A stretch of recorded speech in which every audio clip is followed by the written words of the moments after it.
The best of the best guys are using it on each other and they're tapping each other. And Gordon Bryan got Galval's back and tapped him. It's like, oh, that's a crazy moment, man. That is a fucking passing of the torch if you're ever going to see one. I mean, even when he did it, he didn't even have a fully locked in rear naked choke. He just had the forearm across, and I'm sure he had tremendous leverage, but it's not as strong as he could have gotten. And if he got the full, grab a hold of the biceps and strangle. If you watch it again, watch how he taps him with it. Like this, that's, I'm sure, strong. Look, see how he's got his arm on his forearm? That's for sure ridiculous and sucks 1,000 dicks. But it's not as hard as he could do it. If Gordon went all the way over, but what he's doing here is also he's trapping the right arm so he can't really defend himself. And he's got the other arm trapped in his legs. It's really brilliant if you look at it. It looks like his right hand is loose too. It doesn't even look like he's pulling, and look at that. It's sliding down. Yeah, well, you see what he's doing? What he did was he traps his left arm with his left leg, and then he traps his right arm with his left arm. So he's one arm strangling him with the guillotine, and Galval literally can't defend. So what I'm saying is, I'm not saying it's not an awesome way to tap somebody. It certainly is. But that's not the hardest he could do it. The fact that he can tap world champions with a technique that is utilizing, a small percentage of the power that he would get if he fully locked and clamped down on the head, or if he got a cable grip. How have you been?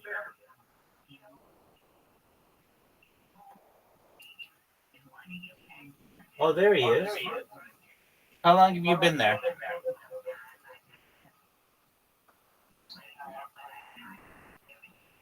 Pardon me, can you hear me? Yo, dog. Yo, dog. Yo, I can hear you. How you been?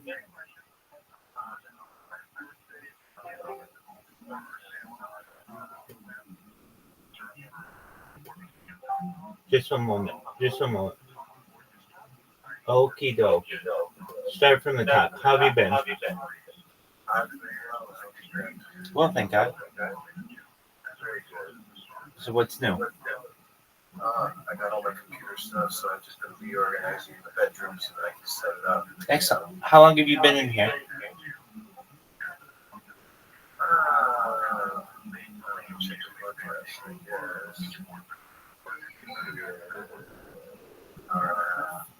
Oh, okay. Apologies, I was asleep.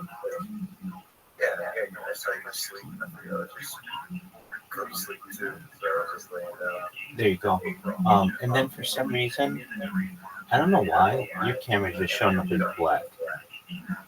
It's because my light's off, but I am here. Oh, okay, cool. So that's what it was. So normally when it shows up like that, I think, actually it was showing up like spinning to me.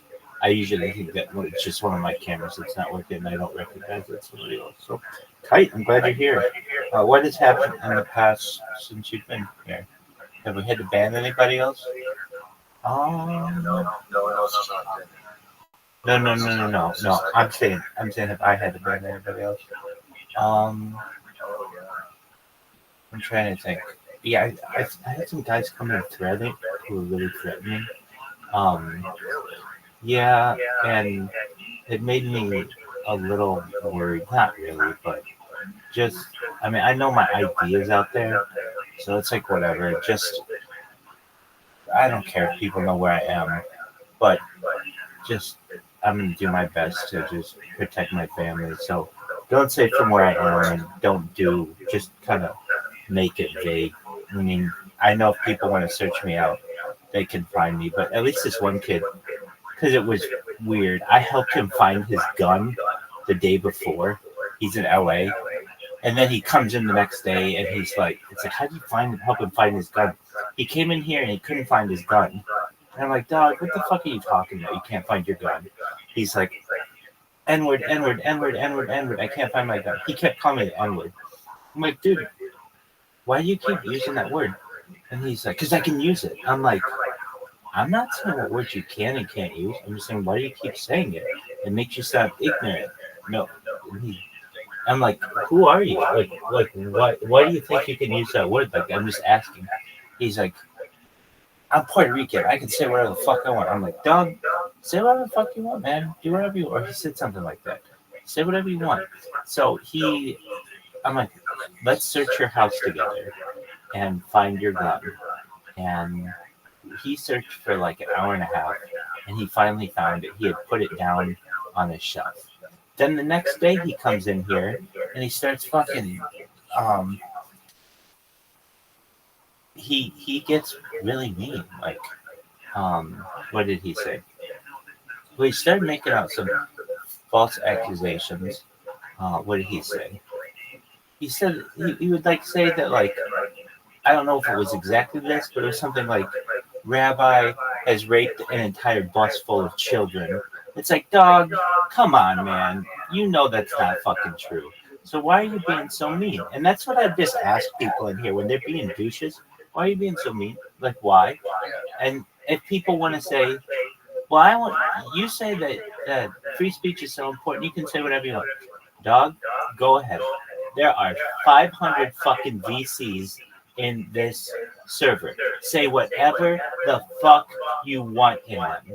But in this one, I want more positivity, and I want people to just be nice. You don't have to be nice in any of the other ones, but this one, at this moment, I do. So I'm asking you respectfully, please do not make me upset or whatever. And so, anyway, this one kid, he just, what did he say?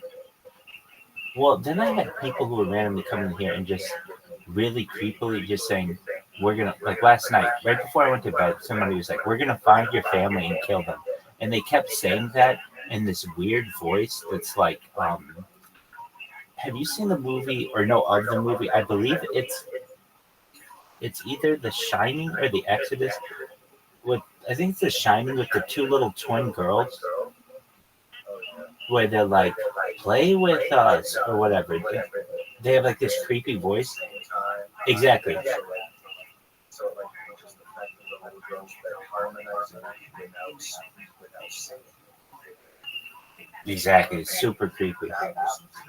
So somebody had a voice changer last night, and they kept saying, we're going to kill your family. And at first I was like, are you 18? I kept saying, are you 18?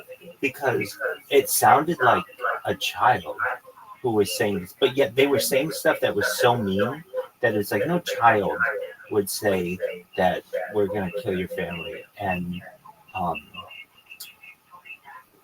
who is this? It absolutely could have been, but what I really figured out probably was the case was it was somebody with a voice changer who was just utilizing that to make these noises. Anyway, I don't at all fear. I mean, I have enough. There are like 10 people in this house. I've never been too worried, but I just don't like people like literally randomly just coming in and saying they're going to kill me. So if they are going to do that, I'll give them a warning. Hey, dog, that's not nice, man. I'd like you. Like, that's so much nicer than anybody else is going to be. Like, most people would be calling the police saying, I got a death threat online. Go fuck your death threat online. All I'm saying is that I just don't want to hear it. Not that I have to fear it.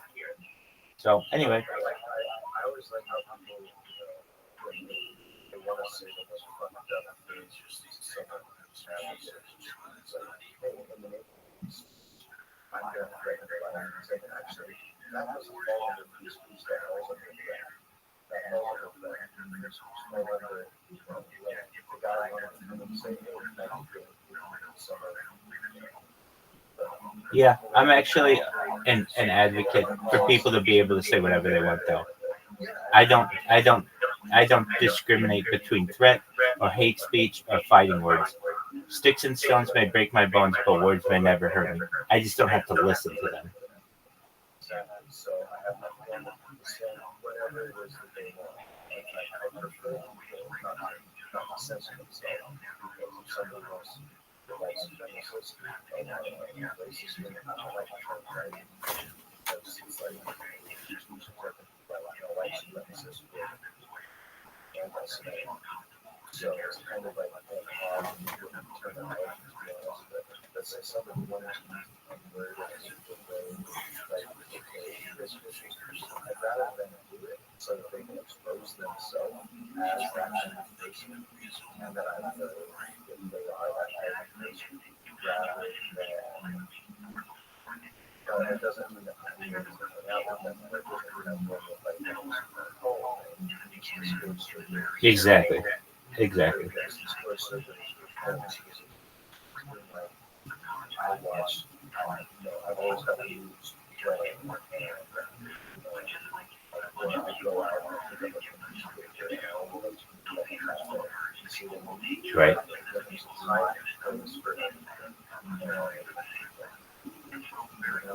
They know that you're ice cream or something that's Yeah, exactly. And I just don't need that. And another weird thing about it is it's happening as I'm trying to fall asleep. So that's the last thing I have on my mind right before I doze off. It's not something I need. Anyway, I had a friend of mine come in here. His name is Michael. He how did I meet him? I met him on Twitter Spaces like a year ago. And this guy is a really enthusiastic individual. He's really kind. I think the first time we spoke, he's like, "Can I call you on the phone?" I'm like, "Sure." I give him my number. We must have been on the phone for like 5 hours. We just really hit it off. And he called me like either later that day or the next day, and we were on the phone for another 5 hours. It was like the first week of our friendship, we spoke on the phone like something like 5 times or maybe for like 3-4 hours each time. I can remember I would talk to him so much that it would be like, all right, man, I got other stuff to do. Like, we could talk and like come to Harry Potter Bamsag Taninu or, come to one of these places where I can talk with other people. But I remember like the phone on my battery's gonna die, man, or it's gonna overheat or whatever. And it did a few times. So what happened? So I've been having this issue with my ISP wherever or it seems to be whenever I get any momentum, my internet goes down. Why? I don't know. So I finally was able to convince the people who manage the utilities for the place to contact the internet company. I think it's Cox. Anyway, so they said, I asked can you ask them 3 questions? 1, do we need a new router? 2, is there a router like firmware update? And 3, like why does the internet go down once a day? And so it's hard to communicate with them because they're not like native English speakers. And so especially if you're trying to like spell out something to them that's like kind of somewhat complicated on the internet. Like they just think like, oh, the lights are on the router, it's working. It's like, no, you don't understand. And like it's complicated because the actual person who owns everything is in Iran, so they don't fucking care. And the person who like manages the house, they're like in their 70s, so like the technology aspect of it isn't that important to them. They just know when they have a bunch of mad roommates, they know the internet isn't working. So anyway, they did all kinds of like restarts and things, and it seemed like it was going to be fine. And then today it goes down again. So I was fortunate that I was able to, and I was on the phone with my friend at the time, or on Discord with my friend Michael. So what happened? I was able to talk to them again, and they said that they were going to send out a new modem. So that should be here in 2 to 3 days, and then I have to have the cable person, or not the cable person, but the internet person install it. So I'm hoping that's going to stop it. So if I ever go down, it's like for 5 minutes, it's whatever. And then we'll see. I'm not going to get excited about it because, in my opinion, these companies they say like, oh, 99% uptime. In my opinion, that's kind of shitty. That means that over the course of 100 days, one of the days you're not going to have internet. Like, that sucks. If you're a business person, you're going to get fired for that. I need 99.99999 reliability. Like, that's the kind of fucking internet of reliability where we should be at. We should have improved ourselves as a society in the last 10 years so that, oh yeah, internet reliability is like perfect. As opposed to, it's the exact same fucking thing that it's been for the last 15 years. I think DSL was better. In my opinion, DSL, it was really fucking pretty great for the price. And, but anyway. Anything else I want to bitch about before I fucking take over the world? How about these bots? They're doing their thing. I had the privilege of having some people. I mean, it's just at the point. Well, they spam me, which is good. One guy just told me, well, 3 hours ago, you spam me on Kick, I spam you on YouTube. It's like, all right, that's fucking walking right into my goddamn trap. Like, literally, I used to ask people, please spam me on YouTube. So if you think it's hurting me to spam me on YouTube, it is not. Oh, wait. Oh, yeah, you already know. So I've got this blog. So remember I had said, like, you had saved my ass a little bit because you had done that upvote, and that upvote was like the only remnant of this Reddit posting. Do you happen to remember this?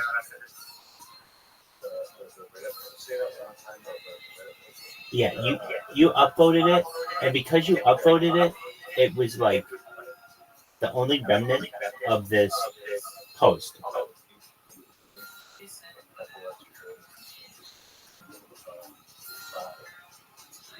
I'm sorry, can you repeat that? Sounds like maybe because I posted something about it like an extra day or so. Exactly. Somehow they block you from seeing your own post. Like they want to make sure that you know it's blocked. You go at your account, find it, but my account's still good, which is interesting. It was totally interesting, and it was just enough time that it gave me the time to be able to go in with my phone and go to every single question and every single answer. I want to say I got them all. There may have been an exceptional case where there was a deleted comment here or there, but I went through it and I got them all. And so that's good. So none of that data was lost. And then I transferred it to the new blog. And then I put an end on the blog. Why? Because I could sit there and fucking make that thing longer, and it's unmaneuverable now. It's so big that it's like, it crashes my computer when I use it. It crashes the phone app. So it's like, it's good. If I need to say anything else to the world, I can just create a second blog article. It's no big deal. But that one is like, well, what's important about it? There's so much interesting shit in it. I read it and I'm just like, wow, de-extinction. That's like fucking Jurassic Park with the woolly mammoth. Did we talk about this the other day? Excellent. Yeah, exactly. Colossus Biosciences. And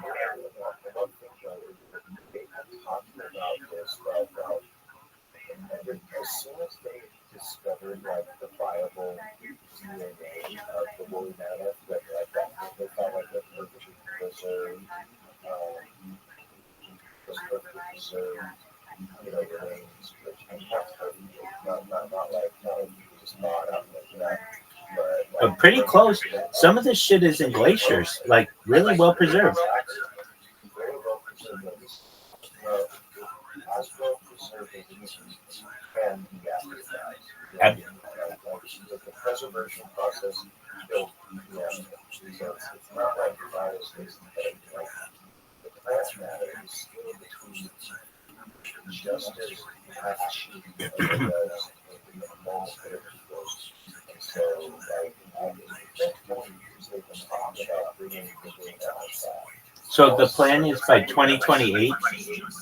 to have that bitch reintroduced into the Arctic Circle.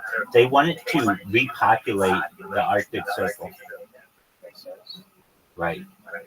And then you'll be able to see them in zoos. And there was even a discussion of mammoth burgers, but I don't think anybody will see that anytime soon. They're too valuable. Also, that sounds like clean, which basically there has to be a lot of testing in a country where elephants. So elephant is taboos. I feel like that would extend to That's a good point. And this goes back to camels. Green camels have one outfit, as a joke camel, yellow camels have one outfit. Those are a domesticated version of the camel. Right. The only animals that have the wild, wild ancient gene that no human husband, animal husband. We're going to refuse to because they have to trace the vehicles there. It's a slow process of humans call it genetics. Right. Selective breeding. Yeah, selective breeding. Exactly. Yes, and there has been that is where all of the yellow come from. All of those really shaggy hair animals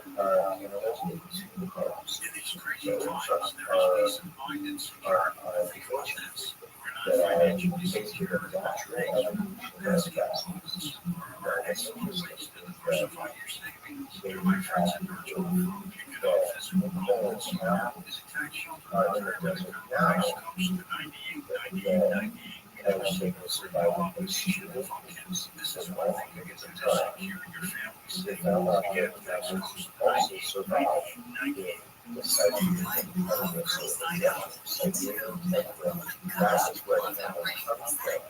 They come from a whole place and right after the biology that allowed camels to survive life in strategies. It's absolutely the same thing that allows us to survive cold. So camels are actually frozen. So a shaggy animal, a shaggy mammal that survives in also, and this is just like so the same things that happen in other species, like dolphins and bears descend from different land creatures, but with bears Well, they have, hold on, they have microscopic hair, both of them. A traditional coat.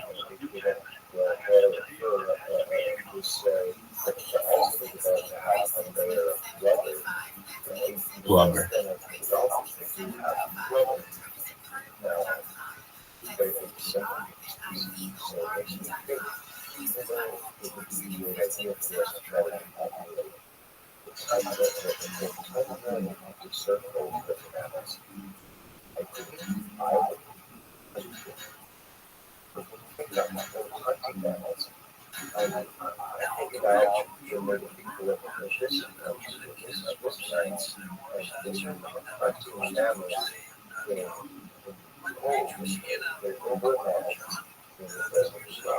So I think that if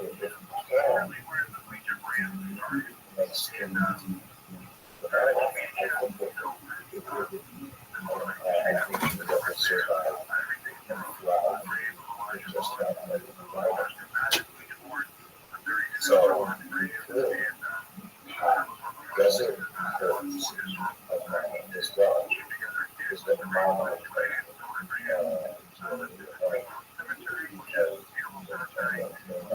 animals my main reference books as far as the mammalian biology books. Camels and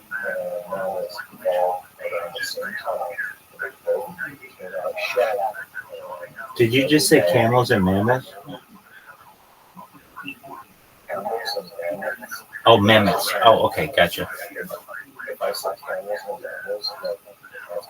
No. You said mammoths. I just misheard it.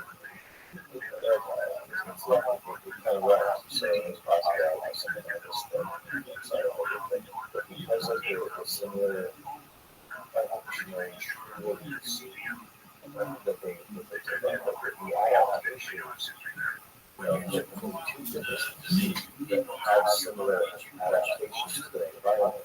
So, I think if we get animals these days, it's very important to run around with places.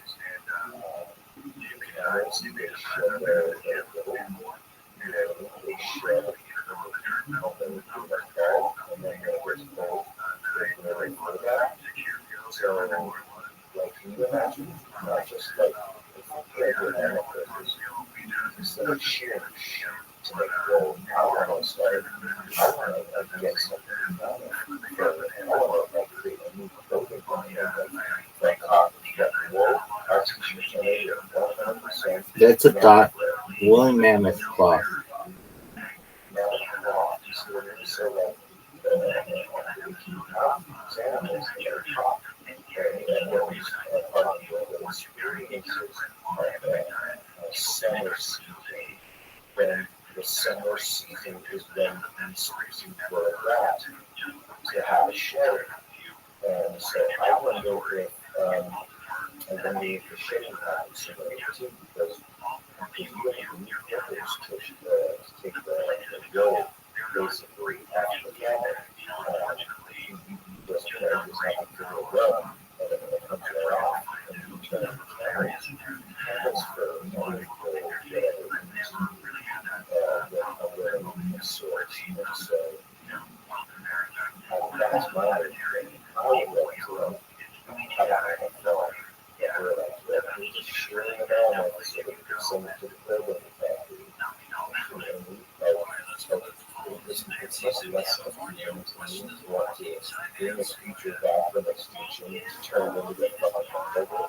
And right, I'd rather exist than suddenly again.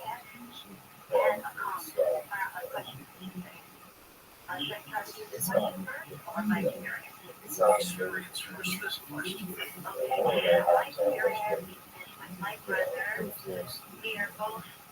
but that's like our basic because you know I've heard about Yellowstone National Park, how even like the rivers are starting to dry because you know the population of all of them was really had balance in the ecosystem because like the ventilators killing deer were over grass and then and so they went down that they went to compare some of the slaves and I fucked up and died. But when they brought wolves back to Yellowstone, they brought the indigenous wolves to Yellowstone National Park, and the wolves, they fought and took their rightful place in the ecosystem, and because they were creatures chasing the deer, they had to move around more, so they weren't just killing a place one at a time, but allowed them to bounce back. Basically, thanks to wolves, the rivers came out. So, for an animal, just by its presence, just by I have a small assumption that if they didn't want to introduce wolves, they probably could have substituted cheetah and they would have substituted tigers. But now, this occurs into around and there is natural movement of creatures on the land. And occurs to down the rivers, and everything from the animals fish down to the crabs, down to the rivers, and those are national parks. Beautiful places that are and so I just wonder what, makes these, like, this system, like, the system animals, because it's fertilizer, and that's shit, and that's their crops, and that is what those plants grow. So, some people, and those fuck right, you can also find out about that, like, say, cat, like giant process or something, because there are chemicals that are needed to help these other things. So, I guess I think about the higher levels, I think it's a district or something, but, one animals to fight with, then it's, sometimes just like shit. Have territories, like my people, they don't live in one place. So, as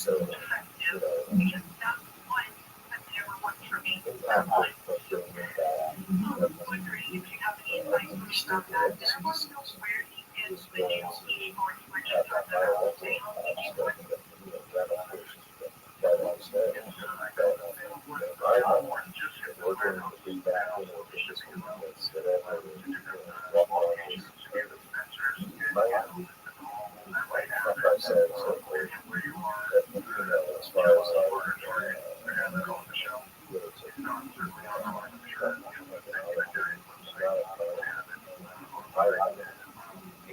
environmental impact of bringing down a creature like this,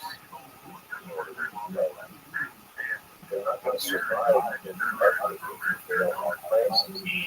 So what plants grow in the so it's a big list of the national world that is brought out there.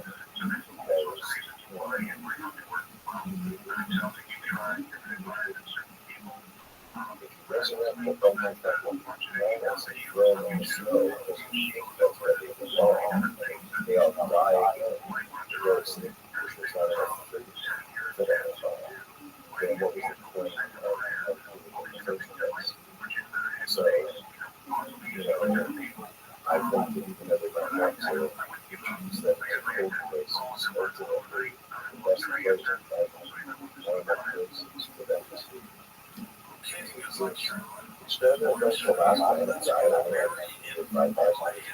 Right, I was going to say something like 10,000, but yeah, it wouldn't surprise me 3 to 5. Yeah, they survived on a small island in between Russia and Alaska, and then they say the various raiders, and the remote up until about 2,000 years ago. That's why the islands got out, because it was like, they got together and but they got new settlements that found like, they found millions of animals that were like 3,000, 3,500 years old. So scientists were like, that happens, but and the big settlements recently, animals were allowed at the same time as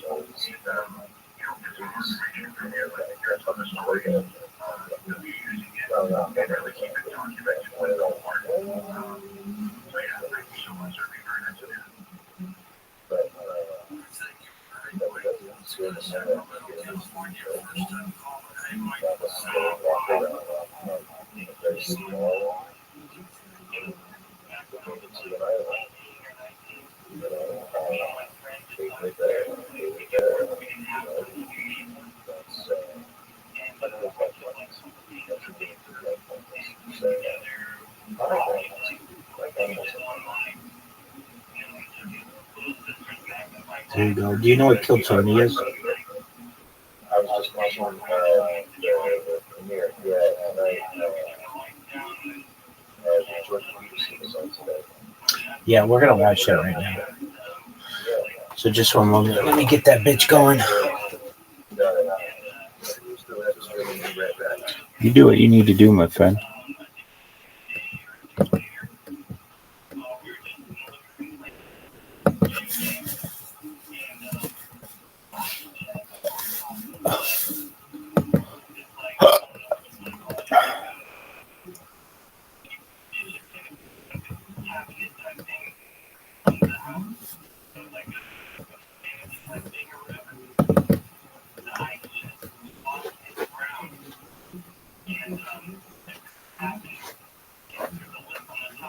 Ladies and gentlemen, introducing Shane Gillis, Joe Rogan, Andrew Schultz, David Tell, watching the ball, bitch. Joey Diaz.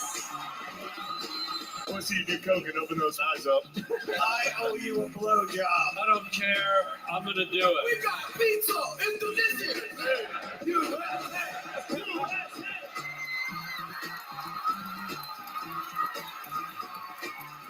Is it possible to eat it with our butt?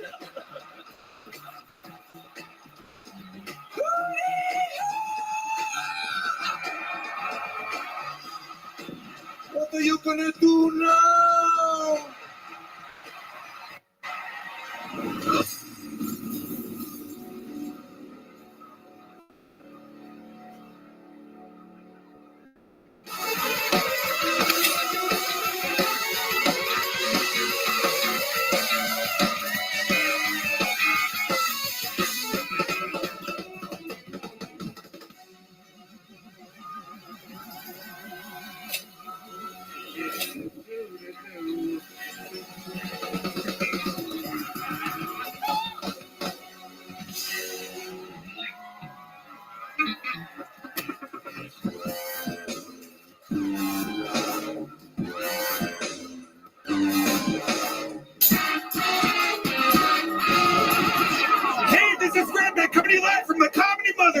Here in Austin, Texas, for a brand new episode of Kill Tony. Give it up for Tony. Let's go!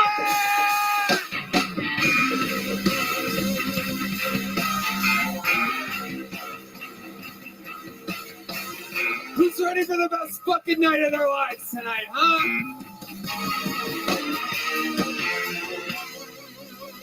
Yummy!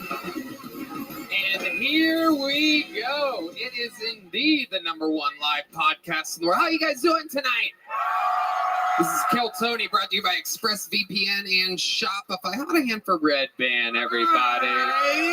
And how about one more time for the best damn band in the land? Wow. Joining us on the violin, that's Christina Steele, ladies and gentlemen. Nick Rothhouse on extra percussions. That's the great Michael Gonzalez. Matt Muelling on the electric guitar. As always, John Dees on the keys. And of course, D Madness on the bass guitar tonight. Huge show planned for you. Before we get started, here's a little bit more from the amazing sponsors that made it all possible. The Sunset Strip Comedy Club in Austin, Texas is now open. Check out Red Band's secret show every Thursday. Go to sunsetstripatx.com for tickets.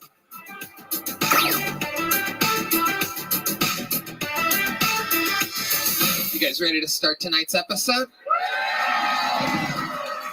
You know, I just love this show because you never know what kind of a melting pot of guests you're going to get. Tonight is just a perfect little stew. 3 unbelievably entertaining human beings. Ladies and gentlemen, your guests tonight are Jordan Peterson, Tyler Fisher, and Kim Congdon. Oh my God, Jordan Peterson.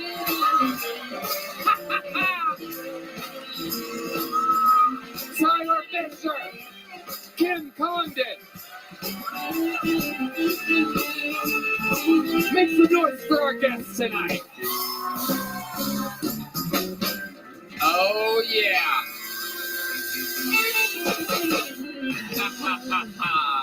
We're going to watch some damn stand-up comedy tonight with Jordan Peterson, Tyler Fisher, and Kim Congdon.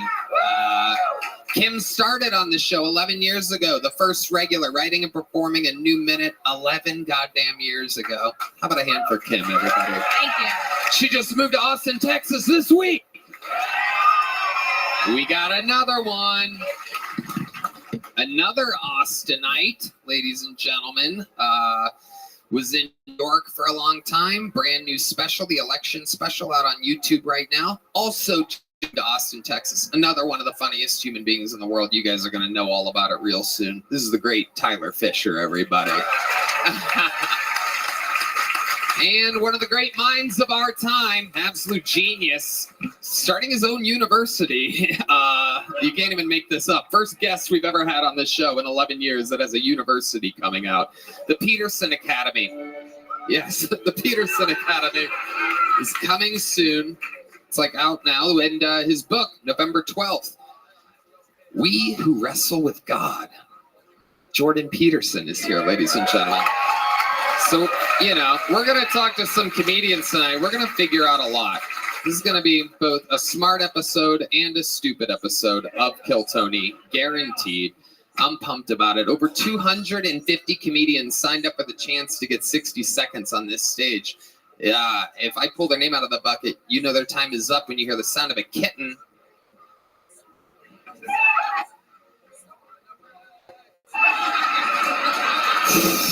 Unbelievable.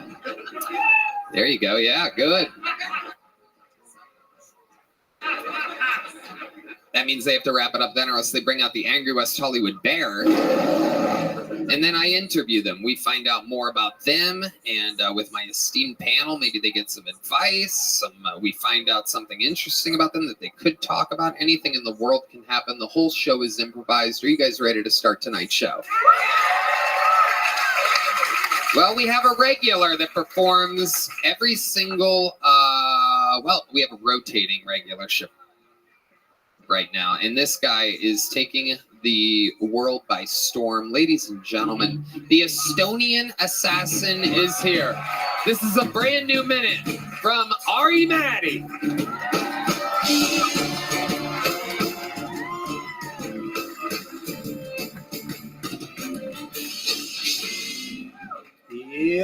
Yo, what's crack-a-lackin'? I recently went to Canada, as I like to call it, gay America. Canada and America, super similar. I kind of feel like you guys had the same parents, but in the divorce, Canada went to stay with mom. You know what I'm saying? She hugged them way too much. Kept telling him affirmations. Of course, you can wear a skirt at school. Gender is a construct. As you see the world sees you. But then you guys obviously stayed with dad. He gave you a beer and a gun and was like, you don't listen to nobody. And I was in Canada. I was watching the news. I was flipping between American and Canadian news. American news, so fucking intense. Every time you watch American news, it's always like multiple assailants, semi-automatic. You turn over to Canadian news, they're like, local town beaver has gone missing. Back to American, Donald Trump tries to legalize rape. Thank you very much, guys. Ari Massey. The jewel of Estonia has arrived again with another brand new minute. We're in a hurry to get you your American pass or American, citizenship. Well, I'm happy with a visa.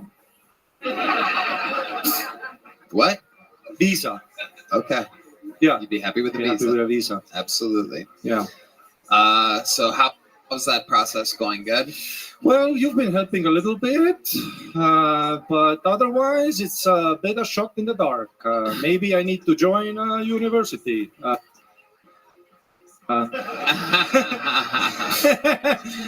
thing's for sure, you're not Jordan, getting... do you have some degree where you don't need to be smart? All degrees are like that now.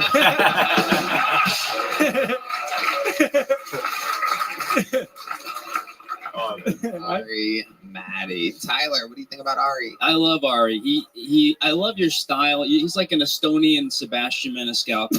I got in the Uber. I go, you don't take the Euro? What's going on? What's going on? Ari's so much fun. We had fun in Florida. I took you to do some sold out theaters with me. Florida people are fucking crazy, huh? Jesus.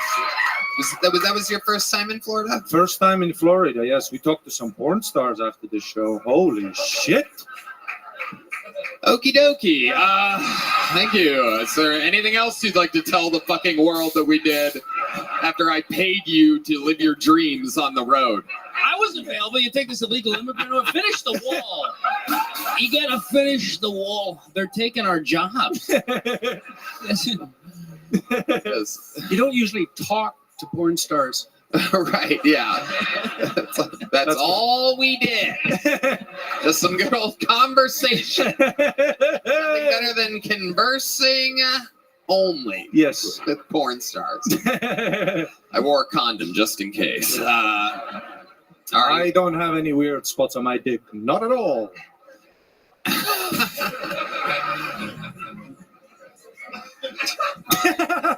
Ari, so much fun. What else is going on in your life? Anything else crazy? I don't know. I've just been chilling out, trying to integrate, smile more. Otherwise, pretty cool. Cool club. Everybody's so funny. Tyler, you're so fucking Estonians funny. don't smile a lot. No, it means you're up to something, Oh. That is kind of It is, right? When you meet someone. Right. They're like that in Europe, huh? Yeah. Yeah. But Eastern Europe, we've been fucked over a bit. Right. Whoa. Yeah. You're kind of like Jordan, me. you went to Estonia. You could be the pedophile and the kid. You kind of. That's kind of. We both have that vibe in a way. I catch pedophiles on the weekend. I just hang out at the playground. He's an auto pedophile? Auto pedophile. Oh, you have. That's a Carl Jung quote, I think, right? Oh, Tyler, I didn't know you have such beautiful blue eyes, Oh, thank you. Dominant features. He's trying to get a visa. You're pretty too, Kim. No, thank you. I don't like foreigners. Ari, Maddie, an amazing way to start the show. So funny, as always. Thank you so much. Make some noise for Ari, Maddie, everybody. Good night, guys. And now things get crazy, ladies and gentlemen. This is where we meet people. I mean, these people perhaps waited for hours, hoping that their name gets pulled out of the bucket. Anything can happen. It could be a crazy person, could be the future of the show. Could be a genius, could be a moron. Anything can happen. Make some noise for your first bucket pool. We're going to meet them all together. It is Clemente Villegas, everybody. Clemente.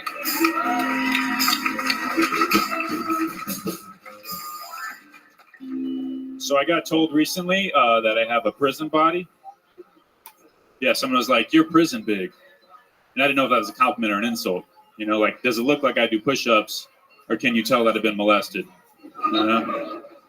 Bad at handling soap. No, but I heard that and I was like, I should do more cardio. So I went and got an Apple Watch, counts my steps. I thought it'd motivate me to go run. It hasn't. But I have learned a lot about myself. Like I just recently discovered I can masturbate for 3 miles. So that's pretty good stamina, you guys. It's a whole 5K. I got an athletic dick. A lot of vegan food, big push for vegan food. I feel like eating a vegan burger for the first time is a lot like eating a trans vagina for the first time. Welcome, Kim. How you living, baby? We've been waiting for you. I'll explain. Hope you're feeling sexy today. What's good? This first taste, you're like, oh, this is new. This is exciting, you know? But then you get halfway through and you're not sure if you're eating new pussy or just some old leftover dick, you know? There you go. But then you finish and you feel better about yourself and the environment. It's a joke, you guys. I've never had a vegan burger. There you go. Clemente Villegas getting it started here. Kim Congdon.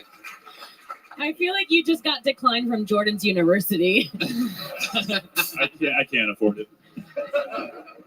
You've never eaten a vegan burger, but have you eaten a trans pussy? Not yet. Oh, okay. Would you? You know, if the time is right. Yes. They're getting better. Maybe in like 4 years, you know. How do you know they're getting better? Are you looking them up? Are you researching them? Well, there's plenty out here, you know. Are you seeing them? Are you tasting them? What do you mean they're getting better? I mean, like they look like the first one, you know, like Bruce. That one is kind of rough, but like lately. How do you know? Have you seen it? No, just in person. I mean, not in person, just on TV, you know. Like they look. I'm talking about specifically the vagina. Oh no, I have not seen a vagina in person. No. A trans. How about a trans vagina? I've seen regular vagina. A couple. But no, I haven't. I don't know if I believe you. Clemente, how long have you been doing stand-up? 7 years. Where at? I started up in Amarillo, Texas, but I've been here 3 years. What do you do for work? I work for a credit union. Okay, so you're like a bank teller. Yeah, I do, like in the loan department. So a lot of paperwork stuff. Uh-huh. And so you want to work in a business where there's no money. You want to switch that. Yeah. Just give up all the money. Stay where the money is. It kind of looks like Nate Bargatze fucked Andrew Schultz a little bit. I can see that. A little bit. All right. I can see that. Two funny comics. You look like you'd wear a monocle well. You ever thought about it? I would try doing an accent like the last guy, and you'll be famous for fucking touring with this guy in no time. Okay. I'll let you eat my trans pussy. It's like a veggie burger. If it works. Oh yeah, veggie burger's disgusting. You can get those installed for free in Canada, by the way. Somebody break out Bill C-16. We'll get to the bottom of it. Clemente, what made you want to start stand-up comedy? Every time I would make someone laugh, I would just feel really good about myself. So how would you do that? Well, you know, like when I was a young child and I would say something stupid and people would laugh at me and I'd be like, oh, hell yeah. You know? It made you feel good. Yeah. Right. Spreading joy. Do you have any other hobbies other than stand-up comedy? I go to the gym. I read books. I like hiking, swimming, you know, outdoor shit. Cool. Mushrooms are fun. Jeez, how exciting. Wow. He really does look like he's been in prison, though, right? He has like. Have you ever been arrested? No. You look like you make ramen noodles in a grocery bag. Like. Well, I've done that. What's the closest to getting arrested you think you've ever been? That's a good question. Closest to getting arrested. I got busted with weed in like high school and I had like a gas mask and the cops took it. But one of my friends took the blame and I was like, cool. So he went to jail. Have any special skills or talents of any kind? You good at anything? That's a good question. Saying all his ex-girlfriends are crazy. You just keep saying that these are good questions and then you give bad answers. I know. Okay. Here's a little joke book. We'll keep it moving along. Oh, yeah. There he goes. Clemente Villegas. We're going to get someone else up here. It's a little shell-shocked. How about a hand for the violinist? Isn't that amazing tonight? So lovely. I love it. This podcast is sponsored by Talkspace. Guys, it can be challenging to find and meet with a therapist that's the right fit. Talkspace is so accessible, from personalized treatment to meeting online from anywhere, to the ability to text your therapist at any time. Talkspace, the leading virtual therapy provider, makes getting the help you need easy, accessible, and affordable. It's like having a really, really good friend that's really, really tiny, that's really good to talk to, and gives you therapy just by talking to him.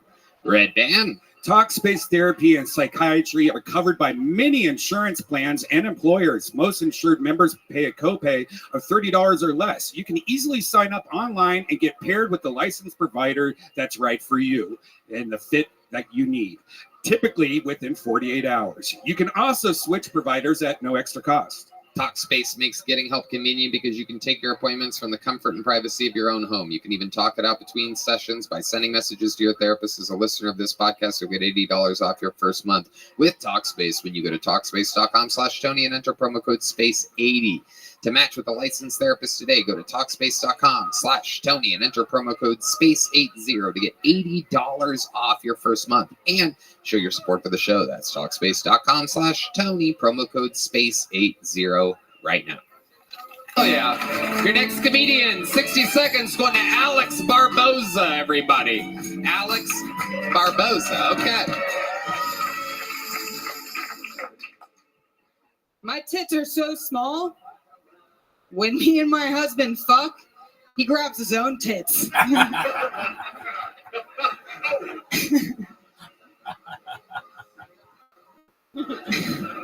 We just had to put my grandma in hospice. Sorry to ruin your fucking day. But it really just came down to the fact that we didn't want to spend all of our inheritance money on her dialysis. Fucking bitch was stealing all my Diet Coke. I told her, I'm like, karma is a real thing. And she said, you want to know what's real, Alex? Is sucking a Nazi's dick to save your family.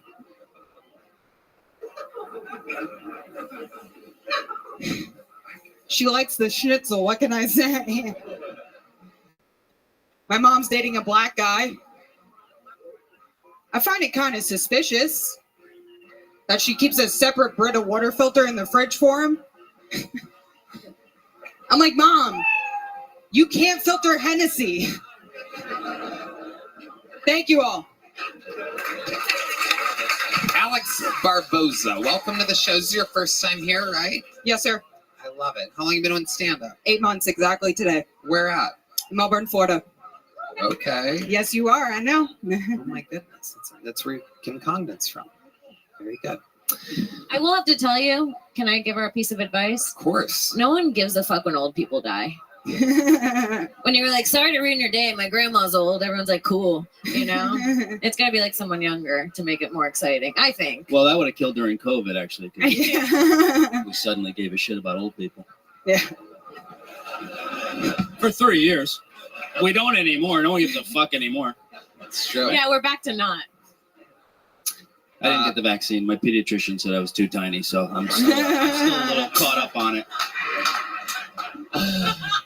What do you do for work, Alex? I work at supply chain at Blue Origin. What is that? I'm a supply chain analyst, so I enter data to procurement for them to process orders for... Wow. And you're here in Austin for how long? Until Thursday. Okay. Just coming out, doing stand-up, trying to get spots? Yes, sir. Right. And when did you get here? I got here last Thursday. What have you done for fun since you've been in Austin, Texas? I've done 13 open mics and shows together, yeah. That's pretty much all I've done. So you're getting it done. Yes, sir. A lot more fun than Melbourne, Florida. Fuck yeah. Absolutely. Is this what straight women look like in Melbourne, Florida? Well... You said you're married? People do say I come off a little gay. Yeah, when you came out, I was like, JoJo Siwa's doing stand-up? No, I am married to a man, yes. Oh. How long have you been married? We've been together for 10 years, married for 3. How long has he been trans? What does he do? He works at the same company, but he paints the rockets. Paints the rockets. Yeah, he sounds gay. What do you do for fun, Alex? Anything in particular other than stand-up? I do drifting. In a car? Yes. Like the Middle Eastern art form of... Yeah. Just without the brown skin. Right. Same chest, different skin. Yeah. I love it. You drift over to the pussy at all? Are you sure you're not a lesbian? This is the stock we're dealing with. It's hard to date, Jordan. This is Imagine getting lectured about the patriarchy by a drifter. She's like, I'm out of here. Closest you've come to a lesbian experience? Anything? I ate some Middle Eastern pussy, actually. Whoa! Oh my goodness! Wow! I think she's the bluntest comedian I've heard for a long time. Yeah, no, it's good.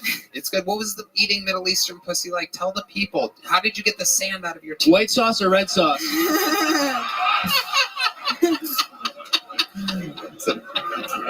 A water pick or a floss? What was it like? What was your experience eating a Middle Eastern pussy? If I'm being honest, guys, it tasted like shrimp curry. So that's why I'm straight. That's scarier than it was funny. Unbelievable.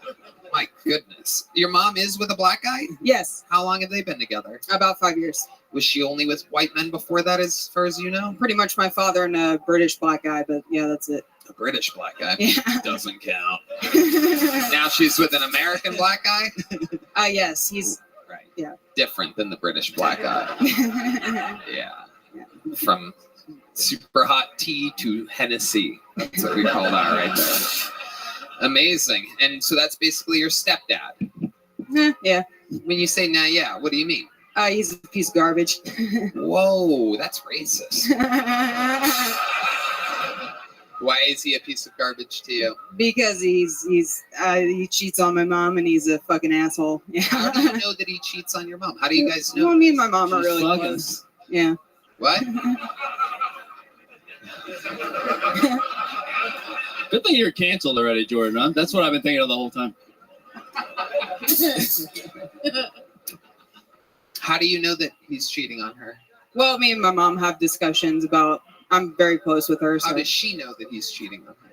she had some girl come to her house and vandalize her car and try to break into the house and a lot of stuff like that. And they saw her on video or something? Yeah, she had to get a camera and report it to the police. Was I'm she secretly scared it's my mom.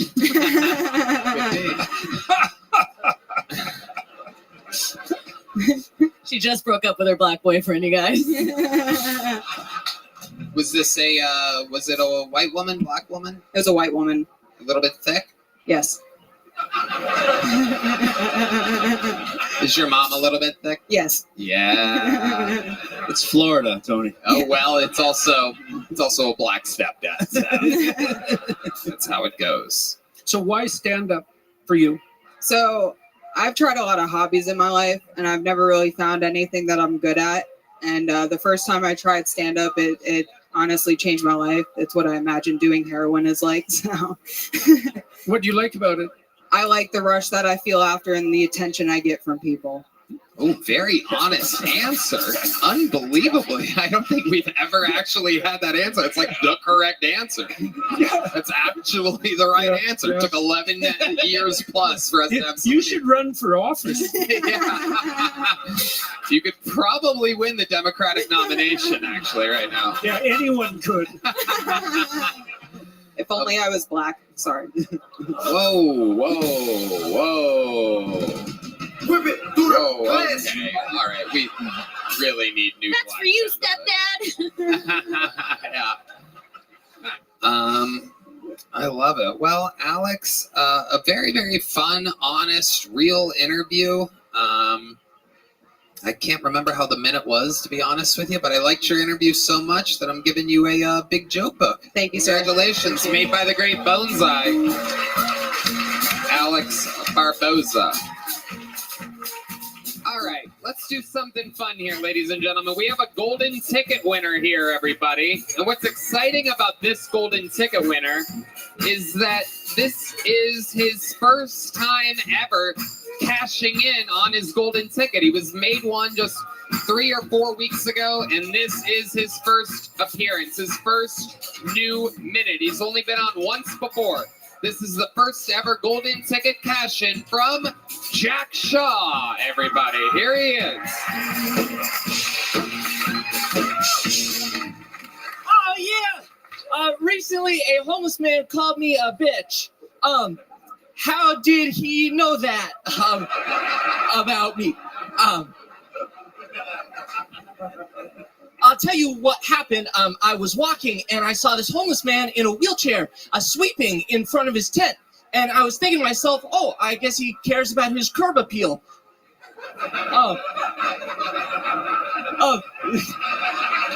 So I was looking at him because it was interesting, and apparently I was looking too long because all of a sudden he turned and he locked eyes with me, and I smiled because I was afraid. And then the homeless man stood up from the wheelchair. I couldn't believe it. It was a fucking miracle. And he points at me and he says, "You're a fucking bitch, McLovin."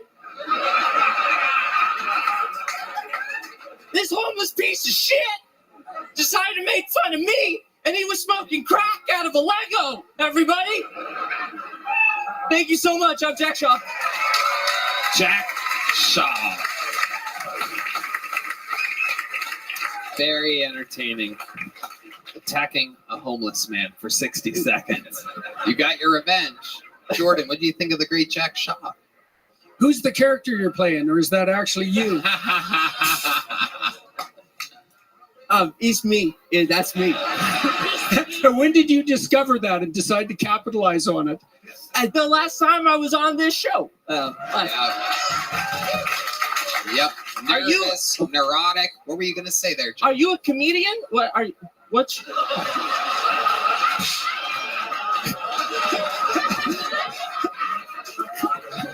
Occasionally. Okay. Occasionally.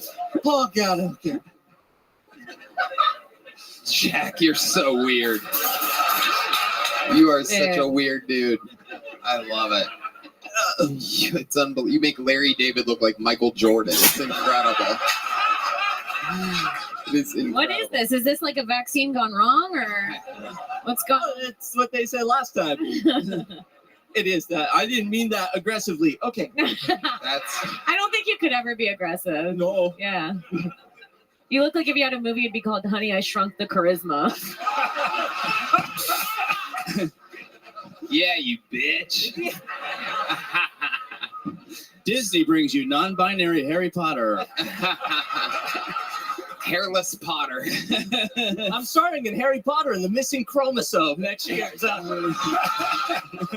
Love it. Jack Shaw. It's like Rick Glassman's cum. So, Jack, you're how old again? 25. 25 years old. And how long you been doing stand-up? About 3.5 years. 3.5 years? I love it. And what do you do for work? Well, I used to teach traffic safety to kids, but then I quit that job. You quit? I did. Wow. Did you lose any kids? So many kids. We did this last episode. How old were the kids? How old were the kids? About like 5 to 13. We lose everybody, dude. Everybody in between. Why would traffic school apply to little children? Is this your own business? A startup? Power Wheels or something like that? Yeah. No, it's a family friends business. Uh-oh. But what? Explain to us the process of a children's traffic school. So there's cars in the road, and sometimes kids walk in front of those, and you need to tell them not to do that. Oh, you're Is that like the elevator pitch for the business? Yeah. There's red lights and green lights and yellow lights. I like all three of them.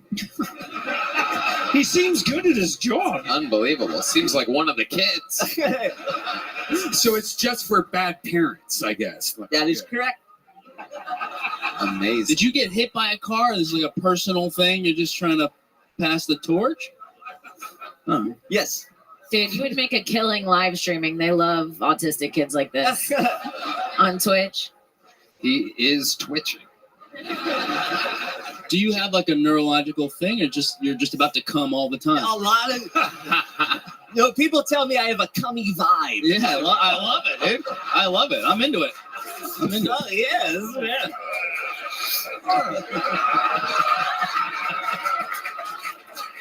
You want a little bit of this? Jack, what else are you into? What do we not know about you? Don't ask that. You're like if Woody Allen couldn't get any pussy ever. Woody Allen would have loved to run his own children's traffic school, by the way. You stay right here. It'd be all Asians, though, so make a lot of money on that. Who needs traffic school more than Asian children, am I right? Jack, tell us something we don't know about you that we didn't find out last time you were on the show. I masturbate a lot. Well, No, he said something we didn't know about you. what's your masturbation process like, Jack? Well, I make sure nobody is around, first of all. And then you pull out what? What do you jerk off to? A tax form? You racist son of a bitch. Because I'm Jewish. Okay. He's like, it's a coin, actually. Yeah. I use lotion and Oh, yeah. I bet you do. My neighbors hate it, dude. They hate when I masturbate because they're always like, close the window. And I'm like, what am I supposed to masturbate to, dude? And so, Did you take the lotion from a hotel? what? God. Oh. You went there. Oh, my God. Oh, yeah. No, I know. I got us into this. But what do you masturbate to in real life, Jack? Oh, people on screen. So, Okay. Is there a specific thing that you've been typing in lately? Is there a fad that you're into right now specifically? I like porn stars because I like to know who I'm masturbating to. It's sort of a personal connection. That is frightening. Somehow that's the scariest thing you've said all night. Amazing. Do you have a favorite porn star out there? They might be watching. Right Oh, now. yes. Hiding. They're hiding.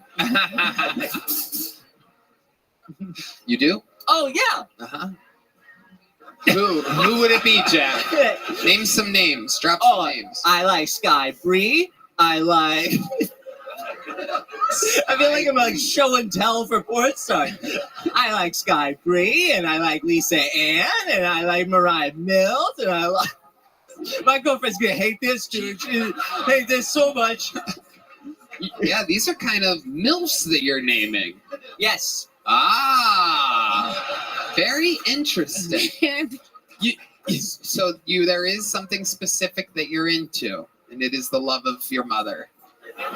Well, what does that mean, Jordan? Do you have an analysis on why a guy would be into MILFs specifically? Why someone would be into older women? Like, is there like a psychological reason for that? I don't know. I mean, maybe it's... Do you smoke weed? Yeah. A lot. Yep. Are you attracted to your mom at all when you're high? No, just when I'm sober. Okay. Amazing. Amazing. Jack, you are a wild boy. So how's LA treating you? LA's been amazing, man. This show changed my life, everybody. Give it up for Kill Tony. This is the best show on the They don't planet. have to give it. Really? What changed? Someone asked me to sign their tits. That guy was so fat.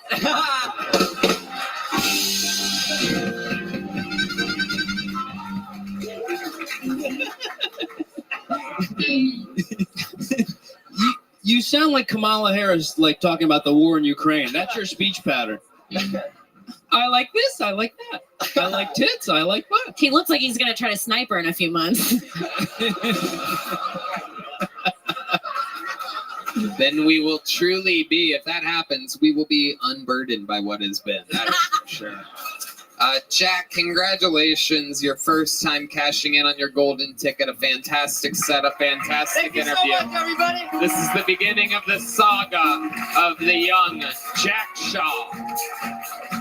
Back to the bucket we go. I do believe this is a famous character from our past. Ladies and gentlemen, this is a new minute from Karen Jones, everybody. Karen Jones. It is indeed that Karen Jones.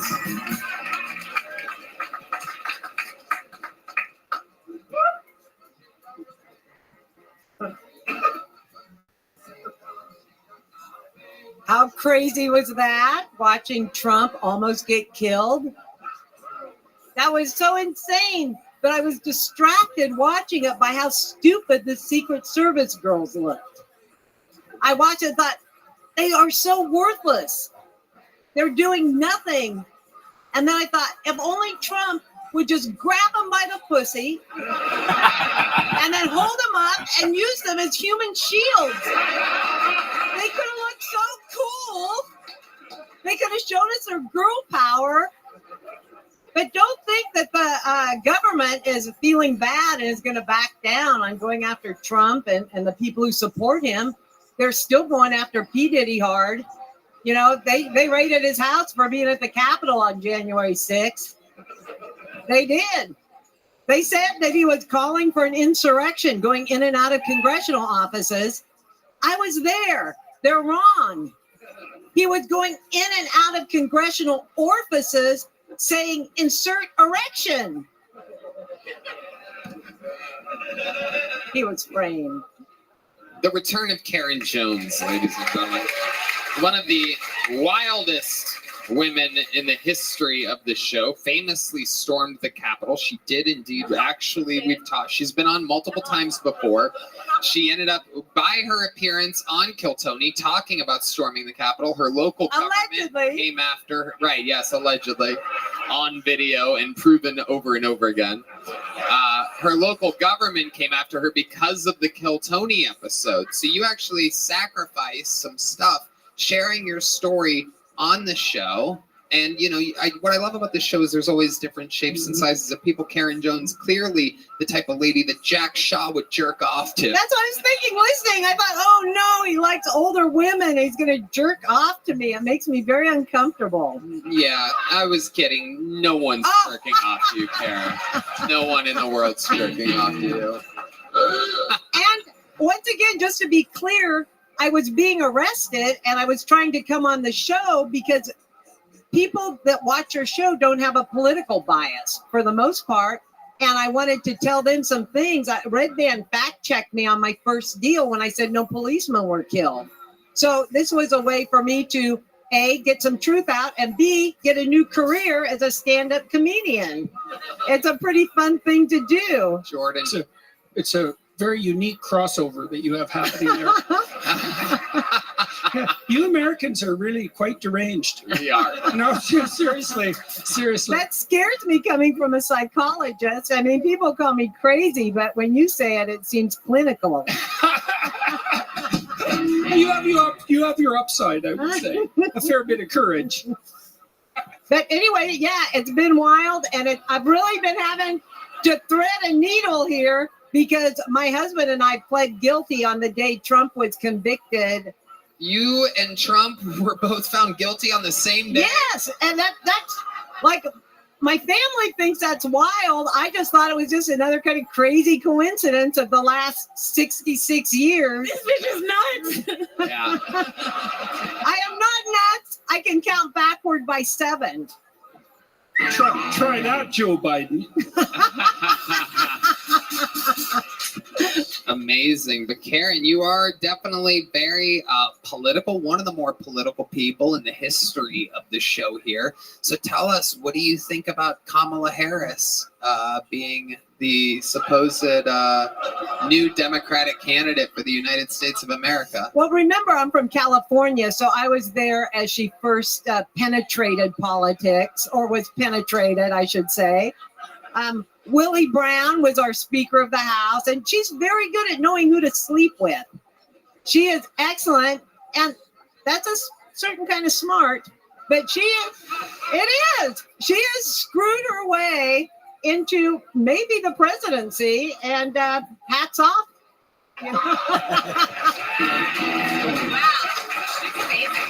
What a patriot. What a strong patriot. Now she's a great storm the Capitol. Right? Look at that. And I didn't storm. I walked in, and I'm really a rule-abiding person. Before we went to the Capitol, we were at the Back the Blue rallies every Saturday in front of the Vet Hall. You know, we're squares. Right. So a lot more is going to come out. The truth will be known someday. Like what? What kind of truth? Tell us more. Well, this is where it gets tricky because I had to swear under penalty of perjury that I knowingly entered the Capitol illegally because it's against the law to air your grievances at the Capitol, apparently. And I now know that. I didn't know that at the time, but apparently you can't go to a permitted event at a Capitol at a public building to air your grievances. But I do understand that now. But as part of the plea deal, I also had to say that I knew Mike Pence was in the building. And, yeah, I could care less about that guy. And I went in at 3:02, and according to news reports, you know, they had all like went out a tunnel or something. But I just went in to show my husband the rotunda. He had really never been in the Capitol before. You were just given a little tour. I was. We were tourists. And I have been so many times. I've been there a few times, including as a chaperone. I'm a very popular chaperone with my kids of other parents. And my husband was just such an eager beaver. He was like, seeing all the other tourists come out, was so happy. I said, "Do you want to go in, honey?" And he's like, "Yeah." And we went in there, and then next thing you know, we were trapped, gassed, hit, all this stuff. But me rioting is this. What is going on over there? It is. I didn't want to be hurt. Making Karens great again. That's what we're doing. Karens. How did you get so tough? Oh, that's actually a good question. No, I think your husband was trying to have you killed that day. No, my husband's a sweetie pie. We are opposites. He grew up on a flower ranch. I grew up on an oil field. I had a tough upbringing, a lot of violence. I was sexually molested by a relative. Then sexually yes, molested? and when I told, they said I was a liar. And then 10 years later, the guy gets arrested for molesting the whole dang neighborhood and goes to jail. I'm like, I told you. And they're like, you didn't tell us. Nobody would molest somebody this chatty. I'd say that. Well, that's what they thought. That's probably why they didn't believe me. Did he really try to molest you, or was he just No, trying he to said find your rotunda? No. If I told you about the molestation, it involved comedy. He pinned me in a corner, stuck his hand down my pants, and started using words I had never heard before because this is like 1960. No, I heard "shut up" a lot. No, he was telling me a thing called the Johnny Fucker Faster joke. And I'm like, this is creepy. I do not like my grandma's new husband. And so anyway, Wow. I squirmed away and walked to Aunt's house and told. You squirted away. Never let a psychologist ask a question. Oh, yeah. This is wild. Karen, you're always such an amazing interview. I didn't get to the tough part yet, though. Oh, okay. Let's go. So then I find myself what would now be called a gang sexual assault, but back when it happened to me, it was called getting drunk in the wrong place. And I was pregnant, 15, and had my first child in the Salvation Army. So Wait. When you say you had a child in the South Asian Army, what exactly does that mean? That means I was in that outfit in the Salvation Army. No, at that time, Salvation Army, and we had officers that worked there. I lived in a group home, a Booth Memorial Home run by the Salvation Army in Oakland, California. I got my GED. I went to school. I got my shit together, met the greatest guy, got married, had 2 more kids, blah, blah, blah. You know, my life is wonderful. Everything that's ever happened in my life has made me a better person. I'm optimistic. I love my life. Isn't that the real American way? Karen, you did it again. You already have a big joke book. I do. I treasure it. Thank you. Hold on a second. Forever. How exciting to get to see Jordan Peterson. I'm so fucking funny, man. I really think I'm the funniest person on earth. And at this point, I think it's the only thing that gets me through the day. So, whether you agree or not, this is what I have to say. Is that after watching as much fucking stand-up as I do, I need to fucking put together a little 1 minute. What would I do? I'm not doing Kill Tony. I don't have the finances to be able to travel to Austin and do all that kind of shit. But these jokes that I have are so fucking funny. I think it would fucking. So you know what Kill Tony is, right? It's 1 minute, right? Okay. So I'm not done yet, but I just came up with a really good one. And I honestly think I could be a fucking joke machine. I had always my mom always said I should be a writer, but you never can make a lot of doing it. And she also said I should do stand up. Anyway, but I feel I can do it on fucking stream and be successful at it too if you're entertained. Okay, so what are your fucking jokes, right? Okay, this isn't my like. I'm not a fucking professional, but here we go. I like to approach women with pickup lines. If I see a pretty British girl, I might say, "Damn, girl, are you the Bank of England? Because I'm interested in a pound." If I see a girl, let's see. Sometimes I might say to a girl, "Damn, are you a coal miner? Because I'm trying to make you mine." And if I see an ugly Latinx girl, I might say, "Damn, girl, are you a piñata? Because I'm going to need a blindfold to hit that." All right, so I thought these are cute.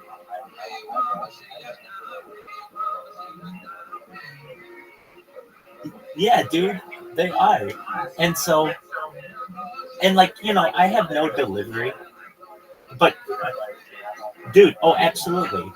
Absolutely. That 60 seconds, if I get like 5 or so good pickup lines and I just memorize them, that's fucking hilarious.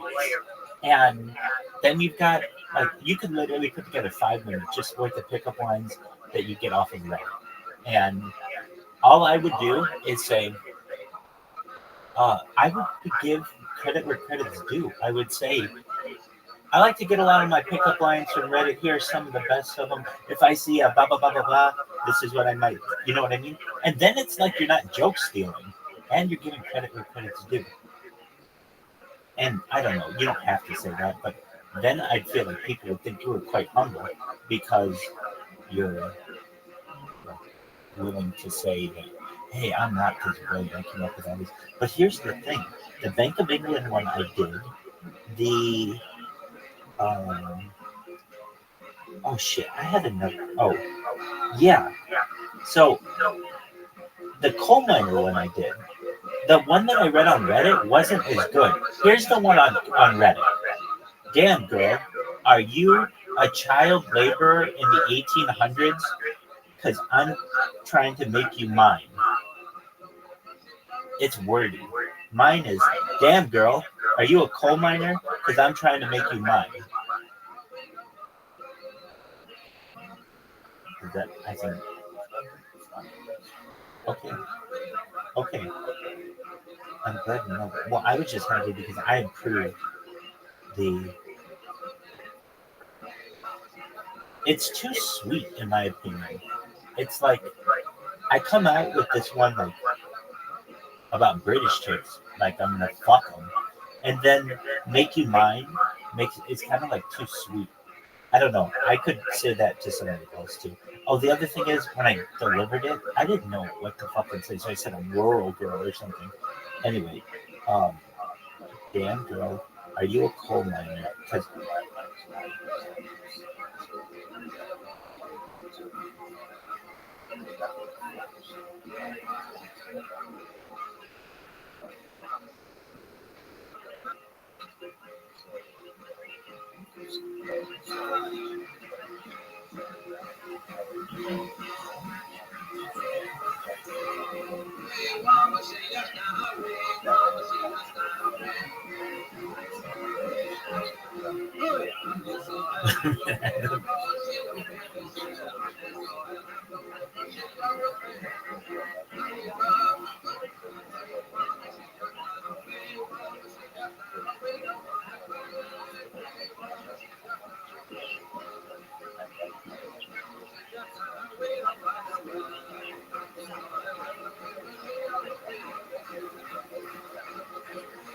Doug.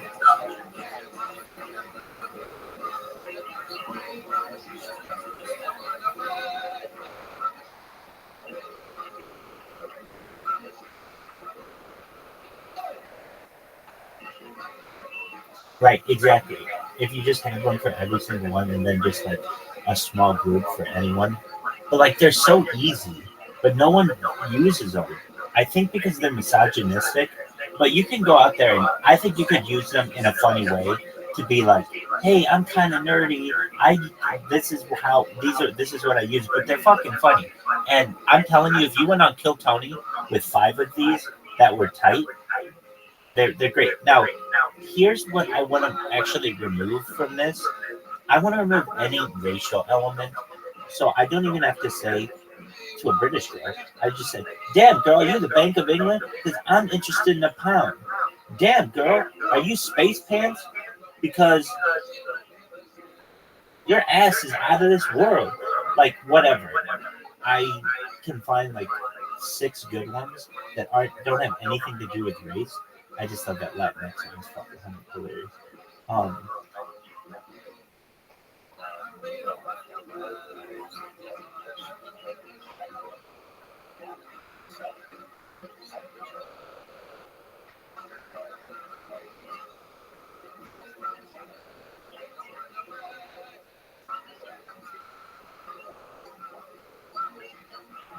Right.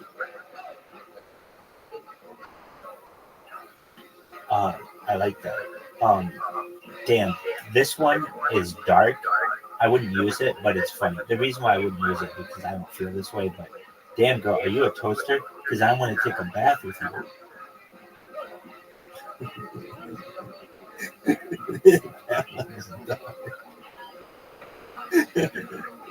I might have to remember that one, though.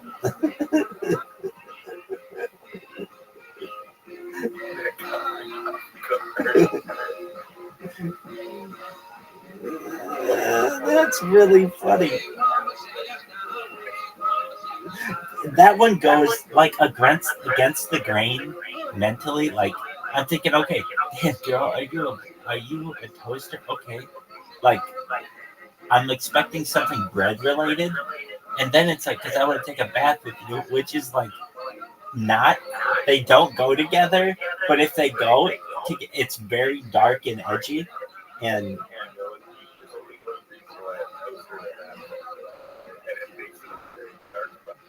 yes.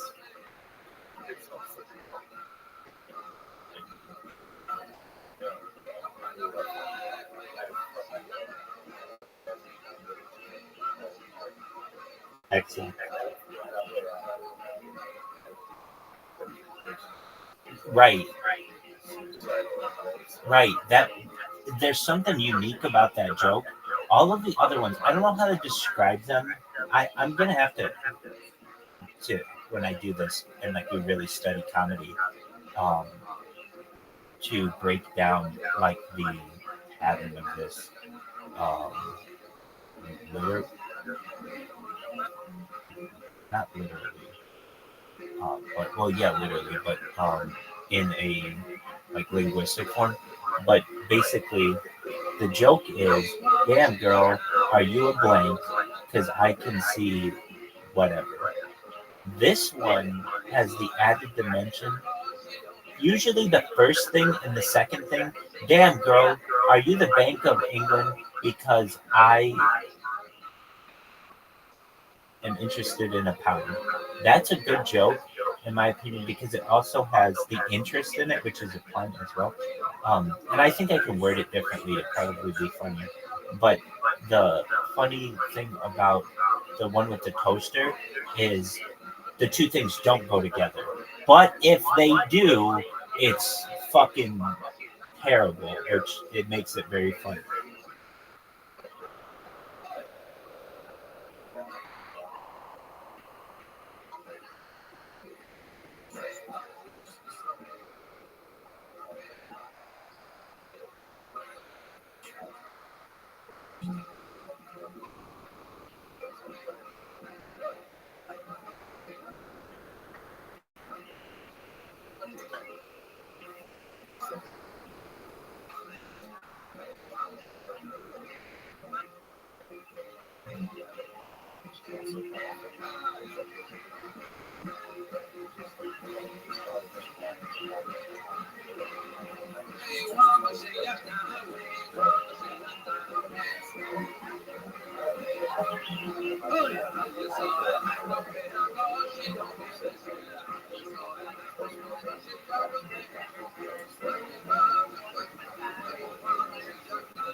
Yeah, dog. Shakespeare.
There you go.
Now, just one minute.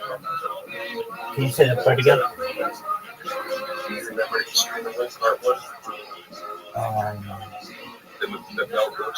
Yeah. So it has like the celebrations like this stand-up philosopher for Caesar or for the emperor of Greece or whatever. Sometimes that's what really like made me realize as a young kid that comedians are the modern day philosophers. They are the ones who they comment, they provide commentary on events, economy, race relations. They have carte blanche to talk about whatever it is that they want to talk about. Trying to do it with the proper rhetoric and notebooks. You got this that comedy is the most prevalent form of modern philosophy. It is the non-theological philosophy. Because it comes down to a bunch of people just kind of and they get up there and they say, oh, have you seen this? You know about this? What is it with blah, blah, blah? And there's commentary on the physical world and the social situation. So it is pretty much a one-to-one translation of the way ancient philosophers in setting tried to bring everything to their side. That there's so much sound like here. So comedy is what set the spiritual successor to pure philosophy. Whereas most other people hate inside comedy and philosophy are like 19 minutes. All the other ones come down to everything else is related. Everything depends on how you get it. God, this is such a good question. Like for a real chick. Of all your curves, your smile is my favorite. Ooh! That is a really fucking good one, man. That is a fucking good one. Damn! Oh, it's not funny. That's why I said if for like a real chick, for like a chick you really like, if you could even write that in a fucking card.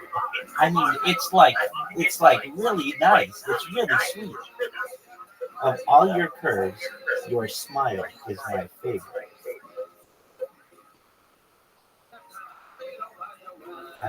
I just think that's really fucking smooth.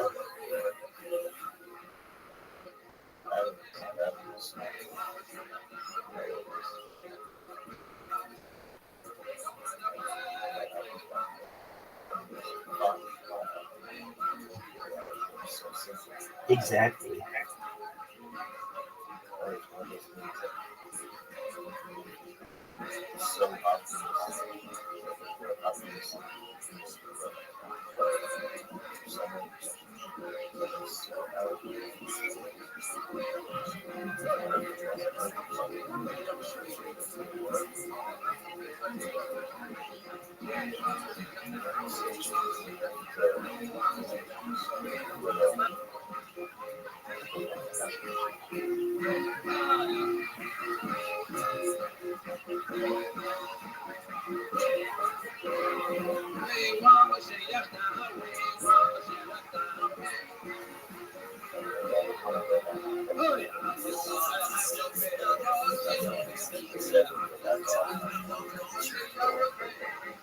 Oh yeah, definitely.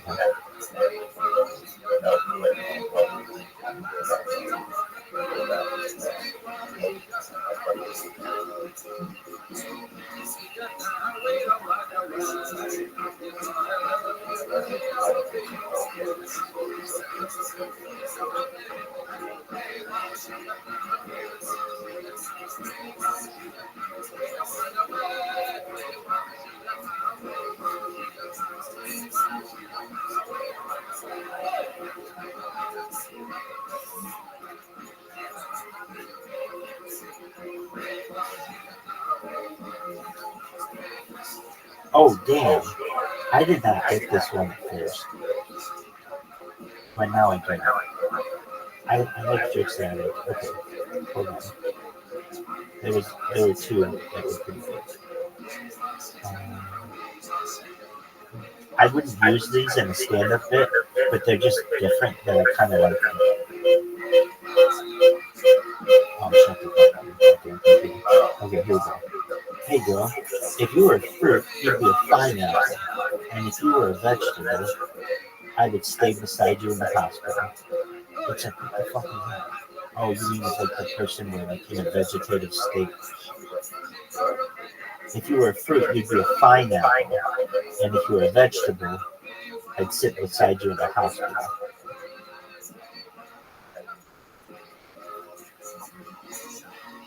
The other one. Damn, girl, your bone structure is getting my bone structure.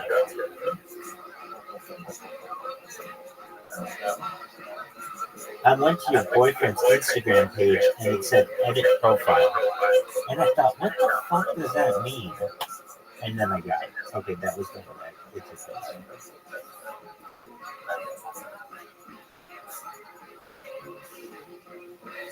But like literally, I swear to fucking God, dude, to quote unquote kill Tony, this is all you have to do. It's the same fucking thing that I did with sex. What did I do with sex toys? Like 10 years ago, I went on. I was being paid as a gigolo for some bitches. Actually, generally like women, not always, but generally married women. I mean, not always women, never do. But sometimes they're married, sometimes they weren't, and I would get paid to basically take them on time. And one of the things that I did was I went on Amazon and women tell me this is the fucking smartest thing they've ever heard any man do in their entire life. So anyway, I went to the women's sex toy section and went by rating all time, and then went rating high to low. And the number one pick, actually I have it right here. This is what it looks like. It's called the Womanizer. I don't know if you can see. Can you see me? And it creates like a little bit of suction on a woman's clitoris, and it's like the all-time bestseller.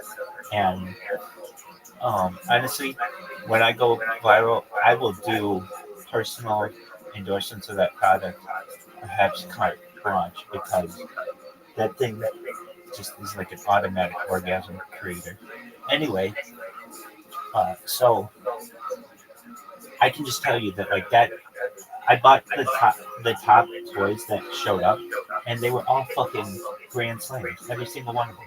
So in the same way, you could do the same thing with a lot of shit. But I thought, okay, I'll do the same thing on Reddit for their joke section and just get like their 10 best dad jokes, their 10 best pickup lines. So you have like clean jokes, you have dirty jokes, whatever. And then kind of get a theme to it. I mean, I don't know. I'm somebody who just didn't want to come up there and just sound stupid. I wanted to be like, damn, this person's fucking creative. And so it could be like your theme is picking up women, which is always like, in my opinion, it's like a safe. Generally, I think it's kind of like a safe topic. You're not going in there talking about races and all kinds of other things, and so I don't know. It's kind of a traditional thing, but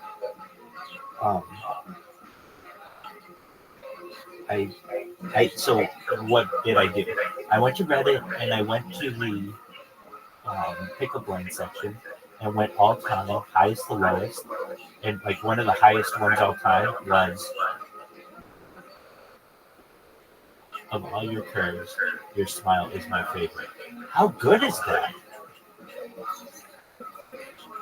Like that to me could be a Hallmark card, like a sexy Hallmark card.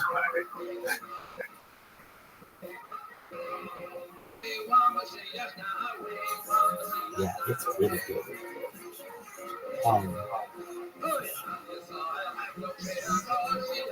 Oh, dude, there was this guy that killed Tony. So do I understand this correctly? Because I'm pretty new to it, even though I'm like a Joe Rogan super fan. I didn't necessarily get into Kill Tony until the last month, and I've only seen like maybe 5 or 10 episodes or something. Okay, but I have seen those 5 or 10 episodes quite a few times. One of them, they had this guy on, I forget, is it something Lopez?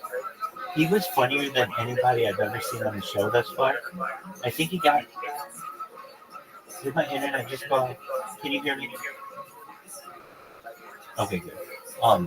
If it goes out, like I said, for the next week, hopefully we'll be able to get through it. Anyway, he had this line that was so good.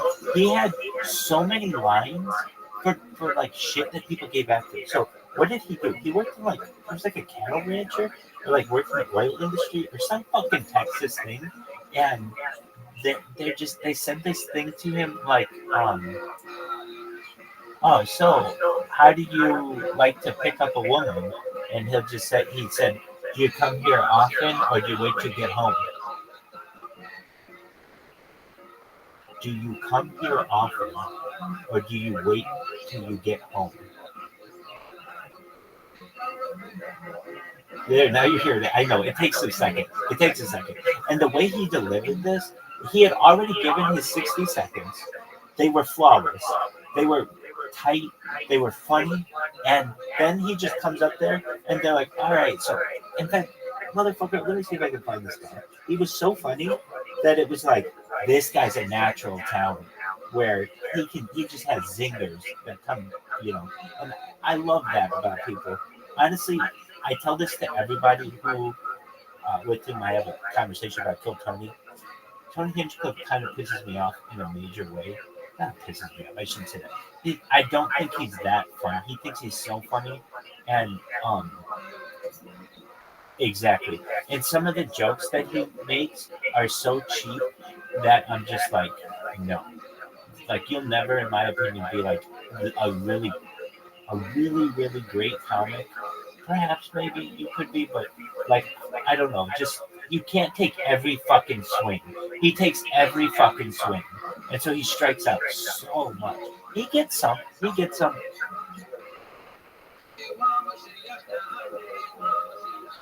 Absolutely. He's forgotten. This motherfucker's from Youngstown, Ohio, and lived in his fucking car for like 10 years at the Comedy Store. And now he's a millionaire, and he's a douche to everyone. And I get it. Okay, so he had this one guy out there, this Lopez guy, who was so funny that I'm looking him up right now. He wore like a cowboy hat. Was it Carlos Lopez?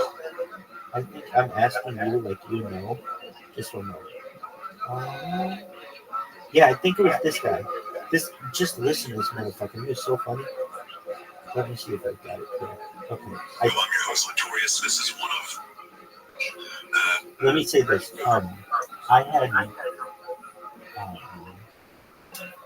I wasn't really paying attention to this guy. working on my robots or whatever.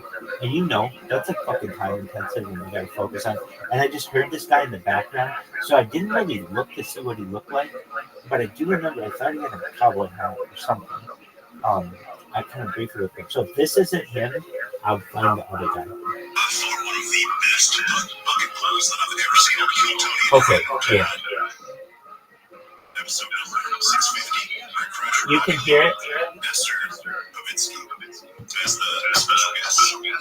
Bert's got a shirt off in a charismatic Carlos. This guy is so funny.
Yeah, no.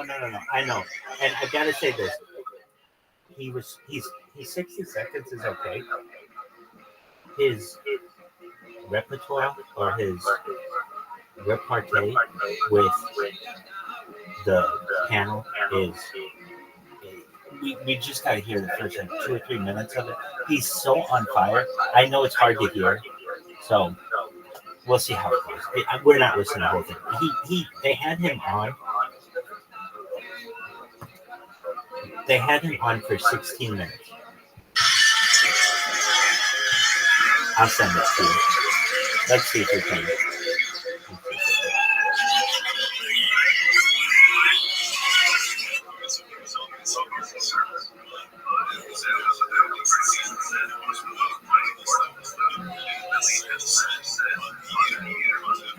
Okay, the guy who fucking made this video is absolutely brilliant because he gets it. The guy's 60 seconds was not like the best. It was solid. Okay, whatever. He was nervous. Dude, but this guy is so naturally funny that you're just like, oh, dog, fuck your set. I just want to hear you talk. Here we go.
Oh, that was the other thing too. It's his first time ever.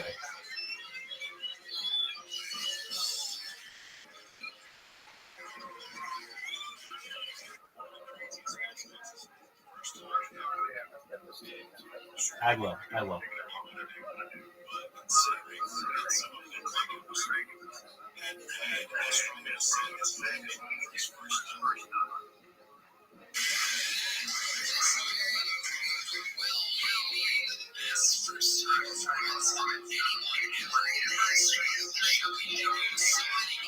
So he says it might be the best first time performance of anyone.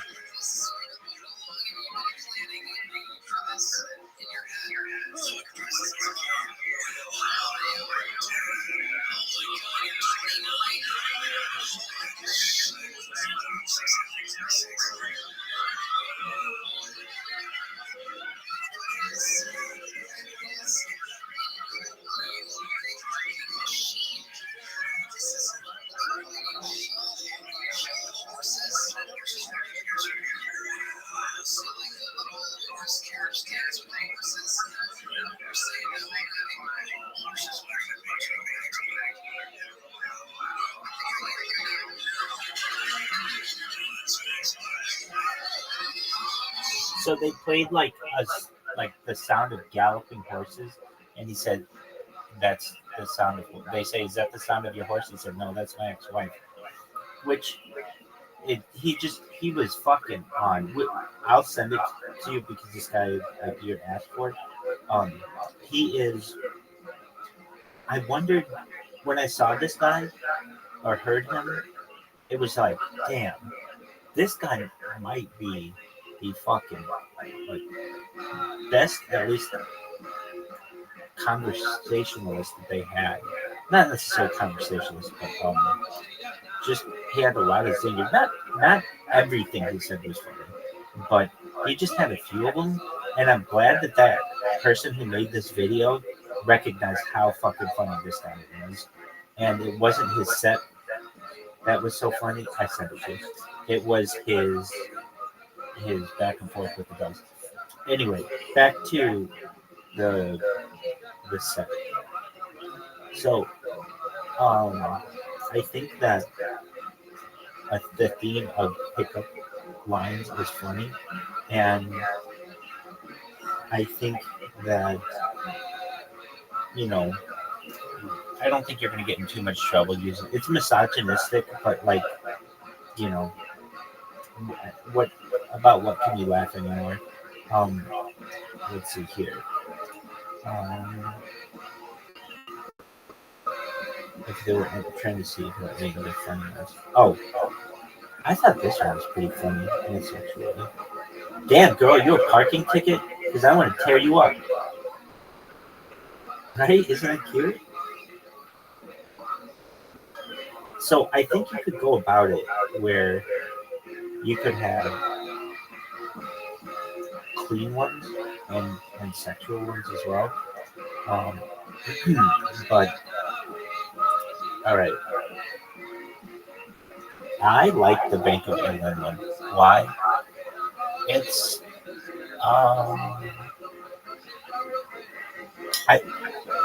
pardon me?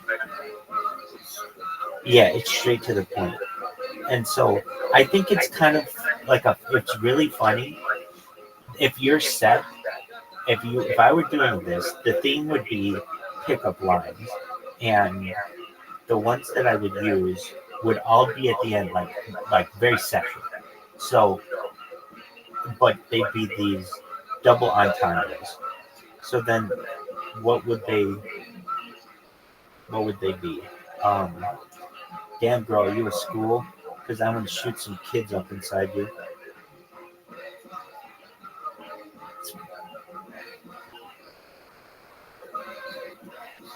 Right, exactly. But the thing is, it's pretty raw. And I also use that joke for my closer, quote unquote, which you don't really have in this 60-second thing. But, damn girl, you are haunted house because I'm going to scream when I come inside. That one is, it may not be my closer, but I know that one gets a joke. That one gets a fucking laugh. I've used that on so many fucking girls on Kick, and it's a winner.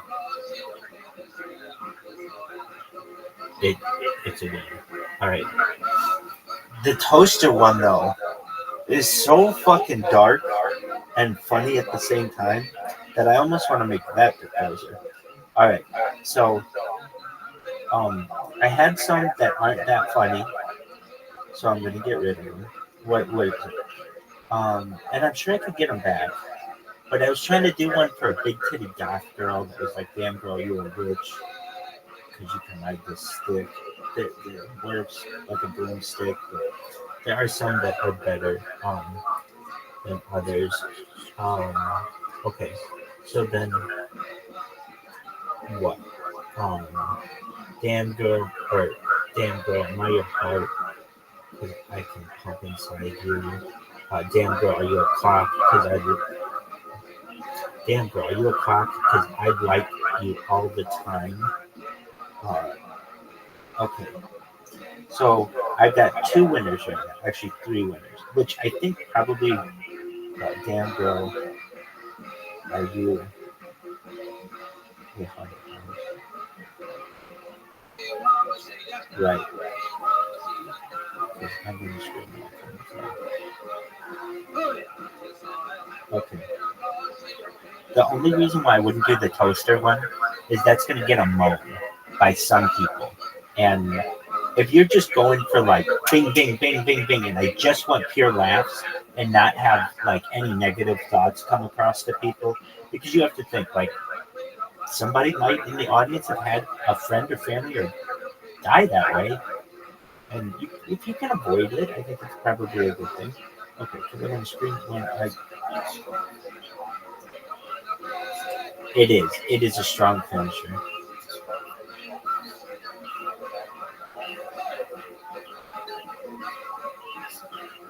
That's the way to do it, dog. That's the way to do it, my man. Now that is fucking funny. Now at the end when you've struck out and not a single one of these has worked, you can on your way out say, "Damn girl, are you a toaster? Because I want to take a bath with you." I like it. I like it. That's very, very funny. And definitely something to consider. Okay, so I've got 3 of them that are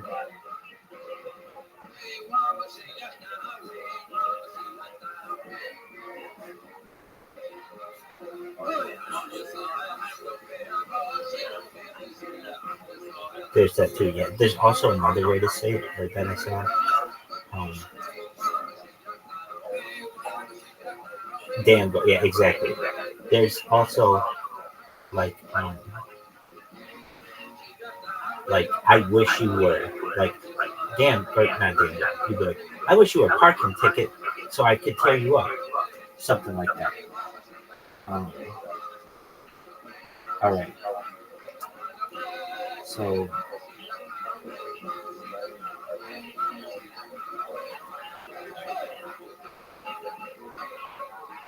Yeah, exactly.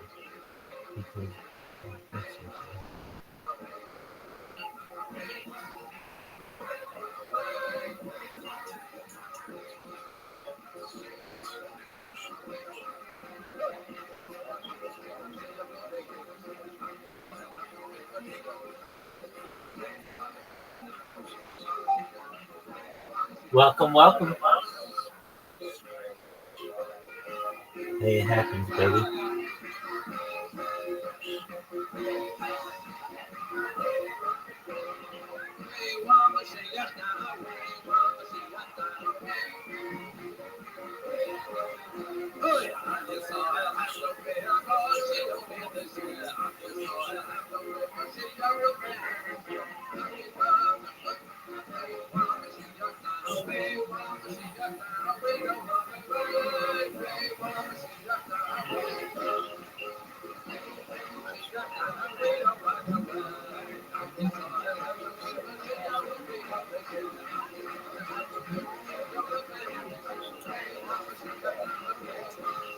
I like it. The only thing I don't like about it is I avoid self-deprecating humor.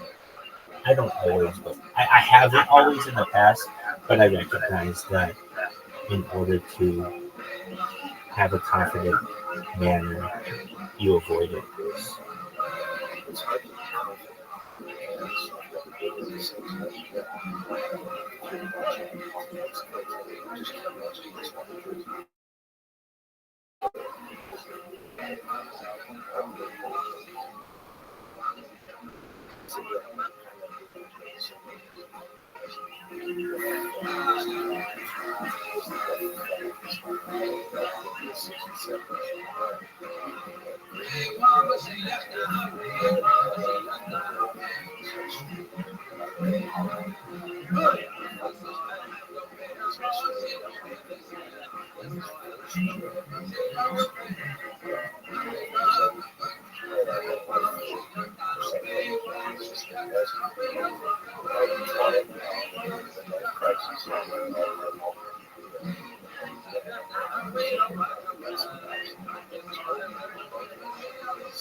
I'm in agreement with you at this point.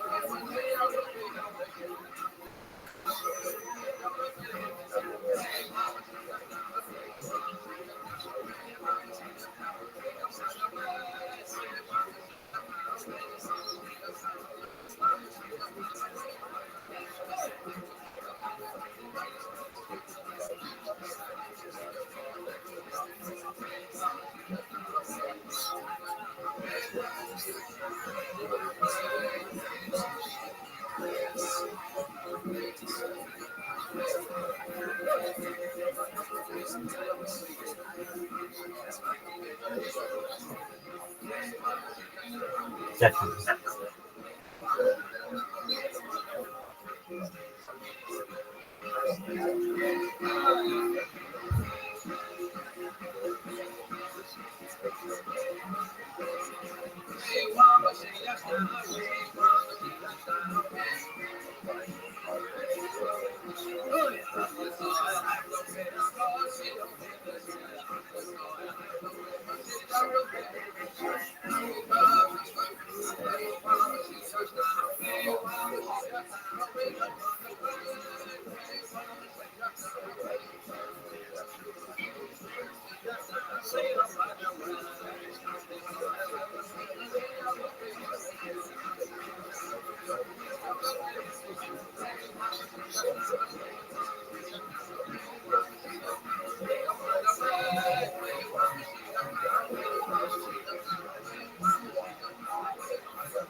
Doug,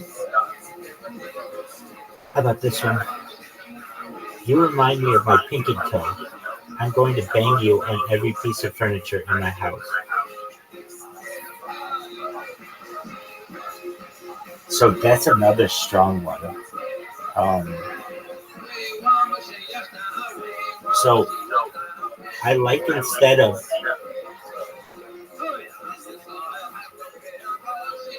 so I'm gonna change it though. I think in my house is too wordy. I'm gonna say every piece of furniture I own. It's shorter. And like simplicity is really important.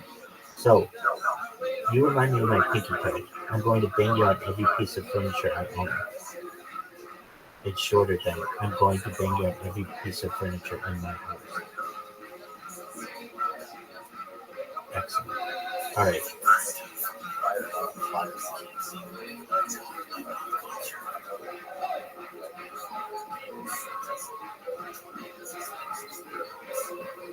Yeah, so.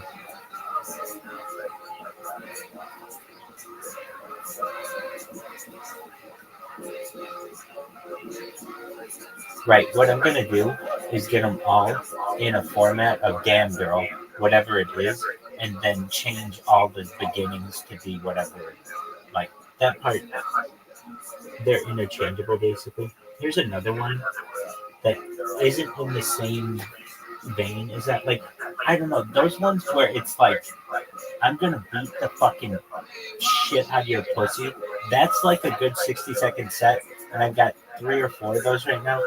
I've got the Bank of England one, the Pinky Toe one, the parking ticket one, and the haunted house.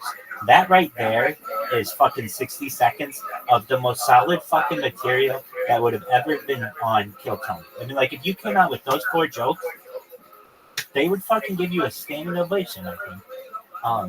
Why? Because it'd be a really tight set, and it'd be a theme. Anyway, there's another one, though, that, well, there are a couple, I mean, there's so many of these. I'll say, like, oh, these are the best 4, and then give me an hour, and I'll have 4 others that I think are even better. But here's one I think is pretty funny. Oh, also, if I ever do stand-up, I will have a lot of tech jokes, which I think would, like, tech humor, I think is a really underappreciated humor that I could utilize. Anyway, I'm done with Google. After meeting you, my search is over. All right, next one. Do you keep your phone in your back pocket? Because that ass be calling me. All right, there we go. I think this one's really sweet. There are a lot of things we don't know about the universe. All I know is it starts with you and I.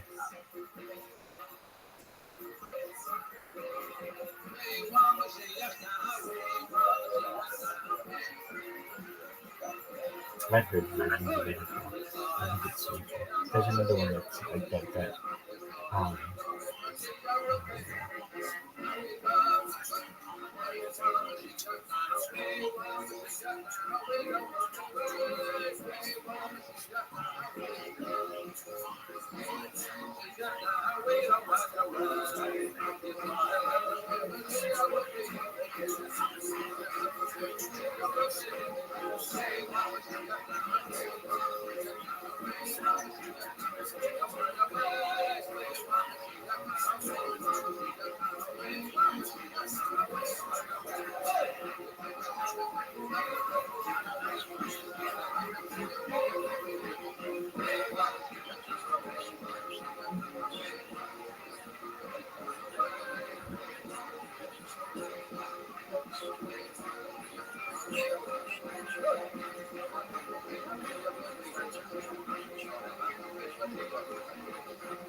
What'd you say?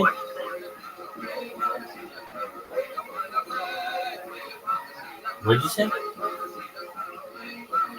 Oh, yeah, I'm just reading these things.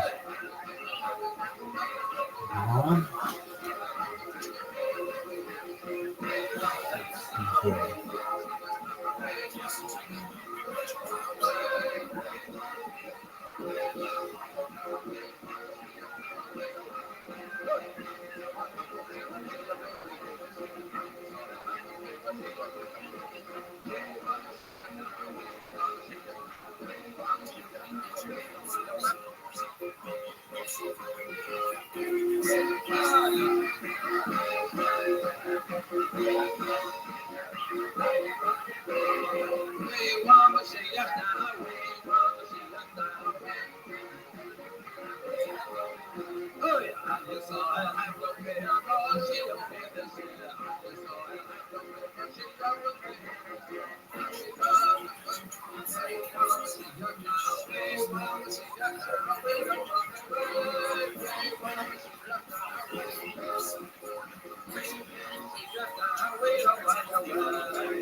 Oh man, it's that fucking funny. Ah! Oh man, it's that fucking funny.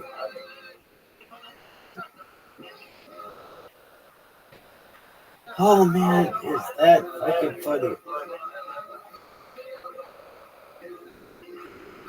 Oh my god. I love this one. You are back just in time. You ready for it? I hope you have pet insurance because I'm going to destroy that pussy.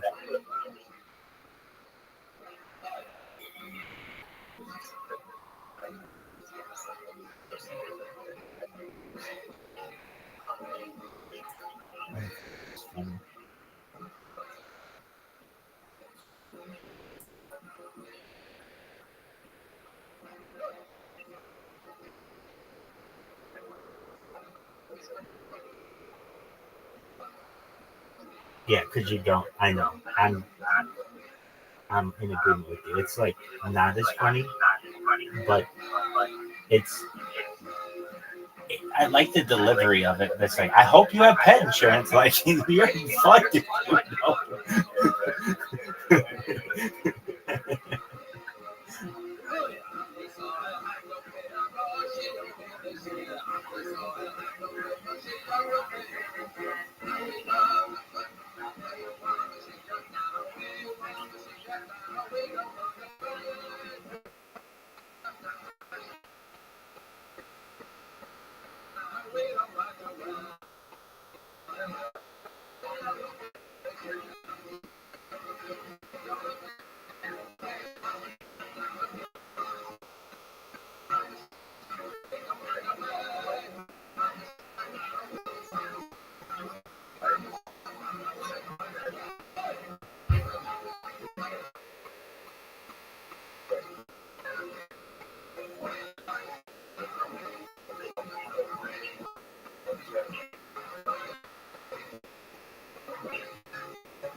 There you go.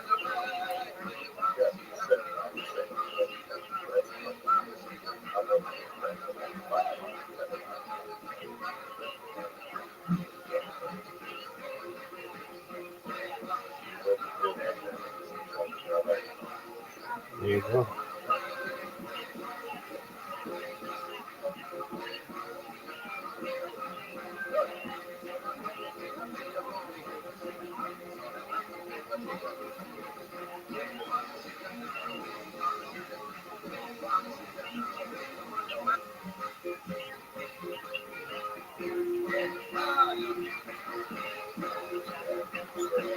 This guy who's starting his body strong right now, and I can't say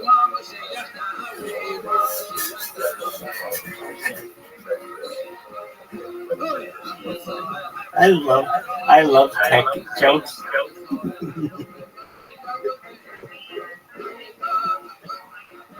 I love tech jokes. Okay. Hey, my name is Microsoft. Can I crash at your place tonight?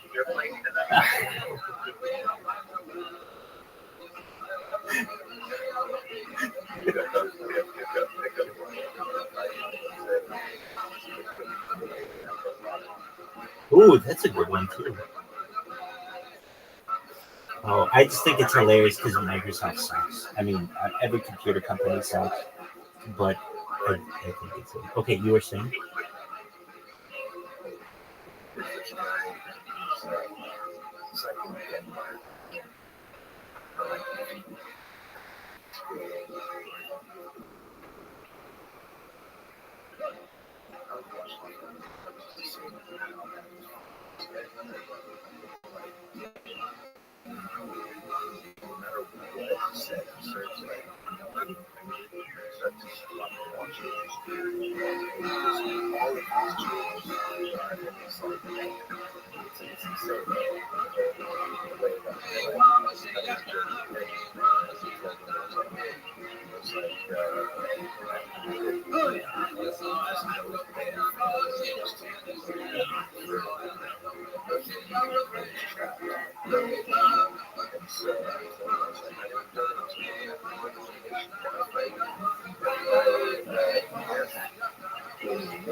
Yeah, this is a good line. I think.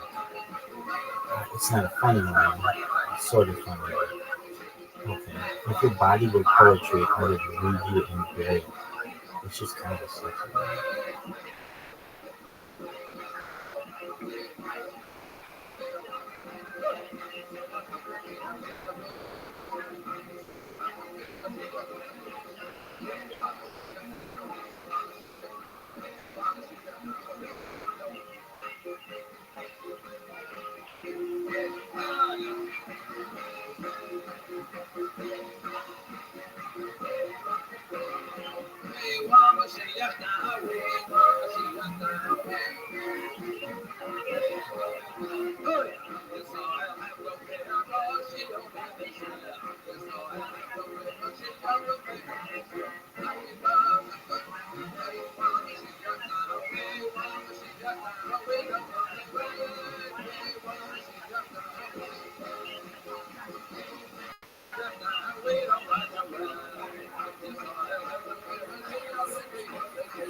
That you and I joke about the universe, the other way I've heard it is if I could rearrange the letters of the alphabet, I would put you and me together.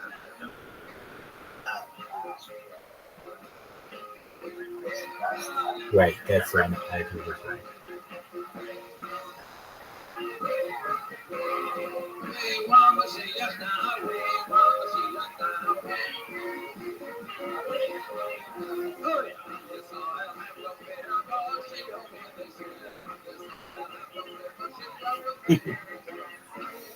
Oh, damn, girl, are you good at movie? Damn, girl, are you good at video games? Could you just switch me to hard mode? I love these. They're just very cute.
This isn't good enough to use, but if I wanted to have an all theme, because I almost have one. I almost have like 5 Halloween themed pickup lines for some reason, and one of them could be, it's not that good though. Damn girl, are you a grave? Because I could bury myself inside you. All right. All right. But I didn't come up with one on my own. So here we go. I like to approach women using pickup lines. Some of them that I use. Damn girl, are you the Bank of England? Because I'm interested in a pound. You remind me of my pinky toe. I'm going to bang you on every piece of furniture I own. Damn girl, are you a bottle of ketchup? Because I want to hit you from the back and watch you squirt. You remind me of a parking ticket. Because I want to tear you up. Damn girl, are you a haunted house? Because I'm going to scream when I come inside. Like if you, I don't know, that was probably 20 seconds. It seemed like it fucking went really fucking fast. But if you just did that and you gave the audience time to laugh, how don't you fucking get asked to be on the secret show and everything? And I don't understand why people don't do what we just did. Like literally in like an hour, we came up with a fucking pretty solid set.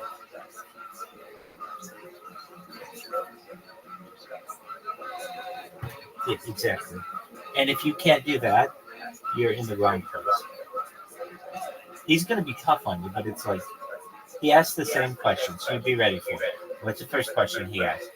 Or what are the questions? How long have you been doing stand-up? What do you do for a living outside of stand-up? Do you have, like, what, are you from Austin? Where are you from? Like, they're simple questions. And if you go up there and you're like, he's bored and he's like, do you have any hobbies? And you're like, yeah, I like to keep people in my trunk. Well, you're opening yourself up for like an awkward conversation. Okay, well, what was that? So if you just go up there and you answer pretty normally, but still funny or just relax, they're going to be like, oh, you want to go on the road with me? I mean, you already have 1 minute. Put that together, make a good 5 minutes, and you can start to open. And, the other thing is, that like 1 minute is one bit. I mean, it's really a bunch of fucking little jokes that are really pretty solid and funny. And if I don't deliver them like that quickly, well, I know you've already heard them like 10 times, so I'm just gonna move through them. But if you give the audience a little bit of time, I think that's about a minute of material if you gave the audience an opportunity to laugh. And if that happened, then what? Then you can really get into, I feel, a real joke. Like that you came up with that isn't just a one-liner zinger, that means something to you. I feel like if you are going to be up there, you have the power of the microphone. I feel it's like a teaching moment of some sort or whatever. So you can go up there and give them your little spiel on the world for 1 or 2 minutes. Throw a couple jokes in there, tell a story perhaps, and then close with whatever you want. But like that to me is a fucking solid comic. Oh, you know who I hate, but I have to say the one thing that two things actually that I think they've said that are pretty brilliant. Sadly, I don't think this person is very funny. Their name is Bert Kreischer. They're actually on Kiltony. Yeah, I don't either. I don't think his shit is that funny. I think that exactly. It's like, dog. We're so past that. Right. Exactly.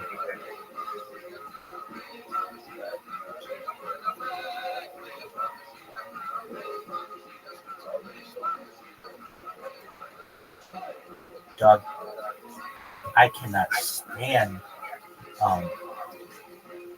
Look, to be honest with you, I never really watched that much of it. Maybe I did. Maybe I watched his stand-up to see, but you know his joke, The Machine, that they made into a whole movie? Good. I'm gonna ruin it for you. Just to save you the fucking story. So his nickname is The Machine. And he made a movie, like a big movie, called The Machine, that they made about his life.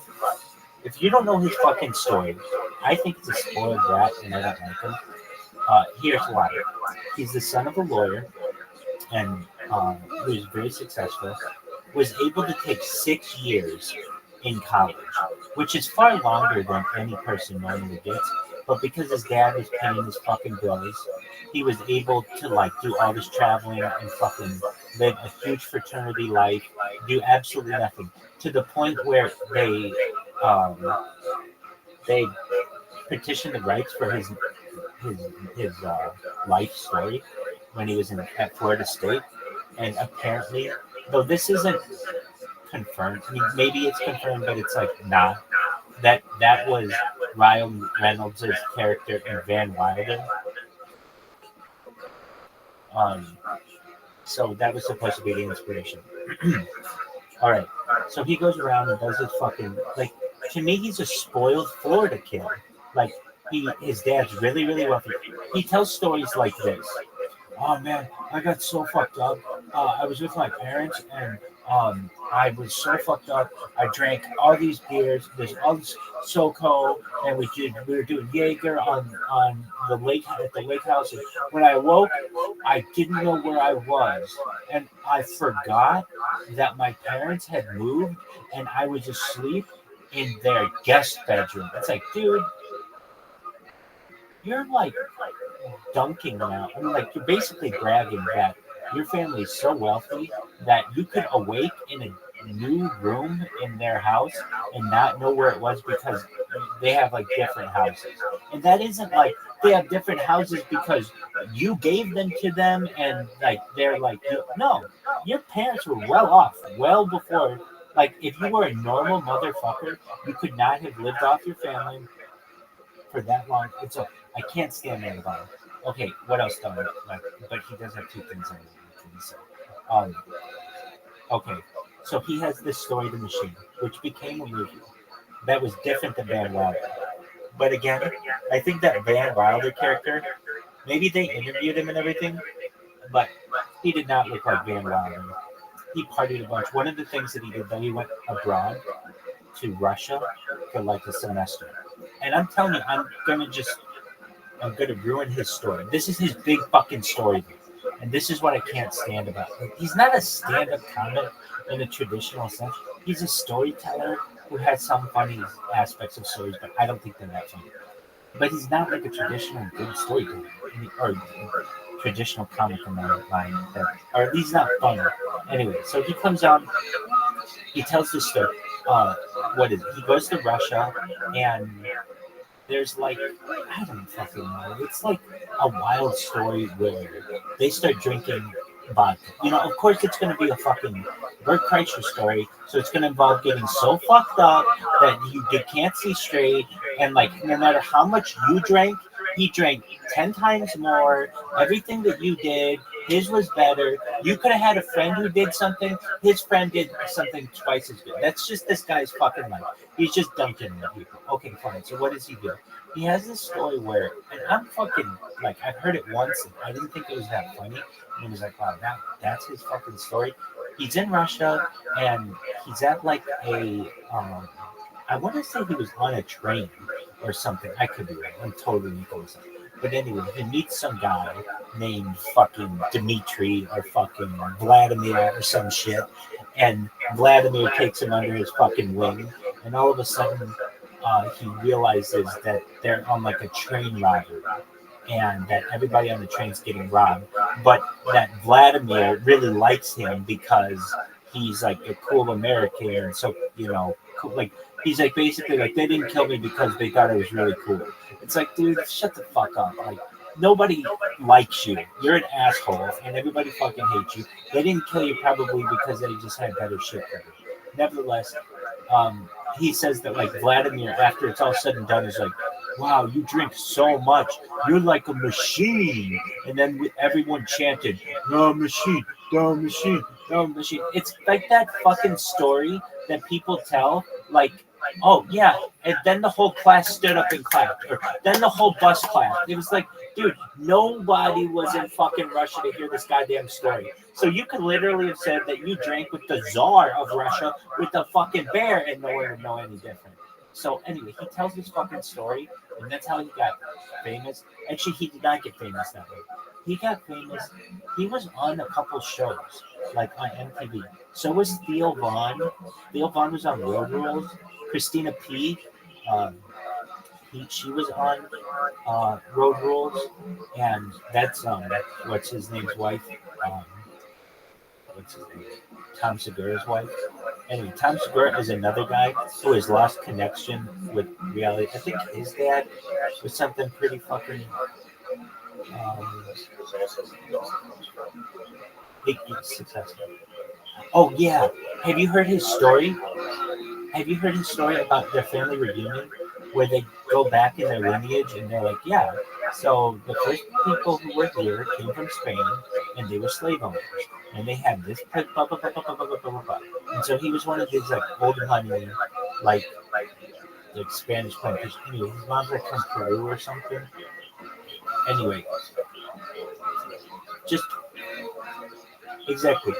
And these guys are like their parents paid for their educations, so they don't have any debt, so they could go out and just go on the road and fucking live with their friends and do whatever because they didn't have to go get a normal fucking job.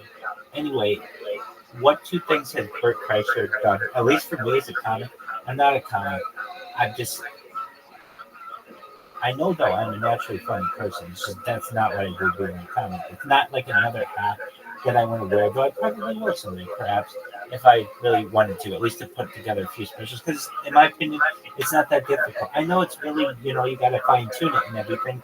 And I'm sure when you're in front of an audience, it's much more difficult. But at least putting together material, it's something that I do on a daily basis. And I think a lot of shit is funny, and I think other people would too. Anyway, so what does Bert Kreischer do? What has he said that I think are actually really important as a comic? And it actually made me realize he's much more a comic than I gave him credit. He said, the first word out of a comic's mouth and the last word are really important to me. Like, what is that first word they're going to start with? Is it going to be like, oh, it's great to be here tonight? Or is it going to be like right into their set? How are they going to start? And yeah, their highs and lows of their set are really important. But what is the first word they use? What's the last word they use? And I thought that was really interesting. And then the other thing, actually, I should say, I learned this from Ralphie May. Do you know who Ralphie May was? Excellent. So Ralphie May is the one who brought this to my attention. That when you get to be a really good comic, you don't worry so much about, I mean, you worry about getting a big laugh. That's, of course, really big. But you worry about laughs per minute. And basically, how many seconds between each laugh do you get? And why? Because you want to keep that fucking audience smiling and laughing as much as possible. And so, like, if you have one comic who delivers one joke a minute for 60 minutes versus another comic who delivers 20 jokes over the course of 60 minutes, at 3 minutes at interval versus 1 minute at interval, the people who are 1 minute at interval probably, depending on the joke and how hard they're laughing, are getting more bang for their buck, so to speak. So those two aspects of comedy, I think, are really important. What's the first word, the last word, and then also jokes per minute or jokes per second, or jokes. I forget how it's judged or how Ralphie May put it one time, but it was like laugh intervals. Like, you know, when you're working for like an agency, agencies are gonna like, and like, hold on 1 second. Pardon me. Agencies and like you know, like production companies, they're gonna track that kind of data, like how often you're making an audience laugh, as opposed to just, oh, I did a good job because I made them laugh throughout the whole set. Yeah, but how many fucking jokes did you tell in there, and how quick were they? And at least with this kind of set, where it's like, I don't know, I could probably find a couple more jokes to throw in there, but you know, I'd say like there's like 4 or 5 or 6 jokes per minute, and that's a very dense set of jokes where I personally think that if you're only given 60 seconds, make the audience laugh as many times as possible. If you only go with one big joke and it doesn't land, then you're gonna look like a doofus. If you go with 4 little jokes and 3 out of 4 land, then you're gonna be, that's fucking really good. That's better than most comics their first time. But if you can go in and every fucking one of your jokes lands and has a theme and it's tight, then you've got a fucking career on your hands.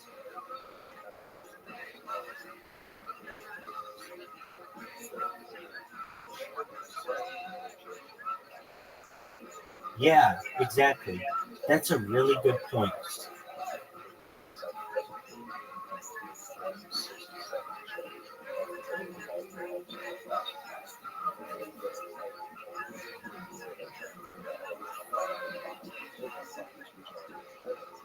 Exactly. Right.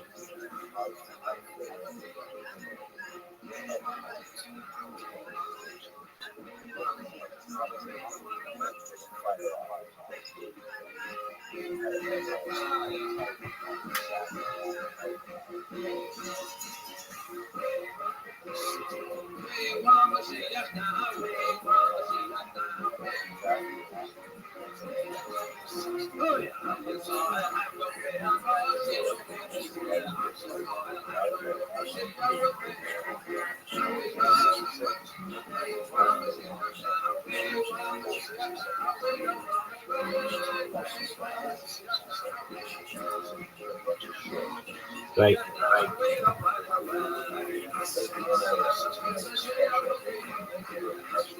Exactly. Then go tell your fucking story. Exactly. Dude, here is my impression of Bert Kreischer really telling the story. I mean, It's not like a real impression. I don't listen to that much, but it's like this. Yeah. So we were drinking SoCos on the boat, and then all of a sudden, Georgia, you all know Georgia, right? My daughter has her period. And my wife is over there like, wow, I don't have any tampons, and we're all out of pads. So she's saying to me, hey, Bert, can we go over to the dock so that so that we can get some pads and some tampons for Georgia? So I have to dock the boat. Think about it. I got the SoCo there. I've got the Jaeger bombs, and now they're asking me to dock the boat. So I docked the boat, and now I gotta wait for them to go get these pads, and it's just like the most annoying thing ever. I'm just like, what in the fuck? Why can't you hurry up and get these pads, get back on the boat? We're gonna go out to the sandbar all afternoon. Like, why do I say that's his fucking story? Because everything's about drinking. Like, a lot of times it's on a boat or doing something like that, or traveling somewhere fucking crazy and doing something stupid. But also, it's an embarrassing story for his family. He'll be like, oh yeah, Georgia had her first period, and he'll be like, dog, your daughter is like 13 years old. Like, her friends are gonna fucking see that on the internet. She don't have to do that. You don't have to do that. And his stories are always like that's not funny. Like, well, I just thought you would think it was funny because my wife, I forget what the fuck his fucking wife's name is, but he's just like, oh well, she just she told me that she would divorce me if I didn't do this next tour. So I figured, I'm counting the money for the Travel Channel, and we've got Georgia who's going to be going to college, and I'm thinking to myself, you know what? It's just the right time. It's just the right time. So I'm going to be coming out with my own brand of tequila. It's called Bert Kreischer Sucks Cock. Everybody's going to want to be drinking this. Everybody loves it. Oh, and then his fucking laugh.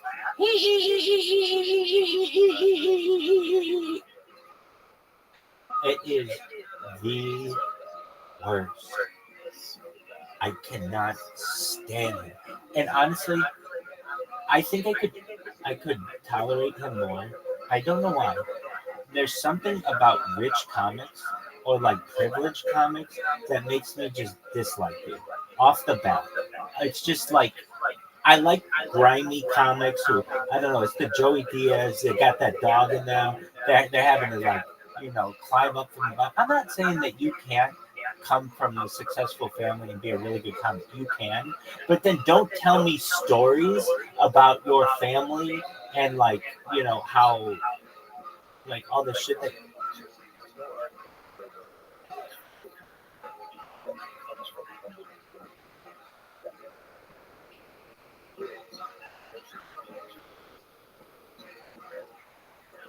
Exactly. Here's another. I mean that story about Bert Kreischer's daughter's period. He has told that. So there's another one he tells that's like, I can't. This is how he tells his story. He's just so self-absorbed. So he'll be like, yeah. So I was going to private school in Tampa, and you know how it is when you go to private school, and at least where we went, there were right, exactly. Well, you've got and not only lost the audience because of the schooling, but also so you've got the Hispanic kids, and then you've got the white kids, and I was the one white kid that all the Hispanic kids liked, because I made friends with a guy named Miguel on my second day, and all of the Hispanic kids liked me, and I was always their homie for the rest of it. It's dog. Maybe that's a true story. Maybe it's not. But it's basically just sucking your own dick about how a bunch of adolescent kids thought you were neat. Yeah, that's fine. We're not living in the fucking past. And these are literally stories of his.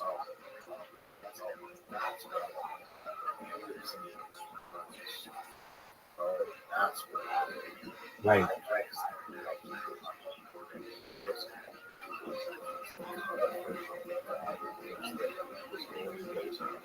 Right. He's a frozen frat boy. But he's not even in my opinion, what I would have considered a successful frat boy to be. what do I consider a successful frat boy to be? I don't know. Not that. That to me is kind of just drunk. Like it's just, yeah.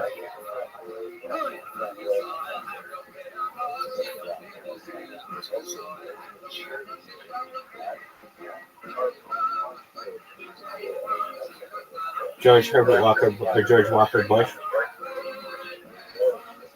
Yeah, so that was Yale undergrad because Skull and Bones, and Harvard graduate school.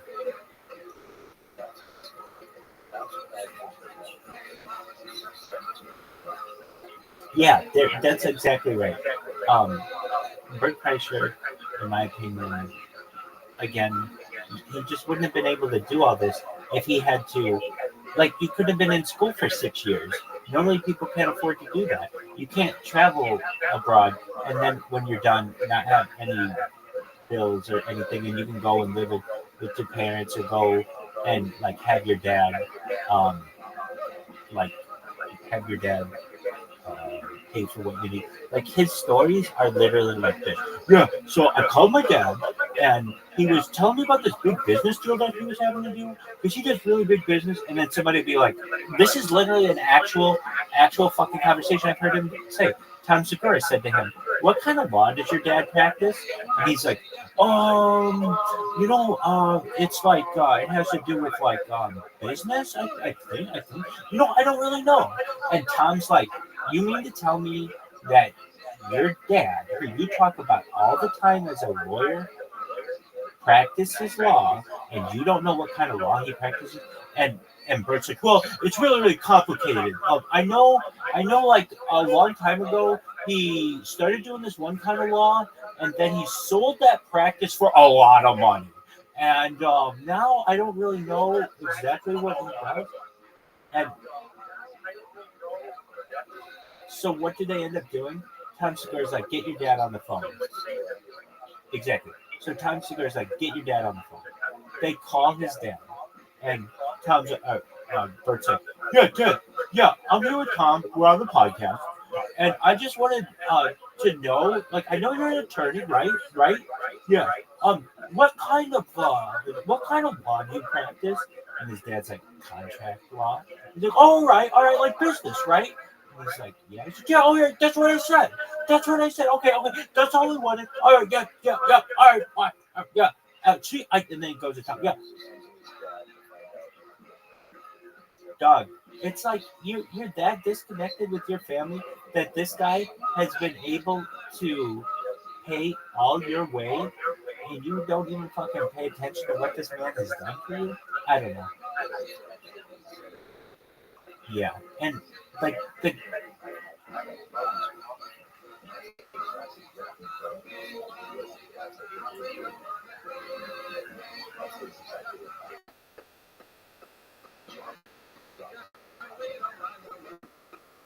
Right, and it's like you're just so disconnected from your family, but also like this is what funded all of your bullshit, and now you don't even know like what paid for your education. You don't even know what paid for your house. Like there were these 3 stories really fucking pissed me, or 4 stories that he's told. It's his daughter's fucking period story. Dude, that's not your news to talk about publicly. There's his machine story, which is just overblown. There's this one story that sticks out in my head where he's like, I got so fucked up on the boat, and when I awoke, I didn't even know where I was. It turned out I was in my parents' new house. I had never been there before. I was so drunk that they had to carry me to the guest room, and that's where I awoke. And it just comes off as such a just like a you're out of touch with normal people that like. Yeah, and then the last story was the one where he is. It's just from their fucking show, 2 Bears, 1 Podcast or whatever. 2 Bears, 1 Cave, and he goes, he didn't even know what kind of law his dad practiced. Very good. I can't stand him. So, is he my least favorite comedian of all comedians? He's up there. Yeah.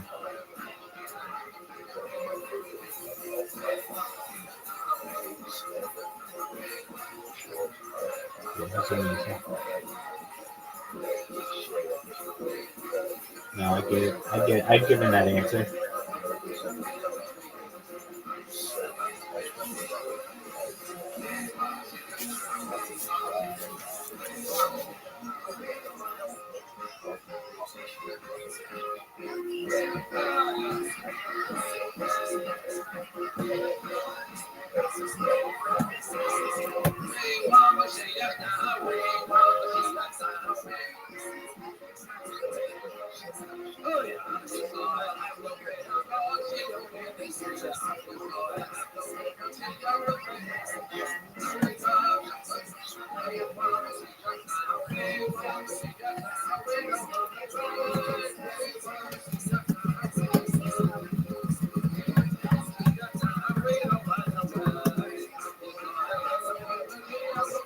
Dog, just a moment. I'll tell you about my feelings on George Carlin.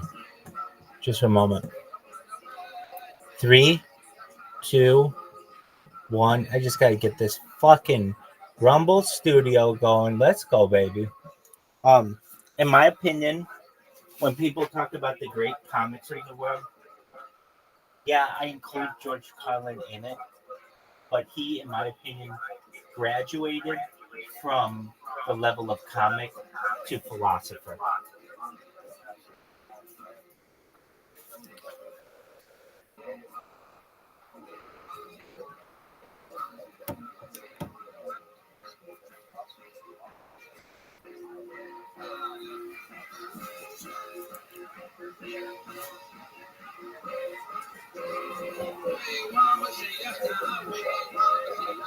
Doug, I'm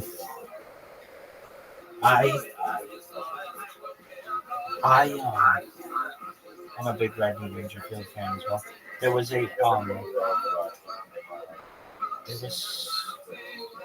there was something that let's see. Oh, my least favorite comic.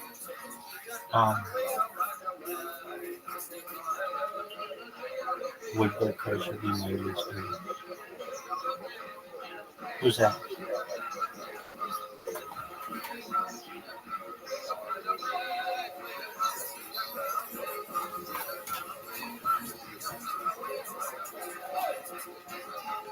Oh yeah, I kind of remember that show. Hold on, I fucking hated that show. I think.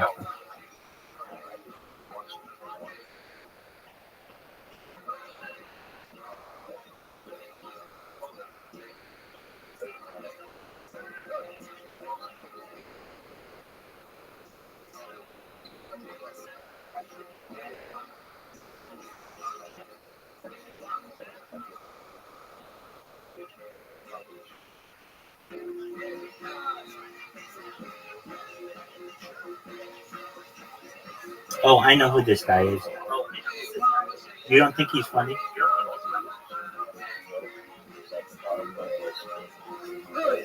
Yeah, dude, I can see that. I can totally see that. He's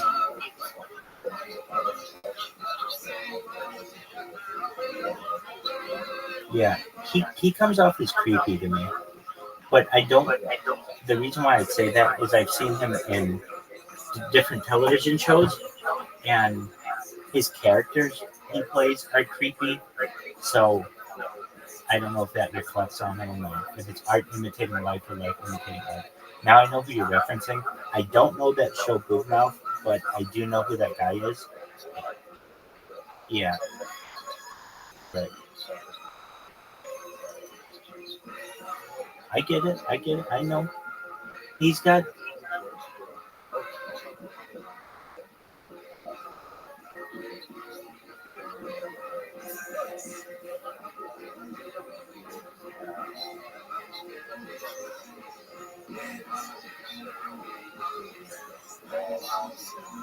Yeah. I hate that shit. I hate that. I hate that.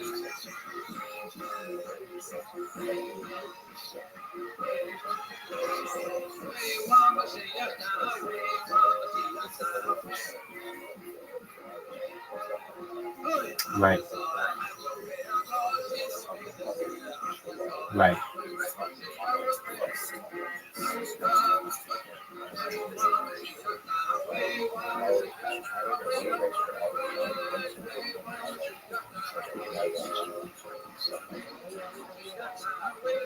Right.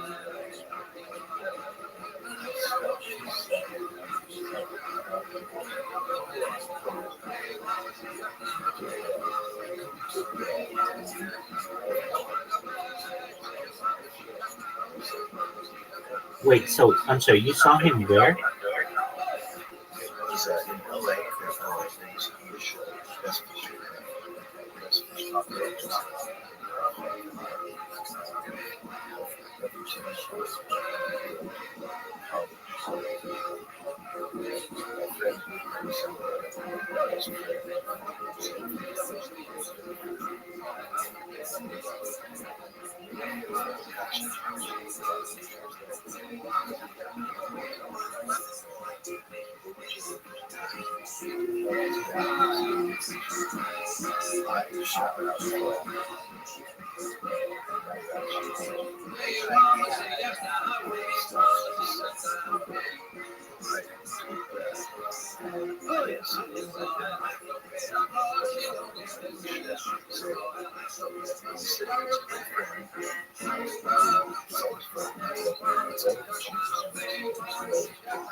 Damn, your fucking friend is a G.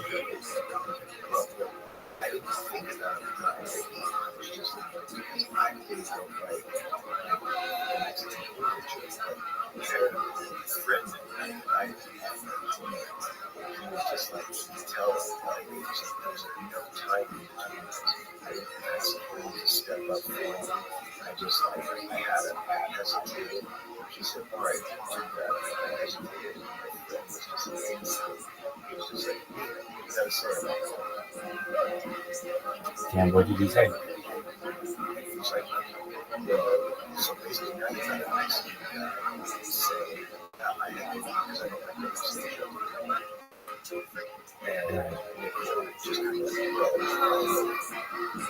Just give it my set, guys. And then went on with the set.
All right, big dog.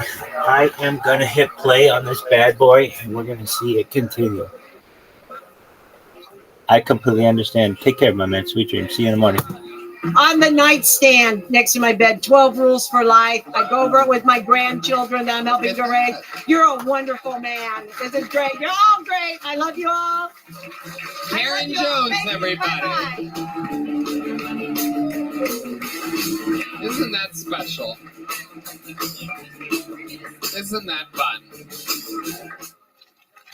Well, hello, my little friends. This podcast is sponsored by Game Time. Guys, live events are my life. I love concerts, sporting events, theater, you name it, performing in arenas. That's why I'm excited to partner up with Game Time. Game Time makes getting tickets for concerts and events faster and easier. Even if you don't buy tickets right away, prices on the Game Time app usually go down the closer it gets to show start time.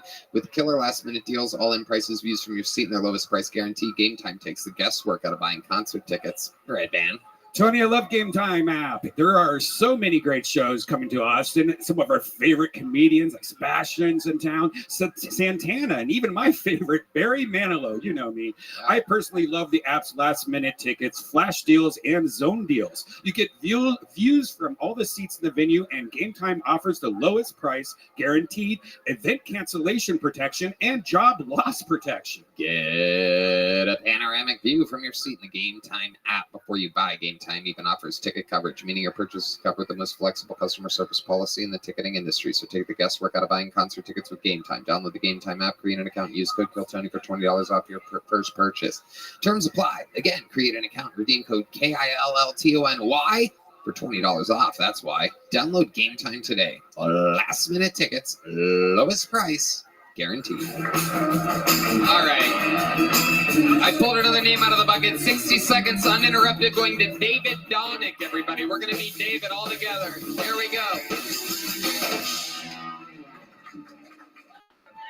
David Donick, it's nice to meet you all, man. I'm a teacher right now. It's a good time. I hate these bitch-ass kids, so let's dial it back. I taught a senior seminar class this year where we help kids figure out where they want to go when they graduate. I'm teaching one day, a girl has a question. I go over to her. She's like, I have a question. I'm like, what's up, big pimp? I don't remember their names all the time. I go up to her and she's like, Mr. Donick, I'm trying to go to a music school. Any suggestions? Yes. My girlfriend went to a music school. She studied classical saxophone. You could go here or here. As soon as I said my girlfriend, her and all the other kids at the table just squinted their eyes and tilted their heads at me. I was like, what the fuck are we looking at right now, team? Finally, one kid broke, and he goes, I'm sorry, Mr. Donick. We thought your ass was gay this whole time.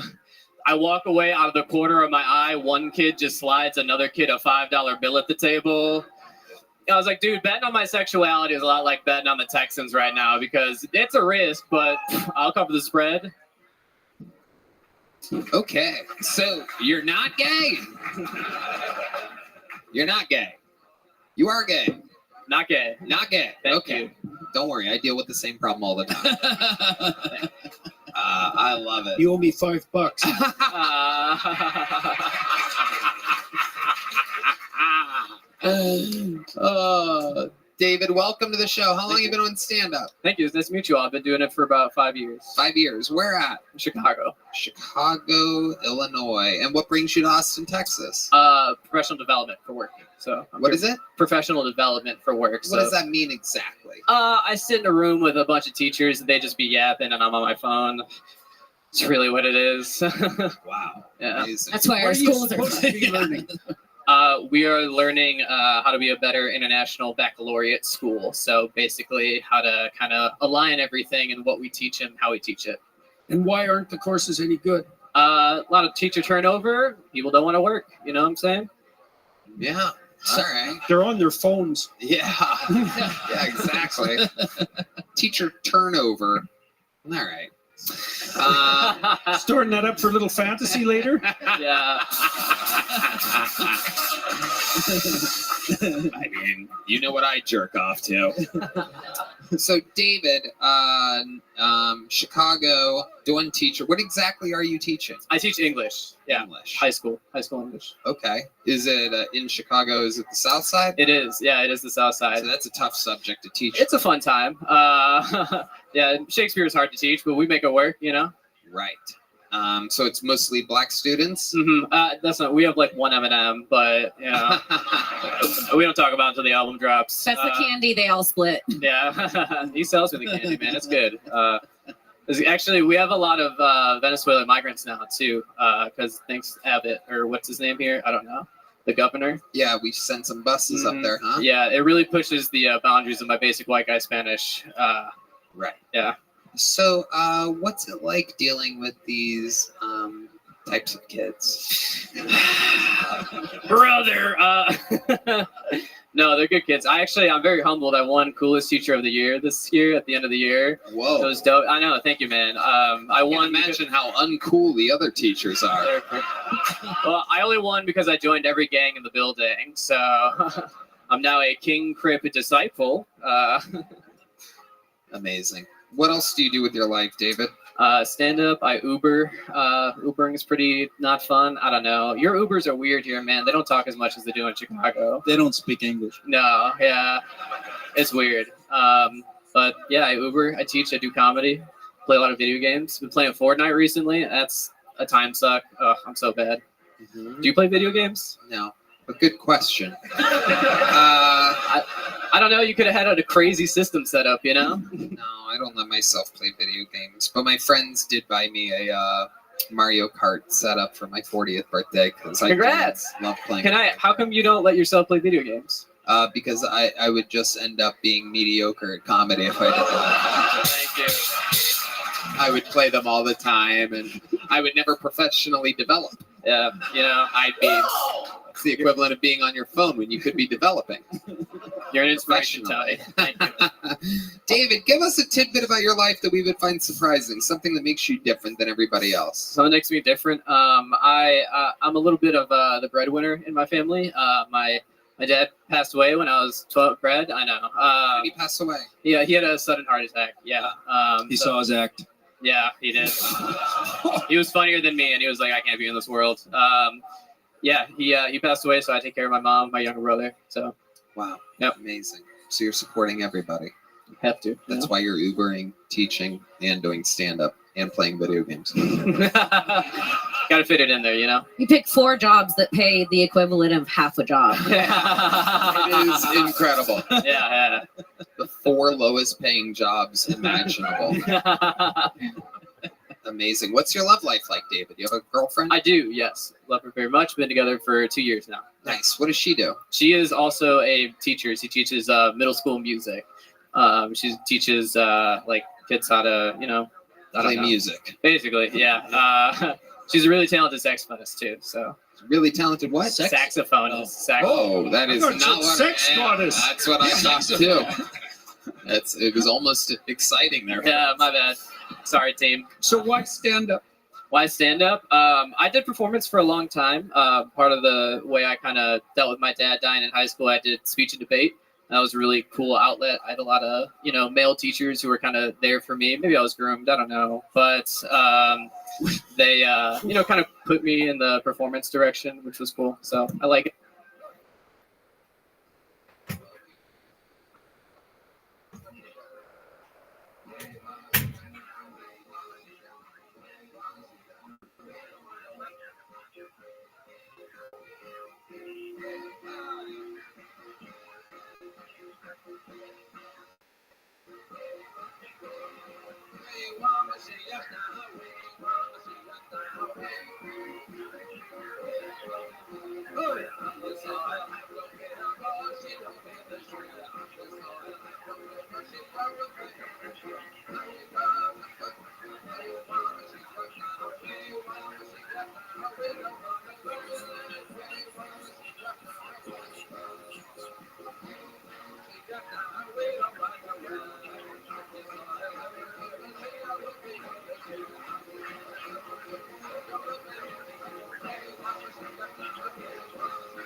I like it. I like making people When you go laugh. down on your girlfriend, does she make you put a reed in her pussy? She does.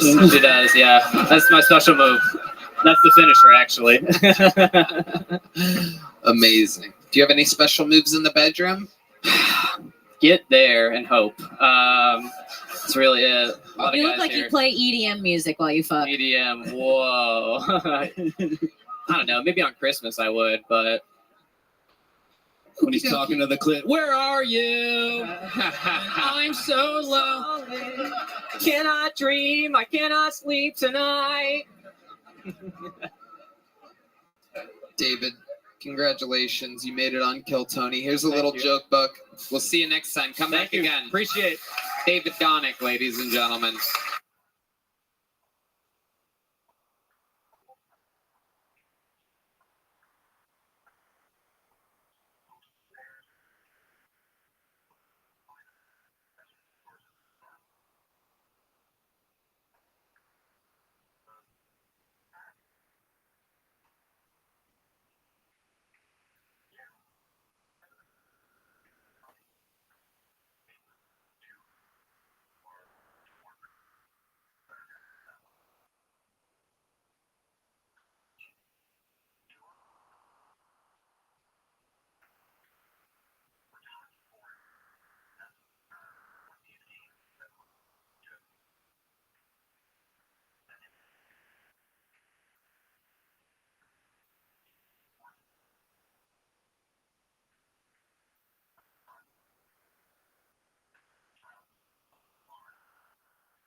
Yo, dog.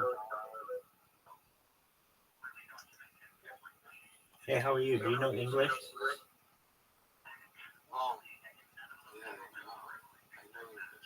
Excellent. What up, hard chick? How are you? The leprechaun's here. How you living? I'm fine. Amazing. You want to learn how to speak English better? Yes. You're in the right place. Yeah, I do. I'm the biggest deal in global history, and I'll teach you how to speak English better than anyone. Teach me, man. Excellent. Well, I'm teaching English as a foreign language certified, but to be honest, I'd like to first know at what level are you? You were going to say fluent? Nah. Okay. I mean, I don't know if anybody practices pure fluency. Okay, so the best way to do this, I find right off the bat, is to get a beginner glossary, which is what we can do, and we'll just review some words, and I'll read through them. And if you guys have questions on what we're reading, we certainly can find out what they are. Just one moment. I've got my tablet here. If you are just joining us, I'm Rabbi Rothschild. Rabbi means teacher, and I teach English. I've taught English at all levels of school at an American level. And just one moment, we'll get some words, and the words that we choose may be too easy, they may be too hard, so we'll kind of judge our difficulty. And so just bear with me as I pull this up. How long have you been in this Discord or active in this Discord, if I may ask? For English, as for English, about 2 months. Okay, excellent. Well, I am from the United States, born and raised, and I can tell you that English here is degrading. What do I mean? People are using fewer and fewer words, and it is essentially, I would say the internet has a lot to do with that. Texting has a lot to do with that. Brevity is very important, keeping things short. And so what I'll do in the way in which I speak is I will try to use multiple words that mean the same thing, which are known as synonyms. Okay, so if you're wondering what I'm doing and where I'm going to get these words, do you all know what ChatGPT is? Yes. I use it every day. Beautiful. You're the man, and I love you for it. Why? Because it's going to be your best friend when it comes to writing essays. Right now, you both can write an essay better than any native or fluent English speaker with the aid of ChatGPT. That's a beautiful advantage that you didn't have 5 years ago. So with that said, what I like to do is go to ChatGPT and then just ask it for a random list of words. So please provide me with a glossary. What is a glossary? A glossary is essentially a list of words with definitions of any words you want in particular. I have some. I like technology words, like words for the future. Is that okay if we use that theme? Go ahead. Excellent. Yes. Futuristic words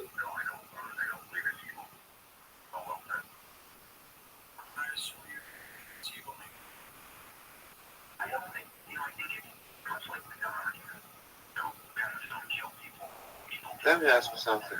Go ahead. You live in America. Why are you here? I want to make friends.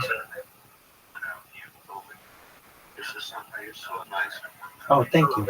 Yeah, I have my own Discord, so I have a lot of friends, but my friends are asleep right now. They're actually asleep in my Discord. And so while I had some time, I thought, you know what, I'm going to check this out. Before we go through these scientific words, let me tell you what I do, if you don't mind. I stream my life 24/7, 365 for world peace. I don't want war anymore. And some of the words that I use on my stream, I think are important for you to know in English. So there's some of these futuristic words. So I'll explain. The first is de-extinction. DEEXTINCTION. What is de-extinction? Okay, so you know extinction. Extinction means to eliminate from the ecosystem, essentially, from the planet, for an animal to stop living on Earth generally. But de-extinction, the prefix de essentially means the reverse of, or to undo. So de-extinction is the type of technology that has been currently developed to bring extinct animals back to life. Okay, now this is a type of technology that has already happened. Okay, so I'm sure you both are educated individuals, so your best friends are going to be ChatGPT and Wikipedia. And I'm sure you guys already know mostly both of those. But with Wikipedia, if you go to the de-extinction page, which I can, but I've read it enough times to just give you the gist of it. During the late 20th century, so that's the years from 1901 to the year 2000, there was a type of ibex, IBIX. An ibex is like a deer, and it lived in the Pyrenees Mountains. The Pyrenees Mountains are located between Spain and France, and this Pyrenean ibex was going extinct and eventually did go extinct, but scientists were able to take its DNA and actually impregnate other ibexes with it and actually bring one to full term. And it's considered, it happened in the early 2000s, the first true de-extinction. So this is very exciting for society because some of the other projects that are being worked on currently as we speak is de-extinction of the woolly mammoth. Do you know what the woolly mammoth is? It's okay if you don't. I'll show you a picture of it. Just one moment. So woolly mammoth was an animal on Earth that was like an elephant but with hair.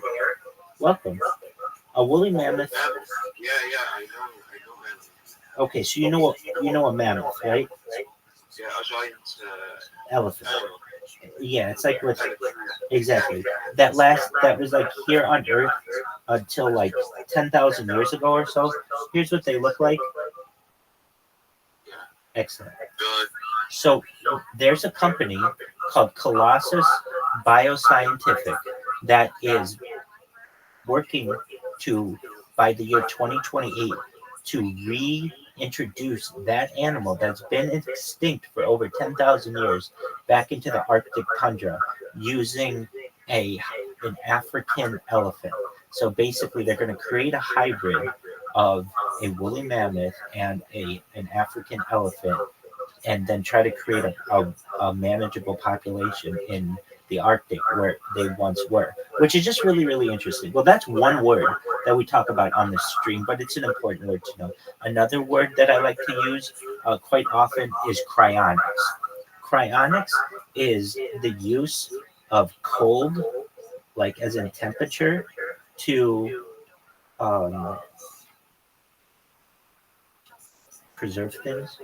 Cryonics, it comes from the Greek, meaning cold. And what I'll do too, what's very important, and if you don't know this word, you should learn it, is etymology, etymology. I'll do my best to spell out wrong words for you as well. Etymology is the study of the root of a word. So cryonics comes from the Greek cryos, meaning cold. And I'll do my best to teach you that as best as I can. It's low temperature freezing and storage of human remains and speculative hope that resurrection may be possible in the future. So cryonics, and then there's cryogenics, which is a little bit different. Cryogenics is the use of cold for living people. And just one moment. Cryogenics is the production and behavior of materials at very low temperatures. So you can use cryogenics though on the human body, and you can use cryonics on the human body as well. So those are two words that I want you to know. Other words that are important to know as we move into the 21st century are words like life extension technology. So you may be like, Rabbi, what is life extension technology? Life extension technology is really could be anything, but particularly specific, it could be any kind of medicine, perhaps, that makes you live longer. So anything from vitamins and minerals that you may take in a supplement form to a pacemaker. You know what a pacemaker is in your heart. To if you don't know what a pacemaker is, it's like a little machine. Hello. Yeah. We're talking about words that are used in the future. So they're technical words, like scientific words for the future. And the word that we had just used, we were talking about life extension technology. There's another phrase that you should know, known as stem cells. If you don't know what stem cells are cells in your body that can be whatever you need them to be. So they can be neurons, like neurons are for feeling or perhaps transmitting information between your brain and other parts of your body, or storing memory. They can help regrow your cells. So stem cells are really important. Another type of technology that you should know, in a phrase that with which you should be familiar. Just for a moment, someone's in my Discord. Hey, how are you? I am teaching an English class. Feel free to listen. Another. Hey, just one moment. I'm in the middle of an English class, so if you can just listen for right now, I'd appreciate it. Thank you. So another type of technology that we have, especially that we're going to be seeing over the course of our lifetimes, in addition to cryonics and cryogenics and stem cells, we also have something called human growth hormone. What is human growth hormone, you may ask? It's a phrase, so it's 3 words, human growth hormone. Human means like a Homo sapien, that's our genus species name, that's how we're classified in science. So mankind or humankind. So human growth. Growth, of course, means to get bigger. And then hormone. Hormone is a word that has been used to describe the chemical compounds, essentially, that are within what's called our endocrine system. Endocrine is a big word, it's a scientific word, but basically the part of our body that regulates emotions. So human growth hormone, with human growth hormone, we can create more cells, we can grow taller, we can grow bigger muscles, all kinds of positive things. So those are some great phrases to know. Additionally, a great phrase to know is something called mind uploading technology. What's mind uploading technology, you may ask? It's the ability to scan your brain into a computer for later download. Now I'm going to use some words that are very scientifically oriented here, and I'm going to describe each one. So perhaps in the future, you may be able to download your brain into an Android. What's an Android? Android's like a computer. It's and also an operating system, kind of Google based, but I'm talking an Android that's more like a robot. You can download your brain perhaps into a robot. What is a robot? A robot's essentially, you know, a robot. Okay, a cybernetic being. What's a cybernetic being? The word cybernetics is essentially the combination of biology and technology. So basically using technology within the human body. So a cybernetic being, another thing that you perhaps could be is a clone. What's a clone? Where we take perhaps your DNA and create a secondary one of you, either older or younger, or perhaps more than that. An ethereal being. What's an ethereal being? The word ethereal means like bodiless, and as I don't have every definition in the world downloaded or memorized, I want to make sure I get you the right definition. So ethereal means of or relating to regions beyond Earth. So the future is really bright. And with that, those are some things that we discuss on my stream. And other things that we discuss are things that we're going to review right now. The first phrase we're going to review is artificial intelligence, AI. Advanced computer systems capable of performing tasks that typically require human intelligence, such as learning and problem solving. Now, I'm a certified project management professional in addition to a TOEFL certified teacher and the rabbi and quite a few other things. And I just want to inject here the two types of artificial intelligence that perhaps you may encounter over the course of your lifetime. The first is known as artificial general intelligence, which is artificial intelligence that is at the level of human intelligence, which is basically it can pass what's called a Turing test, which is the test that we've used historically to define what is capable of human cognition. And then the other type of artificial intelligence is known as ASI, which is artificial superintelligence. What is artificial superintelligence, you may ask? It is the type of intelligence at levels far beyond at a logarithmic scale. What I mean by logarithmic? Exponential. It can goes up very, very quickly. Artificial superintelligence is essentially infinite. It's limitless. And so we're going to be experiencing that in the future as well. The next phrase that we're going to review is augmented reality. And you're going to see this used a lot in the future as AR. It's a technology that overlays digital information onto the real world, enhancing the user's perception of their environment. So what does this do? Essentially, you may see augmented reality in overlays on virtual reality or on different computers, and you're going to see this more and more in the future. The next word we're going to review is biotechnology. That's the use of biological processes and organisms in technology and medicine, often to create advanced medical treatments or enhance human capabilities. The next word, very interesting that it's on here in our ChatGPT glossary, is cybernetics. Cybernetics is a word that we just used.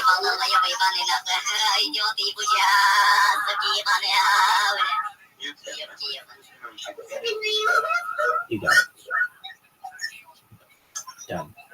All right, cybernetics is our next word. The study of communication and control in living organisms and machines, often involving the integration of human and machine systems.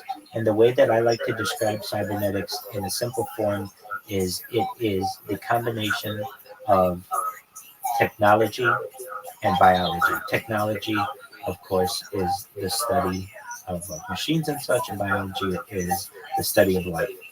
Next word is futurism.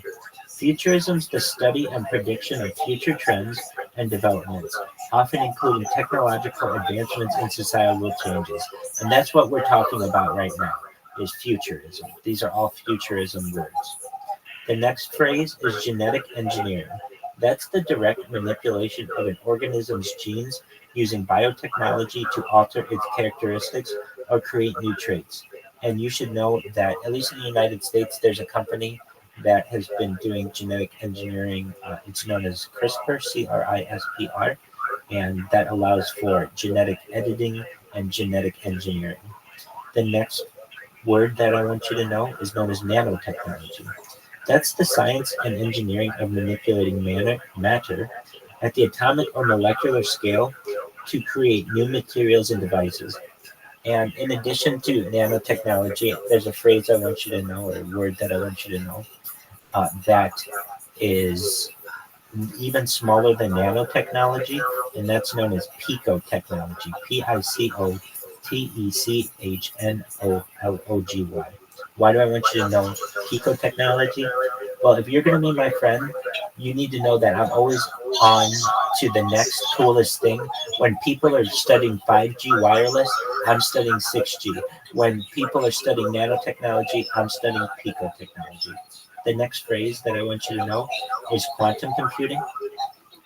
Quantum computing is computing technology that uses quantum bits that are known as qubits. Qubits are spelled Qubits, to perform calculations much more quickly and efficiently than classical computers. The next word is robotics. That's the design and creation of robots and automated systems that can perform tasks usually done by humans. The next phrase is space colonization. Uh, Space, of course, is that which is above Earth, and colonization is a word that means to inhabit something. So that's the establishment of human settlements on other planets or celestial bodies. A celestial body is a star. A planet is essentially non-gaseous, is essentially rock, aimed at expanding human presence beyond Earth. The next phrase is synthetic biology, the design and construction of new biological parts, devices, and systems, or the redesign of existing biological systems for useful purposes. The next phrase is virtual reality, and the abbreviation for that is VR. You'll see that a lot. Immersive computer-generated environments that simulate real or imagined worlds, allowing users to interact within a virtual space. The next phrase is wearable technology, electronic devices that can be worn on the body, such as smartwatches or augmented reality glasses, providing various functions and data. And then the final word that we'll review at this moment is transhumanism. It's a movement that advocates for the use of technology to enhance human physical and cognitive abilities, potentially leading to post-human conditions. So those are some words that we've been able to review. What do you think?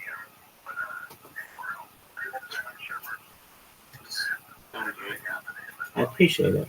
Well, I'll tell you what, I'm going to be in here teaching more. I've sent you a friend request, and I see that you sent me a friend request, Mustafa. So, hey, do you mind if I send you an invite to my Discord? Excellent.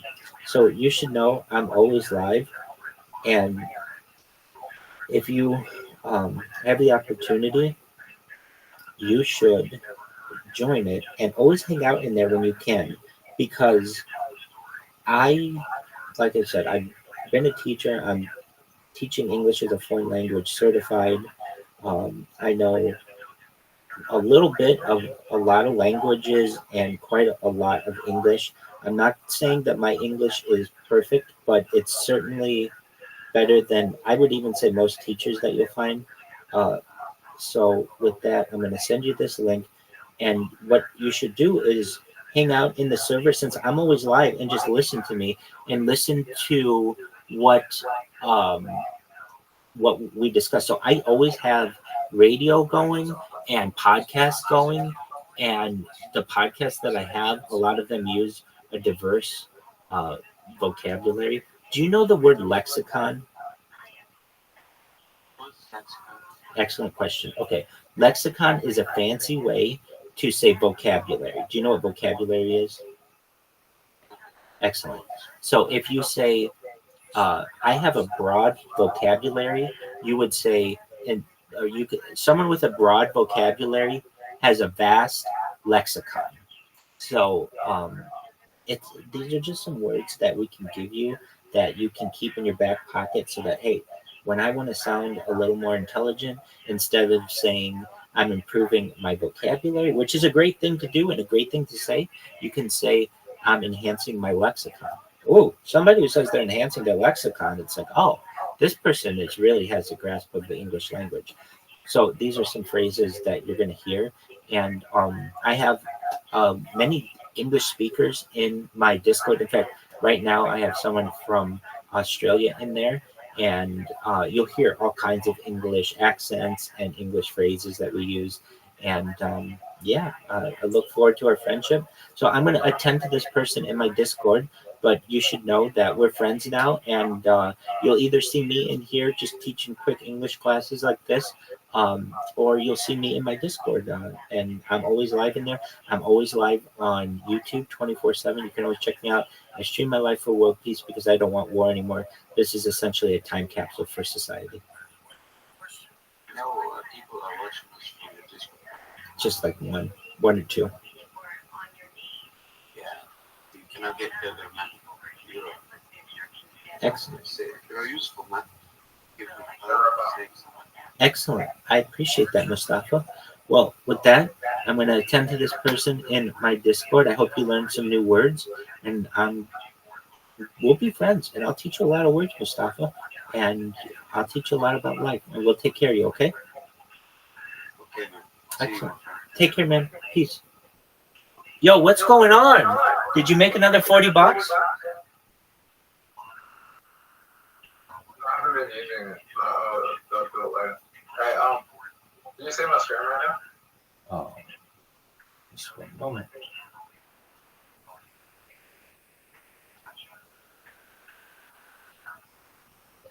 Yeah, poker night? Yeah, I don't have the ball one right now. You want to play poker? Yeah, I'm playing poker. And you had a game was Rabbi? Yeah, so long as it's not as a rabbi, it would be as a Jew. And yes, so long as I don't make gambling my primary mode or career. Okay.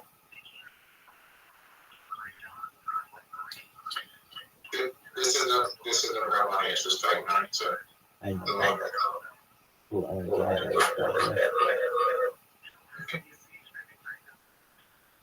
Oh, you can see my hand, can't you? No, not yet. You can't? No. You can't? No, I cannot. Oh, it's like you could mushroom. Well, hold on. I'm not watching your stream. I'm playing the game with you. Oh, okay.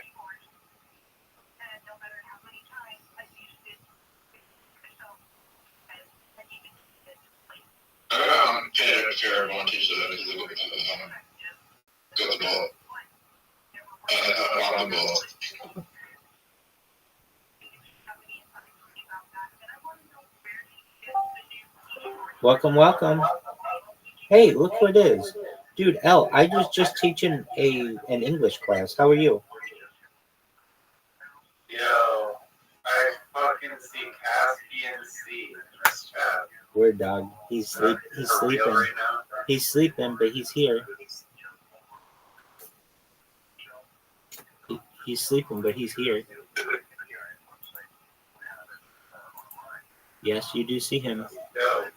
Dude, L. Oh, I tried to call you, but I didn't realize that. L, you sent me that really nice message. Thank you so much. Yeah, I have.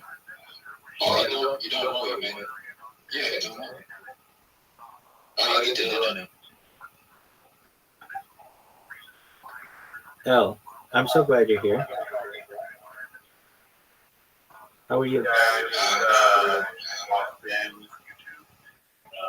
Dude, you just missed me. I was teaching an English class.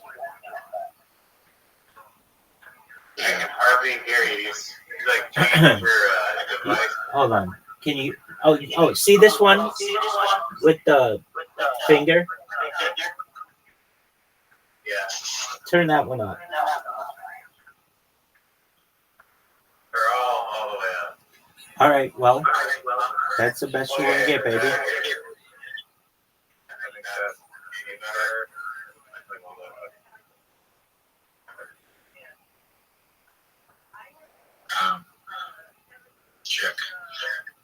Check.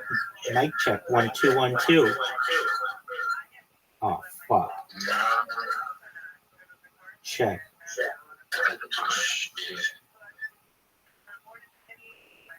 Mic check. 1 2 1 2. Give me that money. Wow, we split. Good job. I wasn't sure about that. Just I kind of just I thought my hands up. So did I. Well, it didn't. We had the high pair, but then the king and the jack came, and we could have easily gotten fucked on that.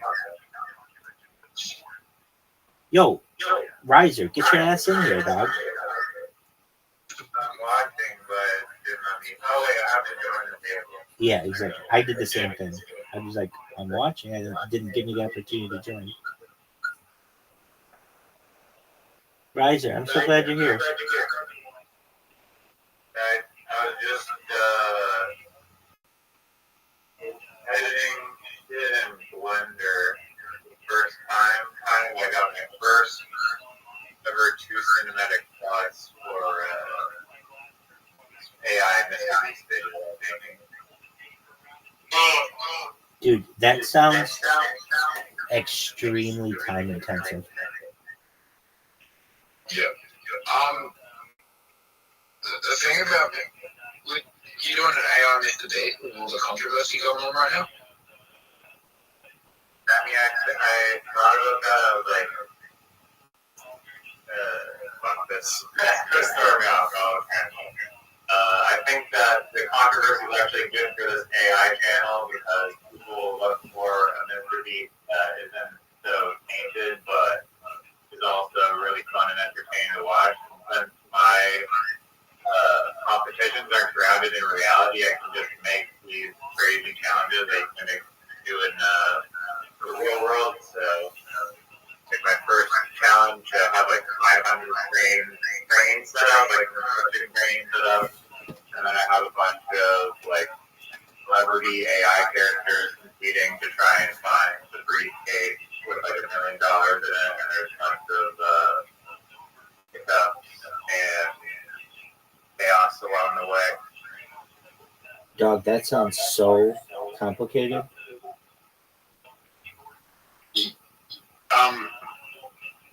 Yeah, Mr. Beast is not someone I would be wanting to work with right now. You know what I mean? But yeah. He's the most successful YouTuber who makes $700 million a year. Aside from Rabbi. Hold on. I have something in my throat. Aside from Rabbi. Aside from Rabbi. I'm not saying he isn't about someone who does have a verb, but like, I would not want to date him right now.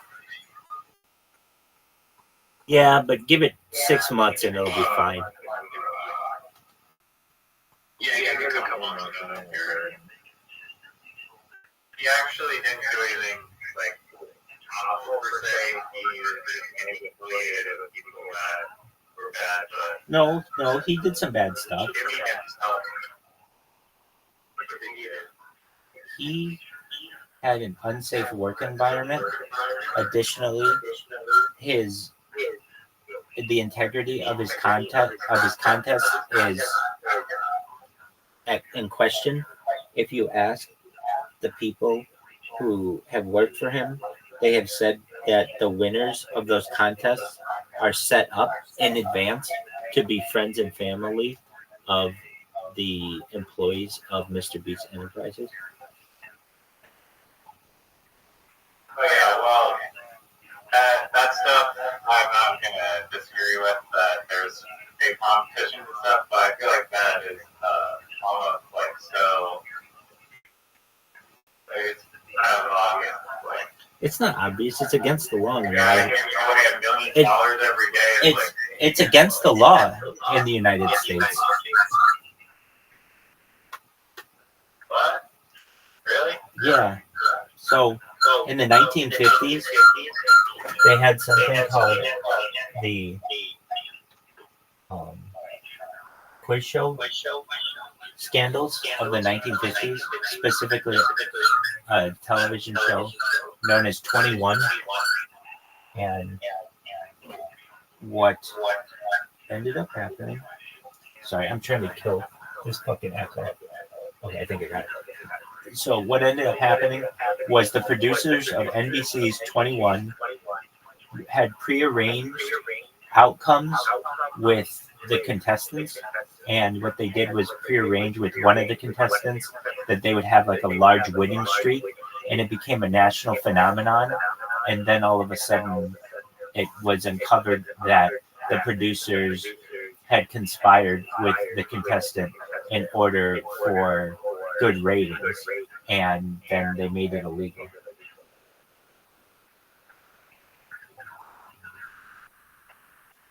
Yeah,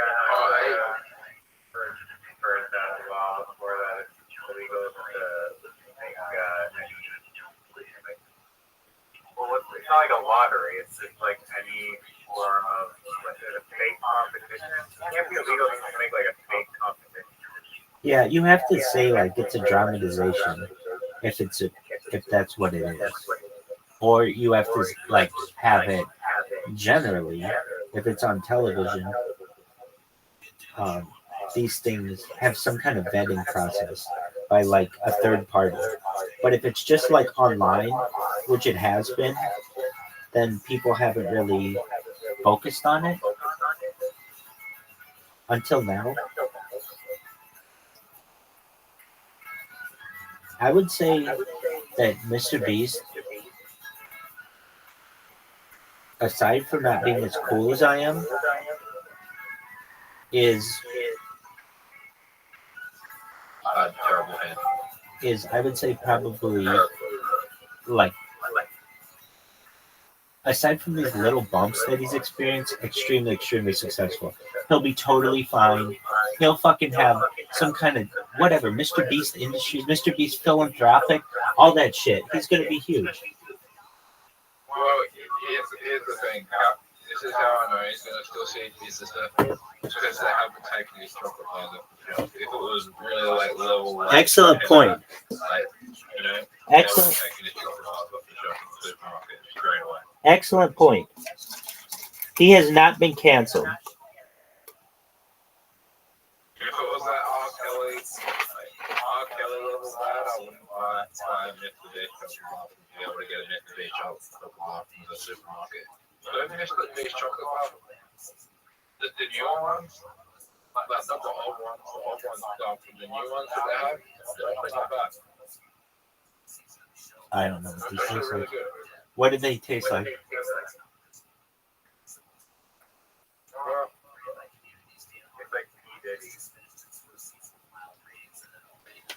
I don't know what these taste. What is it? It's is it granola or chocolate or is it just plain chocolate? There's multiple flavors. There's peanut butter, there's dark chocolate, and there's milk chocolate you can pick up. All right. Does he have any nougat?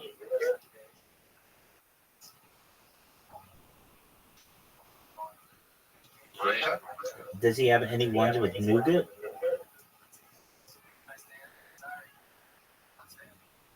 I'm not sure what that means. Riser, how would you describe nougat?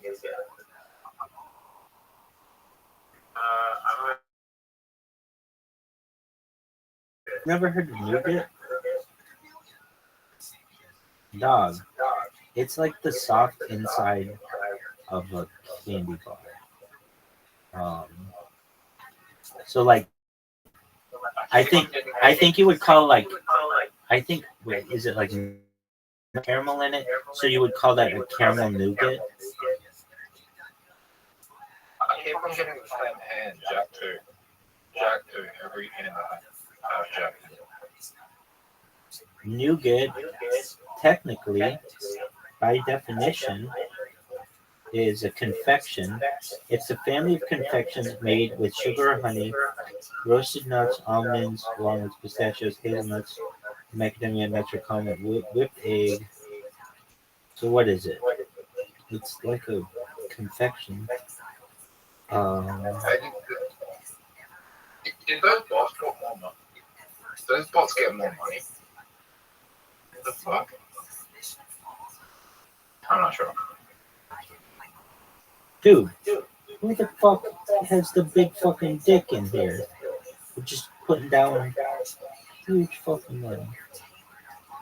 Right off the bat. Come here. Those bots will never raise. Oh shit. Holy shit. Holy shit. Damn. Like, they're a good hand here, dude. I don't really. No. Hair. You got that? pair of 10. Oh, fuck this boy. Wow. The He queens. raised heavy before. He raised heavy before the queen even showed up on the board. What a ballsy move.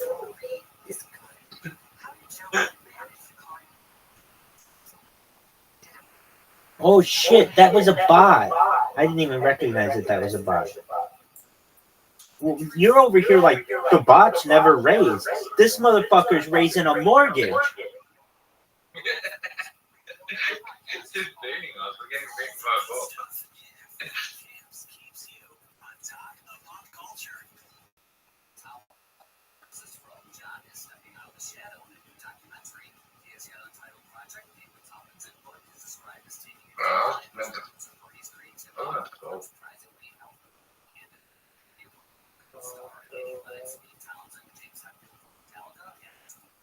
I don't want to hear what they're about to do. Joe Biden has to be your worst president.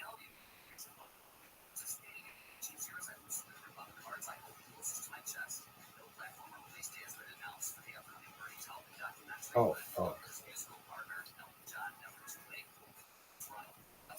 I better win the fucking hand. Oh, come on.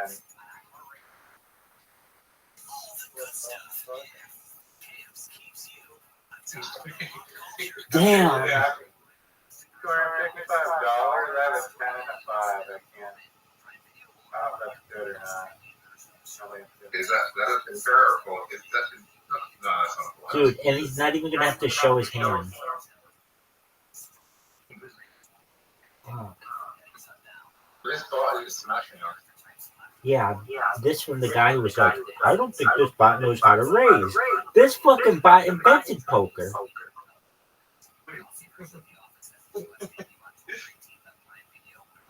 the blinds getting good.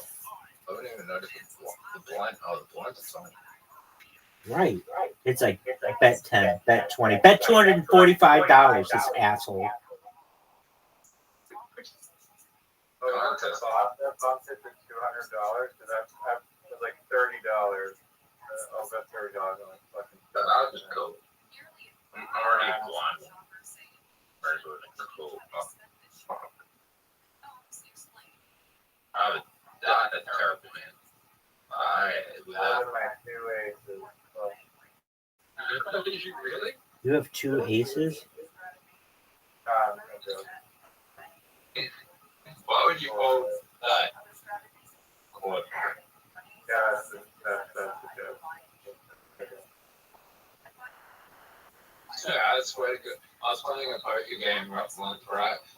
And I was sitting there and I was just like, I had 2 aces, right? And this is what happened. 3 aces shot off on the board, first hand. And I have 2 aces. Like I was just like, what? And I was like, okay, this doesn't make sense. And like the whole, there was 5 aces in the deck basically, and I was just like, God, why is there 5 aces in the deck? Like, Yeah, is that even possible? yeah, it is. It is because you mix two. Gotcha. You mix two Yeah.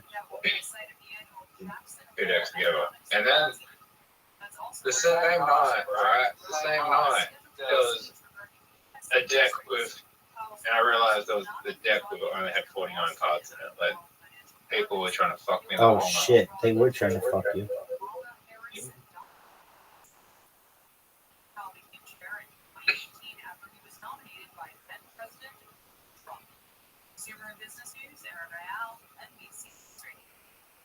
All right. Damn. I'm trying to get the ball. Too rich for my blood. Oh, he called it? Dude, you're fucked. Call this shit. Call it, Riser. Riser. Ooh. Son of a bitch. He's checking.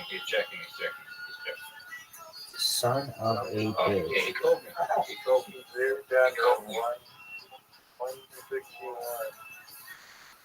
Okay. Oh, I got him. Damn it! I had 3 of a kind. Did you? Yeah. But I wanted everybody to feel good, and so I chose to fold. I just wanted to get that ball. Well, you did, dog.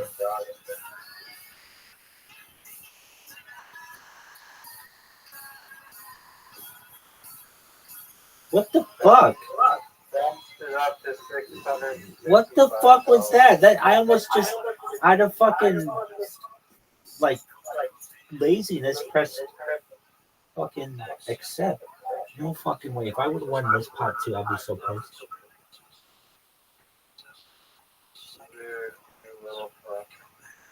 Dog, who the fuck is doing this?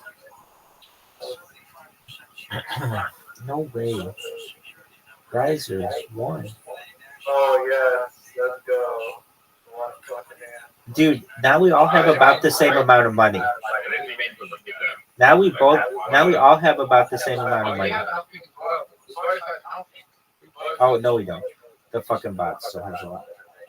So what was your hand? Handful. Okay.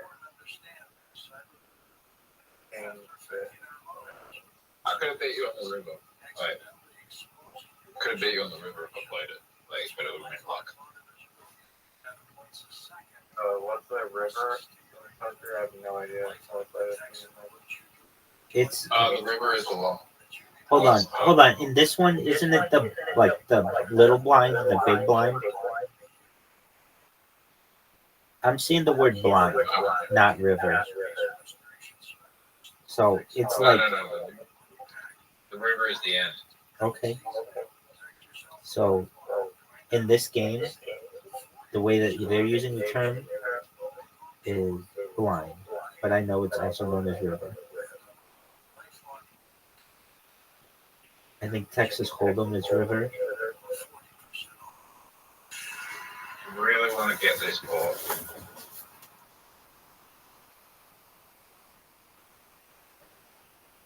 President Trump says Newsmax is terrific. Mike Huckabee says he's tuning in like millions of Americans. Newsmax is now the fastest growing cable news. I was trying to get the ball. Dude. Everybody has to listen to me. Oh my fucking God. Riser. I have to say, Riser. Oh my fucking God. Yeah, you wouldn't bait me. Riser. Can you hear me? Dude, I have done nothing since we last spoke except watch Kill Tony. I love your taste in comedians. What's his name? William Christopher? William Montgomery. The Vanilla Gorilla is hilarious. I can see why you like him so much. And I love how he doesn't take any shit. And like, if anybody says anything to him, he is just all in their fucking shit, just almost like over the top. And he seems to be doing really, really well, especially on fucking that whatever Canva or whatever that fucking website is. Cameo. Apparently he's made like $500,000 in the past 2 years or something. He makes 40. Like top person on Cameo. He makes $40,000 a month, I think. So I believe that he's the Memphis Monster or something. Anyway, he yeah, he does it by doing like shout outs to people for their birthdays and stuff. Oh, is he famous? He has become famous. He does 60 seconds of stand up every week on a YouTube show called Kill Tony, which is the largest live podcast in the world. I'd say no. So he's the redheaded guy. I was saying Kill Penny. Okay. So, dude, I've been watching it with a bunch of people though, and you got me into it, Riser. So good on you. Oh yeah, you're welcome. If you like William Montgomery, has a funny podcast that I listened to last year, and pretty funky. Do you know if I do this? This is Hans Kim. This is Hans Kim. This is Hans Kim. This is Hans Kim. Do you know what that means? Hans Kim sucks. He got booted off Kill Tony, I think. He sucks at comedy. He got booted off. I think I could have won that game because I had 3 sevens, right? You definitely would have won. How the fuck didn't you? I just immediately told it. I was like, there's probably not going to be 7 that I showed up. Been there, dog. Well, I don't think Hans Kim is that funny either. But I think he was on this last weekend, wasn't he? Didn't he kick off the show? Like, he kicks off the show. He kicks off the show, and William Montgomery, and what's his name? William Montgomery closes it. Or that's how it's been recently. That's how it was for a little bit. Hans Kim was on the Joe Rogan Experience, which, like, that's really nice of Tony to have had him on there. Sure.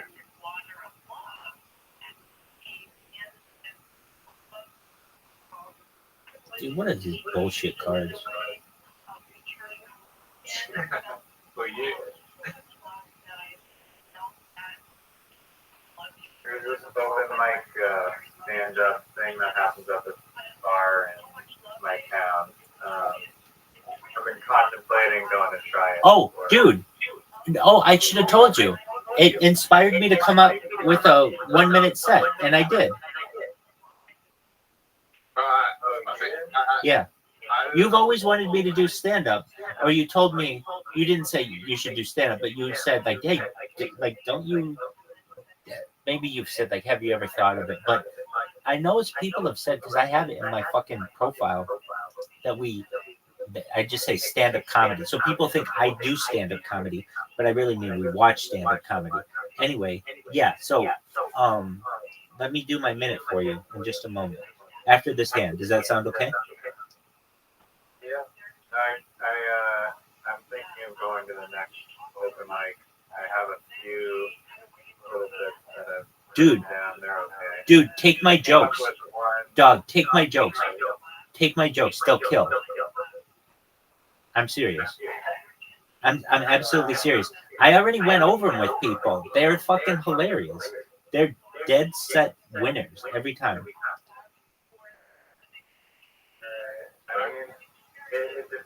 Dog, I'm just gonna read you the jokes. I'm just gonna read you the jokes. They're sexual. Okay, so if I have to fold that one, I don't give a shit. I have really good cards though. All right. Here we go. Are you guys ready? So please give me my time and don't cut me off. All right, here we go. I like to approach women using pickup lines. Some of the ones with which I've had success. Damn, girl, are you the Bank of England? Because I'm interested in a pound. Another one that works great. You remind me of my pinky toe. I'm going to bang you on every piece of furniture I own. Another surefire hit. Damn, girl, are you a bottle of ketchup? Because I want to hit you from the back and watch you squirt. Another guaranteed winner. You remind me of a parking ticket because I want to tear you up. And finally, my favorite. Damn, girl, are you a haunted house? Because I'm going to scream when I come inside. Thank you so much. I'm Rabbi Rothschild. I'm here all night. Okay. That was like one of the classic Rabbi minutes that I've heard. Thank you. I think it's funny because I think the way you do it, like, it's just funny because it's a rabbi and it's awkward. That's why it's Like, hilarious. You gotta put it on the hop. I'll have my whole get up when I do it. Don't worry. What'd you think? What'd you think, Riser? Oh, what is the rabbi hat? There are quite a few different ones. Oh, you had a fucking thing. The one that, if you're thinking the one with fur, it's a stripe. So what did you think of my jokes, Riser? I laughed really hard at the first one. I had never heard that one before. And then it kind of trickled off from there. Trickled off, as in. What at the end I've heard before. I know. So that's the thing. You've heard some of them, but I think they're fucking hilarious. Well, here's what I'm saying. If I went up on Kill Tony, not that I am, not that I would do this, but if I did, and that's what I said, I think that I would be asked to do the secret show because they're like 4 or 5 tight little jokes that are funny.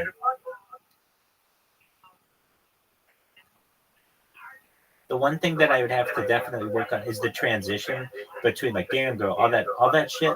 But the joke premises are there. If you don't think those are the 4 fucking funniest jokes in your entire life, I don't know what you're doing. I thought it was very you, which I liked. I appreciated it, and I thought it was very funny, just like the overall context of it. Dog, for never having delivered a joke to people publicly before this moment, that's pretty damn good.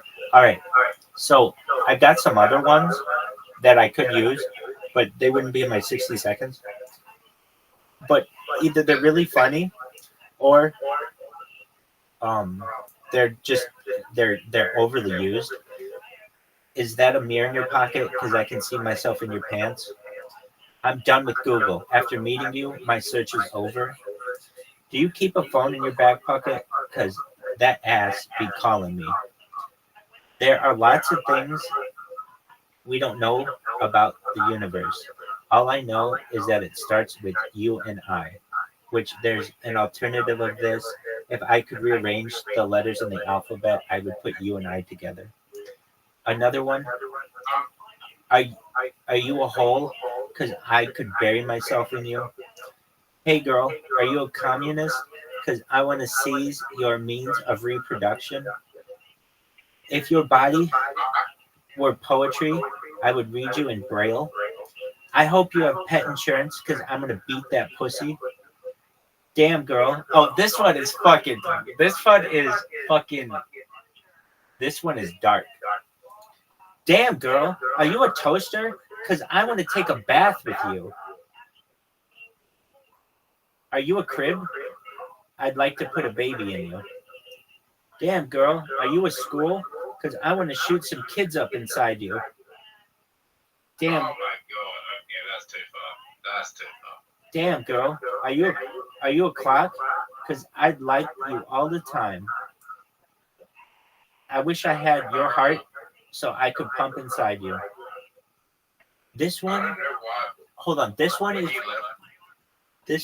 the best pickup line that we read, and it might be one of the best pickup lines I've ever heard.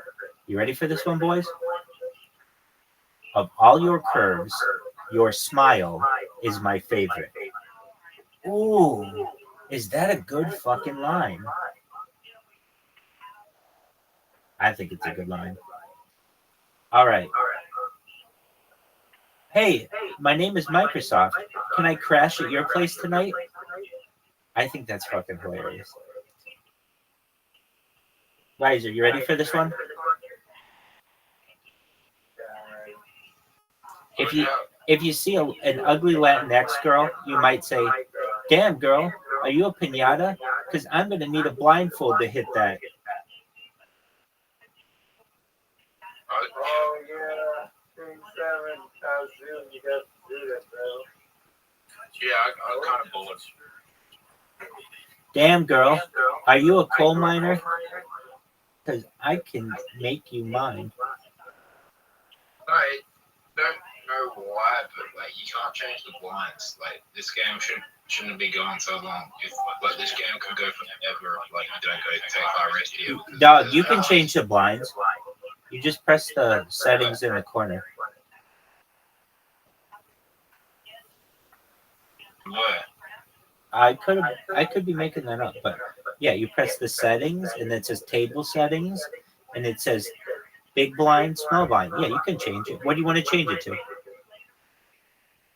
I'm on table settings right now. It's not letting me change it to. Okay, do you see settings and then it says game settings, table settings, how to support? Yep, I'm there. Okay. You see table settings? Yeah. Okay. Can you change the settings? I'm clicking and it's not letting me change the setting. I am too. So maybe it's because there's a game going. Let's wait until after the game. Or just after this round. Okay. Well, it's still not though. Oh, there's nothing up. That's the, what's it called? The river and the something? That's like the second round and the third round. Or whatever. Like when they put the fourth card down is the little blind and the fifth card is the big blind. Some shit like that.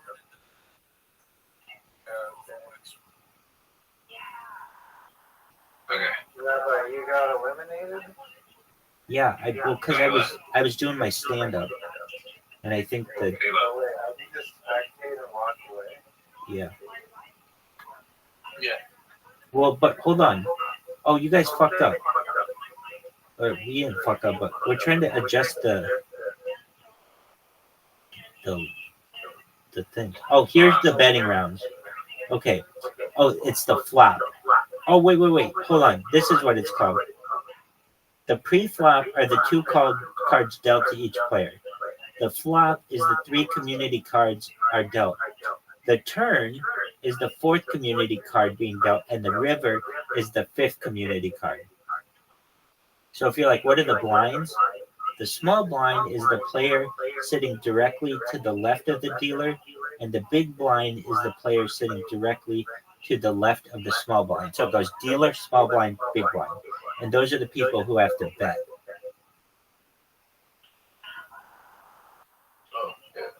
Okay. So with that said, King 7. player stats. Oh wow, they have really good stats in this one. All right, leaderboards, zoo, settings, support, how to, winning. So it's Texas Hold'em rules. Oh, you know what? You know what? I bet you can't change the table settings. Hold on, Rabbi's coming in. Because neither of us could do it. We both tried, and we were unable to. And because of that, I have the idea. I think that it tells you what that shit does, or what the big blind is and all that, but you can't change it. That's my assumption. I could be right. I could be wrong. Once I get in this game, we're going all in. Dude, Riser has a lot of money. How much does Zoot have? Dude. There's new bots, yeah. There's more bots. I don't know why, but when you left, they added a bunch of bots. Because I'm sexy, they tried to make up for me, but everybody knows all the bots in the world couldn't make up for that. Don't worry. I'm going to get in here, and I'm going to tear. Yeah, it's just annoying. If I could up the blinds, the game would go long. The game would go longer. All right. Well, the game would go shorter. I got up the blinds. That's the issue. Like the game could go forever. If everyone's not going to win, the game will go forever. Whatever person has that jack. Oh, the queen. Oh, they had a straight. Oh shit. Winner chicken dinner. Okay, I'm I have a pressing. feeling I'm gonna get a really good hand. I'm gonna win this game right here, right now. I'll go all in. You want to go in? You have balls? Will you go all in? Zoo. Zoo, you want to go all in? Zoo, all in. Yes or no? Okay. Y'all go on. I haven't seen the first round of cards. Oh, shit, he's the one too. Holy shit. Oh fuck. Oh fuck. Oh fuck. Yeah. I don't think I'm gonna win with my pocket break. 2 pair, baby. Nobody beat it. This asshole's gonna get me. I know he is. I know this asshole's gonna get me with like a 10. Oh my god, he did. Wait, what did he get me with? Oh, there was a side pot. There was a side pot. With your stupid little sixes. Look at this, break. Wow, 3K, one hand. Oh wow. Not just like, yo, let's go all in. Zoot. Zoot had 2 threes. No wonder he was like, I have a good feeling about this. Zoot, get back in. I can join back in. Yeah, just get in the next round. Watch me steal everybody's money. See, that's the key. Just leave the game and come back. Ooh, aces. Aces up the ass, kids. Not on this one, friends. He doesn't have aces. Wow. I have. There's actually a good chance that the ball has an ace. Yes, there is.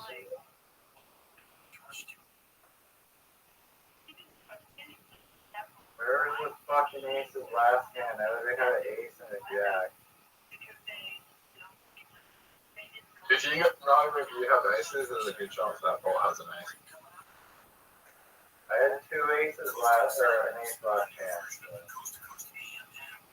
So, king and an ace, or oh, I have a king 7. Get right, buddy. The vanilla gorilla. I'm the vanilla gorilla. Fucking no money because I gave $1,000 last hand around. Thanks, baby. Yeah, I gave 400 to roll. Even though I had the worst hand. I just did it because Robo was pressure me too. There you go. Peer pressure. But when you leave, do you lose all your money? No. Oh yeah, you do, and then you come back with $1,000. Yeah, you should come back. Yeah, come back. I just lost my $600 up. I was actually winning. Back to squares here. I don't know why. Wow, there's a lot of money involved in this one, and I don't know why. Holy shit, people. Dude, I'm just gonna go for it, dog. Let's get sexy. My cards suck cock. My cards suck cock. Everybody call. Okay. Oh no. They still suck cock. Get a king. Get a king. Put a king down. King, king, king. Damn it. It's a queen. I've got high card, baby. Watch high card takes it. Come on, high card. Show cards. I don't regret that. Show cards. All right. Let's see it. Where is... I put show cards. I just think level 2 just pop up on anyone else's screen or just one? Oh, just yours. You got level 2. I'm at level 5. I don't know who the fuck won that last one. What the fuck? It just like reshuffled everything. Or what? Show cards. Okay. King 6.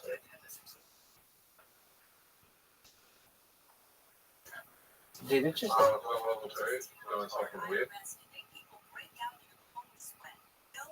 What the fuck? Wait, I have the same cards as last time. Do you guys too? Hilarious. Why are there 5 cards down, face down? Yeah. Because there's some kind of glitch. All of the cards are face down for me on the table. Well, because I pressed the button that showed up that said show cards. So I was like, okay, I'll just show cards. Because I thought it was done. I didn't realize it was from, we're playing some fucking glitch game. So is it... I see the pot's $852. Is it somebody's turn? It's glitched. Exactly. So I kind of want to see it, what it does. Okay, it's glitched. You have King 6. So you have the 2 pair. You should win this hand. Oh, I thought I folded.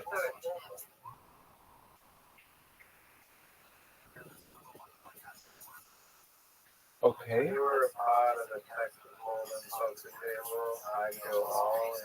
Dog. We should invent Canadian Hold'em. I think it's exactly like Texas Hold'em, except you have to get a little bit of maple syrup on your hands and get them all over the cards, and it's really sticky.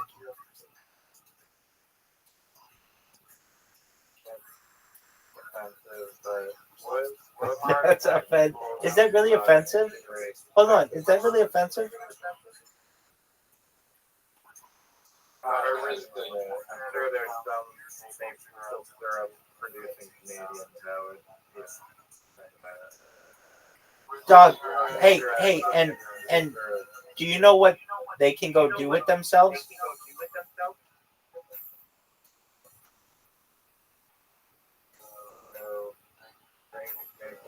No, they can go fuck themselves along with everybody else in that fucking country who doesn't like playing Canadian Hold'em.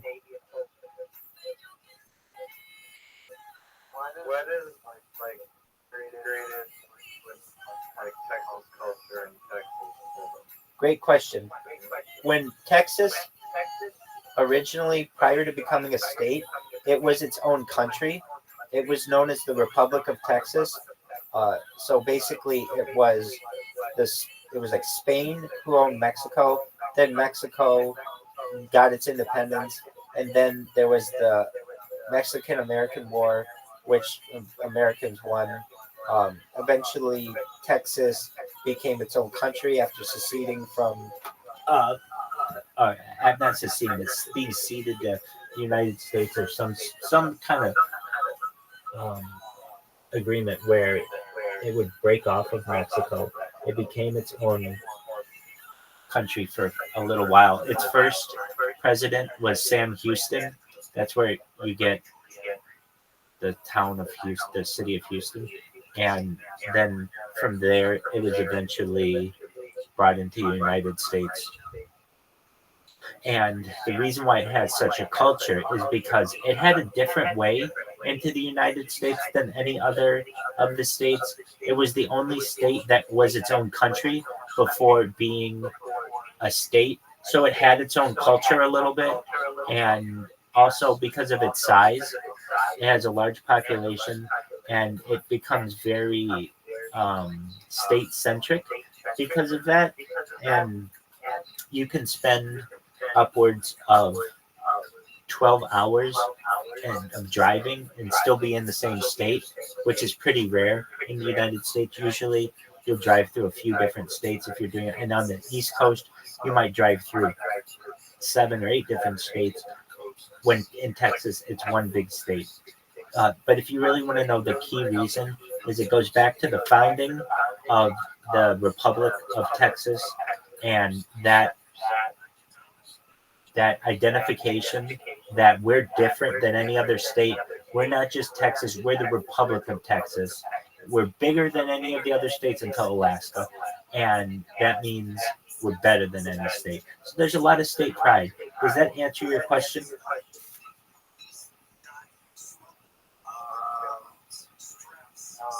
I still can't see the connection that has to poker. I do. Oh, to poker. Oh, no. I'm sorry. I either wasn't hearing you or I misheard you. I thought you meant why is Texas why does it have everything named after it? Not why is Texas Hold'em named after Texas. I believe it's because it was popularized in the state of Texas. Just one moment. I'm going to look up the answer for you, and you're going to shit yourself, okay? When you find out the answer to this fucking question, one of the best questions that I've ever heard in my entire life, of all the questions that I've ever heard, why is Texas Hold'em called?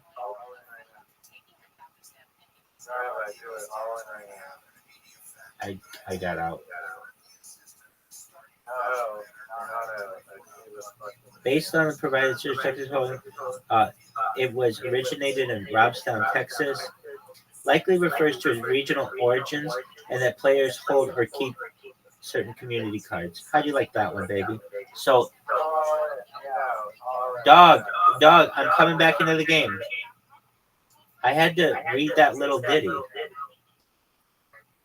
I'm coming back, baby. I'm coming back. It's never going to let me come back.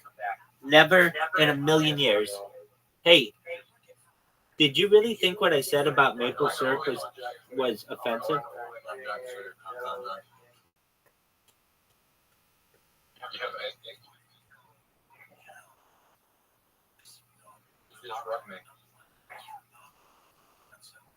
Oh, do you know why I quit the game? I mean, I'm back. But because it fucking had glitched on me.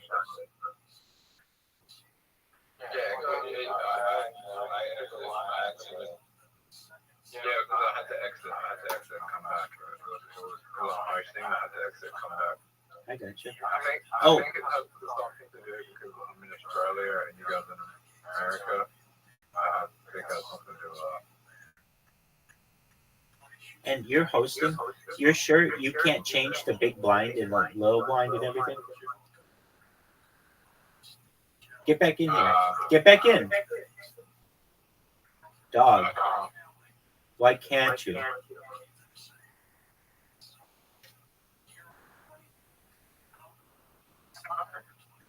Dude, what the fuck are you guys doing with this bullshit? Oh, I fucked everybody in the mouth. I fucked everybody in the mouth.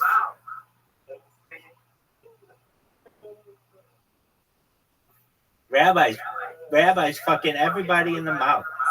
Rabbi, no way! You had 2 pair and I had 2 pair, but your 2 pair were higher than mine. What a beautiful set of cards, man. Wow, you still got $2,000 back? That's bullshit. No, I get to steal it. I leveled up to 6. $6,000 in 2 hands. Let's go. Damn. That was really good. I was like, there's no way I'm losing this. I have 2 pair. Yeah. Add everything. We got to steal this fucking money from Riser. I got so lucky. Shut the fuck up.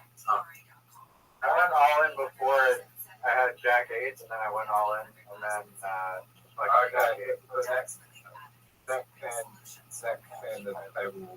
table. I see it. Everybody's in. The whole table. Hell's yeah. Dog, we're gonna whoop his ass. We're all gonna gang up on him. He bet $602. Fuck you with that.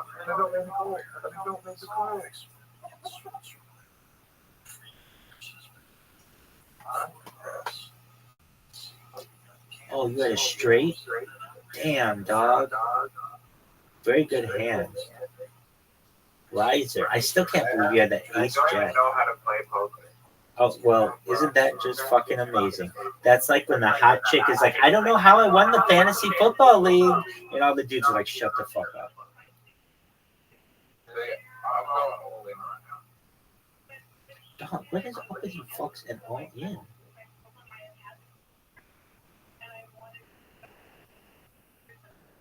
If I went in all in last hand, then why did I win the ball? Dog, let's just get sexy.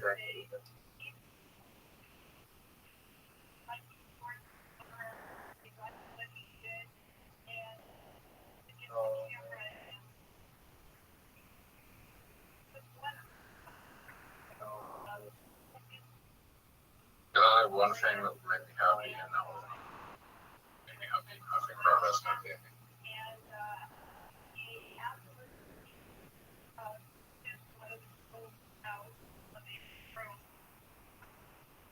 You know, Rabbi must have something good.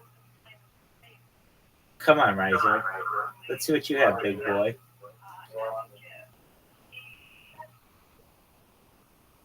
I mean,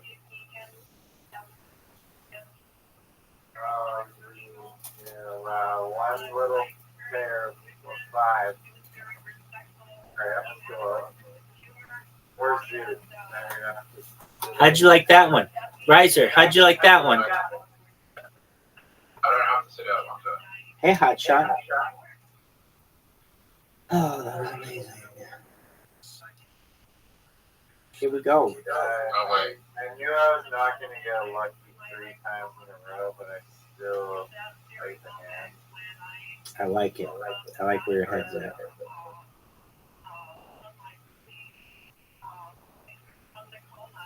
Wait, there's maximum votes now. Riser, smash or pass. Alicia Keys. She's cool. Like when she was young, though. There you go. When she was 17 and I was 17. Okay, why wouldn't you just pick 18?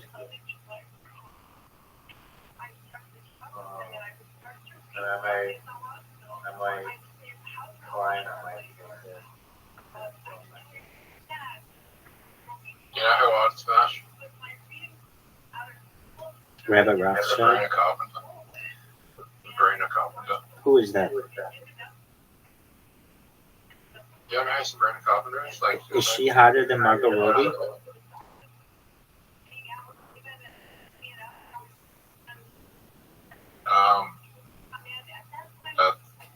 At what age?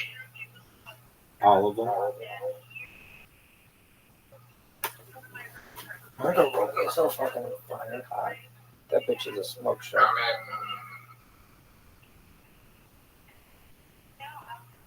I've met Margot Robbie when I was like 12. Was she hot then? Yeah. She was like 18, 19. Holy fuck. Holy shit, what are you guys doing with this bullshit? Hey, $945, fuck you. What did you say to her?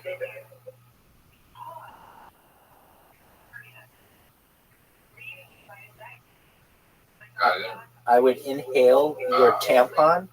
Really sure I haven't. I didn't say anything.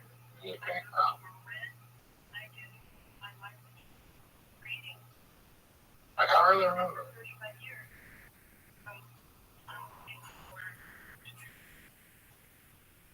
Riser, who's the hottest Canadian you can name? Go.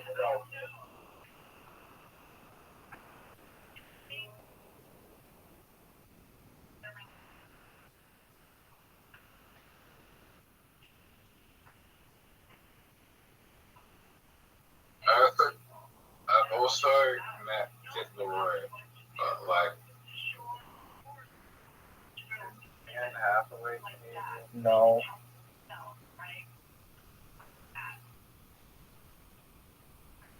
Pamela Anderson and or Pamela Lee are the only acceptable answers. What the fuck is that? Oh, Probably some ugly bitch. Psych.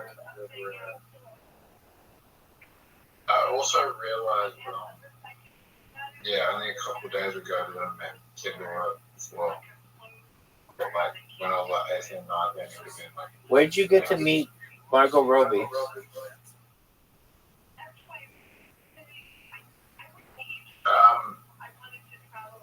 Shopping center.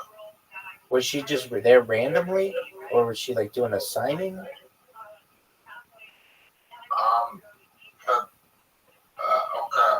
She was dating a guy. She was dating one of her co-stars at the time. Well, I don't know if they were dating, but they were just there at the shopping center because he lived in the same city that I live.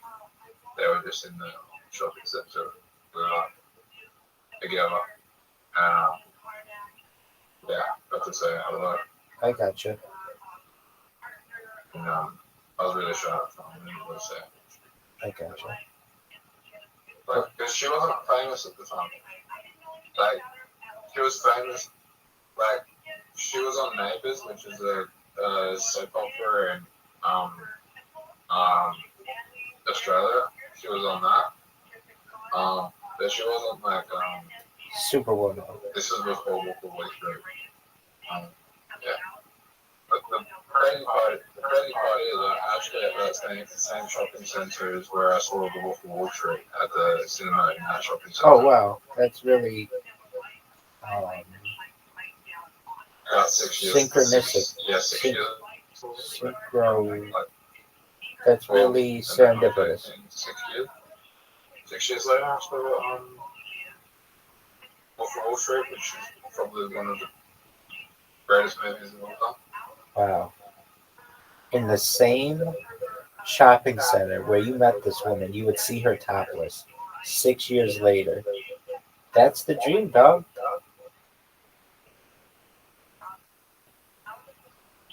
Dog, fuck this bot. And Kid Leroy would go to the same skate park I would go to as well, and I vaguely remember meeting Kid Leroy. What is Kid Leroy? Is that an Australian rapper? I've heard of him. Is he an Australian rapper? Yeah, like I wouldn't call it rap. It's more like sing. Yeah, he like his thing rap. He's very popular, if I know about him. Yeah, so I vaguely remember. It only came to me the other day that I vaguely remembered meeting Kid Leroy. Vaguely. Do you vaguely remember when Riser would bet and not take forever? You're good.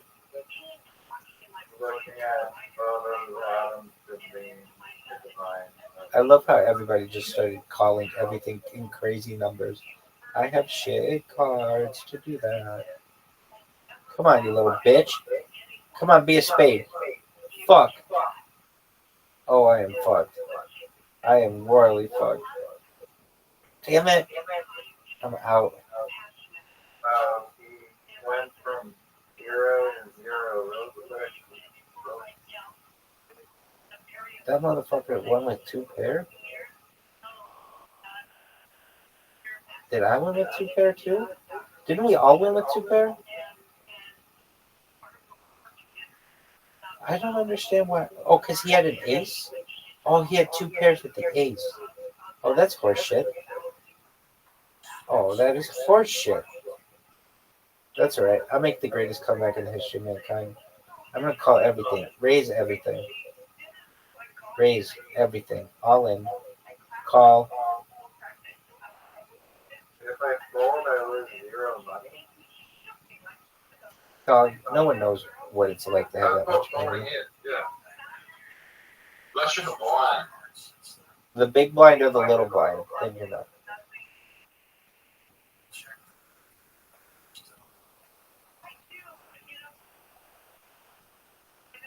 I should be on the next hand.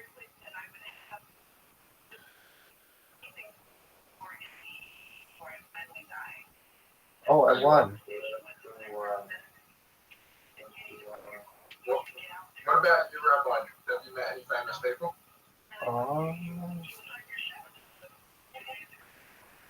Dr. Disrespect on Omegle. I'm pretty. Dr. Disrespect on me. Yeah. I met Stephen A. Smith. He's on ESPN. I mean, I've been in video chats with him multiple times. Actually, I can literally go. He's on tour right now, but like, I could literally go and talk to Luke Pump anytime I want. Well, I signed Stephen A. Smith to an exclusive contract. Got to meet him. How do you like that one, baby? Dude, speaking of Lil Pump, remember the day you were like, Rabbi, you should do something with Lil Pump? And I was like, who the fuck is that? And you're like, dude, he's big. I got like all kinds of deals, and he's gonna blow up.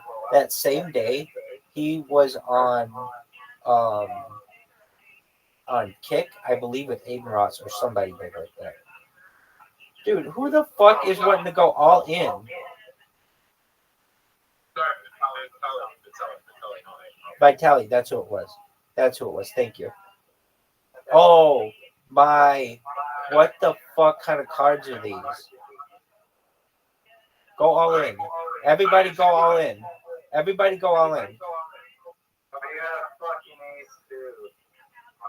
Oh, you had an ace? Oh, fuck. Dog, you had an ace as well?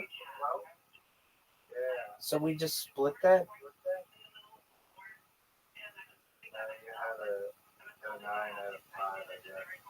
So I barely won any money. I barely won any money with that fucking amazing card. We're taking you down little by little. You had $6,000. Now you have $5,800 about.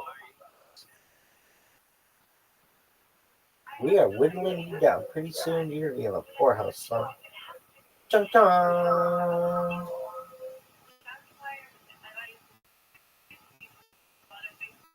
Go all in. And when I say all in, I mean all the fuck in. Dude, somebody's gotta have.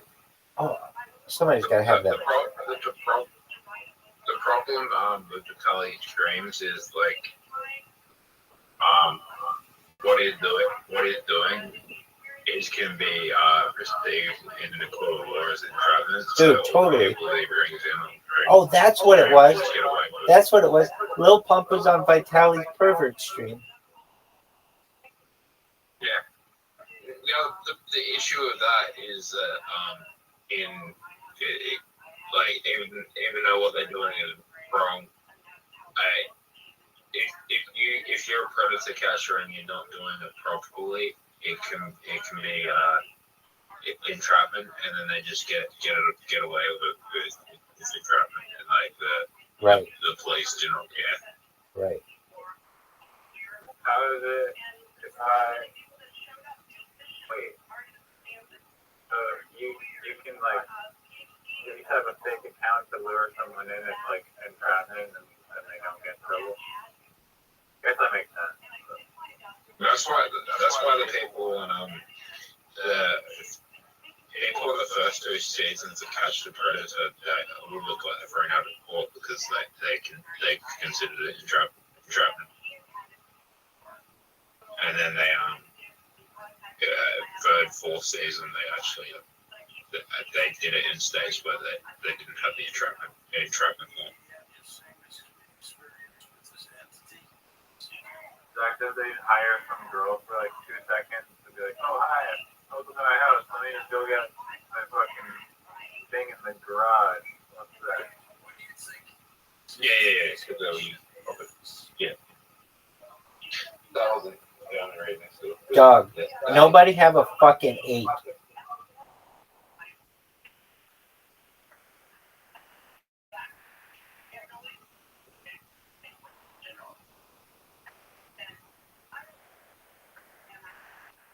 Show these fucking cards.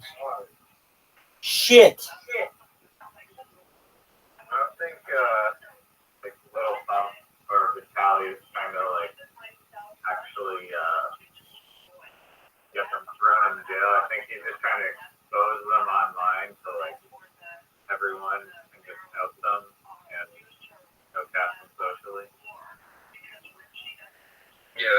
exactly what he's doing. And that's the issue with that is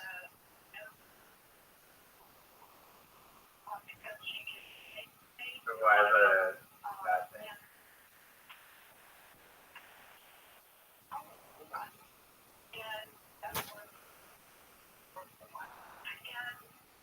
because that's all they're gonna think about for the rest of their life, and then they're gonna proceed, and everyone's gonna perceive them as that, and that's all they're gonna perceive themselves as, and then they'll actually go out and do it.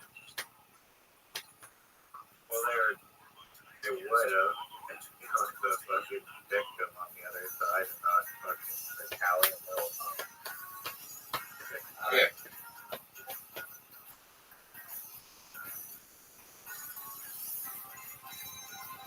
I mean, 6 on. Technically, they still have this like plausible deniability that they could be like, oh, my phone got hacked, and then I met up with this person, and I was not going to do anything totally. I'm surprised no one's ever said that. Like, if someone walked in and said, hey, that was amazing. You're surprised no one had said what? I'm surprised that no one ever being like dead off on a child predator, like someone talk to a child predator that's like decoy, and then like ended up there when they had nothing to do with it. It was just someone that fucking hated them and they were doing it to get them off. Like, you know what I mean? I'm surprised that's never happened. I don't know what you Because what that do you would be mean? horrible. What are you saying? Like, Rabbi, I stole your phone, right? Okay. And then I started like, I knew I was talking to a decoy, right? I got you. Now I know And what. Now I know. Now I know what you're saying. I got you. Yeah, but then, and then I messaged you saying, hey, can you go pick up a pizza from like this place, and you go to that location, and then like they have all your photos and like all the text messages you've been saying to that kid, and you had nothing to do with it. You were just there to get a pizza. yeah, but Because that's all you did. I get that. If you're there, get a pizza gate, motherfucker. Welcome to the I think they've had some of them where they have had like a misunderstanding happen, but it wasn't anything like that. It was more like somebody drove down the street in a car that looked like the one that the person was supposed to be driving in, and it drove by the house a couple times, but it was not the same person. They were just like someone who was lost, and they had to like apologize to the person.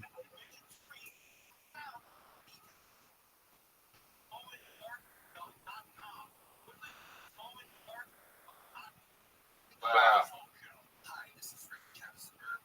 I won $20. I won the blind. I put in $20 in the blind. That was the blind, so I just broke even.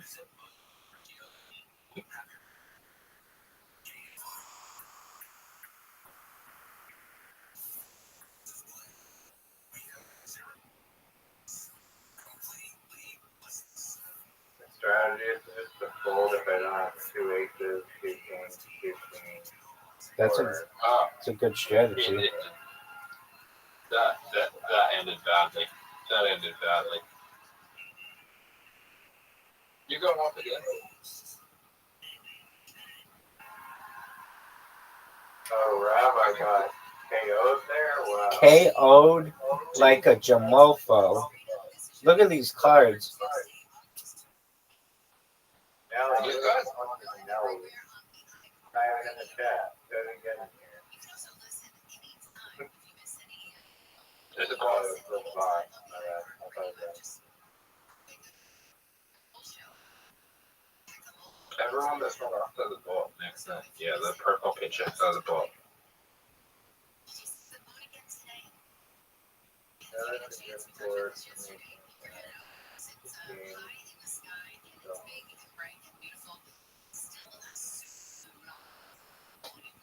You fuckers with this calling bullshit. Call. Call. You guys are nuts.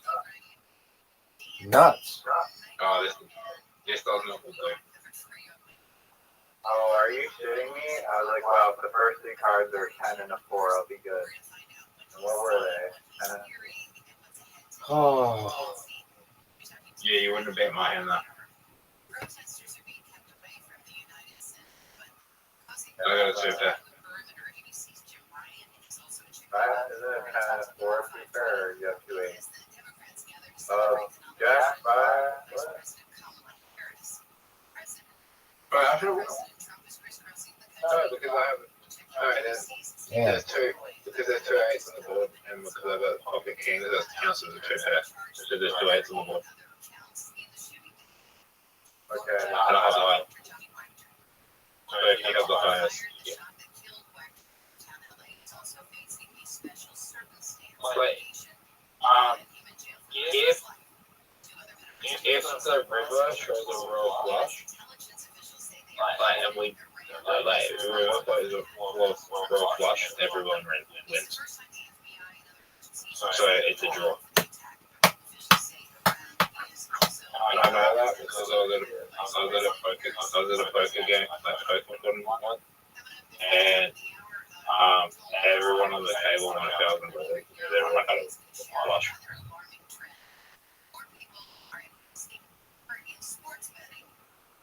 But here's the thing, I folded the hand.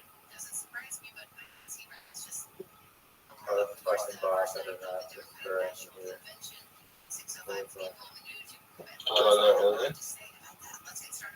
Yeah, I mean, you have a lot of money to do.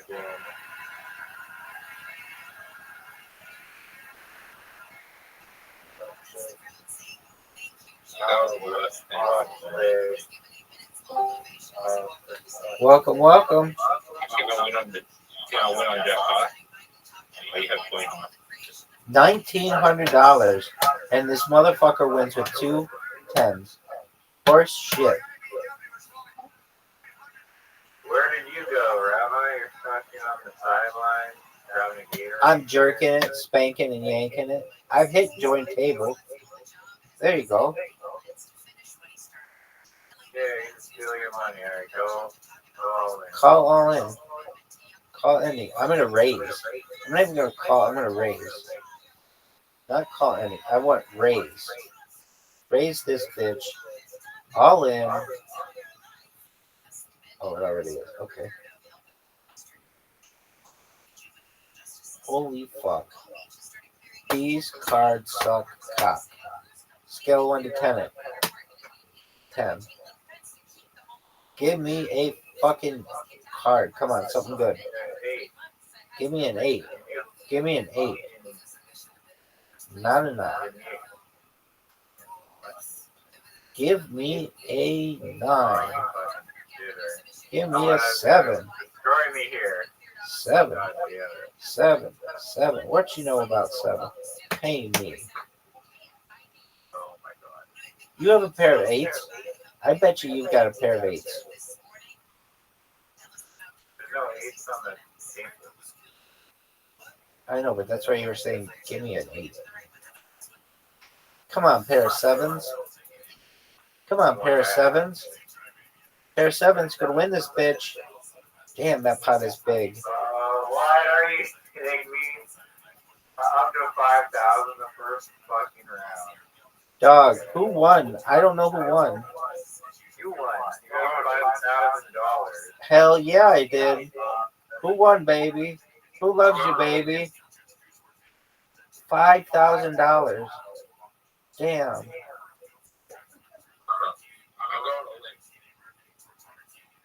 Call it.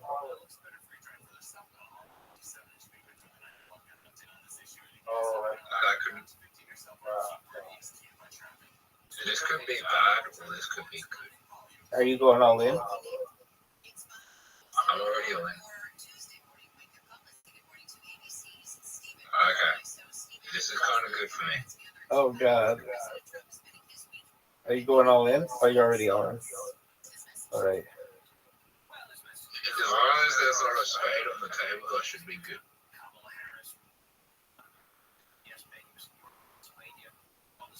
Oh.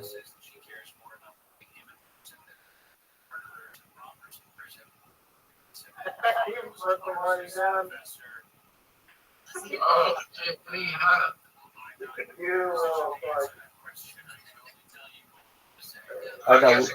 An $11,000 pot. That's the biggest pot I've ever seen. Jack, oh, you got a strike? Level up, baby. What did you have? 3 9s? Wow. How do you like my straight? How'd you guys like my straight? How'd you guys like my straight? I didn't get anything. Oh my god. You had 3 of a kind, Riser. Did you? How you like that one, baby? I'm just sexy. Just sexy like that. You know what? Let's just fucking. Let's just do it. All in. All in.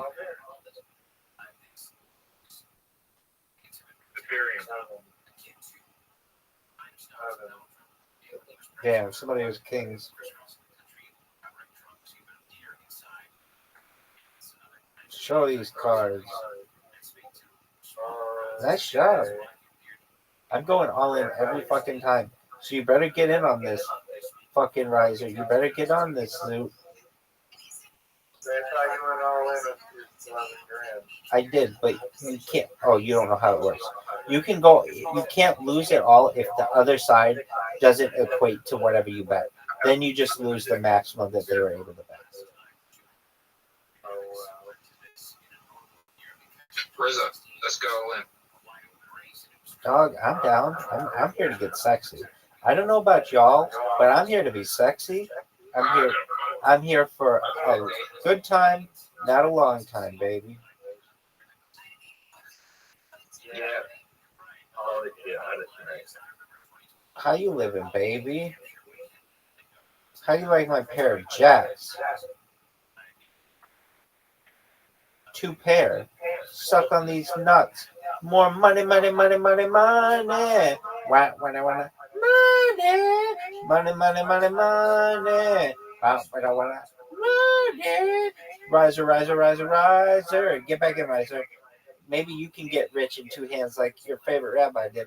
Money, money, money, money. Money, money, money, money. Money, money, money, money. Oh,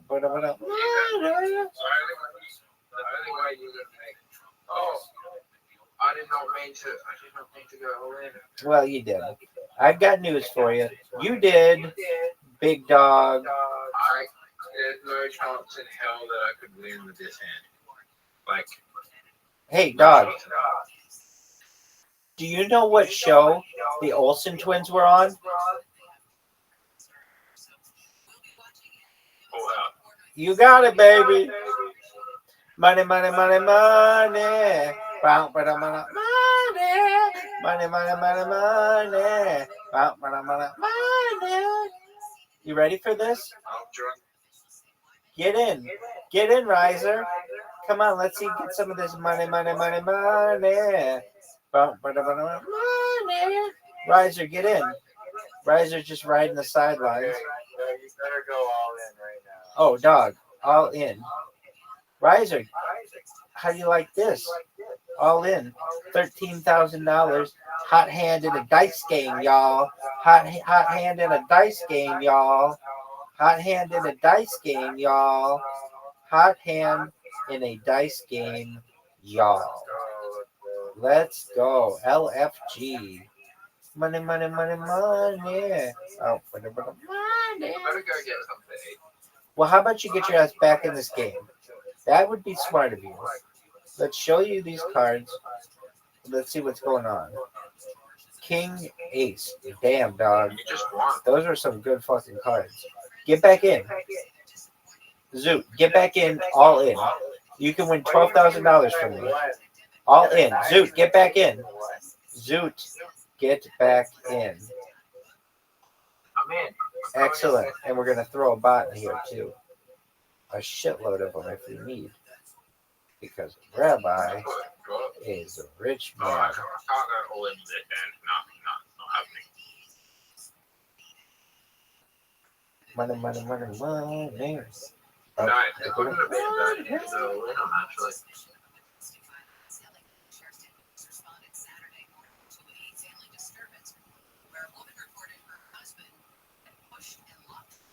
I would be busy, but I'll catch you guys soon.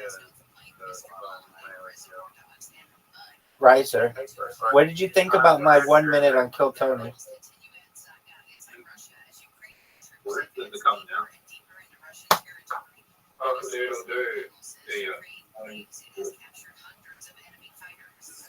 Riser,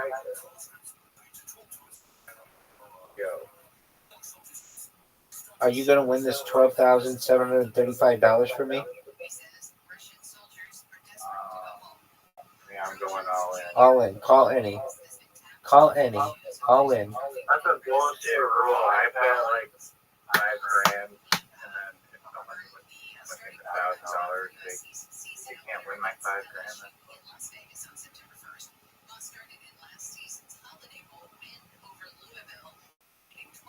Give me a 6. I would have had a Give me a goddamn 6 right now. No 6. No Give 6. me a damn 6 or 8. Not really. Yo, everybody. Remember that time when Rabbi had 5 figures? I remember it. Pepperidge Farm remembers. Remember when he had two pairs? I would have had a straight. Ooh, did you? I actually had 4 shoes. Up to that. I had 6, 7. I had 6, 7 suited on. Dog.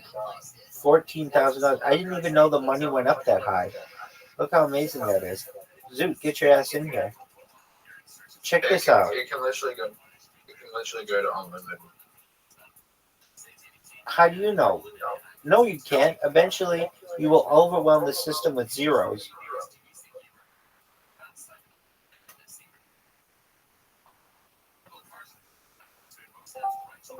Welcome, welcome.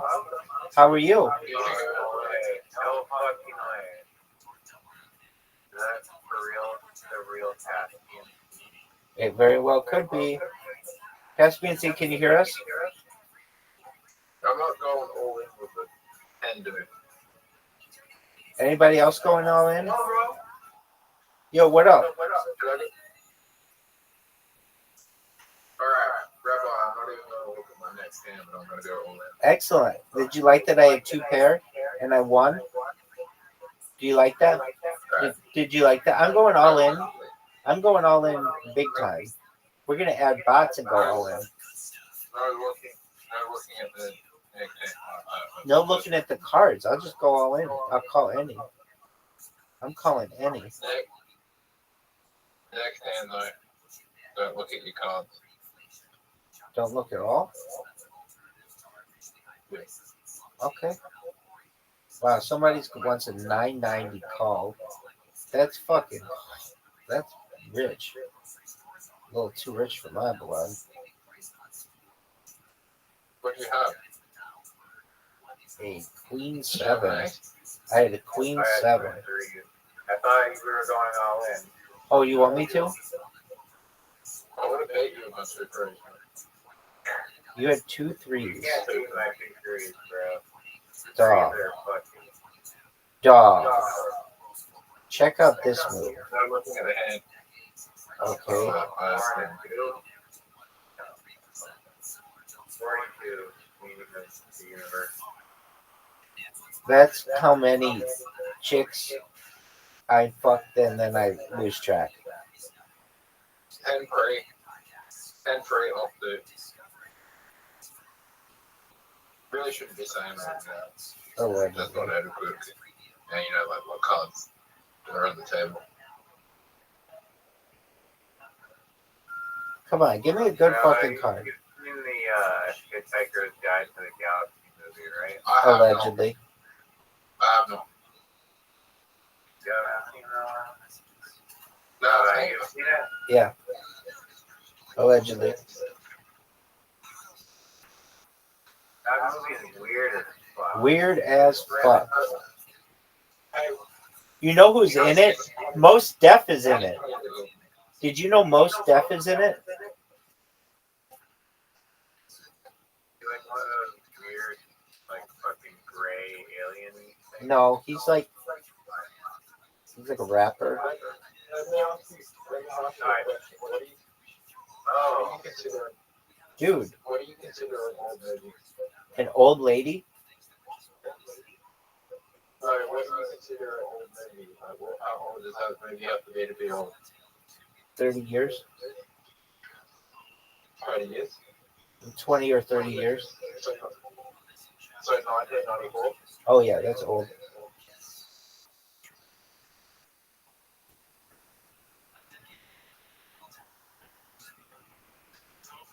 The way that it's defined on nostalgia sites is anything over 20 years.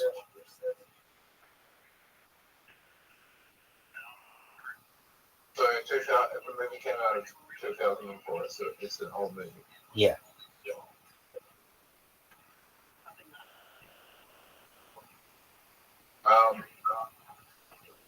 I can't say the count.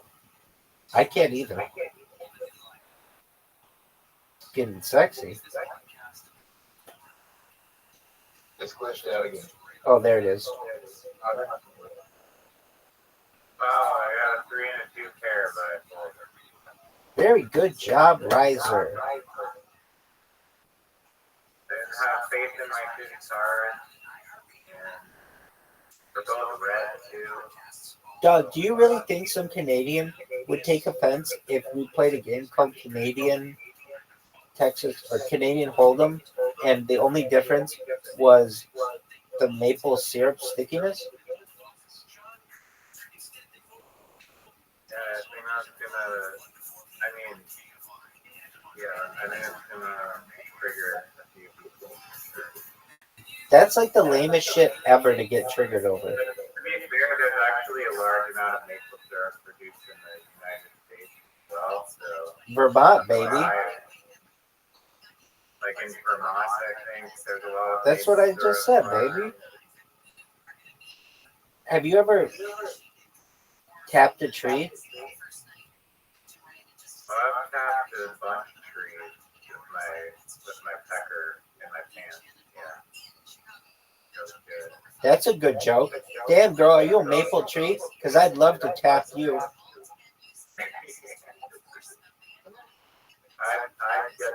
extract the sticky syrup from within your tap. Baby, I'd stick my stick in your trunk. I'd stick my straw in your trunk.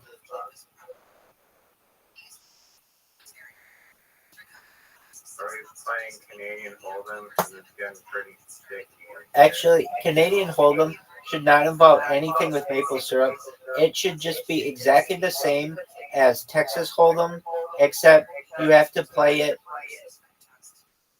in the cold, less than 0 Celsius.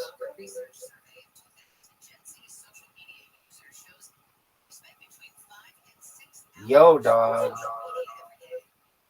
Remember that time when Rabbi had $15,000 and everybody else had like 300? That's actually worth the share hand button that I saw. Oh, come on. Dude, I went all in. I went all in because I wanted to be sexy. I wanted to be sexy for everybody. I wanted everybody to know how sexy I was. Give me a 5. All in. I have a feeling everyone comes along. All in. I have a 2.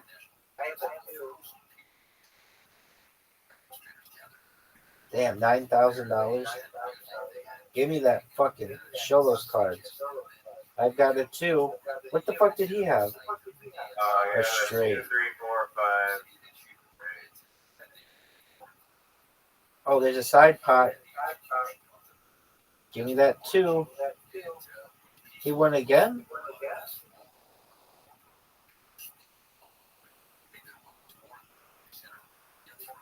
You won again? Wow, the guy. I don't know how you How do won you both. pick up this spot? That's North Line. I guess we can I'm going all in on the next hand. I'm going all in on every hand. Perhaps. You guys take care, yeah. Fucking Godspeed. Take care, Riser. We love having you.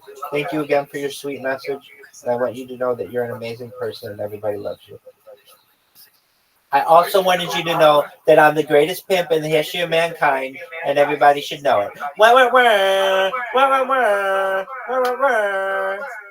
Night, Riser. Don't leave him around your trees because he might just tap them. Bing, bang, boom. I wasn't wrong. They skipped out to Australia and he still out to 49. Okay.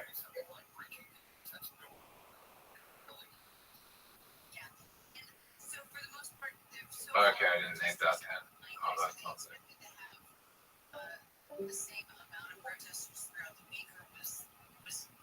Yeah, no one had a flush. No one had a flush. Show these cards. We had 3 of a kind. Horse? Shit. That was the worst hand I've ever been. Word Mockingbird. Here we go. Good cards. Worst cards ever.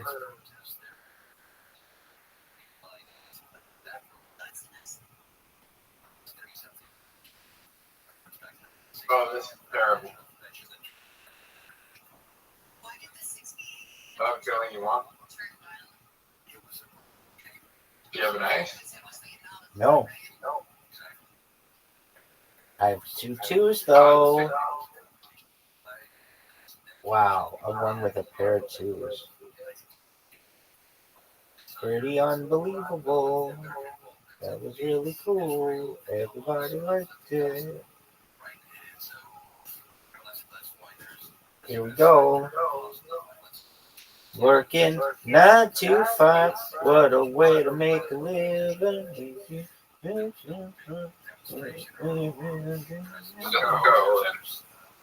Oh, no.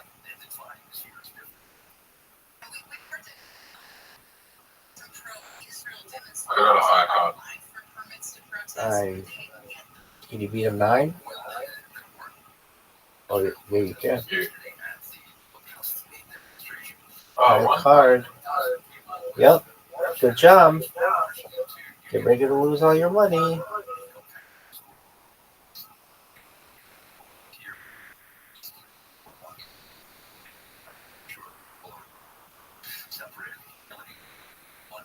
Oh, best cards of all time. Maybe the greatest cards in the history of mankind. The best cards, perhaps, in the history of mankind. Of all the cards that you could have had, these may perhaps be the best of all time. In the history of mankind, these may be the best cards ever. Why isn't anybody going? Is it frozen? Yeah, the game's frozen. Yeah, I can figure it. Well, then do so.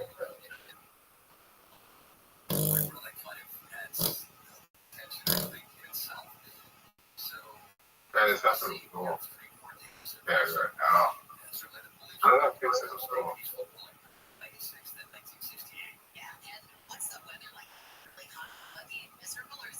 Oh, I'm just gonna come back and leave.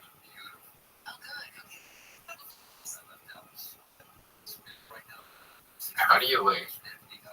Hit that red button. What do you say? Hit that red button. Okay. Then I go back into the boat 9, so you're still there. I am still here.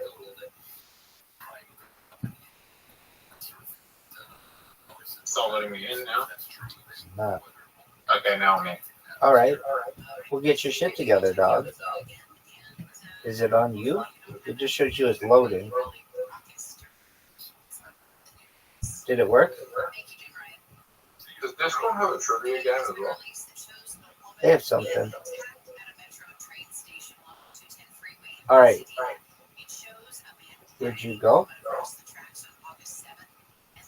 Yeah, I left and it's not working. I think it's broken. I'm gonna leave and come back with my $12,000. If I lost this money, then we're done. Yeah, I think it is. Poker night. I didn't lose that money. Yeah, I did, I think. If I lost this money, I'm done. We're done, and we're not playing. Oh, I have the money though. I'm back. It's just, it's like frozen. Is it frozen for you? All right. I think that's the world telling us it's time to move on. Yeah. Well, take a look then.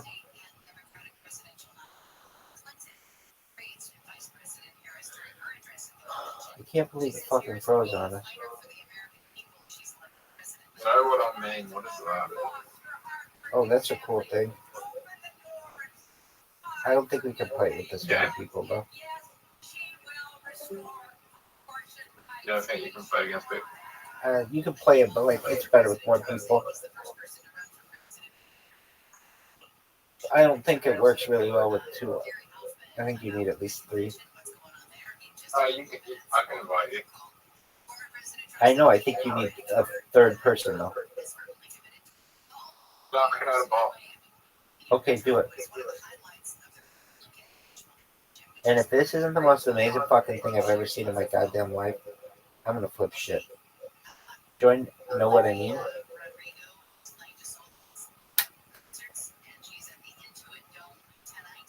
How do you play this game? They like show you a phrase and you pick a meme and then you all vote on who you think bot or whose suggestion for a meme is best.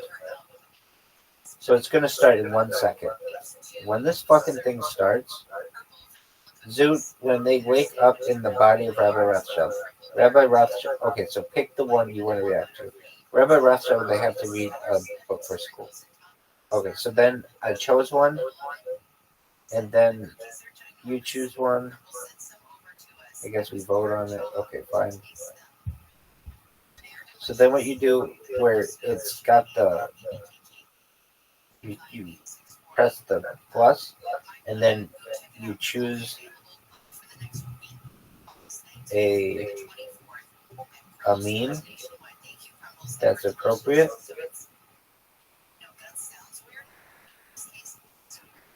And then anybody, so you choose it. Once you're done,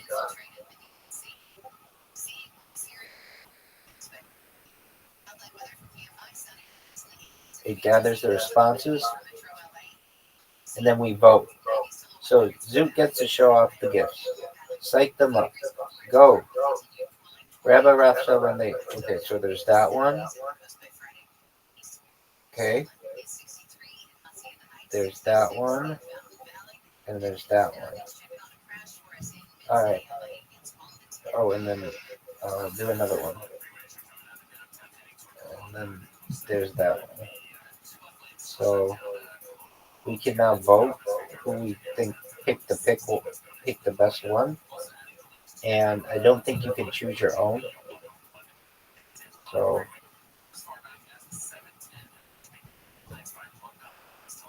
the winner is, hell yeah.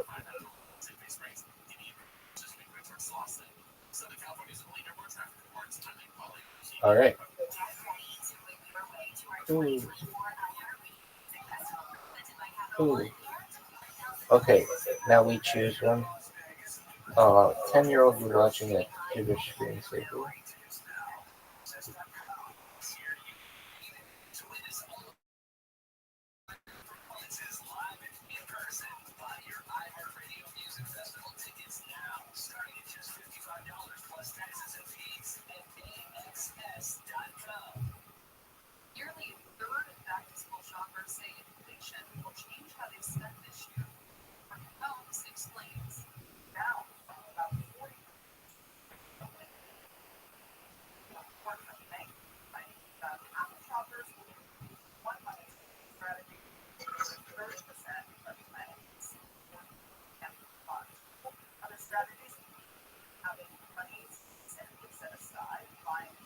Turn 2. Here we go. Gathering responses. Okay, now, okay, so present. Wait, the first one, 10-year-old me when I say computer screensaver. There's that one. There's that one. There's that one. Okay. So now you need to choose one.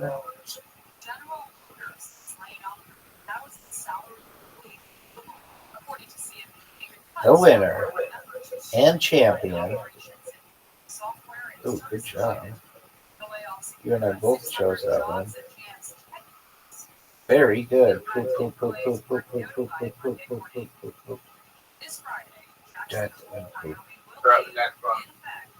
You love this game. This is your favorite fucking game of all time.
Yo, dog, did it freeze? There we go. All right, dog.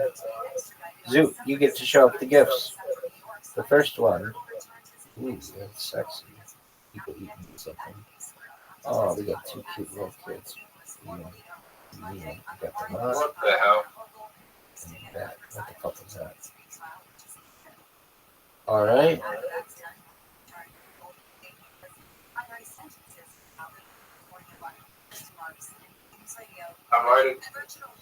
The winner and champion, the children.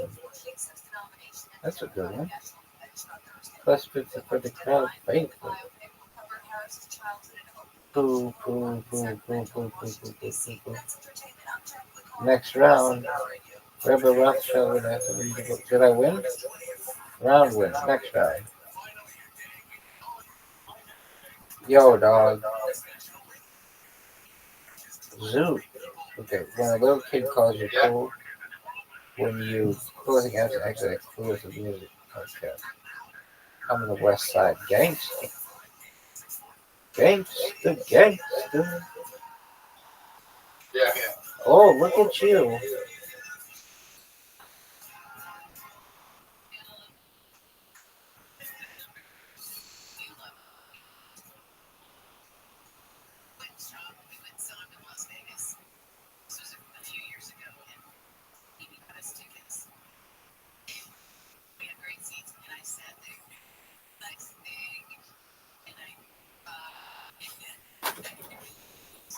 Did you know that I'm the greatest motherfucker in the history of mankind?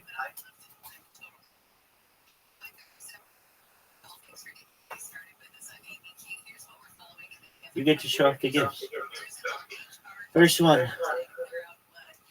It was a mechanical failure. Oh, that's a good one. Oh, God. Where have we gone?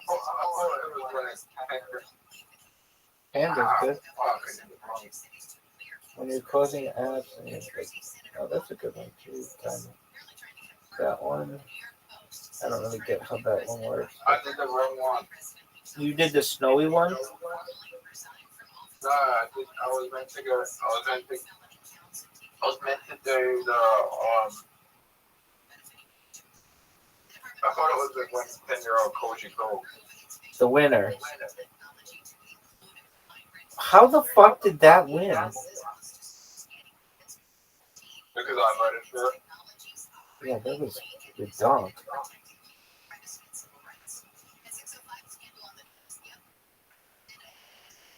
When you try sparkling water, it gives relationship vice their relationship.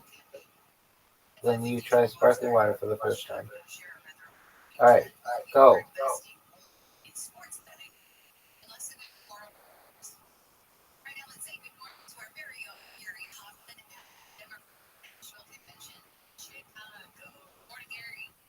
You like fucking water? Yeah. I'll pay for one cup.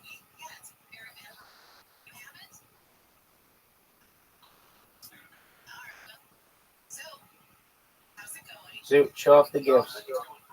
Stay hydrated. Hilarious. Noise. Oh, there you go. Don't forget water. Yeah. That's a good one.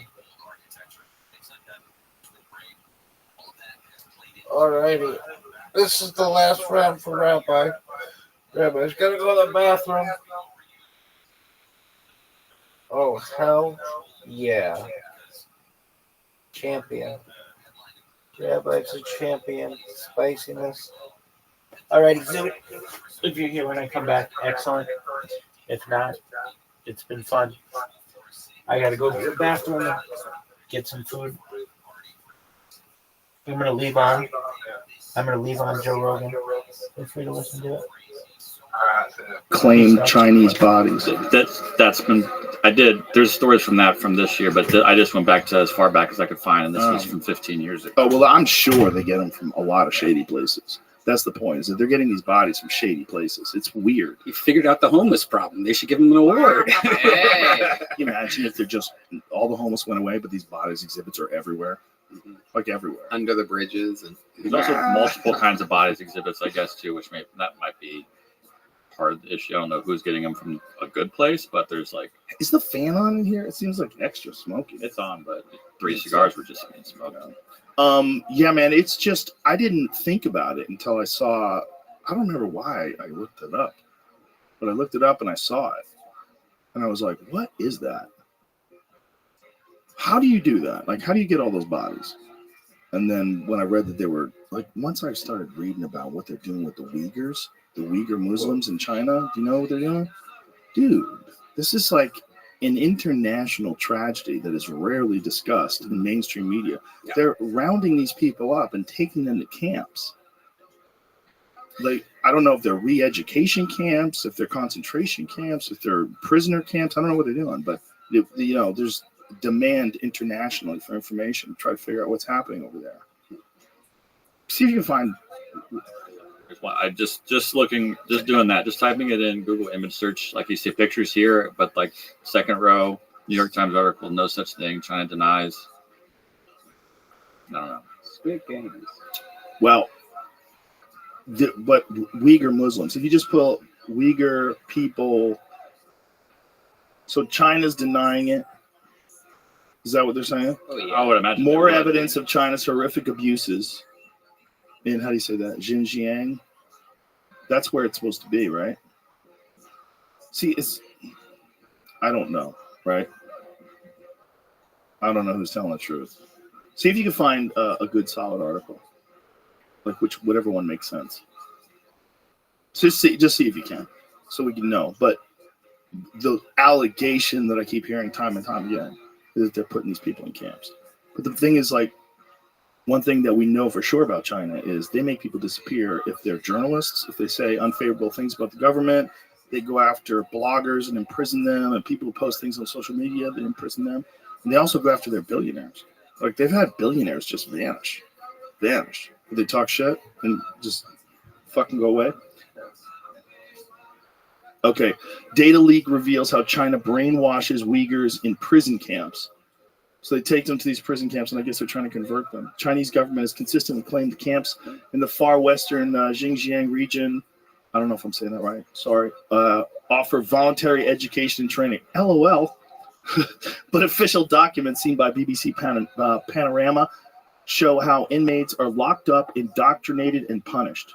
China's UK ambassador dismissed the documents as fake news, of course. Of course. The investigator found new evidence which undermines Beijing's claim that the detention camps, which have been built across Xinjiang in the past 3 years, are for voluntary re-education purposes to counter extremism. About 1 million people, 1 million, mostly from the Muslim Uyghur community, are thought to have been detained without trial. Dude. Wow. How many of those guys make it into the Luxor? You know what I'm saying? Yeah. I mean, where are those bodies coming from? Like, we don't think that. I don't think that. When I was there, I was like, ooh, we should probably go to see that exhibit. That's cool. Now I'm going, oh my God. It's like that with everything, right? Like SeaWorld, same thing. We went to the Austin Zoo a couple months ago. The hottest, most dehydrated animals you've ever seen in your life. I'm not kidding. The first thing we saw, like, I'm not joking at all. The first animal that we saw was a monkey who was up on the shelf. Like, they're all hiding in the shade. Like, there's a little shady part of each animal's cage, and they're all just in the shade.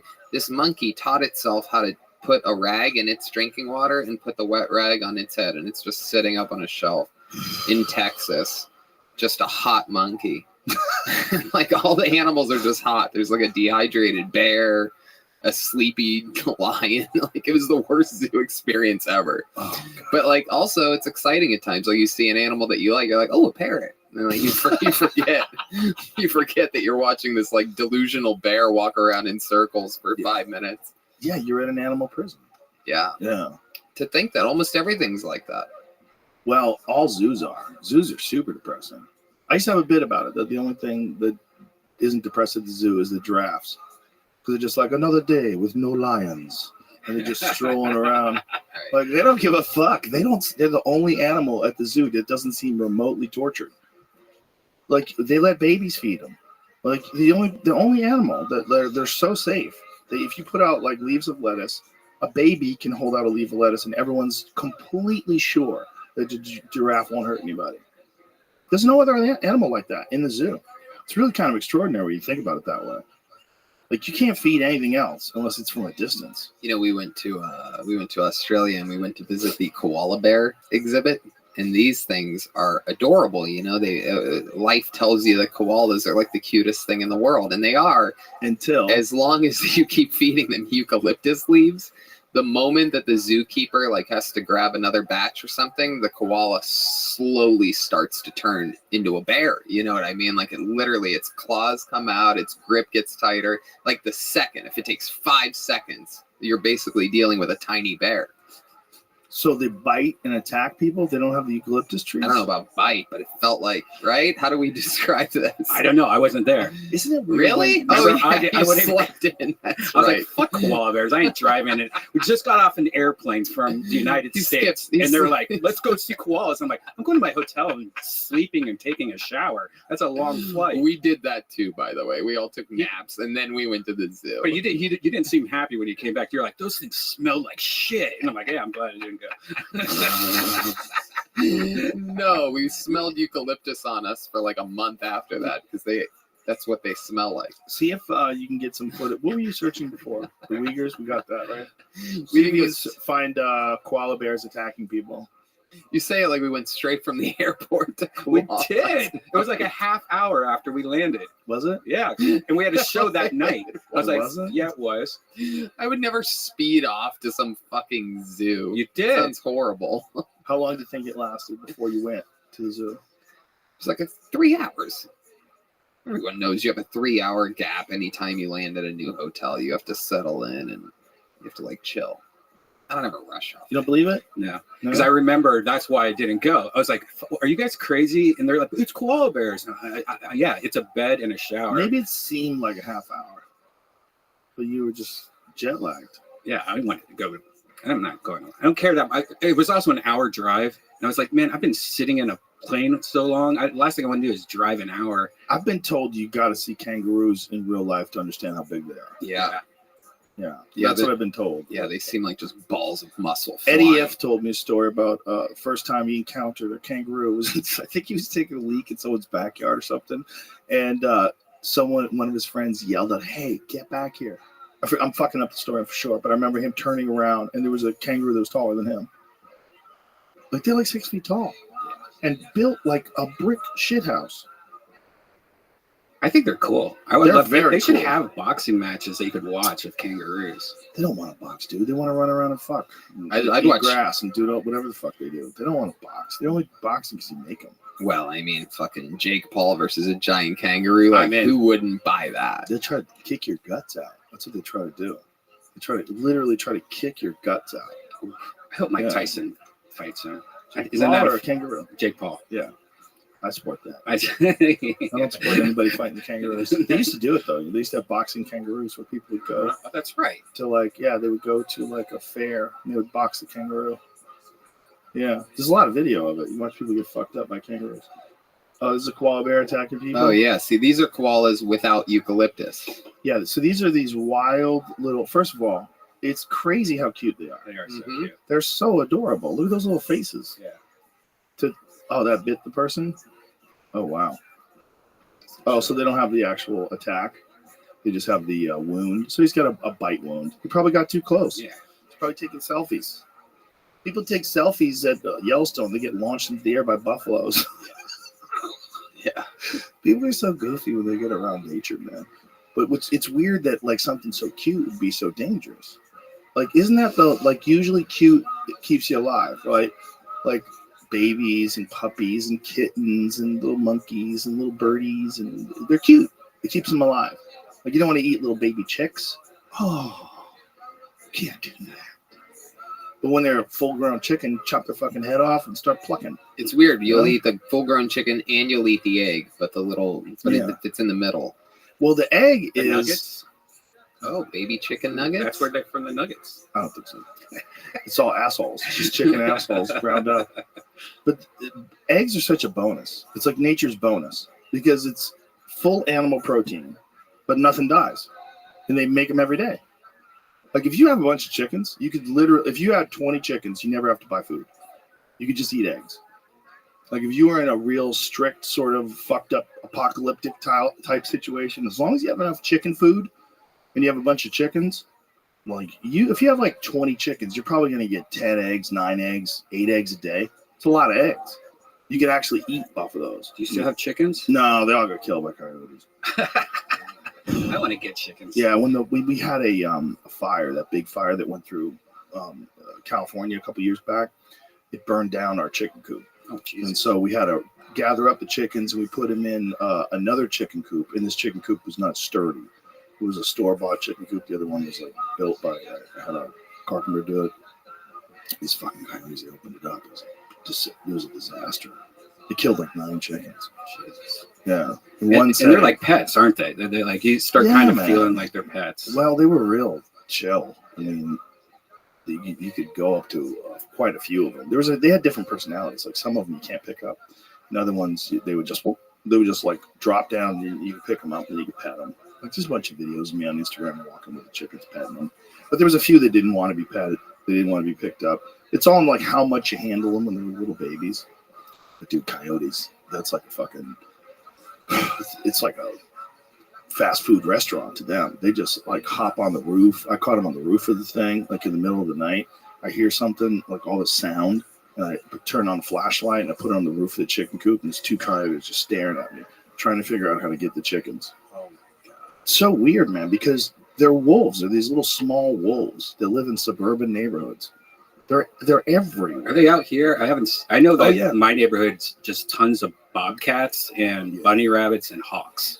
Tons of hawks. We have one that's in our neighborhood. We also, I'm sure more than one, but one that we've seen because he's pretty distinct. He's pretty fat. He's been eating good. And then we have a fox that visits my yard all the time. He barks. That's cool.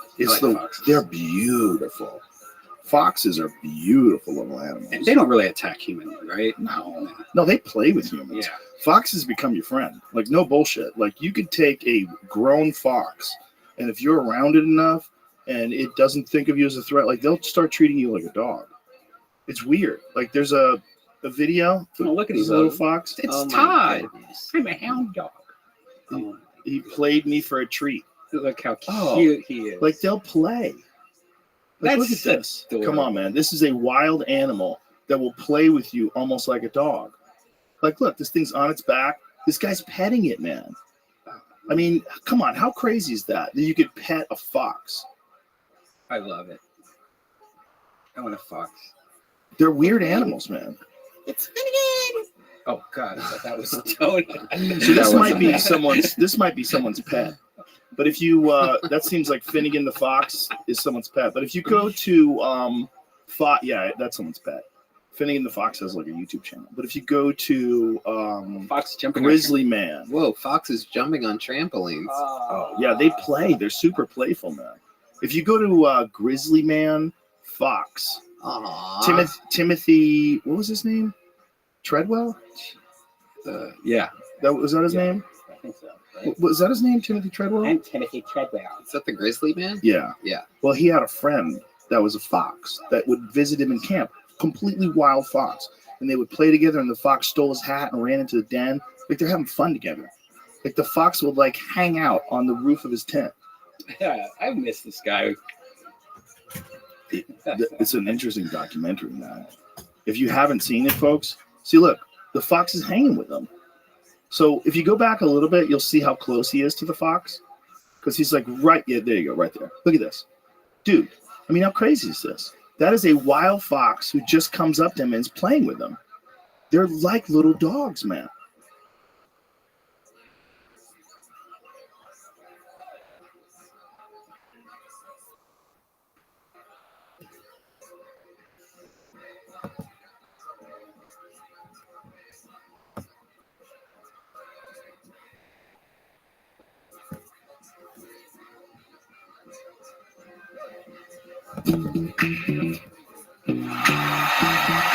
Who's ready to start the best? For a long time. Yeah, no, it's good. It's good. What was the eating Middle Eastern pussy like? Tell the people. How did you get the sand out of your teeth? White sauce or red sauce?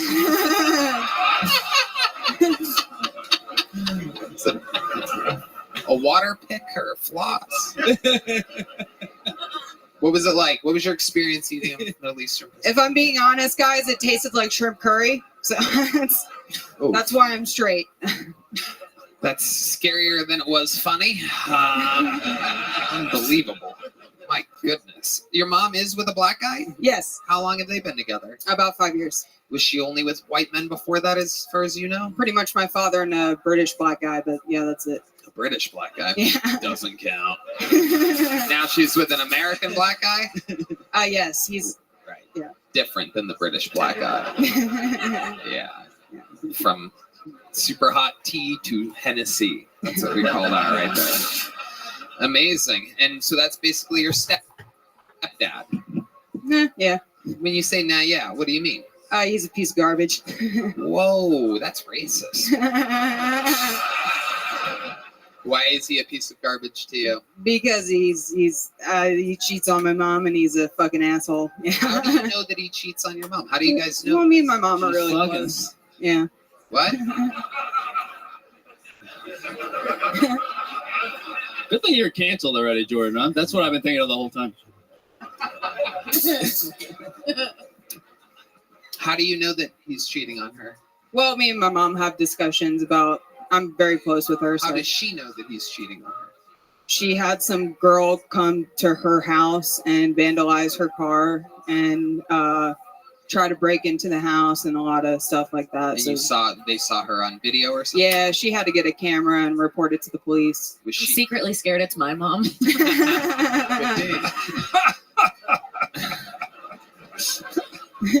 She just broke up with her black boyfriend, you guys. Was this was it a white woman, black woman? It was a white woman. A little bit thick? Yes. Is your mom a little bit thick? Yes. Yeah. It's Florida, Tony. Oh well, it's also a black stepdad. So that's how it goes. So why stand up for you? So I've tried a lot of hobbies in my life, and I've never really found anything that I'm good at. And the first time I tried stand up, it honestly changed my life. It's what I imagine doing heroin is like. So, what do you like about it? I like the rush that I feel after and the attention I get from people. Oh, very honest answer. Unbelievably. I don't think we've ever actually had that answer. It's like the correct answer. That's actually the right answer. It took 11 years plus for us to have You should run for office. You could probably win the Democratic nomination, actually, right now. Yeah, anyone could. If only I was black. Sorry. Whoa, whoa, whoa. Whip it through the Whoa, glass. okay. All right. We really need new That's for you, stepdad. Yeah. I love it. Well, Alex, a very, very fun, honest, real interview. I can't remember how the minute was, to be honest with you, but I liked your interview so much that I'm giving you a big joke book. Thank you, sir. Congratulations, made by the great Bonsai, Alex Barboza. All right, let's do something fun here, ladies and gentlemen. We have a golden ticket winner here, everybody. And what's exciting about this golden ticket winner is that this is his first time ever cashing in on his golden ticket. He was made one just 3 or 4 weeks ago, and this is his first appearance, his first new minute. He's only been on once before. This is the first ever golden ticket cash in from Jack Shaw, everybody. Here he is. Oh, yeah. Recently, a homeless man called me a bitch. How did he know that about me?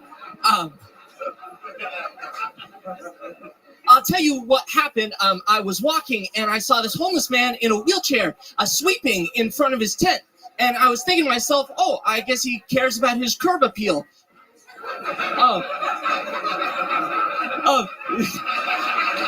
So I was looking at him because it was interesting, and apparently I was looking too long because all of a sudden he turned and he locked eyes with me, and I smiled because I was afraid. And then the homeless man. No, I So by Talkspace. By Talkspace, guys, it can be challenging to find and meet with a therapist that's the right fit. Talkspace is so accessible, from personalized treatment to meeting online from anywhere, to the ability to text your therapist to match with a licensed therapist today. Go to Talkspace.com/Tony and enter promo code SPACE80 to get $80 off your first month and show your support for the show. That's Talkspace.com/Tony, promo code SPACE80 right now. Oh yeah. Your next comedian, 60 seconds, going to Alex Barboza. Okay. My tits are so small. When me and my husband fuck, he grabs his own tits.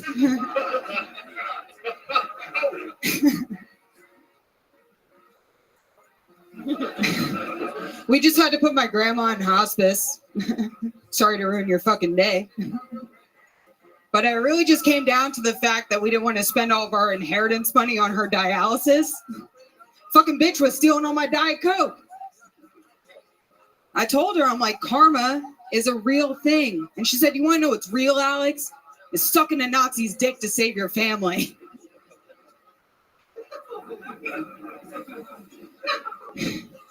She likes the schnitzel. What can I say? My mom's dating a black guy. I find it kind of suspicious that she keeps a separate Brita water filter in the fridge for him. I'm like, Mom, you can't filter Hennessy. Thank you all. Alex Barboza, welcome to the show. This is your first time here, right? Yes, sir. I love it. How long have you been doing stand-up? 8 months exactly today. Where at? Melbourne, Florida. Okay. Yes, you are. I know. Oh my goodness. That's where Kim Congdon's from. Very good. I will have to tell you, can I give her a piece of advice? Of course. No one gives a fuck when old people die. When you were like, sorry to ruin your day, my grandma's old, everyone's like, cool, you know? It's got to be like someone younger to make it more exciting, I think. Well, that would have killed during COVID, actually. 'Cause we suddenly gave a shit about old people. Yeah. For 3 years. We don't anymore. No one gives a fuck anymore. It's true. Yeah, we're back to not. I didn't get the vaccine. My pediatrician said I was too tiny, so I'm still a little caught up on it. What do you do for work, Alex? I work at supply chain at Blue Origin. What is that? I'm a supply chain analyst, so I enter data to procurement for them to process orders for. Wow. And you're here in Austin for how long? Until Thursday. Okay. Just coming out, doing stand-up, trying to get spots? Yes, sir. Right. And when did you get here? I got here last Thursday. What have you done for fun since you've been in Austin, Texas? I've done 13 open mics and shows together, yeah. That's pretty much all I've done. So you're getting it done. Yes, sir. A lot more fun than Melbourne, Florida. Fuck yeah. Absolutely. Is this what straight women look like in Melbourne, Florida? Well, you said you're married? people do say I come off a little gay. Yeah, when you came out, I was like, JoJo Siwa's doing stand-up? No, I am married to a man, yes. Oh. How long have you been married? We've been together for 10 years, married for 3. How long has he been trans? What does he do? He works at the same company, but he paints the rockets. Paints the rockets. Yeah, he sounds gay. What do you do for fun, Alex? Anything in particular other than stand-up? I do drifting. In a car? Yes. Like the Middle Eastern art form of... Yeah. Just without the brown skin. Right. Same chest, different skin. Yeah. I love it. You drift over to the pussy at all? Are you sure you're not a lesbian? This is the stock we're dealing with. It's hard to date, Jordan. Imagine getting lectured about the patriarchy by a drifter. She's like, I'm out of here. Closest you've come to a lesbian experience, anything? I ate some Middle Eastern pussy, actually. Whoa. Oh my goodness. Wow. I think she's the bluntest comedian I've heard for a long time. Yeah, no, it's good. It's good. What was the eating Middle Eastern pussy like? Tell the people. How did you get the sand out of your teeth? White sauce or red sauce?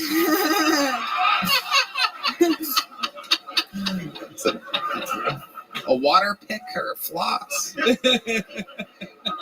What was it like? What was your experience eating Middle Eastern pussy? If I'm being honest, guys, it tasted like shrimp curry. So that's why I'm straight. That's scarier than it was funny. Unbelievable. My goodness. Your mom is with a black guy? Yes. How long have they been together? About 5 years. Was she only with white men before that, as far as you know? Pretty much my father and a British black guy, but yeah, that's it. A British black guy? Yeah. Doesn't count. Now she's with an American black guy? Yes, he's right. Yeah. Different than the British black guy. Yeah. From super hot tea to Hennessy. That's what we call that right there. Amazing. And so that's basically your stepdad. Yeah. When you say nah, yeah, what do you mean? He's a piece of garbage. Whoa, that's racist. Why is he a piece of garbage to you? Because he cheats on my mom and he's a fucking asshole. Yeah. How do you know that he cheats on your mom? How do you guys know? Well, me and my mom are She's really fucking. close. Yeah. What? Good thing you're canceled already, Jordan. Huh? That's what I've been thinking of the whole time. How do you know that he's cheating on her? Well, me and my mom have discussions about. I'm very close with her. How So does she know that he's cheating on her? she had some girl come to her house and vandalize her car and try to break into the house and a lot of stuff like that. And they saw her on video or something? Yeah, she had to get a camera and report it to the police. Was she secretly scared it's my mom?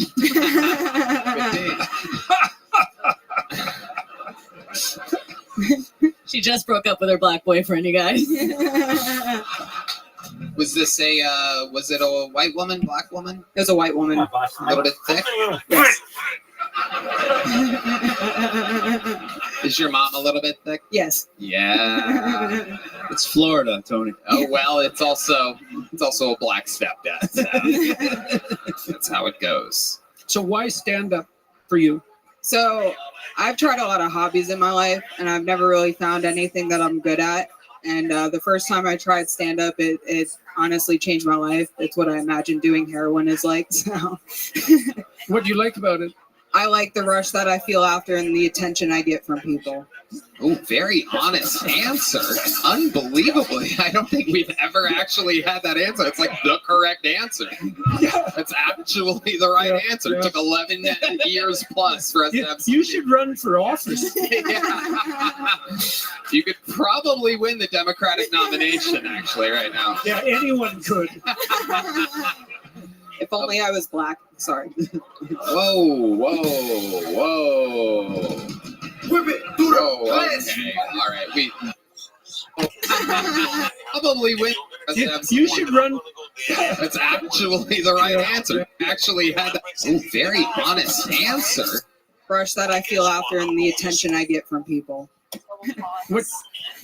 It honestly never really found any. Little black stepdad. It's Florida, Tony. Is your mom a little bit thick? Yes. Yeah. It's Florida, Tony. Oh well, it's also a black stepdad. That's how it goes. So why stand up for you? So I've tried a lot of hobbies in my life, and I've never really found anything that I'm good at. And the first time I tried stand up, it honestly changed my life. It's what I imagine doing heroin is like. So What do you like about it?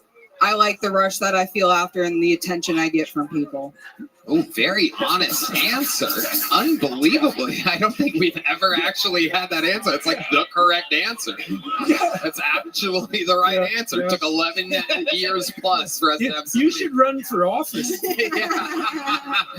You could probably win the Democratic nomination, actually, right now. Yeah, anyone could. If only I was black. Sorry. Whoa, whoa, whoa. Whip it through the glass. Okay. All right. We really need new That's for you, stepdad. Yeah. I love it. Well, Alex, a very, very fun, honest, real interview.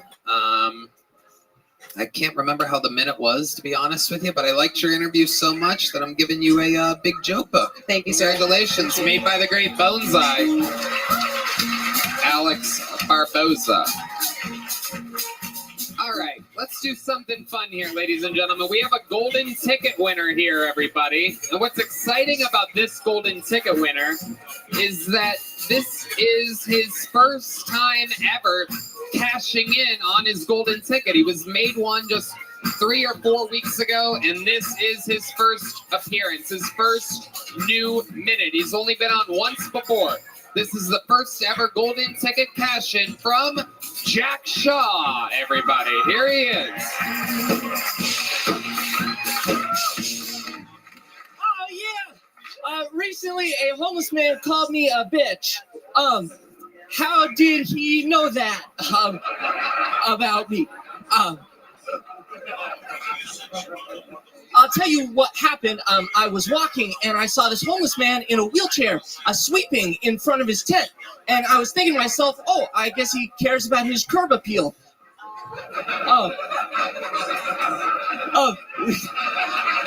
So I was looking at him because it was interesting, and apparently I was looking too long because all of a sudden he turned and he locked eyes with me, and I smiled because I was afraid. And then the homeless man stood up from the wheelchair. I couldn't believe it. It was a fucking miracle. And he points at me and he says, "You're a fucking bitch, McLovin." This homeless piece of shit decided to make fun of me, and he was smoking crack out of a Lego, everybody. Thank you so much. I'm Jack Shaw. Jack Shaw. Very entertaining. Attacking a homeless man for 60 seconds. You got your revenge. Jordan, what do you think of the great Jack Shaw? Who's the character you're playing, or is that actually you? It's me. That's me. When did you discover that and decide to capitalize on it? The last time I was on this show. Yep. Are you Nervous, neurotic? What were you gonna say there, John? Are you a comedian? What's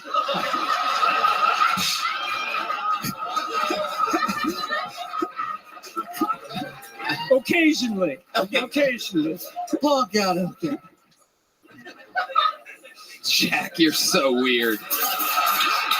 You are such a weird dude. I love it. It's unbelievable. You make Larry David look like Michael Jordan. It's incredible. It's incredible. What is this? Is this like a vaccine gone wrong, or what's going? It's what they said last time. It is that. I didn't mean that aggressively. Okay. I don't think you could ever be aggressive. No. Yeah. You look like if you had a movie, it'd be called Honey, I Shrunk the Charisma. Yeah, you bitch. Disney brings you non-binary Harry Potter. Hairless Potter. I'm starring in Harry Potter and the Missing Chromosome next year. So. Love it. Jack Shaw. It's like Rick Glassman's cum. So Jack, you're how old again? 25. 25 years old. How long you been doing stand-up? About 3.5 years. 3.5 years? I love it. And what do you do for work? Well, I used to teach traffic safety to kids, but then I quit that job. You quit? I did. Wow. Did you lose any kids? So many kids. We did this last episode. How old were the kids? How old were the kids? Oh, about like 5 to 13. We lose everybody, dude. Everybody in between. Why would traffic school apply to little children? Is this your own business? A startup? Power Wheels or something like that? Yeah. No, it's a family friends business. Uh-oh. But what explain to us the process of a children's traffic school? So there's cars in the road, and sometimes kids walk in front of those, and you need to tell them not to do that. Oh, you're Is that like the elevator pitch for the business? Yeah. There's red lights and green lights and yellow lights. I like all three of them. He seems good at his job. Unbelievable. Seems like one of the kids. So it's just for bad parents, I guess. That is correct. Amazing. Did you get hit by a car? Is it like a personal thing? You're just trying to pass the torch? Oh. Yes. Dude, you would make a killing live streaming. They love autistic kids like this on Twitch. He is twitching. Do you have like a neurological thing, or you're just about to come all the time? A lot of. No, people tell me I have a cummy vibe. Yeah, I love it, dude. I love it. I'm into it. Oh yeah, this is bad.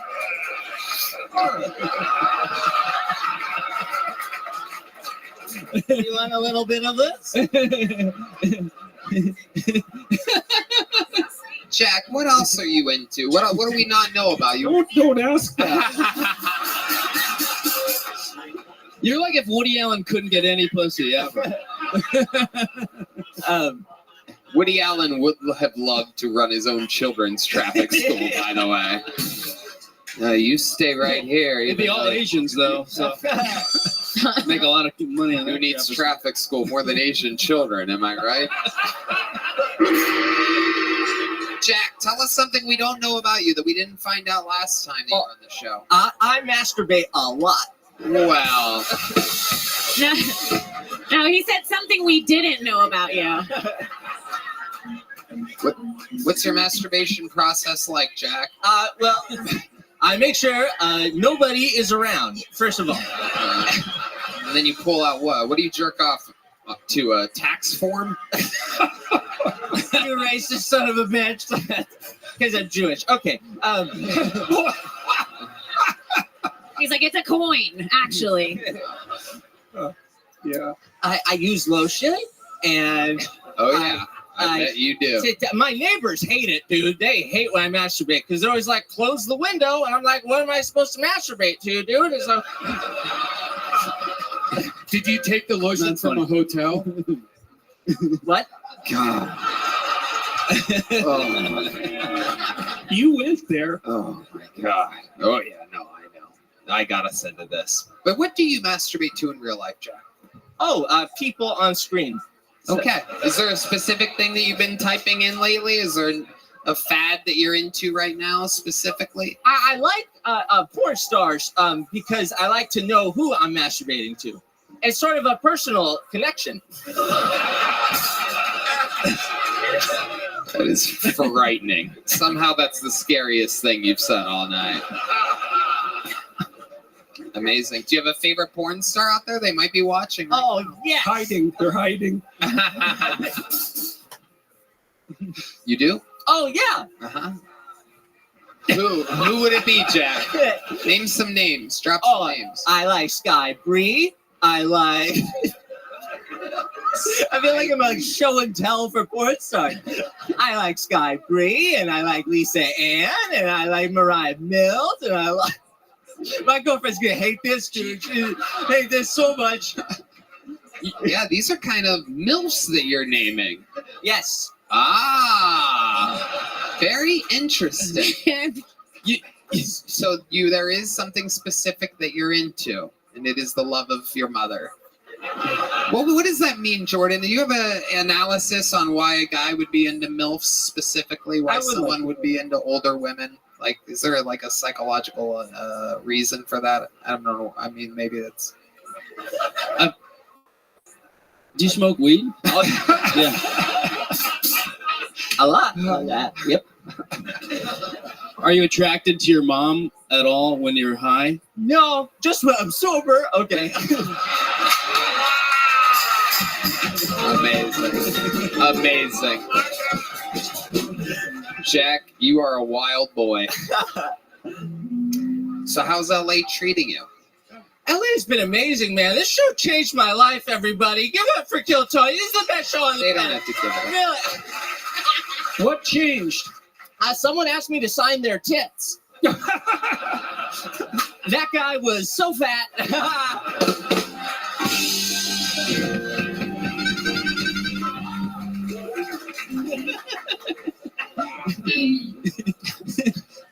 You sound like Kamala Harris, like talking about the war in Ukraine. That's your speech pattern. I like this. I like that. I like tits. I like butt. He looks like he's going to try to snipe her in a few months. Then we will truly be, if that happens, we will be unburdened by what has been. That is for sure. Jack, congratulations. Your first time cashing in on your golden ticket. A fantastic set, a fantastic Thank you interview. so much, everybody. This is the beginning of the saga of the young Jack Shaw. Back to the bucket we go. I do believe this is a famous character from our past. Ladies and gentlemen, this is a new minute from Karen Jones, everybody. Karen Jones. It is indeed that Karen Jones.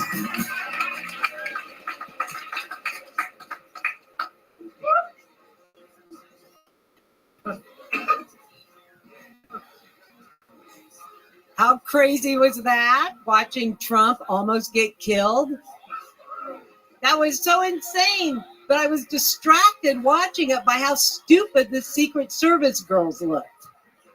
I watched it and thought, they are so worthless. They're doing nothing. And then I thought, if only Trump would just grab them by the pussy and then hold them up and use them as human shields. They could have looked so cool. They could have shown us their girl power. But don't think that the government is feeling bad and is going to back down on going after Trump and the people who support him. They're still going after P. Diddy hard. You know, they raided his house for being at the Capitol on January 6th. They did. They said that he was calling for an insurrection, going in and out of congressional offices. I was there. They're wrong. He was going in and out of congressional orifices saying, insert erection. He was framed. The return of Karen Jones, ladies and gentlemen. One of the wildest women in the history of the show, famously stormed the Capitol. She did indeed. Actually, she's been on multiple times before. She ended up, by her appearance on Kill Tony, talking about storming the Capitol. Her local government came after her. Right, yes, allegedly. On video and proven over and over again. her local government came after her because of the Kill Tony episode. So you actually sacrificed some stuff, sharing your story on the show. And, you know, what I love about the show is there's always different shapes and sizes of people. Karen Jones, clearly the type of lady that Jack Shaw would jerk off to. That's what I was thinking, listening. I thought, oh no, he likes older women. He's going to jerk off to me. It makes me very uncomfortable. Yeah, I was kidding. No one's jerking off to you, Karen. No one in the world's jerking off to you. And once again, just to be clear, I was being arrested and I was trying to come on the show because people that watch your show don't have a political bias for the most part. And I wanted to tell them some things. Red Band fact-checked me on my first deal when I said no policemen were killed. So this was a way for me to, A, get some truth out, and B, get a new career as a stand-up comedian. It's a pretty fun thing to do. Jordan. It's a very unique crossover that you have happening there. You Americans are really quite deranged. We are. No, seriously. That scares me coming from a psychologist. I mean, people call me crazy, but when you say it, it seems clinical. You have your upside, I would say. A fair bit of courage. But anyway, yeah, it's been wild, and I've really been having to thread a needle here because my husband and I pled guilty on the day Trump was convicted. You and Trump were both found guilty on the same day? Yes, and that's like, my family thinks that's wild. I just thought it was just another kind of crazy coincidence of the last 66 years. This bitch is nuts. Yeah. I am not nuts. I can count backward by 7. Try that, Joe Biden.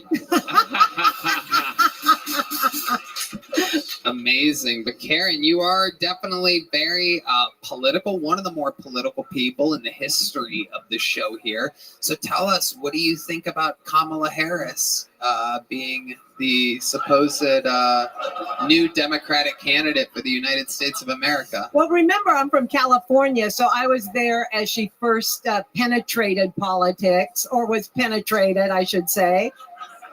Willie Brown was our Speaker of the House, and she's very good at knowing who to sleep with. She is excellent, and that's a certain kind of smart, but she has screwed her way into maybe the presidency, and hats off.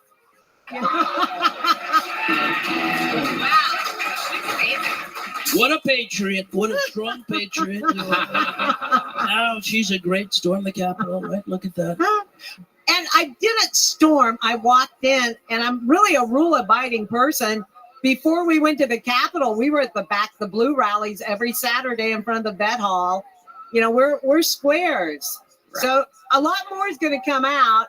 The truth will be known someday. Like what? What kind of truth? Tell us more. Well, this is where it gets tricky because I had to swear under penalty of perjury that I knowingly entered the Capitol illegally because it's against the law to air your grievances at the Capitol, apparently. And I now know that. I didn't know that at the time. But apparently you can't go to a permitted event at a Capitol at a public building to air your grievances. But I do understand that now. But as part of the plea deal, I also had to say that I knew Mike Pence was in the building. And, yeah, I could care less about that guy. And I went in at 3:02, and according to news reports, you know, they had all like went out a tunnel or something. But I just went in to show my husband the rotunda. He had really never been in the Capitol before. You were just given a little tour. I was. We were tourists. And I have been so many times. I've been there a few times, including as a chaperone. I'm a very popular chaperone with my kids of other parents. And my husband was just such an eager beaver. He was like seeing all the other tourists come out, was so happy. I said, "Do you want to go in, honey?" And he's like, "Yeah." And we went in there, and then next thing you know, we were trapped, gassed, hit, all this stuff. But me rioting is this. What is going on over here?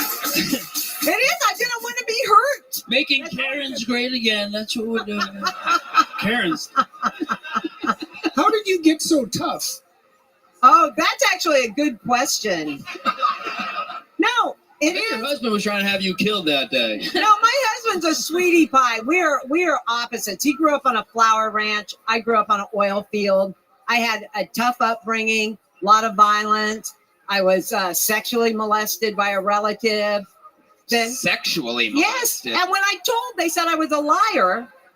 And then 10 years never later, the fucking- guy gets arrested for molesting the whole dang neighborhood and goes to jail. Oh. I'm like, I told you. And they're like, you didn't tell us. Nobody would molest somebody this chatty. I'd say that. Well, that's what they thought. That's probably why they didn't believe me. Did he really try to molest you, or was he just No, trying he to said find your rotunda? No. If I told you about the molestation, it involved comedy. He pinned me in a corner, stuck his hand down my pants, and started using words I had never heard before because this is like shut 1960. No, I heard shut up a lot. No, he was telling me a thing called the Johnny Fucker Faster joke. And I'm like, this is creepy. I do not like my grandma's new husband. And so anyway, Wow. I squirmed away and walked to Aunt's house and He told. squirted away. Never let a psychologist ask a question. Oh yeah, this is wild, Karen. You're always such an amazing interview. I didn't get to the tough part yet, though. Oh, okay. Let's go. So then I find myself what would now be called a gang sexual assault, but back when it happened to me, it was called getting drunk in the wrong place. And I was pregnant, 15, and had my first child in the Salvation Army. So Wait. When you say you had a child in the South Asian Army, what exactly does that mean? That means I was in that living in the- outfit in the Salvation Army. No, at that Salvation time, Salvation Army, and we had officers that worked there. I lived in a group home, a Booth Memorial Home run by the Salvation Army in Oakland, California. I got my GED. I went to school. I got my shit together, met the greatest guy, got married, had 2 more kids, blah, blah, blah. My life is wonderful. Everything that's ever happened in my life has made me a better person. I'm optimistic. I love my life. Isn't that the real American way? Karen, you did it again. You already have a big joke book, right? I do. I treasure it. Thank you. Absolutely. And forever, how exciting to get to see Jordan Peterson on the nightstand next to my bed. 12 rules for life. I go over it with my grandchildren that I'm helping to raise. You're a wonderful man. This is great. You're all great. I love you all. Karen Jones, everybody. Isn't that special? Isn't that fun? Well, hello, my little friends. This podcast is sponsored by Game Time. Guys, live events are my life. I love concerts, sporting events, theater, you name it, performing in arenas. That's why I'm excited to partner up with Game Time. Game Time makes getting tickets for concerts and events faster and easier. Even if you don't buy tickets right away, prices on the Game Time app usually go down the closer it gets to show start time. With killer last minute deals, all-in prices, views from your seat, and their lowest price guarantee, Game Time takes the guesswork out of buying concert tickets. Right, Dan? Tony, I love Game Time app. There are so many great shows coming to Austin. Some of our favorite comedians like Sebastian's in town, Santana, and even my favorite, Barry Manilow. You know me. I personally love the app's last-minute tickets, flash deals, and zone deals. You get views from all the seats in the venue, and Game Time offers the lowest price, guaranteed, event cancellation protection, and job loss protection. Get a panoramic view from your seat in the Game Time app before you buy. Game Time even offers ticket coverage, meaning your purchase is covered with the most flexible customer service policy in the ticketing industry. So take the guesswork out of buying concert tickets with Game Time. Download the Game Time app, create an account, and use code KILLTONY for $20 off your first purchase.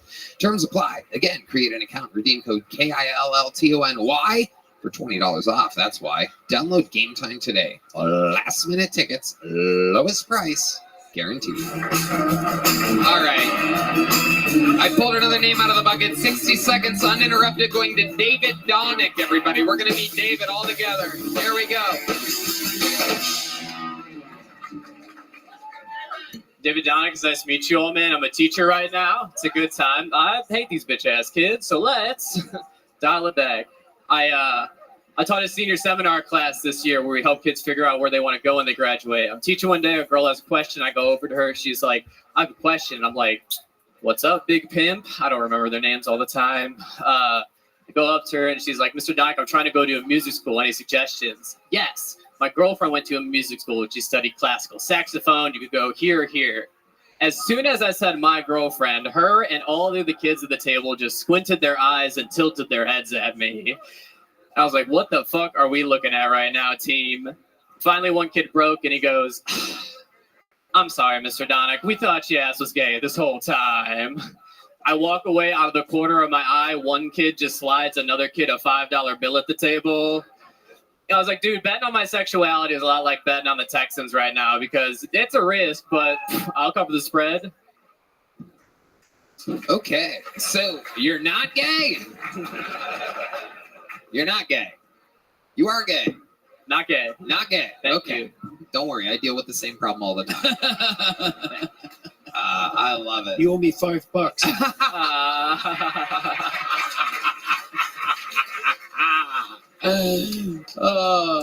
David, welcome to the show. How long have you been on stand-up? Thank you. It's nice to meet you all. I've been doing it for about 5 years. 5 years. Where at? Chicago. Chicago, Illinois. And what brings you to Austin, Texas?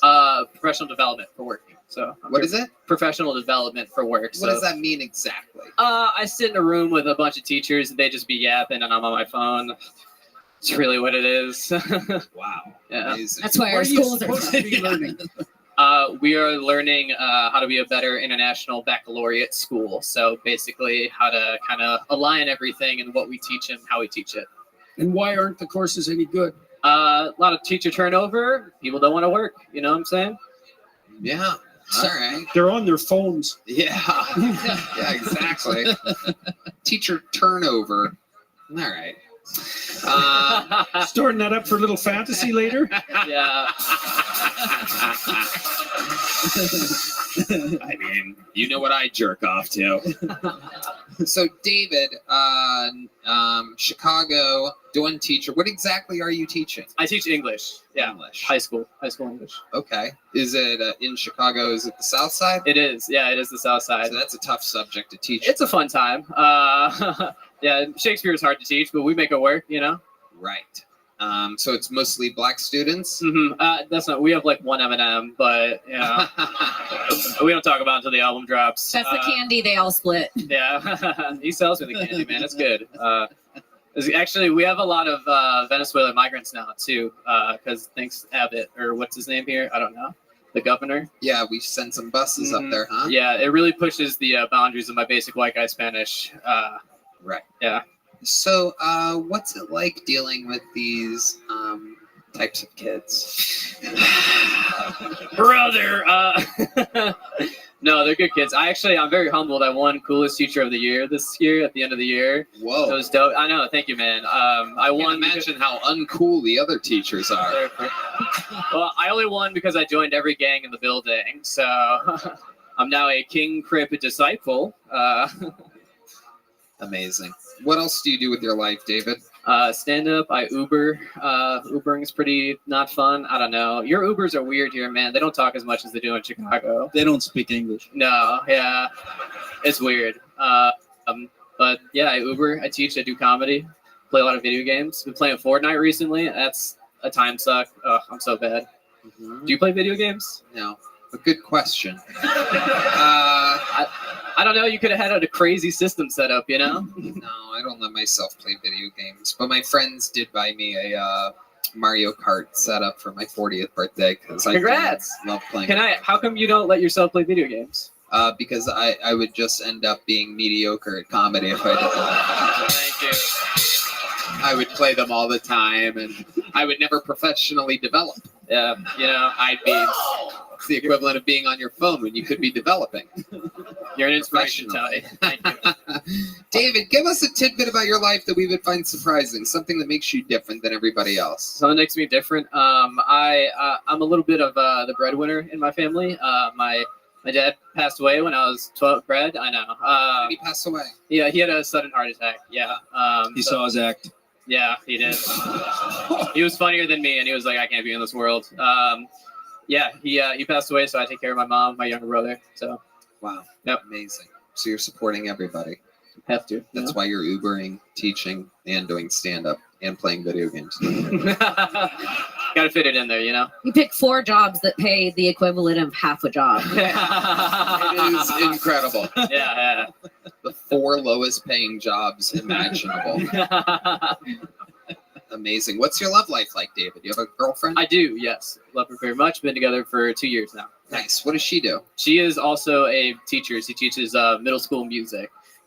She teaches like kids how to, Play music. Basically, yeah. She's a really talented saxophonist too. So really talented what? Saxophonist. Oh, that is not what that's what I thought too. It was almost exciting there. Yeah, my bad. Sorry, team. So why stand up? Why stand up? I did performance for a long time. Part of the way I kind of dealt with my dad dying in high school, I did speech and debate.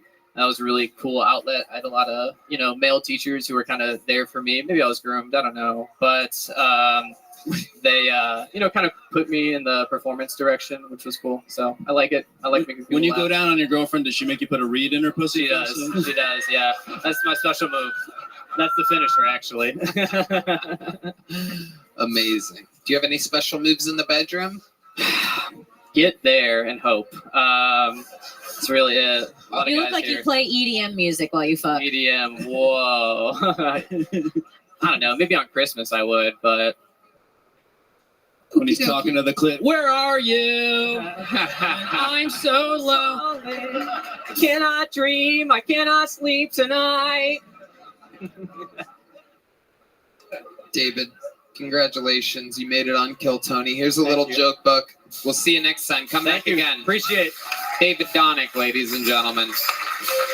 We've made it to another one of our regulars, everybody. The boy is a fucking sensation, an absolute superstar.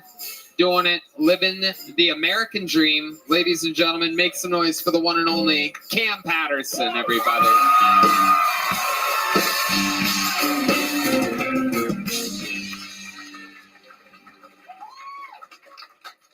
I like immigrants. Y'all see how fast our claps changed? Y'all didn't like that at all. Don't you say that, Cam? That's fuck. I like them. I like them a lot.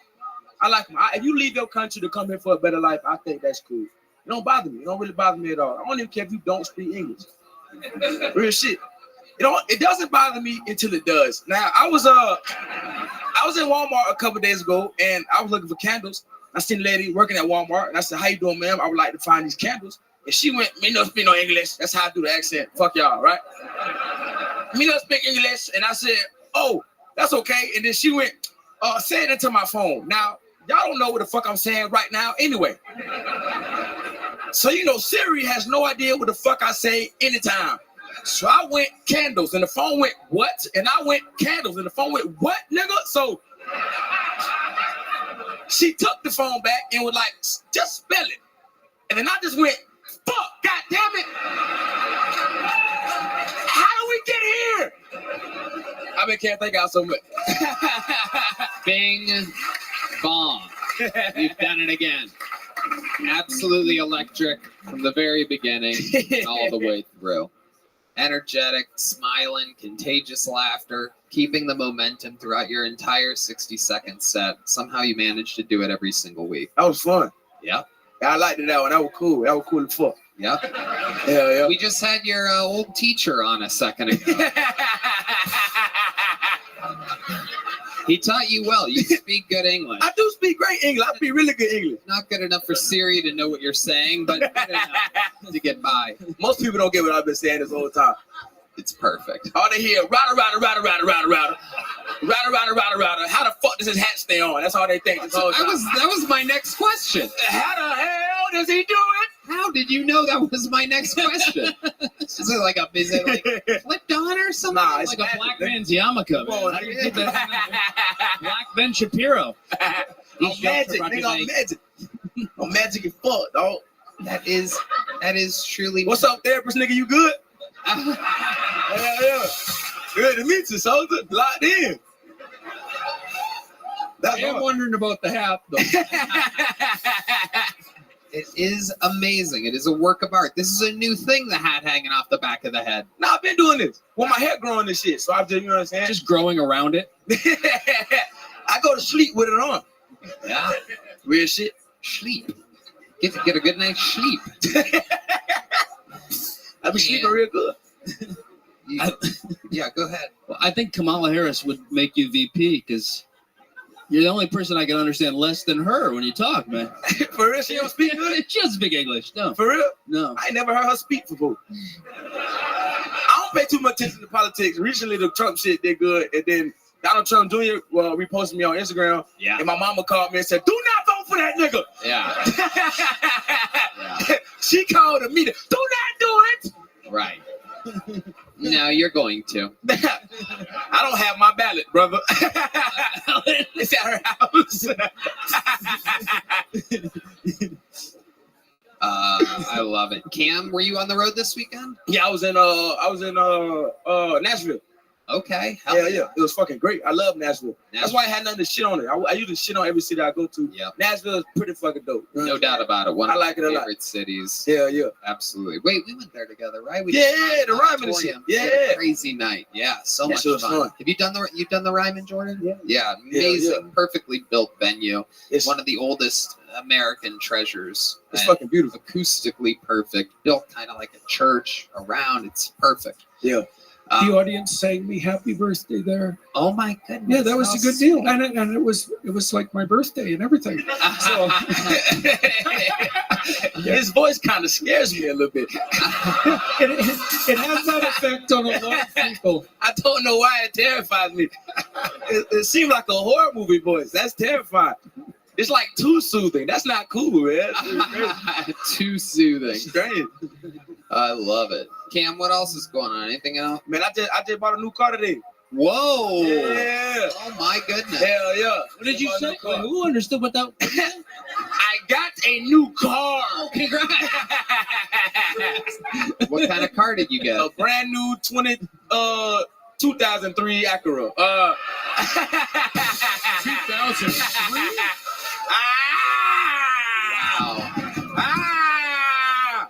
It's got an actual key and everything. Real shit. My last vehicle was a bike, so I'm happy. Having a good time. But he learned from that autistic comic how to drive, so heads up. I didn't see that nigga, but okay. Amazing. A 2003. What made you go so? You're doing so well. Doing great. You are selling out everywhere. Yeah. You're adding shows. You're hitting bonuses. Yes. You're wildly successful. Yes. You have a great manager, great agent. You're a part of a promotional machine. Yep. You're a theater act. You're selling out comedy clubs. 100%. You're far ahead of the curve. What made you go with a 2003? By the way, if you didn't notice, he started to say 20 when he was mentioning the year, but you can't say 2003. So we had to go back 20. It's a 2003. What made you go 2003 Acura? Only one with the windows down. You said what? It was the only one with the windows down. I don't steal cars no money. I'm doing great. You Hard to get make fun of a black guy when you have resting January 6th face. Nah, it was I mean, I'm never really here, and I want some shit to like ride around there. Plus, like, if I get that bitch scratched up or something, it's already fucked up already. So I don't care. You know what I'm saying? So how much was it though? $4,000. Oh my God. Shit. You got nothing to lose. Huh? You got nothing to lose. Nothing to lose. I can blow that bitch up right now and still be happy. Yeah. I'm cool, man. Wow. That's incredible. Amazing stuff. Hell yeah. When did you find out you were funny?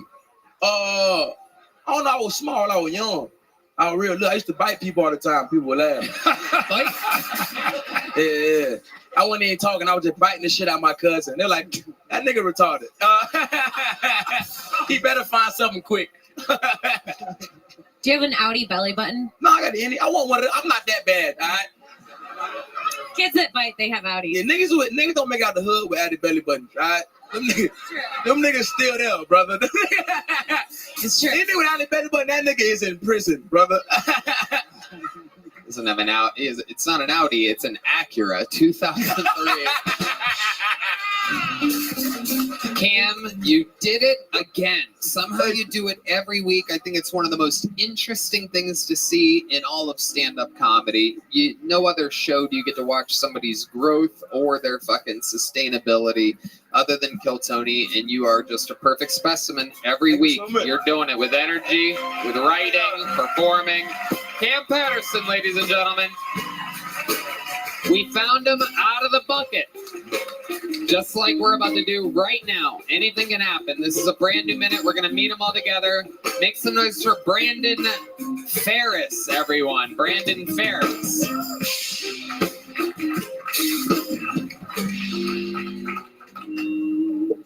Clearly, I'm going through a midlife crisis because I matched everything purple. I recently shaved my beard because I got tired of being called Fred Durst. On a steady diet of hot dog water. Now I look like a Nickelodeon producer.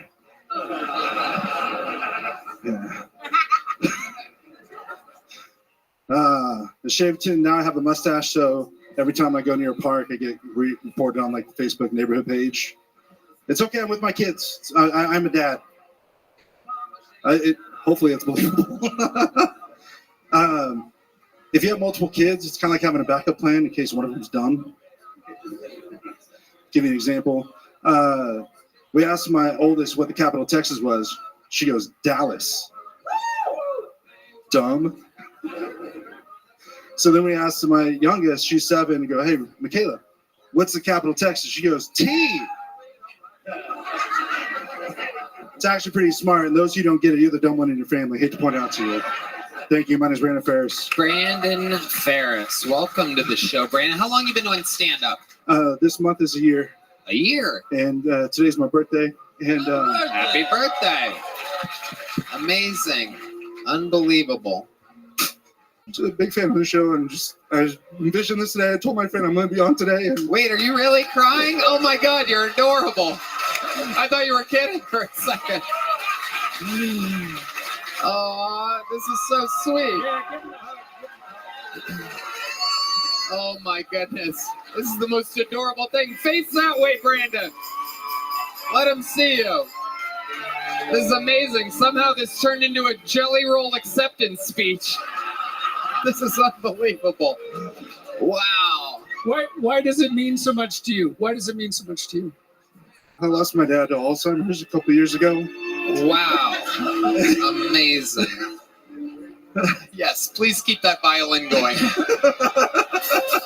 Amazing. And tell us what else. Why else is this important to you? You lost your dad to Alzheimer's. I just really love comedy, and I've been afraid to do it, and I've been at it for a year. This month it actually marks a year on the 31st, and was a fan of the show. I saw you at the Vulcan doing a thing with Friends of Rogan, and that was the first time I saw you, and I was like, I am stupid for not watching you sooner.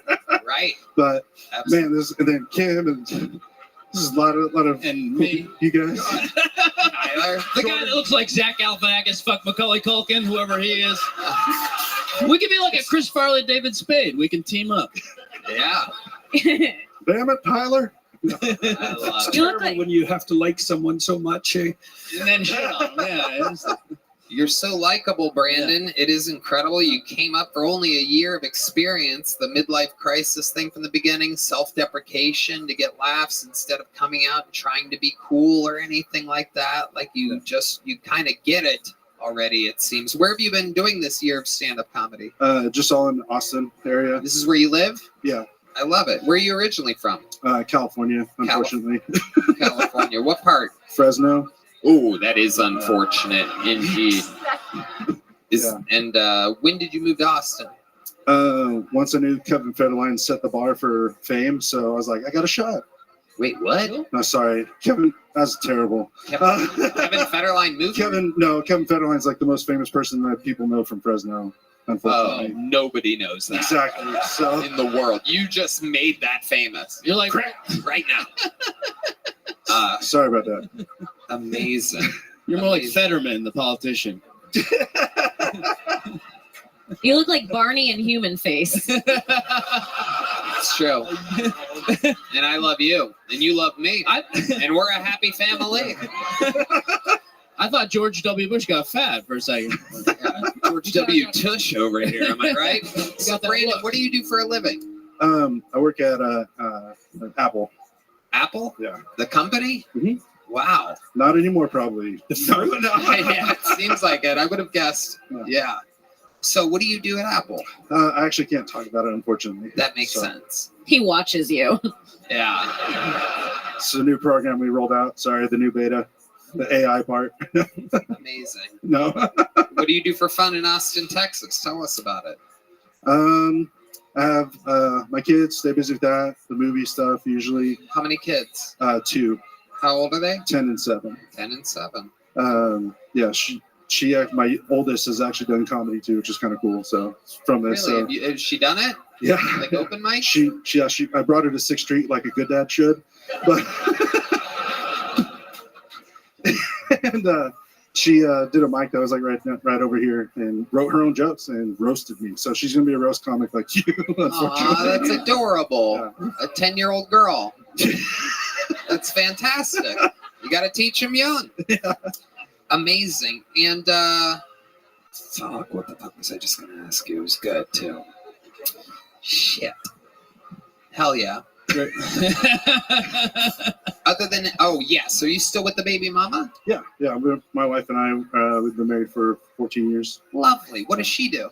She works at a bank. She works at a bank. Yeah. Just a boring family, unfortunately. I'm sorry. No, it's fine. But yeah, Y'all got money. try to. Was your dad a funny guy? I mean, not at the end, obviously. Well, that's when it gets funny, actually. Look at Biden, man. It gets funny. Yeah. It gets funny. Yeah. So we'd go to like Applebee's and we'd play a game called the penis game. We're not Catholic, not like that, but it was. You just like see who yells penis the loudest, stuff like that. Wait, what? Don't Penis game. do that? No. Oh, wait, you go to Applebee's and will do what? He'd yell penis, and just to embarrass us, he would just try and yell it loudest. So it's like someone just would start it and it gets progressively louder while you're in like a Applebee's, preferably. Wow. And how long ago did he pass away? How long did he go to the great Applebee's upstairs? I'm watching Jordan notice how dark my sense of humor is all at once here. I'm thinking about moving to a different chair.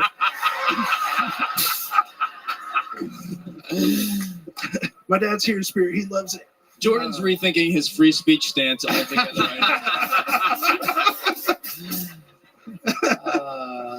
Was that hard though? I mean, Alzheimer's is a terrible. Yeah, it sucks because you lose them before they're gone. And I did like a charity show last month on the longest day, which is June 20th every year. So I was able to put on a comedy show for the first time and had some people that work here on the show. It was really fun. It was a good time to raise awareness and just have a night to celebrate terrible disease. Yeah. Oh yeah. Awesome. Never forget. That's what I hope. I mean, if we forget about Alzheimer's, imagine. What am I doing here again? No. Right. Brandon, you're only a year in. I just love your likable fucking energy. Here's a big joke book, buddy. You fucking did it. A true Kill Tony debut for Brandon Ferris, everyone. Sign up. Let's see another minute soon, Brandon. There he goes. Brandon Ferris. We're going to keep it moving along. You guys still having fun out there? All right. Make some noise for your next comedian, Luke Everett, everyone. Here we go. Luke Everett with 60 seconds. Make some noise for Luke, everybody. Come on. Oh, thank you. Thank you. I appreciate it. Guys, I've been dating. I actually went on a date with a virgin, which is crazy. I didn't know whether I should try to have sex with her or sacrifice her. But I knew I was going to have blood on my hands either way. She actually gave me a nice compliment. She said that I had a nice penis, and she followed that up with, "You have a nice penis, but it's not the biggest penis I've ever seen." And I'm all about reciprocity, so I gave her a compliment right back. I was like, "You have a very nice vagina." In fact, it's the biggest vagina I've ever seen. It's really big. I was nervous the first time we had sex because I thought it was going to fall into some type of bizarro world where I have a huge cock and you're not a bitch. Now, I hate when you're dating a girl and she brings up how badly her ex-boyfriend treated her. That really pisses me off because I'm like, I could have been treating you like shit this entire time. I'll let you meet my mom. My ex-girlfriend made me quit. Is that my time? All right, guys, that's my time. Thank you. I appreciate it. What the hell was that? Have you ever seen the show before? Have you? Briefly. So, I mean, but you kind of know how it works? That's an interesting thing. Again, you very rarely said the cat noise. Just go, how does this work? It was the alarm cat. Yeah, it's very, very interesting, your reaction there. You want to finish the joke? Yeah, I was going to say my ex-girlfriend made me quit drinking. She said it made me too honest. She would always ask me, does this dress make me look fat? I'd be like, no, but I do hate your mother. So we are on a permanent break now. That was your time. Yeah. Luke, how long you been on stand-up? 4 years. Where at? Chicago. Oh, wow. A lot of Chicagoans coming to a real place. What do you do for work? I work in finance. Oh, God. So boring, these jobs today. What do you do exactly in finance? Basically just a low-level associate, push paper, get deals to the finish line, that type of thing. Oh, God, you're so white. Yeah. Thank you. It's incredible. Surprisingly, out of all the bucket pulls, this is not the one that stormed the Capitol. Amazing. Luke, what? Yeah. Looks like you're understudying for Tucker Carlson. Yeah. What do you do for fun, Luke? What are you into? I like to go out on the weekends. I try to stay fit. When you say go out on the weekends, what exactly do you mean? Like, what types of things do you do? Go to bars, have a good time, check out the city. What do you do at the bars? Get drunk. Yeah. What do you like to drink? I've been drinking a lot of beer lately, but I used to be more of like a martini man back in Chicago. A martini man? Yeah. Okay. Martini. Hey, Dr. Peterson. How you doing? I'm doing well. I'm sitting here thinking, just how much can you drink? A lot. How much? Come on, tell me. I'll compare it to Northern Albertan standards. Like how many double martinis? I probably could put away 6. Wow. Yeah, I could do that when I was 14.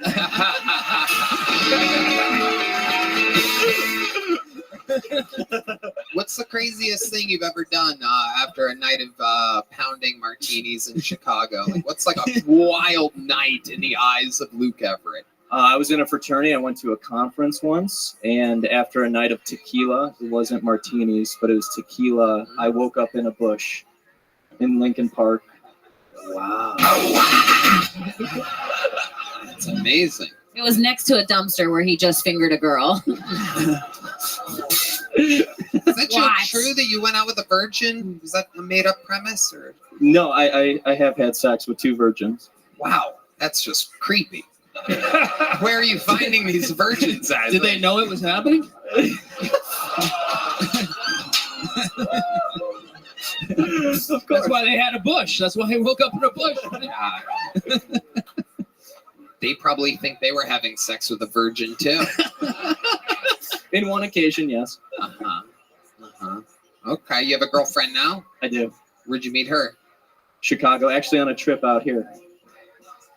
We're looking for places to live. You said 2 places at once just then. Well, we met out here, brought our love back to Chicago. She lived in Chicago? Yeah. And you met her out here? Yeah, we met on a trip out How here. did you meet out here? Well, she is the sister of my buddy's girlfriend, and him and I were coming out here. His girlfriend came out. She came out too.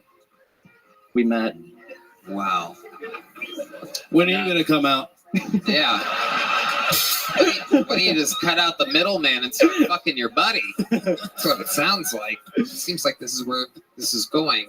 Luke, what's something that would surprise us about your life? You seem like a very, very, very white guy, as Kim said. What do you think is the most black thing about you? Like in an African American sense, or like dark? Let's go African American. We can go both. Yeah, let's do both. Yeah. He looks like he says the N-word more than Cam Patterson. Only on Fridays. Only on Fridays. I'm kidding. What's the most African American thing about you, Luke? I have a decent size penis. Wow, that's amazing. Terrible for a guy that loves fucking virgins, but good for you. Pushing deals across the line. Okay, what's the most Asian thing about you, Luke? My math skills. Oh, absolutely incredibly racist. Do you measure your dick in millimeters? Is that why it's so big? The European 200 millimeters. I love it. What does your girlfriend do? She works in marketing. Man, everybody tonight. It's just finance, marketing, boring ass shit. It is incredible. What about your parents? My parents are doctors. Ooh, what kind of doctors? Psychologist and a physicist. Wow. There it is. Amazing. Are they proud of you? No. No? How about when they see that sweet cock swinging around? All right. Well, Luke, congratulations. You got pulled out of the bucket. Fun times. When you go back to Chicago? I live here. Oh, you live here. Congratulations. Here's a little joke book. Thank you. Thanks, guys. There goes Appreciate Luke Everett, everybody. Now. All right. We're getting there. This looks like a fun name. Looks like a new name. Make some noise for Frank Trandacosta. Trandacosta.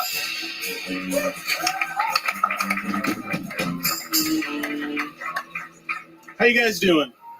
Yeah? Cool. I just like asking that question, you know, like, how you doing? Because most people will answer and they'll be like, I'm doing good, man. How are you? And I get to tell them, like, I'm doing great. So they like, no, I'm a better person than that. Just, right? I'm not. I'm just kidding. I'm not a better person. I'm just Asian. My mom's from Korea. She was adopted here when she was a baby. She was adopted because she was abandoned. She was abandoned because she sucks. Yeah. I don't know what you know about Asians. We don't waste time on babies that suck or anything. We just throw them away or turn them into soup or something. I don't know. People ask me all the time, too. They're like, are you North Korean or South Korean? I'm like, you know how you know I'm South Korean? I look like I just ate 3 North Koreans, man. I'm packing heat. All right, thank you. Okay. There you go. 50 seconds from Frank Trandacosta. Thank you, Hell sir. yeah. Jordan, what do you think about this guy? I think he dresses from the shop in my hometown in northern Alberta. Thank you. It is. What ethnicity are you? I cannot wrap my head around it. So it's Korean. South Korean. South Korean, yeah. And then my dad was Sicilian. Sicilian. I think he's Mexican with a concussion. That's what it seems like. Do you eat spaghetti with chopsticks? No, I just. Oh, yes. Sorry. Totally. You said your dad was Sicilian. Yeah, he was a junkie, so he's sober now. He's gone. Okay, he's sober and gone. Yeah. 4 years. Yeah. 4 years what? Sober and gone. Sober and gone. Yes, sir. So, was he a better father when he was on drugs? He was a cooler dad for sure. He was very cool. So he was in your life on drugs, and then he got sober. He's like, I gotta get my shit together. Get away from this son of mine. No, he was never not on drugs. He actually was the first person to give me heroin. So that was pretty. He told me it was coke in his defense. Oh, hell no. Sorry. Don't want to misrepresent the guy. Are you taking clients, Jordan? All the time. How old were you when he gave you heroin? I was 19. Wow. Yes, sir. And you said that you thought it was coke. How old were you when he was giving you cocaine? He never gave me cocaine. He just gave me heroin. Did he know that it was heroin and told you it was cocaine? Oh, yeah, that Why man. do you think he would catfish you like that? He was just so good at disappointing everybody, including me. So he was like, you want to feel great? And I felt, thank you. How did you feel? I was throwing up, but I felt amazing. Right. For how long? Like 30. So like if you can do heroin and not ruin your life, it's awesome. Try it. It's pretty great. Sorry. Was that it? Did you do it? You just did it once? I did it for like a few weeks on and off, and then I got off the street and picked myself up on my bootstraps, Jordan. Got off them drugs. No, it's just boring. What? I don't do heroin anymore. No, I understand. Why'd you stop? You said it was great. Why'd you stop? Because it's not worth living in a van and losing everything else to feel good for 30 minutes. So, yes. Thank you. Yes. Thank you. Yeah. Why stand up? I love stand up. I grew up in a household where it was very clear that comedy and humor were like really accepted and celebrated. Well, heroin was accepted. Yeah, that too. So it was like heroin or comedy. I figured this probably has a little bit more longevity. Can you imagine them shooting up and like, no Louis C.K.? Put on Hannah Gatsby. What do you do for a living? Right now I work at Chili's on 45th and Lamar. Wow, Yeah, look at yeah, that. Very thank you. specific. What Thank you. exactly are you doing at the Chili's? I'm a server there, so I just run people their food. How long you been doing that? Since I moved here in February. So, wow. Yeah. Do you charm your customers? No, it's hard to do that looking like me. I look like Gangnam Style got out of prison, so I don't try or anything. Okay. And what's your love life like? I mean, not fantastic now. When you say now, what does that mean? That it once was? Yeah, I had a girlfriend before I moved here, and now I don't. What happened with her? I lived in Illinois at the time, and she was from San Francisco. Illinois people tonight. And she wanted to move, or San Diego, and she wanted to move back home, so we split up. Wow. When's the last time you talked to her? Like last year. And then that's when you broke up? Yeah. Let's call her. No, that's okay. We don't have to do that. Every black strippers aren't fun. Huh? Why'd you move to Austin? Because I love comedy. I just wanted to be around it, be somewhere. Because I'm from Peoria, so there's nothing. So like maybe jukebox, but there's not a lot I think Peoria is famous for nothing, isn't it? Yeah. It is famous for great stand-up comedians. Richard Pryor, Kinnison. Yeah. Richard Pryor, Sam Kinnison. Not you. Not me. So Frank, what are some like goals? What are you looking forward to here? I want to be able to someday at least live off of doing what I love. So I'll be serving tables for a while, but You making good money at Chili's? Yeah, sure. not crazy amounts, but I'm getting by. All right. How do you work on your comedy? What do you do to like? I try to dedicate time every day to writing. How much time? At least like 10, 20 minutes. Even if I can't do that, I'll try and jot something down. If I can't, I at least go over old material and find stuff that I can work on at least. Think you're dedicated enough, or should you do more than that? You know what? Probably not enough. I work at Chili's. I should quit my job. Well, not necessarily. I mean, there's a lot of greats that worked at Chili's and focused on their dreams for 10 to 20 minutes a day. I believe that's how Kobe got so good at basketball. They talk about that 10 to 20 minutes a day. Frank, have you ever performed other things on a stage? You a performer? Yeah. I was a musical theater major the first time I went to school, and then I had done theater throughout high school. Okay. I do a lot of music. Anything that we would recognize, like any plays that are famous or anything? The last musical I got a part in was School of Rock, but I ended up dropping out of that musical because I couldn't maintain the rehearsals and everything. Longer than 20 minutes. You could be in Cats without the costume. Just show up. Yeah, that is true. I see some whiskers there. Mr. Mistopheles. Do you remember any of your big lines or anything like that from any of those? No. I remember songs, but that's about it. Okay. All right. Thank you, sir. What song do you remember? Chili's baby back Red Man has been trying to get this Chili song on the show for 4.5 minutes, by the way. Just waiting with his hand over the fucking button. It is incredible. You know that song? Oh, I love that song. You're goddamn right. That's your national anthem. Yes, sir. You want to sing it with the band? Sure. Go right ahead. The Chili's baby back ribs. I want my baby back, baby back, baby back. I want my baby back, baby back, baby back. I want my Chili's baby back ribs. Wow. This is Kill Tony. Somehow, we're one of the biggest shows in the world. There's a big joke book. There goes Frank Trandacosta, ladies and gentlemen. All right.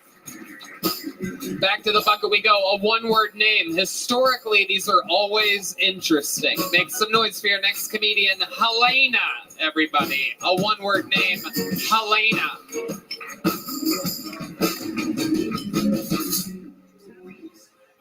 Man, who the hell greenlit a rape whistle? Bitch, you need a gun. You're getting swooped up at the park and you're tooting a little fucking jig about it? Like, you're gonna get raped and then you're gonna play yourself out like the Titanic band. Any man capable of saving you has tinnitus and cannot register that frequency. You need a little device that sounds like a 24 valve cranking and then not starting. A man who was just hit by a bus is going to just reassemble his limbs like the Avengers and get there faster than Jimmy John's. Like, there in 15 minutes are the rapes on him.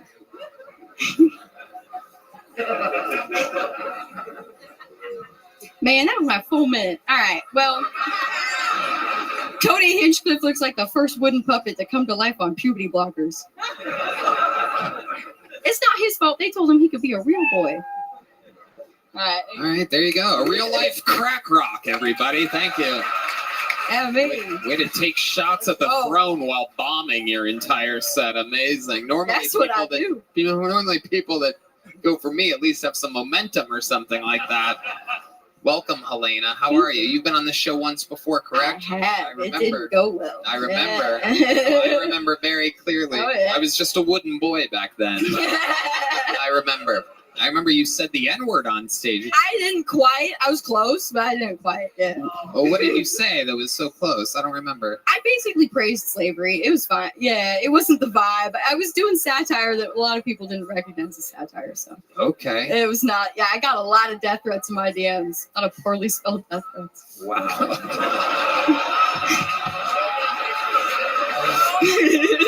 There you go. There you go. Helena. Where are you from? I am from the very tip top of Northern California on the coast and from the Redwoods. Okay. Yeah. Absolutely. How long have you been in Austin, Texas? Like 3 months. Okay. How do you like it? Oh, I love it. It's my favorite place I've lived. What do you love about it? The people are great. I like the gun laws and the gas prices. I mean, mine's gas prices, not quite, but I've heard they can be good here. But so, you know, the rape? Yeah, you know, I've lived in Austin for 3 months and I haven't been raped by a homeless guy yet. And I'm surprised because, I mean, I didn't know Austin was a city of empty promises, you know? I mean, one guy did kind of try, but he ran off with some Asian kid yelling, "You don't know me, I'm not Red Band." Bring me into this shit. Yeah. Exactly. Yeah. Yeah, that's just weird. Helena, what do you do? I'm an electrician. Oh, wow. Really? Mm-hmm. You work? You get work? Yeah. She looks like she's been shocked. I had a couple times, yeah. Not too bad, but yeah, a bit. How long have you been an electrician for? 3 years. Wow. You good at it? I like to think so, yeah. Huh. My work's clean and it works properly. Yeah. Mm-hmm. What keeps you doing stand-up? I like it. I think it's fun. I don't know. I identify as funny. I don't know if that means I actually am. That counts nowadays. Yeah, exactly. If you can identify as whatever you want, I'm identifying as funny. So, yeah. But yeah, I just get a kick out of it. I like it. Yeah. I want to do it. Yeah. Does anyone else identify you as funny? Not that many. There's a couple of them out there. Yeah. But how's the circuit going for you? How many spots are you doing? You working hard? Not that many. I was recently discouraged by a show that I was on. Tell us about that. Oh, I was racist on Kill Tony, and I got a lot of We talked about that. I thought perhaps there was another. That didn't go over well. Yeah. Right. I thought No, yeah. So I took a little break after that and had a little existential crisis, but I'm back. Out of spite mostly, but I'm back. Oh, absolutely. Now, most of the shows that you do are like open mics in front of small crowds, right? Not a lot in front of big ones, yeah. Yeah, mostly people that don't want to be there. Yeah. Right. Like tonight. What else do you do for fun, Helena? That's a good question. I like shooting guns. I like smoking stogies. There you go. Ben Shapiro. I don't know. I just vibe most of the time. Interesting. Not doing good for your non-racist reputation. No. How did you conjure enough courage to come back after your existential crisis? You see me? I'm shaking up a storm. I'm terrified. Yeah, but you do it anyhow. How come? Because I have a personal drive to do it, and I'm not going to let one person on a podcast or a panel on a podcast of highly respectable comedians tell me that I'm not good enough to do it. I decided in my heart that I wanted to do it, so I'm going to do it. Woo! Well, no one on the panel told you not to do it, right? No, but you made me feel like I shouldn't.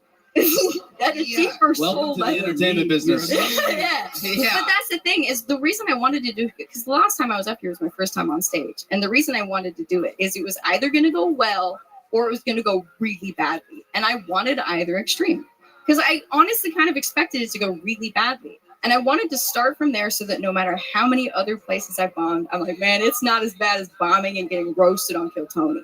Well, there you go. So now any other, I keep bombing and it's not stopping me. Do you think tonight went better than last time? I think it went a little bit better. There was a couple chuckles out there. Last time there was like one guy who got my 3 Fists reference. So yeah. Right. And he was wearing shout out to that guy. hood. Thanks, dude. Yeah. And then Borat liked it. I don't know. He was funny. Yeah. What? Ian Finance looks like Borat. Yeah. Okay. No, he doesn't. Okay. Literally doesn't look like it. Minor resemblance. What's your living situation like? Why do I feel like you have like a shed? You have shed energies. It's well lit in the shed. That's Yeah, it's a very well lit shed. The outlets are on point in there. No, I live out in like a little 1-bedroom out in the middle of New Sweden. It's in the middle of like 100 acres. It's nice. It's not a shed, all right? It's not. Listen, it's not a shed. Sounds like a shed. It's nice in there. It's not a shed. If you look at it at a distance, it looks vaguely shed-like. It's not a shed. It's a nice spot. It's got a 2-car garage. It's nice. Wait, is the garage bigger than the dwelling? No. Honestly, it's about the same size. It's one big shed-like rectangle, and then the upstairs is a living space, and then the downstairs is the 2-car garage. What do you put in the 2-car garage? You have 1 car? I have a car and a motorcycle. Whoa, look at you. Electricians pay well, right? You make good money. They're decent. It's a hit or miss. Some places are like 12 an hour, and you're going to be doing shit work, and then some places are like 24, and you can hang out on your phone. So. Do you need a roommate? We could have hot hobbit sex in the little shed. I'm happily taken, but that's an offer I'll have to keep on the back burner. All right. Are you dating a guy or a girl? Huh? Guy or girl? Why does everyone think I'm a lesbian? You're an electrician who rides a motorcycle. And smokes cigars. The eyebrows. There's a lot of hints there. I know. So even my dad thought I was playing for the other team. But no, I say that God made me a non-practicing lesbian. Like he made me a full-blown dyke and didn't flip the gay switch on the way out. Gave me the old reverse hinge clip, you know? Right. Yeah. It's amazing. You're not a lesbian, but you ate it on stage tonight. Oh, wow, man. You got a little joke book last time you were on? I did get a little one. Well, there you go. You should fill it up with material. No, I actually dropped that shit on the way out, and then I felt bad, so I didn't go yet. I was like, I'll get a big one day. So There you go. Today is not that day. I figured. There goes Helena, ladies I'll be and back. gentlemen. Helena. Okay. Yeah, we filled up the one last bucket pull tonight. Let's see what happens here. This is interesting. This doesn't make sense because you're here. It says Jordan Peterson. What does this mean? Jordan Peterson. Wait a second. What is going on here? Ladies and gentlemen, there's some funny business going on. The old switcheroo? Wait a second. Ladies and gentlemen, make some noise. I do believe this is Jordan Peterson, everybody. Well, it's like, it's been a comical evening, and it's like, well, I was going to try to be funny, but it's like, well, it depends what the meaning of funny is. It's like, I forgot to clean my damn room, like, well, on the way here, I fingered a cat, it's like, so anyways, well, I'm single, it's like, I'm a tiny guy, height challenged, The damn feminists make you put your height on Tinder. I had to change my damn height to millimeters to trick them. It's like, well, I look like I'm damn 37 from the front. From the back, I could be 12. It's like I'm what's known as a pedophile's worst nightmare. It's like, yeah. It's like Nietzsche warned about that, It's like catching pedophiles all day in the playground, just playing around, gotcha, gotcha. Just like Kathy Newman. I got that feminist cunt. I got her. It's like, so, well, I work for the Daily Wire now, so I'm required to say that this impression was brought to you by ExpressVPN. Use code LOBSTER for 10% off. All right, everybody. Thanks so much. Jordan Peterson, one of my fucking heroes. I cleaned my room. Jordan, what did you think about Jordan Peterson? I don't listen to him.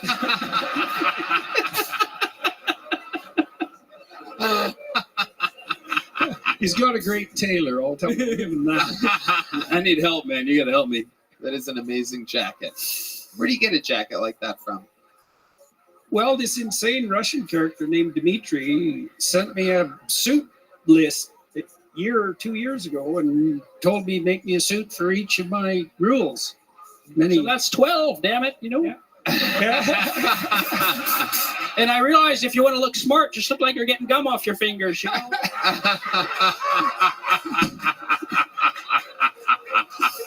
That's how you conjure ideas out of nothingness. Yeah. How do I get pussy? Do I just... How about a hand for the great Tyler Fisher, everybody? Jordan Peterson, everybody. And with that, there's only one place to go from here. We have one final comedian. He is an absolute thunderstorm of chaos. You know him as the Memphis Strangler, the Vanilla Gorilla, the Tijuana Tarantula, the Detroit Dingleberry. This is indeed the Big Red Machine, the one and only William Montgomery, everybody.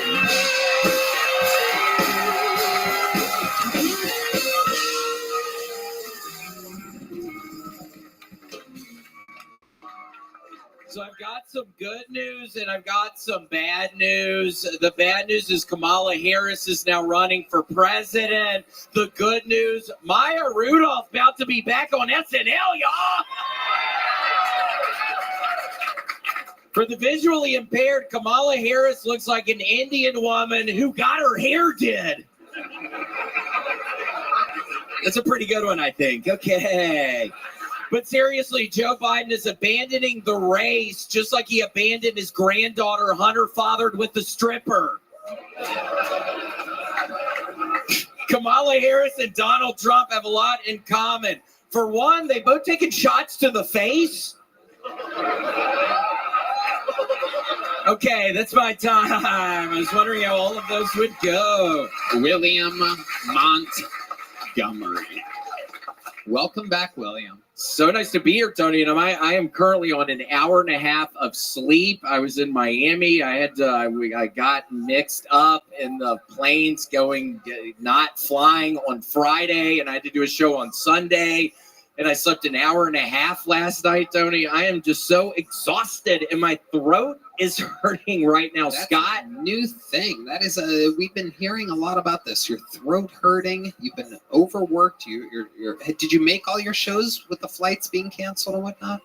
Hold on. Scott Peterson? No, it's not Scott Peterson. Oh! William. I was wondering how you got Scott Peterson. I thought he was in prison. No. Oh! Scott Peterson. William. Oh! But yes, I was able to make the flights on Saturday, but then I had to do a show on Sunday, and now my voice is killing me, and I'm exhausted. So did you miss Friday's shows? I had to miss Friday's shows. This is like a new thing that's been happening with you, where you don't make your first night of shows. Well, this was, I don't remember what the event was called, but this was a very special event where it wasn't actually my fault, Tony. So that's how that works. But it actually was kind of strange. I was actually getting high on my couch, and my father, Larry, we're always texting, and he texts me these two very long text messages, and I read the first line of the first text message, and it says, "William, I know you're just sitting on the couch getting high," and then I set it down. So there's no much story. I was scared to read the rest of it. Was he right? Yes, I was high on the couch, but I don't know, Tony. Yeah, maybe I need to start going to the places early. I don't know. I don't really want to do that. Really, I don't really want to go to these places a fucking day before. I just don't want to. Right. Do you keep taking like the last flight to these places? Is that the one that you book so that you can get sleep? Yeah, this last one maybe was one in the middle of the afternoon. Yeah. Have you ever thought about going to a professional development class?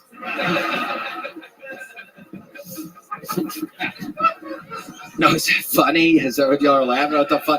No, I need help, Tony. I need help. I mean, this is a cry for help. The earliest flight to places so that if things go wrong, you can have backup plans. Okay. Especially now that you're here in Austin, where there's not quite as many flights as LA. Okay, I'll start doing it. I gotta work. Is there such a thing as like a disciplined comedian? No. No, No, not really. No, there's like disciplined accountant. Yeah. Yeah. So I'm with you on the missed flights, I'd say. What do you mean, or what does that mean? What do you mean? I think you were getting my back. I think I was trying to understand what you were saying, though. What are you saying? You miss flights too sometimes? I'm just trying to offer you some understanding. No, I don't ever miss flights. You don't? No, he would never. He would never miss a fucking flight. But meanwhile, you've missed your last 2 weekends. Isn't that correct? At least. Yeah, but only one. Only the shows on Friday I missed. But I made it up. It's okay. Don't you think it's weird to travel to a city to make half as much money as you could if you made this? Well, it was so funny, Tony. I made the same amount of money as I did in Vancouver, Canada, with 5 sold-out shows in Vancouver, and I made the same amount of money doing 3 shows in Miami, just because of the taxes and everything. Right. Plus, we also try to make our dollar not worth anything. Mm-hmm. Yes. Do you like what's it, Trudeau? Are you a Justin Trudeau fan? You're Canadian, aren't you? I'm curious. I like him the same way I like Gavin Newsom. Roasted over a spit. Oh. Yeah. Amazing. Tyler Fisher. Yeah. Well, I haven't seen much of your stuff. You kind of look like Louis C.K. when he went into hiding. I like that. You're funny though. He does look like he took a flight and it crashed, and then he fucked a volleyball for like 3 years, and then came back to Austin. It's like a flight. Hold on, Tyler. I'm just a little curious. Can you stand up for a second? Oh my God! Oh shit! What is going on?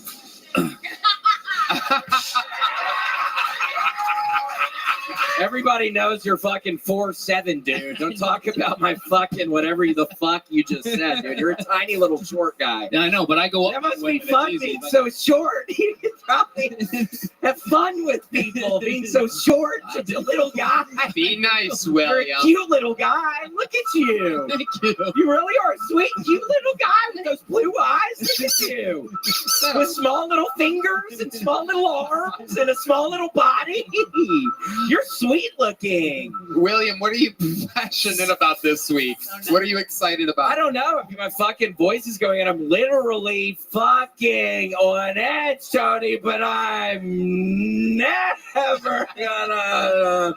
I'm probably never gonna stop going the flights the day of the shows. I think we're gonna keep doing that, but maybe I'll change it. I don't know. Maybe I'll switch it up. Yeah, that might be a good thing. But I bet a lot of people are going to buy your Saturday tickets from now on, listening to these last couple shows that you've done, realizing that you have a new weird habit of missing the Fridays. Yeah, don't get tickets for any of my Friday shows. If you happen to be watching this, yes, do not buy tickets for Friday shows. That's exciting, though. It's exciting for the people that buy tickets for Friday shows, and then they show up and you're there. It's like, whoa, he never does this. I know. Well, I'm figuring it out, Tony. I love it. It's an exciting thing. You're a very, very exciting, neurotic, special man, William Montgomery. A very, very special boy. Well, I'm happy I made it. It was very nice to be with you. Everybody loves you. Kill Tony, Hall of Famer, legend. Anything else we need to know, William? What else is going on? I think the worms are out of Gator's butt. My dog's butt. I think the worms. Your dog had worms? Yes. And what did you do to take care of that situation?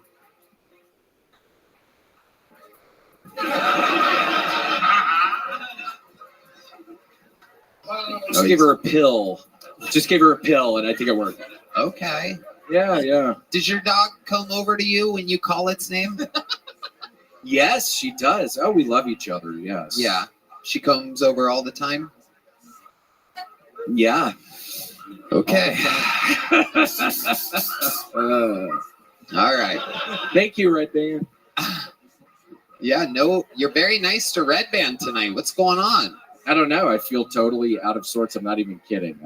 I slept an hour last night. I feel totally fucking exhausted. But didn't you going to stop coming to my Friday shows now. I'm starting to stress out about that. Everybody's going to stop buying tickets for my show. You're already stressed out about it? I'm already stressed out about it. I'm already thinking. We just acknowledged it 3.5 minutes ago. You're already stressed? Stressing. You know me, Tony. You know I live a life filled with stress. I don't know how to turn it off. Really is true. This is a fun fact about William. There's so many things that are exaggerated and wild about William, but he really is very stressed, very concerned about very stressed, not really happy.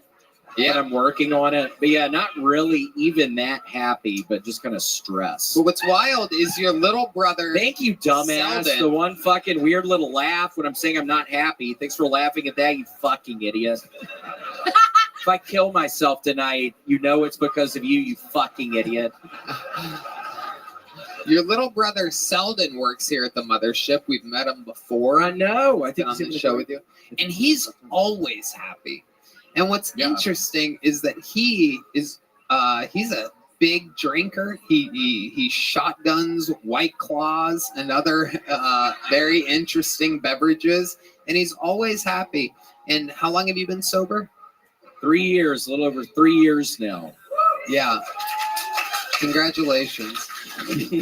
Thank you. It's fine. My life's boring, but it's okay. How many? Tell the people how many club sodas you drink a night to replace your drinking habit. God, I don't know. In Miami, I was fucking out on the beaches with them. I was drinking. I was honest. I don't know. I drink 10, 15. Yeah. That's Friday night or Saturday night. On the low end, right? Yeah. I love it. Yeah, you do. I love it. That's surprising. He seems well less hydrated than that. Yeah. Do you have like an official diagnosis? Do you have like an official, you see a therapist, or is there like someone you talk to about them not getting up for shows and stuff? Was somebody talking? Was I hearing some woman talking up here? I'm not talking to any fucking bitches up here tonight. I'm sorry. I'm really not. I'm really not in the mood. I already talked to the little short guy who seems very sweet. I didn't really talk to him. Watch it, bucko. Yeah, what are you saying? I've never seen such a great battle between two college football mascots before. This is incredible. We should work together. Make some noise for the great William Montgomery, ladies and gentlemen. We did it again. Jordan Peterson, everybody. Come on. We Who Wrestle with God, November 12th this year. The new book is out. The Peterson Academy is just taking off. Truly, the new best online university in the world, led by the great Jordan Peterson. How about a hand for Tyler Fisher, everybody? The election special out now on his YouTube. He's on tour. TylerFisher.com. That's FISCHER. The Kim Congdon Takeover, the new podcast by Kill Tony legend Kim Congdon, everybody. Thank you to ExpressVPN and Shopify. The drawing from Ryan J.E. belt is in. It is amazing. Red Band. Check out the secret show over at the Sunset Strip ATX.com. Thank you, guys. We love you guys. The stream for Madison Square Garden is available now. And we love you guys. We'll see you super soon. Have a good night, everybody. Oh, tickets for Las Vegas now for sale. A huge pop-up Kill Tony the week of Skankfest, the Wednesday night at Resorts World in Las Vegas. So that's the very rare Kill Tony on the road, one of the only ones that we're doing this year. We love you guys. Thank you. Good night, everybody.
The Sunset Strip Comedy Club in Austin, Texas is now open. Check out Red Band's secret show every Thursday. Go to sunsetstripatx.com for tickets.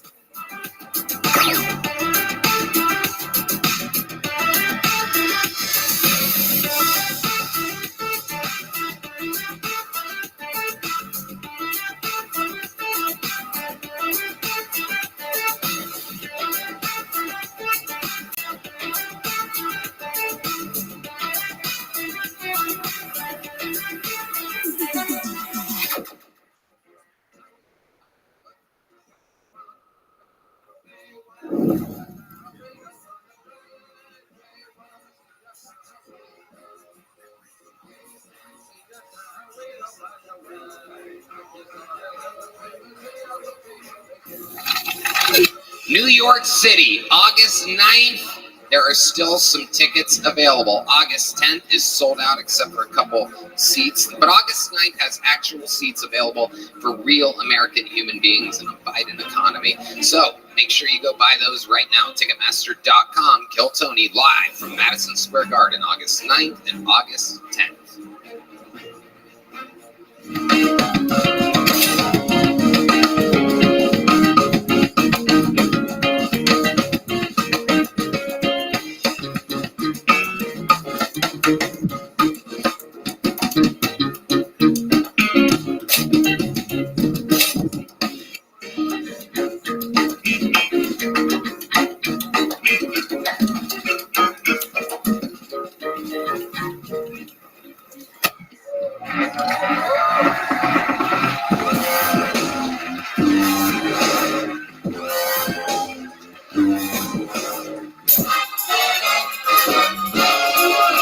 Hey, this is Rabbi coming to you live from the Comedy Mothership here in Austin, Texas for a brand new episode of Kill Tony. Get up for Tony. It's clap!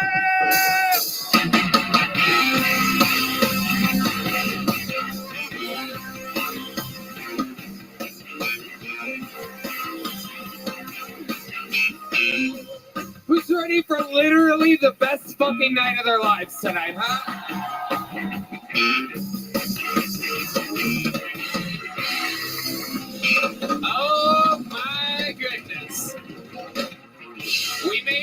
noise for Brian Redband, ladies and gentlemen.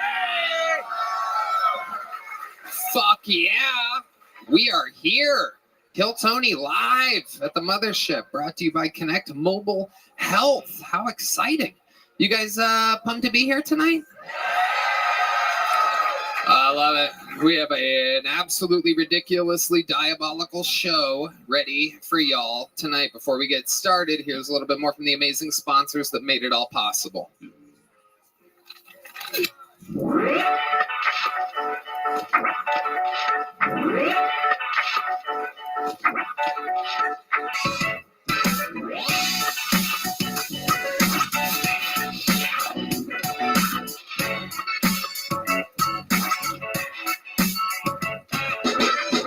Are you guys ready to start tonight's show or what?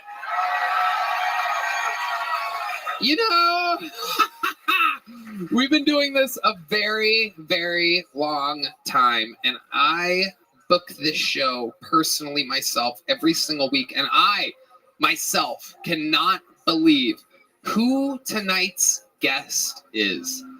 Ladies and gentlemen, I present to you the current, truly the real President of the United States of America. This is Joe Biden.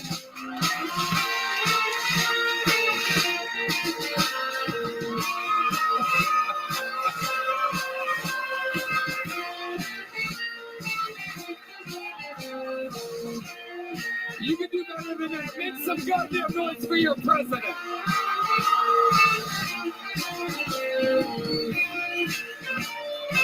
No, Joe, this way. This is it over here. Joe. Joe, no. Joe, over here.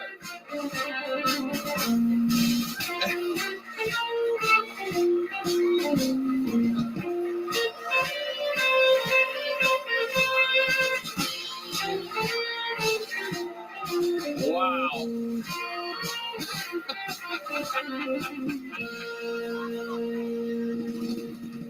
Oh my God. Unbelievable. This, my fellow Americans, I want to thank you for allowing me to be the first black woman president to run this country. Quick shout out to the moderators in the back for keeping this debate going. There's no moderators. Joe, you're on Kill Tony. Huh? Has anybody told you where you're at tonight?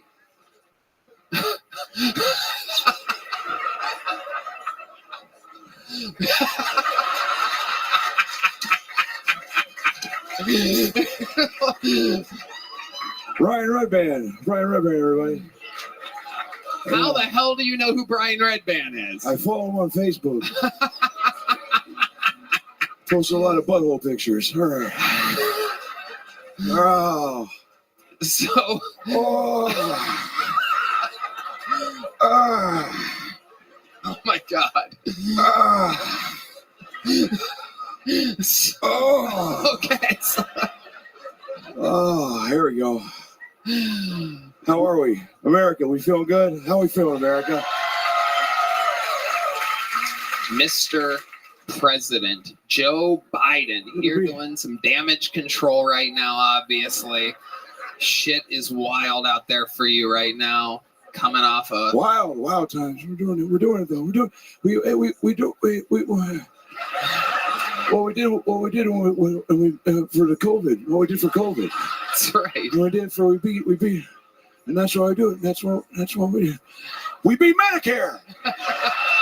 Wow. We took down Medicare. Us and Megatron and the rest of the G.I. Joe get Bangarang Hook. Look, I'll tell you something. When I was 10 years old, I used to ride a bike. We had all sorts of bikes back then. We had wheels. Get this liquid death away. You already have enough death around you, Mr. President. We're gonna. Yeah, I can't have water after 4 p.m.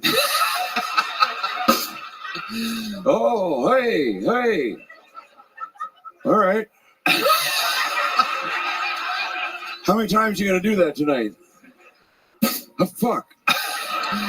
So, Mr. President, I don't know if you know where you are or how the show works, but I'm going to give you a little rundown. Over 250 comedians signed up for the chance to get pulled out of this bucket. Huh? Well, 250 comedians signed up for.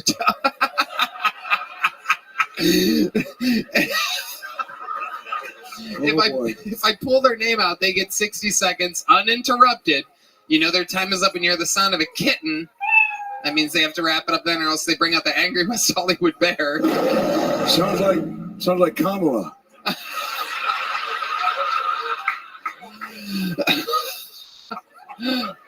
All right, fuck. Oh, no, fuck you. Too late. Too fucking late. It's America. You gotta, yeah. All right. So I'm gonna pre-pull a name. We're gonna wrangle them from the bar next door. Here we go. So while we go and grab them, we have someone who's going to get tonight's show started for us. It's one of our esteemed regulars, ladies and gentlemen. This guy has not been on the show in quite a while. He's been out headlining, absolutely killing it all around the road. He is a superstar. He's a freak of nature. Ladies and gentlemen, make some noise for the great and powerful, the one and only. This is Casey Rocket.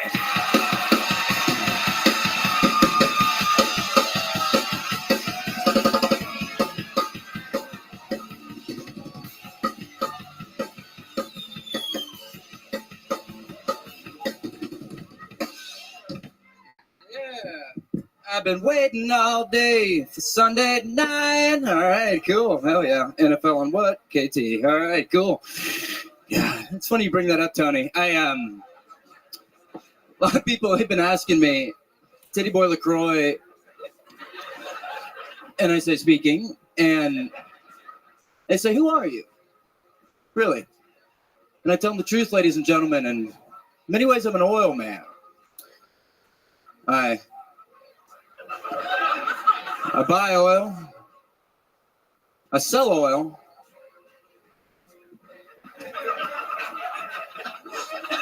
I drink oil.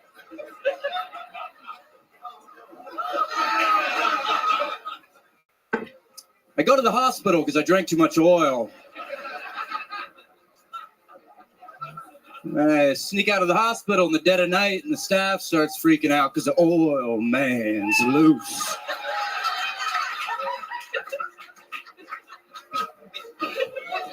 And I sneak back into the hospital dressed as Heath Ledger, dressed as the Joker, double costume. And I burn it to smithereens. Oh, what's this? Yes? More oil? Absolutely. Thank you. I'm Casey Rocket. Have a good night.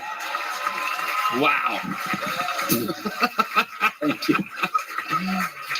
That was wild. Thank you. An unorthodox performance by Casey Rocket. Very, very interesting. A lot of oil. Mr. President, what'd you think about that? Here's the deal, folks. You look like if somebody fucked a lint trap without a condom. Thank you.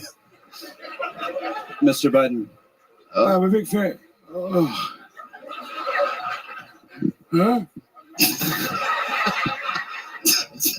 That's how I picked the candidate, like the Bachelorette. I give him a rose. Am I supposed to suck your dick now, or what do I do? What do I do? Whatever you want. You're the president of the United States. I'll give it to my wife. You know my wife, Jill? Love her. Yeah. She's one of the best. Would you fucking lie to me right now? I love her. No, I love her. You're funny. You're funny. You did the thing. You did what we all did. You get up here. You go for it. You do it. You did it.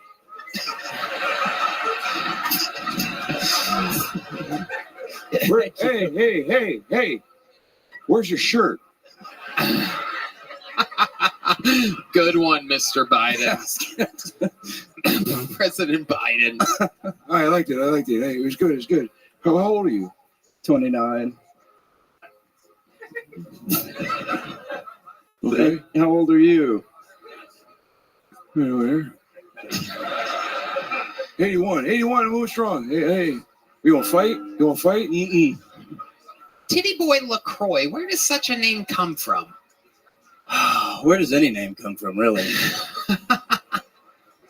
My parents, I guess. My parents were the Yin Yang twins, and they're not biological twins. It was a stage name. And I fell in love on the road during Lollapalooza, and I was there. Yeah, you opened for Alice in Chains. I did. Yeah. That was cool. I was there as a roadie for Young.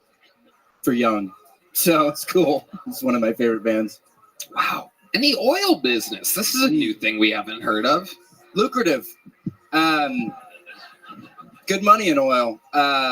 Sold a lot of it, drank a lot of it. Why are you drinking the oil? Why does anyone do anything?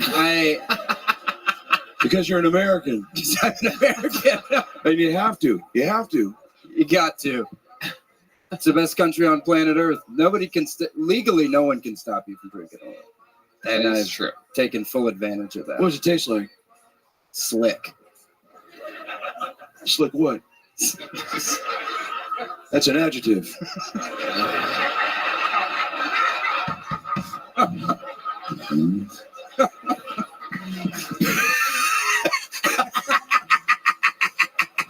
That's an adjective.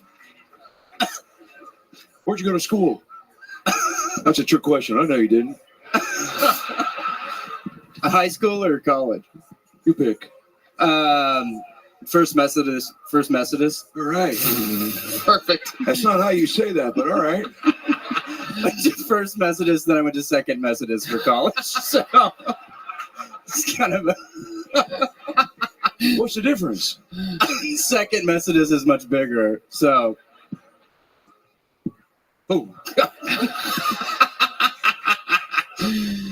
Titty Boy LaCroix, aka Casey Rocket. No better way to get the show started than with your unbelievable Thank stuff. you. Thank you for having me back. Have fun. The return of Casey Rocket. No, you don't have to stand up, Mr. President. Casey, will you take that glass with you? Thank you so much. One more time for Casey Rocket.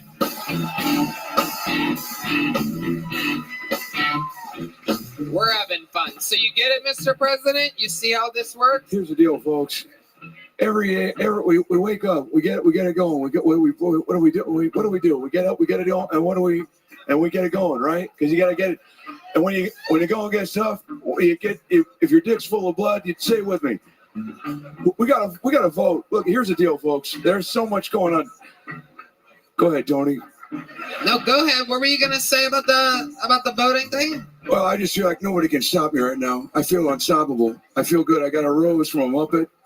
I never read a real puppet without the guy inside of him. That was insane right there.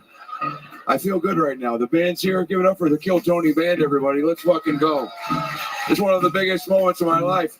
I'm feeling good right now. I had a shitty time on the debate, and I came to Kill Tony to turn things around. I'm going to fucking fuck shit up tonight, if that's all right with you guys. You mind if I fuck shit up tonight? Look how quick I got up. I got a golden ticket. I'm feeling good right now. I got Brian Redband to my left. I got Tony Hinchcliffe to my other left. You guys excited to be here tonight?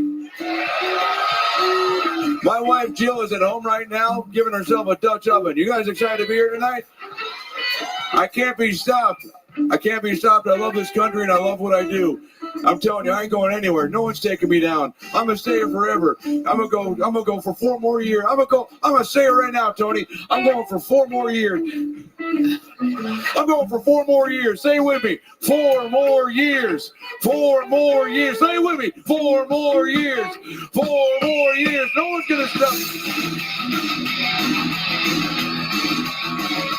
Wait, what in the world? What's that? It is our responsibility and our duty to confront this danger together. Every step we take down this dark path increases the peril we face.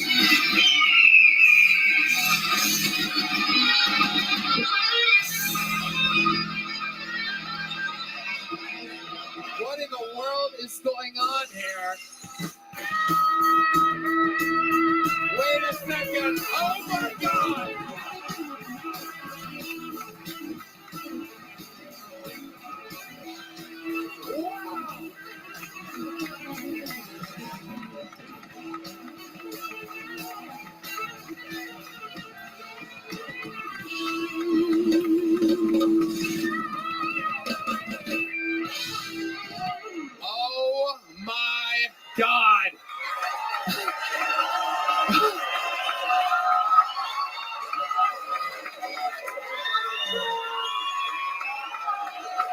Ladies and gentlemen, the real president of the United States is here. Oh my God. Wait, you guys.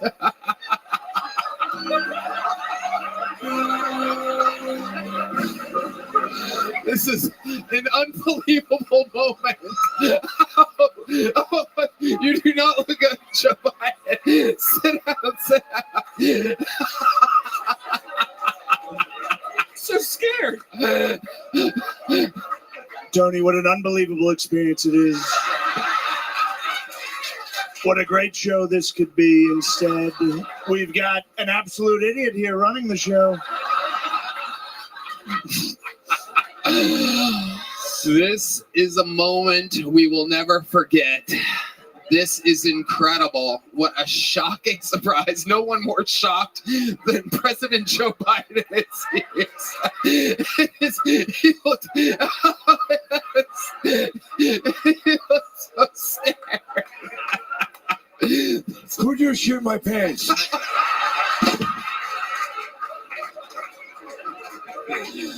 Oh my God. This is an incredible moment in the history of the show. Indeed, I can smell the president has shit his pants. This is absolutely incredible. We're going to watch some comedians tonight. President Biden seems extremely frightened right now. I gotta go to bed. So, President Trump, I believe you know how the show works, right? Of course I do, Tom.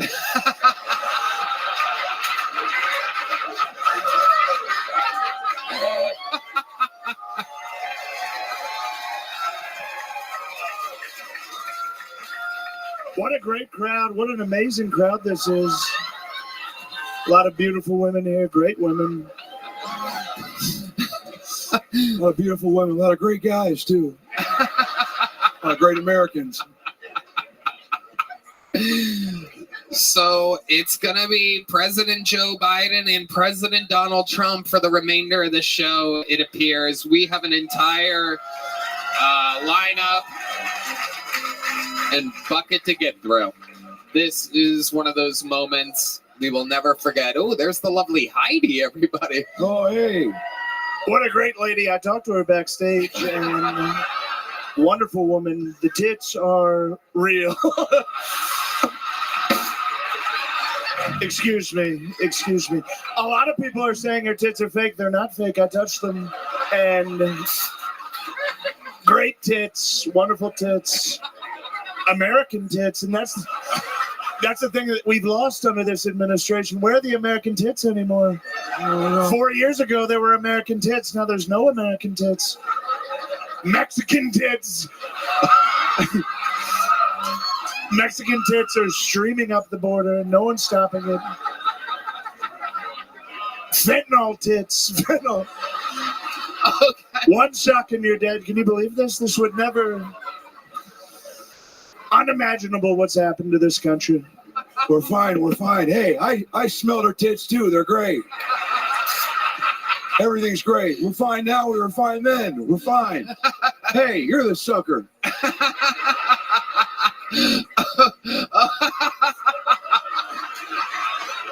I bet I can smell her. I bet I can do it first. Joe, you're an idiot. Please stop. Hey, say it to my face.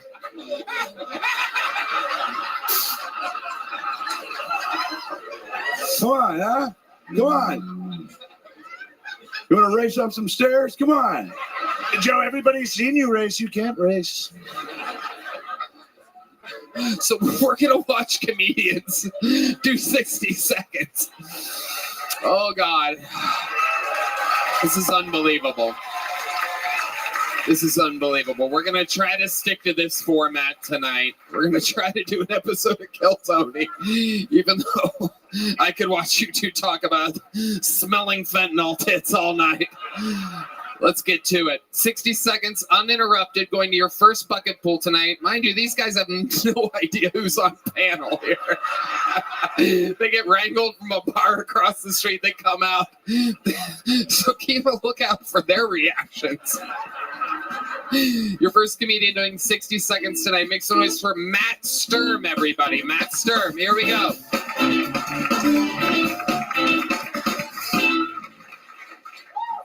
I'm not from Texas. It's fucking hot here, all right?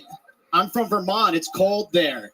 When I first got here, I wasn't used to it. You step outside, you feel like Arnold in Total Recall when he's dying on Mars. Just, you know, I'll have to fucking pole vault crackheads and rattlesnakes just to go to Whole Foods. I don't even get to shop at Whole Foods. I just look in the window like a fucking hot food section pervert, looking at the mac and cheese, just like, fuck. Bring out the rotisserie chicken, you bitch. Fuck. Nah, man, I'm too poor. I shop at Target. It's weird, yeah. It's the only place you could get like a Spider-Man graphic tee and like 6 pounds of brisket. It's a weird combo, yeah. Yeah. I've been coming different guys. Guys, we usually come like 3 types of ways. There's the pathetic way. That's the way I usually do. When you're kind of like, you know, they go like, I'm sorry.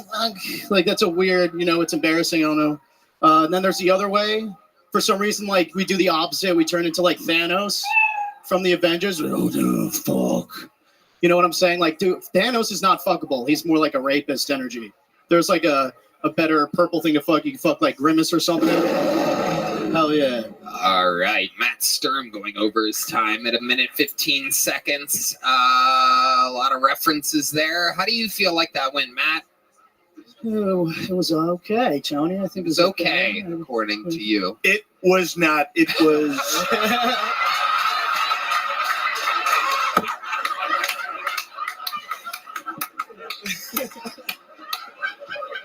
Frankly, you should be embarrassed about it.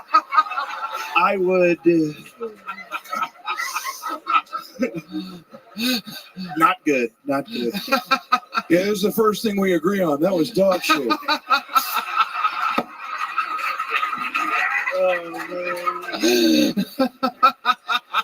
It pulled him in. It pulled him in with the handshake. Holy shit. Okay, Matt Sturm, how long have you been doing stand-up comedy? About 8 years. About 8 years. Oh my God. I should say less. Wow. Damn. Where's your dad right now? He died. Who? You said, where's your dad right now?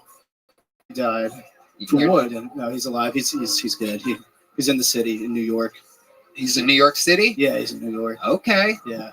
He said, what a wonderful city. That great city now. Homeless, this guy's dad. ruining New York. There's a lot of fake dead dads right now. What do you mean by that? He said his dad died and he goes, and he's alive. Yeah. So there's a lot of fake dead. Red Band, hit me with something. Okay, you don't. Yeah, perfect, Red Band. Jesus Christ.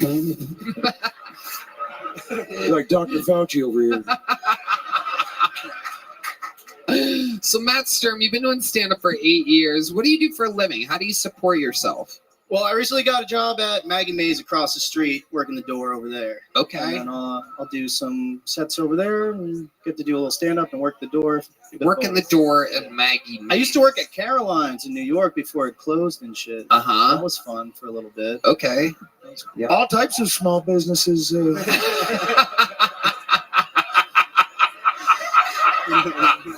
It is true that did close during the Biden administration.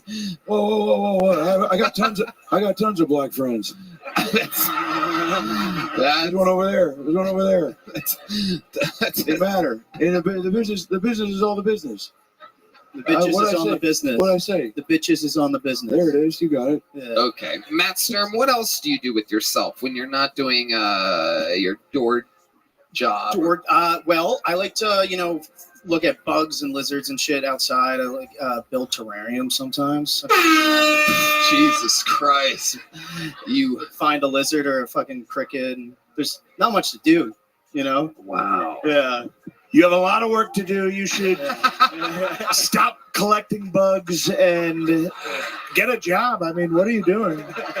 We got plenty of What are jobs. you really doing? We got the most jobs right now. We got the most jobs. You can work here. You can work outside. You can work inside. You can work upstairs or downstairs.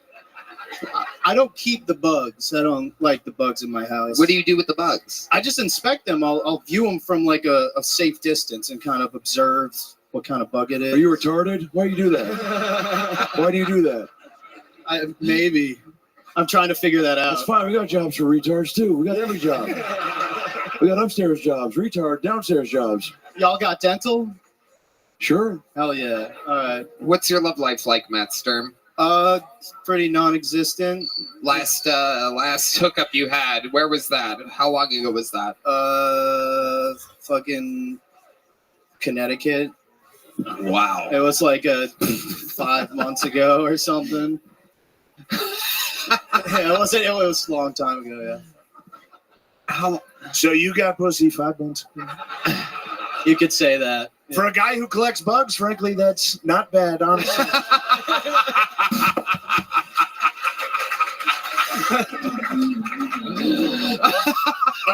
A sad woman in Connecticut fucked the bug guy. And now she's watching this right now. She's at home going, I fucked that guy and he collects bugs in a jar.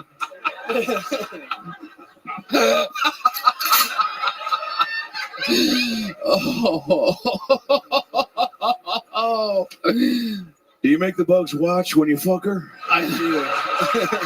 I'm asking for a friend. I have. It's better that way. Did you hear that, Red Band? Matt Sturm, congratulations. You got pulled out of the bucket and you caught it with my chin there. Wow, you caught it with the side of your neck. Look at that. Fat neck folds. There he goes. Matt Sturm, ladies and gentlemen. And like that, the show has begun. As you see, we're having fun here. It appears as though the only slow moments tonight are going to be the 60-second sets that these people across the street are dying and hoping for. Hey, y'all, this podcast is sponsored by ExpressVPN. Going online without ExpressVPN is like leaving your kids with a near stranger while you go to the restroom. Sure, they're probably not a kidnapper or a serial killer, but why would you ever take that risk? Every time you connect to an unencrypted network in cafes, hotels, airports, etc., your online data is not secure. Any hacker on the same network can gain access and steal your personal data like passwords, bank logins, or credit card details. It doesn't take much technical knowledge to hack someone. Just some cheap hardware is needed. A smart 12-year-old could do it. Plus, your data is valuable. Did you know hackers can make up to $1,000 per person selling personal info on the dark web? ExpressVPN stops hackers from stealing your data by creating a secure, encrypted tunnel between your device and the internet. Tony, it would take a hacker with a supercomputer over 1 billion years to get past ExpressVPN's encryption. Plus, it works on all devices, phones, laptops, tablets, and more, so you can stay secure on the go. And we are on the go. I personally use ExpressVPN when I travel, like when we're going to Madison Square Garden very soon. I love knowing my data is safe and secure in every different state and country I visit while on tour. So secure your online data today by visiting expressvpn.com/killtony. That's expressvpn.com/killtony. And you can get an extra 3 months free. expressvpn.com/killtony. Ladies and gentlemen, you need a straw, Mr. President? Is that what you said? I need a straw. Fuck the turtles, am I right? Absolutely. Okay, your next comedian doing 60 seconds goes by the name of Bruce McElderry, everybody. Bruce McElderry. Here we go. Here comes Bruce, everybody.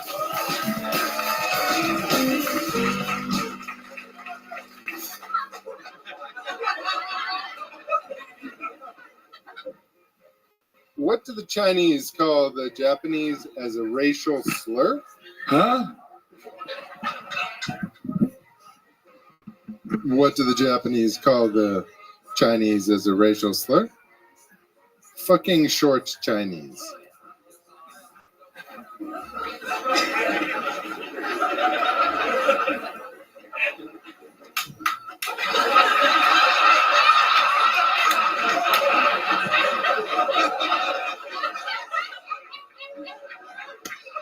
I'm trans socioeconomic. I was born poor, but now I self-identify as rich.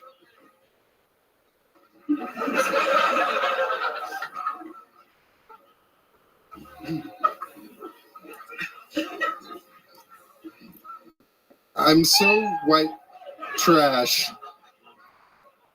I call my only pair of long pants my fancy pants.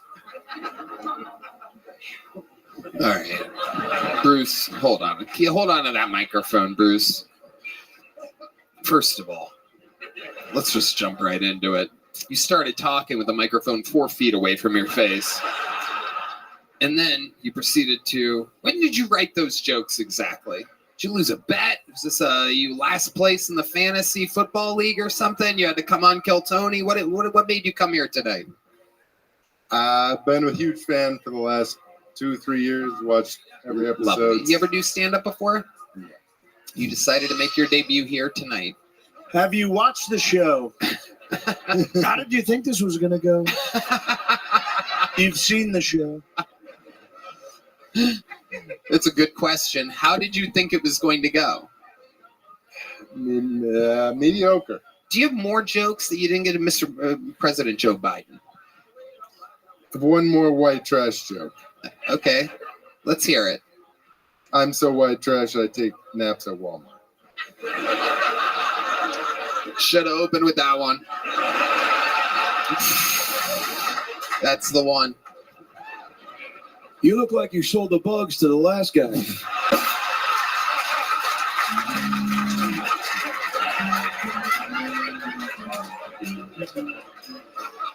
Bruce, where do you live? Austin. Austin, Texas. You born and raised here? No, from the Midwest, Wisconsin. Okay, Wisconsin. And what do you do for work? Somewhat retired. Okay, what did you do before you retired? Software development. Did you develop some software that made you enough money to retire? I mean, just enough to be a poor retiree. Wow. And what is the software? Like business stuff, nothing anybody would do. Who was the president when you sold this software company? It was still Trump. Of course it was. We used to be able to develop things and create things. We can't anymore. Is this why you retired? I was in regulatory. I was fired immediately after Trump got out. Oh. We love regulatory, big regulatory. Under my administration, there was plenty of regulatory, and now, where's the regulatory? Everybody looks around and says there's no more regulatory. Wait, hold on. Hey. President Biden, would you like to respond to the claims that we're playing irregular. We got it all. We got it. Hey, when's the last time you took a shit, huh? What's your name again? Bruce. Bruce McElderry? McElderry. You always dress like this? You want any pants? I have one pair. When do you wear them? When I'm like super special occasions. Well, like what? Like when I get married. Fuck, that was sad. All right. Okay. He's saving his pants for marriage, and I think that's extremely American.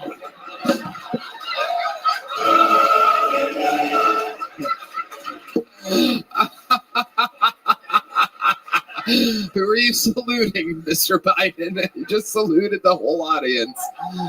Okay. Bruce, you said that you're saving these pants for marriage. Do you have a girlfriend? I got married again. Oh, you got married again. So you've been married twice? 3. 3 times you got married. Honestly, that's not that bad.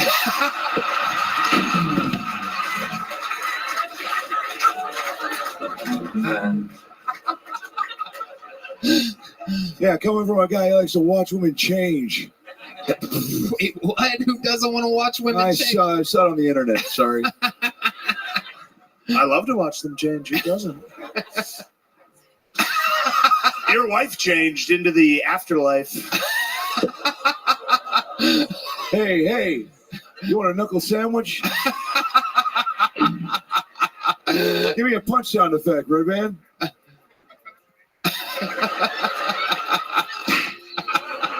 Perfect. Take that. You're Rudolph the Red-Nosed Reindeer.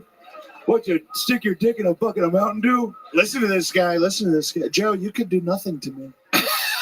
I would hurt you severely, and everyone here knows it. I would beat Joe's ass so badly, frankly.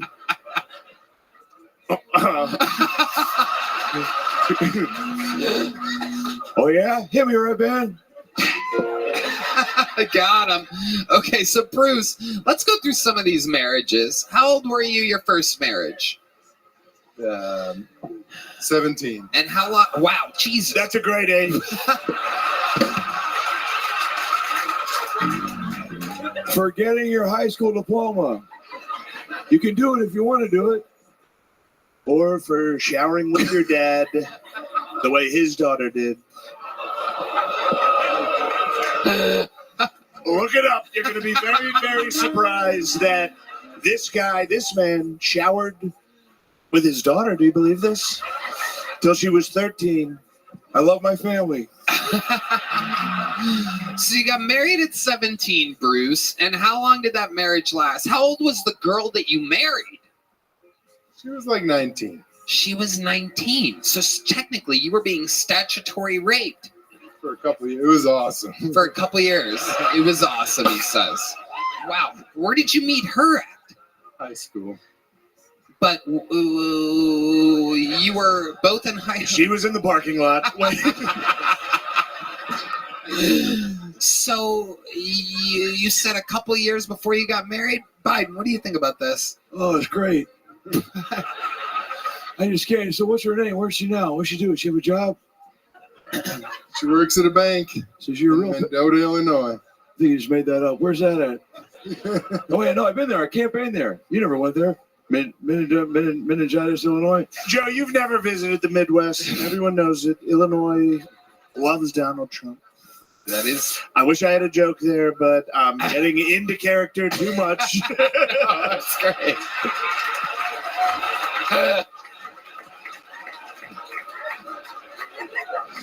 That's who you want. That's who you want. That's who you want. So Bruce, how long did that first marriage last? 1 year. And how did it end? She's a whore.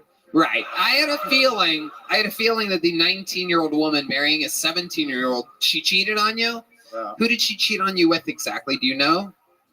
A couple people that I did not know at the time. How did you find out that she cheated on you? The computer. Right, you're a fucking software engineer. Yeah. That'll make your hardware turn into software real quick.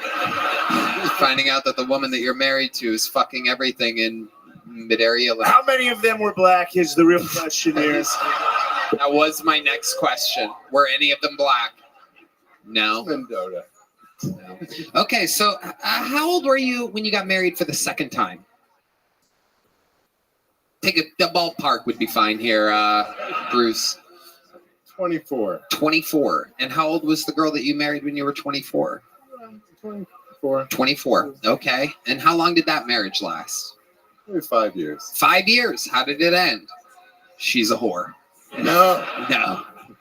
No, she's very nice. She's very nice. How did it end? Just mutual? Yeah. Long, mutual differences.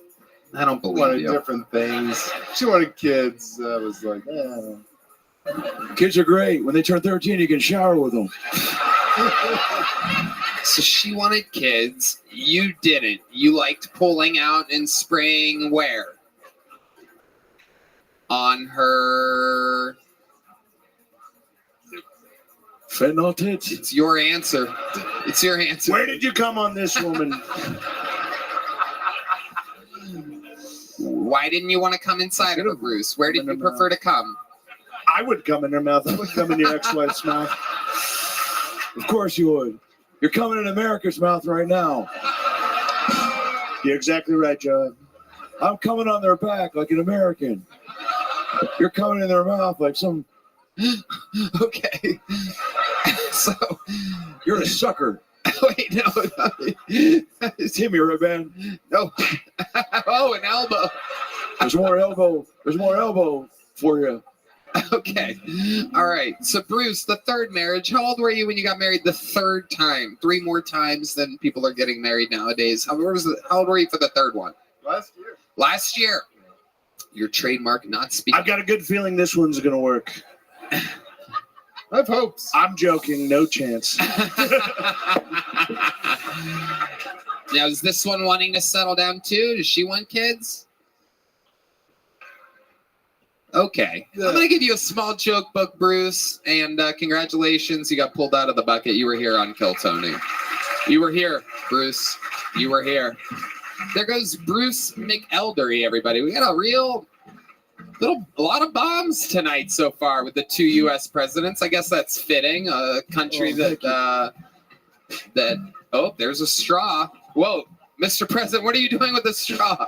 Oh, is that how you use it? Oh, no. You want me to pull that closer? There you go. Okay. All right. Kamala usually does that for me.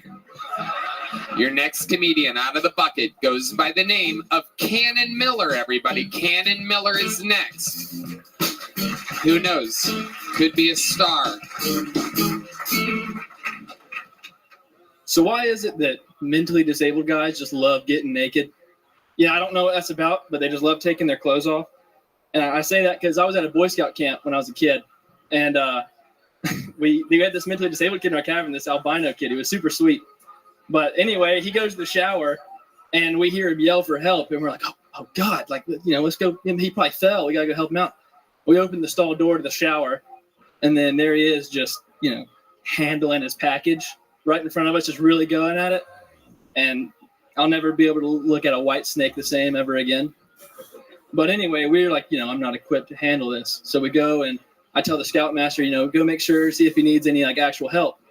And I sat there and I thought about it. And I was like, just let the scoutmaster alone with a naked minor. And so that's the story of my first threesome. And that's my time. Okay, he's done. 55 seconds in. Throwing the mic into the mic stand. Cannon Miller. One more time for Cannon. Thank you. Cannon, grab that microphone. Put it up to your mouth. Gotcha. Sorry. Hi, Cannon. How are you? First time doing stand-up? Yeah, about 60 seconds in my career. So the answer was yes. Yes, sir. There you go. Hi, Cannon. How are you? I'm doing well. How are you? How far did you drive to get here today? 13 hours. I'm actually in for the week. My brother's getting married here on Friday. Okay. Wow. Hey. Yeah. A real patriot, huh? Yes, sir. 13 hours. Now, this retarded boy's cock, how big was it, would you say? Good question. That big, folded in half. So this retarded boy had a black cock. How did this happen? How could this happen here? Say again. How is it possible that a retarded boy had a giant black cock and you saw it? That's a really good question. I didn't really think about it that hard. I just saw it, and I don't think I'll ever forget it, unfortunately. Well, you're not gonna, because he's here tonight. Let's bring him out. When you said you'll never be able to look at a white snake the same again, what exactly do you mean? How many white snakes do you see? Not many. As far as I know, just the one. But, there was an albino guy with, like I said, he was packing some heat. So if I ever see a white snake again, I don't know. I may get PTSD. I'm not sure. Have you ever seen a white snake? No, just listen to the band. Right. Absolutely. Okay. None of this makes sense. You're incoherent like this guy right here. Cannon, what do you do for work? I'm a college student, but I work at a golf course. Okay. Like maintenance. How old are you? 21 years old. 21 years old. Working maintenance at a golf course. Yes, sir. Okay. What exactly do you do at the... At the Shasta golf community. Ooh. Have you heard of this, President Trump? Of course I have. I've heard that. I'm the club champion there at the Acasta golf course. Acasta. Yeah, they have his picture up in the showers. They say, don't let this guy in.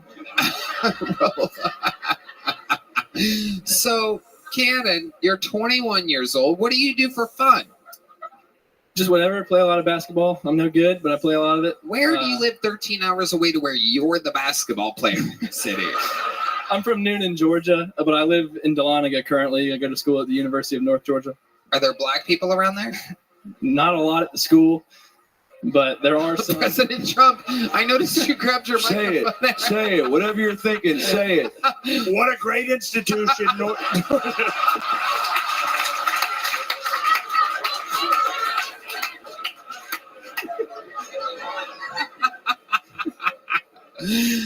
So, Cannon, what's like the most interactions with black people that you've had in your life? You do seem ridiculously white. Your t-shirt is tucked into your jeans right now, tucked deeply into your jeans. So, give me an example. How many black friends do you think you have? Take a guess. First number that pops in your head, go.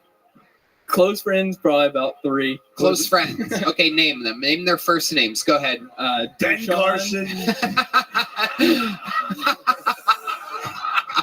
Go ahead, Cannon. Name your 3 black friends. I see you thinking. I see the wheels turning. Probably about Tayshawn, Bryson, and CJ. No. Tayshawn, Bryson, and what? CJ. Okay. A black named Bryson? Yeah. What's the Yes, cool? sir. What's the coolest? Mr. President. What's the coolest high five they let you do? Just the standard dap up. What's that look like? Show me what it looks like. I'm a black guy, right? Oh, President Biden getting up. This takes a Easy while. there. Easy. Here he goes. All right. Oh, that's occasionally a little snap after. Oh, that was racist. You would know. Cannon, very fun. What else do you like to do when you're not working at the golf course and you're not doing comedy? Play a little golf, play basketball, play video games, just hang out with my friends. Hang out with my girlfriend either way. Your parents still together? No. Okay. How long have they been separated for? Almost 10 years, probably. So that affected you deeply when you were about 11 years old. Something like that. Not really too bad. How did they break the news to you that they were separating?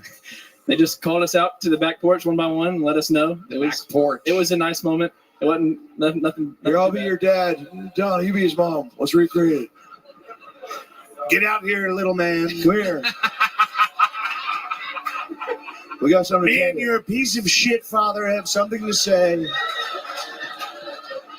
Yeah, you're not doing it. Remember, what did I tell you as a young boy? You got to do it. They broke up. They broke up because of you. It turns out. Oh, it was all my fault. What did I not do? I don't know. You're always golfing. If you're gay, just tell us. It's fine. We've known you're gay. You are gay. We know you're gay. We saw the way you look at Jonathan Taylor Thomas. You being gay has shattered this family, frankly. It broke us apart. We can't eat dinner in the house anymore. Your father and I are disgusted because you are gay. Why can't you meet some nice girl that hawk tours all over your cock? She's obviously voting for me. That is What a patriot. That is very true. There is no doubt about that. So you were gay and your parents split up. Then what? Then what happened, Cannon? And then I lived the rest 10 years of my life. That's all. Just being gay. Just being super gay. That's What's fine. the gayest thing you ever did, Cannon? Good question, Tony. You could tell us. Played gay chicken one time. What's gay chicken exactly? Explain to us. You and a buddy close your eyes and you pucker your lips like you're gonna kiss and you both walk towards each other until one of you chickens out and moves away. That's very funny. Joe Biden did that with Big Mike. They played gay chicken every day. She'd say, Joe, this is a chocolate cone. He would go, whoa. This is a dick. You've got a dick. A huge dick, a white snake, a black snake. Michelle Obama has a giant black dick.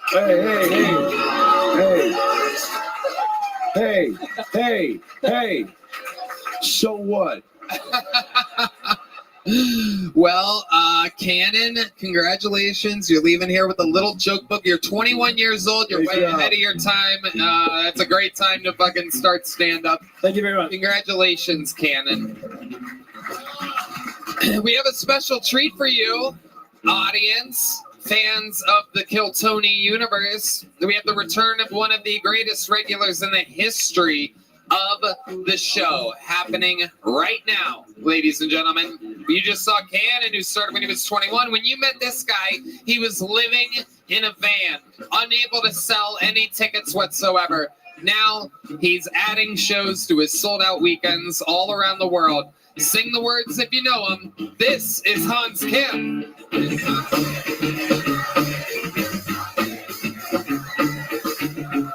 What's up? It's good to be here. Good to see Trump and Biden going at it, locking horns, battling for supremacy. It's Kendrick versus Drake for white people. Trump is obviously Kendrick because he's a winner and he's actually black. And Biden's obviously Drake because he's a sleepy pedophile.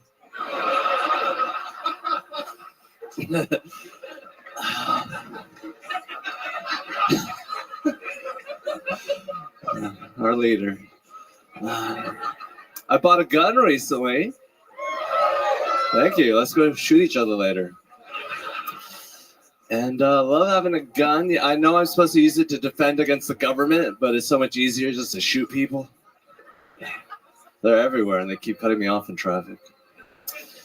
I love the ladies. I feel like ladies can be a little bit ungrateful. Everything men invented was for the approval of women, and women, they still aren't happy. Probably because of all the sexual assaults we keep doing. Women are like, hey, could you please stop raping us? And men are like, the best I can do is the internal combustion engine. All right, that's my time. Thank you very much. Hans Kim with a new minute 20 and a special, very presidential joke you did. So you have a gun. Yes, AR-15. I'm going to get another one, a little concealed carry so I can walk around 6th Street. I do firmly believe every autistic man should own. Let's get this guy a bump stock. Why not? Is that your first gun in AR-15? It's my second. I have a Shadow Systems MR920L. Jesus Christ. When they say it like that, you know they mean business. And if you're at the Pittsburgh, fuck.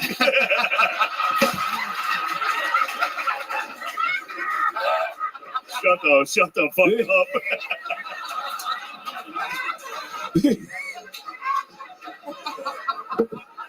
I had a few Bud Lights. I'm going to turn into Sleepy Joe in a minute. We're both going to be doing a Joe Biden impression. I'd like to see you turn into me. Hit me, Red Band. Fuck, damn it, Red Band. Red Band, you are a fucking idiot.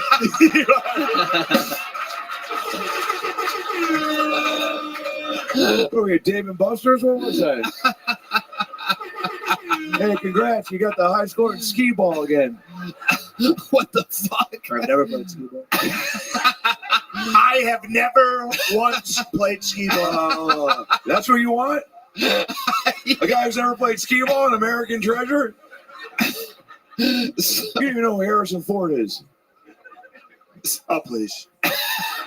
So, Hans, who are you voting for in this upcoming election? Everybody here wants to know that both of the candidates are right here. You're a fearless person. Are you going to admit who you're voting for? I would love to vote for Kim Jong-un, our dear leader, but I guess I'm in America, so I think Trump is the most Kim Jong-un type of guy that I could vote for. Oh. I respect him in my Korean soul. Is that what you are? I was trying to figure it out. I'm Korean. All right. South Korean. Thank you for... Gross. Ew. Took the words right out of my mouth.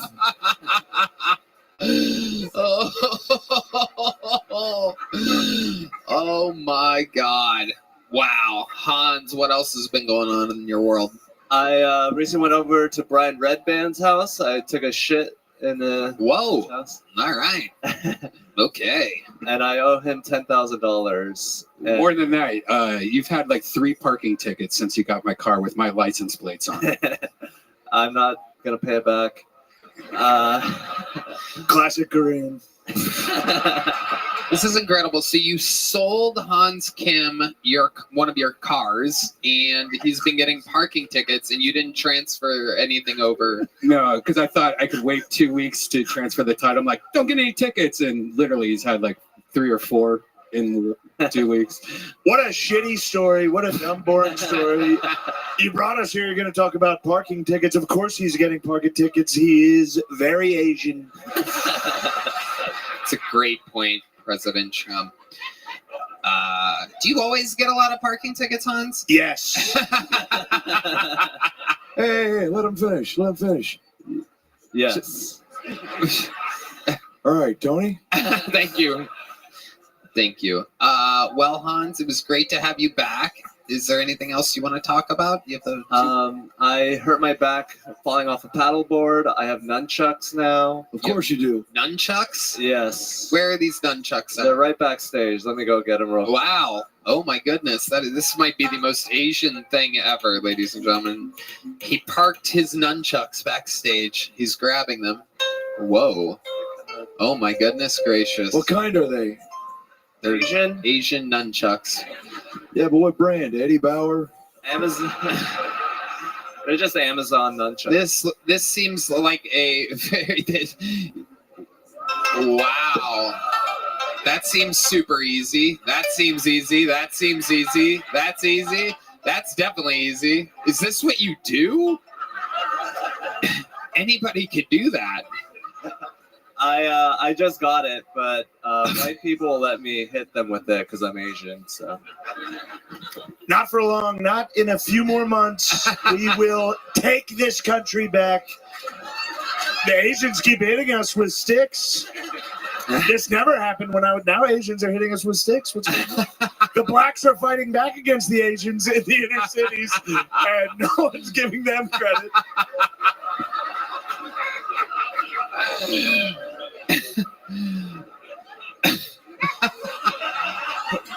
All right. Hans, we love it. The return of Hans Kim, ladies and gentlemen. And on Hans to the Kim, next everybody. fucking poll we go. There he goes. Hey, y'all. This podcast is indeed sponsored by Shopify. Okay, 10 seconds on the clock. How many things can you name that are always growing? Your relationships, your skills, your customer base. How about businesses on Shopify? Shopify is the global commerce platform that helps you sell at every stage of your business, from the launch your online shop stage to the first real-life store stage, all the way to the did we just hit 1 million orders stage. Shopify is there to help you grow. Whether you're selling scented soap or offering outdoor outfits, Shopify helps you sell everywhere. From their all-in-one e-commerce platform to their in-person POS system, wherever and whatever you're selling, Shopify's got you covered. Shopify helps you turn browsers into buyers with the internet's best converting checkout, up to 36% better compared to other leading commerce platforms, and sell more with less effort thanks to Shopify Magic, your AI-powered all-star. Red Band. Tony, I love Shopify. No matter how big you want to grow, Shopify gives you everything you need to take control and take your business to the next level. It's a truly incredible service. No doubt about it. Shopify powers 10% of all e-commerce in the U.S., and Shopify is the global force behind Allbirds, Rothy's, and Brooklinen, and millions of other entrepreneurs of every size across 175 countries. Plus, Shopify's extensive help resources are there to support your success every step of the way, because businesses that grow with Shopify. Sign up for a $1 per month trial period at shopify.com/KillTony, all lowercase. Go to shopify.com/KillTony now to grow your business no matter what stage you're in. Shopify.com/KillTony. Ladies and gentlemen, your next comedian out of the bucket, 60 seconds, going to make some noise for Nate Barnard, everybody. Nate Barnard. Here's Nate.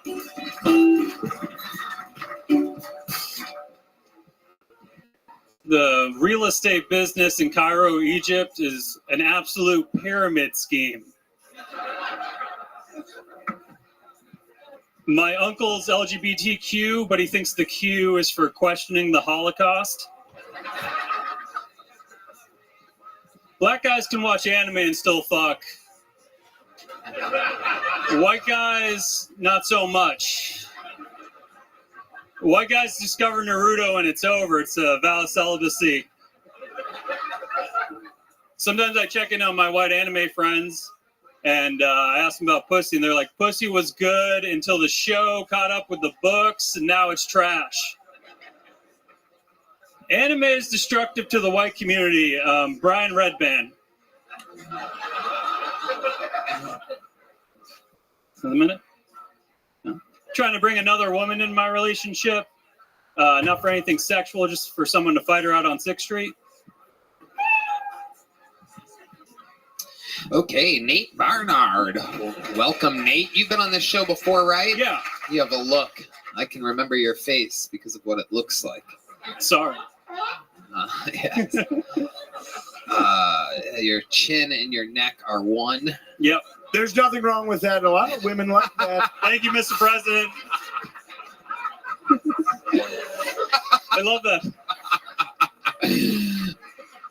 Nate, remind us, how long you been doing stand-up comedy? About 7 years. 7 years. And what do you do for a living? I work dairy at Whole Foods. Ooh, dairy at Whole Foods. Ladies. There you go. Was that the dream? What was the American dream for you? Whole milk at reasonable prices.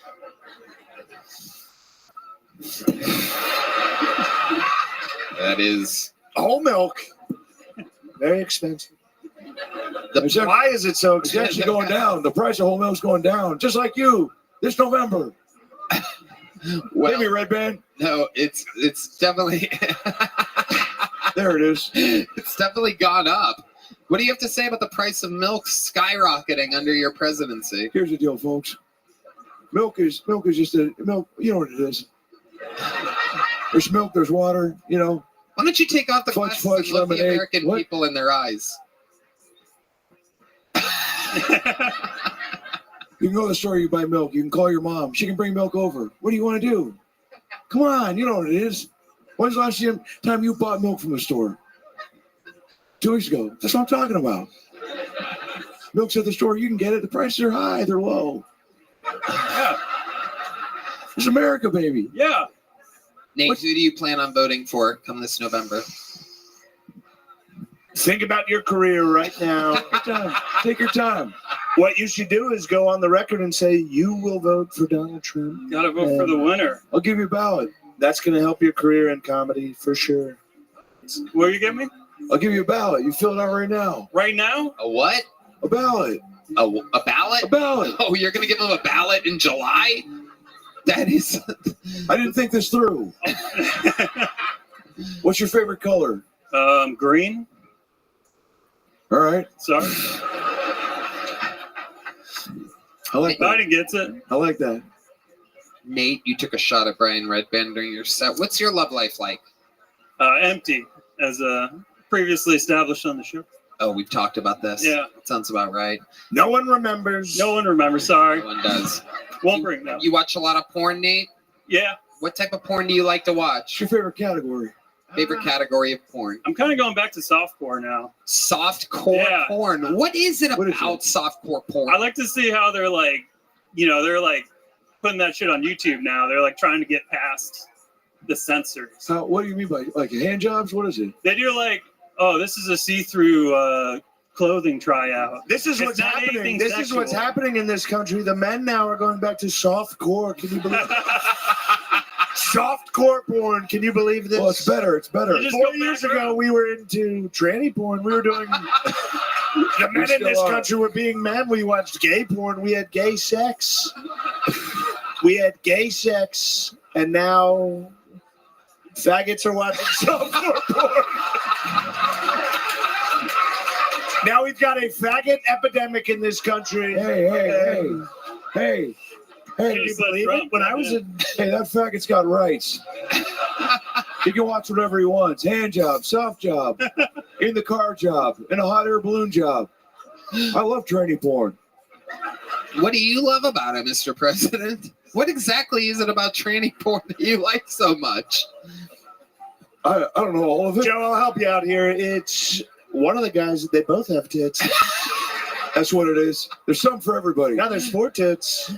Before there were only 2 tits. Now we've got 4. You get penises and tits in the same boat. I could. What's your dad do for work? He's a banker. Where? I don't know, somewhere. Is he still working for the banks? I have no idea. You don't talk to him? Yeah, I stopped talking to my dad. Why did you stop talking to your dad? He's kind of crazy. But why? How is he crazy? Did he say, stop working at a fucking grocery store? Stop doing comedy, get a real job. I'm a millionaire banker and my son is a retarded anime pussy. Hey.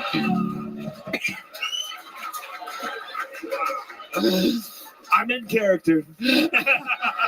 That's true. It is President Trump saying this.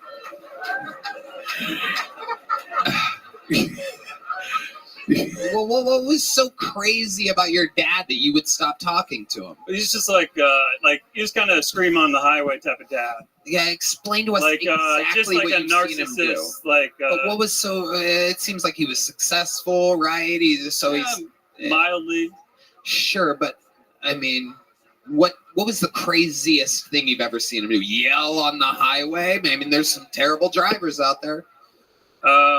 Yeah, would you cut people off and say like, "Hey, fuck you, Jew," or what would he do? Like he'd be like, pull over the car, and then you just start walking the highway. Like, screaming. Are you a shitty driver? No, like this was like to my mom. Is she a shitty driver? Probably. Probably. So maybe he wasn't wrong. What's the second craziest thing you've ever seen him do? It's kind of hard. It's kind of hard to say. You stopped talking to him, or did he stop talking to you? I just got You're contact. just playing hard to get now. Yeah. Yeah. Okay. I'm sorry. It's very complex. It's kind of hard to. How is it summarize. complex?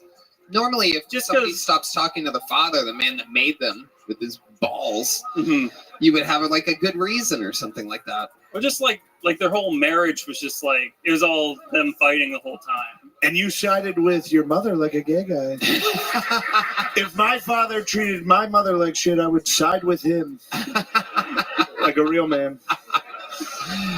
Is it true? Do you talk with your mom? Yeah. Okay, there you go. President Trump nailing it. Unbelievable. And are they still together? No. Oh, okay. No. That makes sense. You think your dad's moved on? Oh yeah, he moved on in like 6 months. Right. Who's you with now? Some other woman, Jenny. Jenny? Is Jenny? That sounds like she might be younger than your mom. Is that correct? They're about the same age. Oh, okay. There you go. Jenny had AIDS, Red Man. Oh, now I get the reference. Yes. Yeah, a little too soon on that. Jenny. Your sound effect was so good, I didn't even think it made sense. That was good. Forrest Good job, Gump. yes. That's Forrest Colt Gump. started an applause break for you. Colt works at the Sunset Strip Comedy Club, starting an Forrest Gump. applause break for his boss. Someone's looking to get higher than minimum wage over here. Forrest Gump was a real American. His girlfriend had HIV. He still fucked her, and then she died. It's beautiful. That's why this country's great. That's why. So Nate Bernard, you already have a joke book, correct? Yep. Okay, well, there you go. Nate Bernard, everybody. Moving on.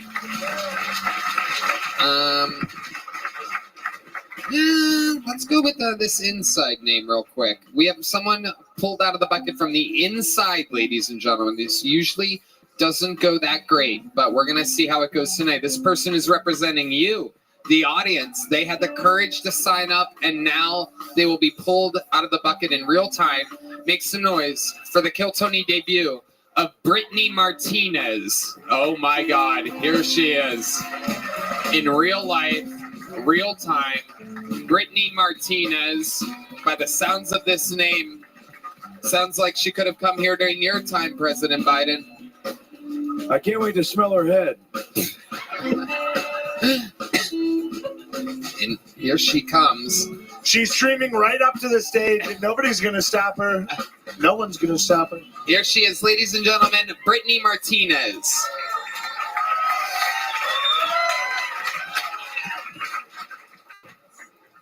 My husband's an Army Ranger. People try and compliment me with the, you're so strong. You're with someone who's fighting for our country. And I just agree and say, yeah, thanks. But I don't tell them that I just binged 12 seasons of Supernatural, masturbated 3 times, and ate some slices of pizza in between. So you're welcome for my service. Just doing my job. My husband's a tattoo artist now.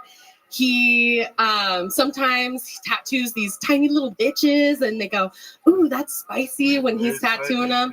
And I'm like, nah, you know what's fucking spicy, bitch? When your husband just pounds 2 pounds of freaking buffalo wings and plays thumb war with your fucking clit without washing his hands. That's fucking spicy. Okay, that's what I got. Okay. Brittany Martinez. So you're saying that he thumbs your clit without washing his hands? Absolutely. We're dirty as fuck like that. Wow. And you like that? They're sending their worst.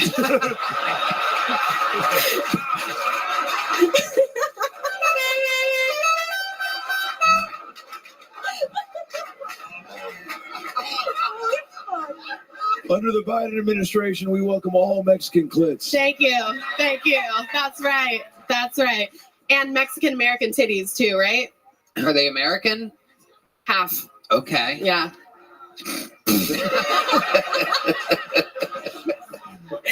Brittany, you talked about your husband the whole set, R&B ranger, tattoo artist. What do you do?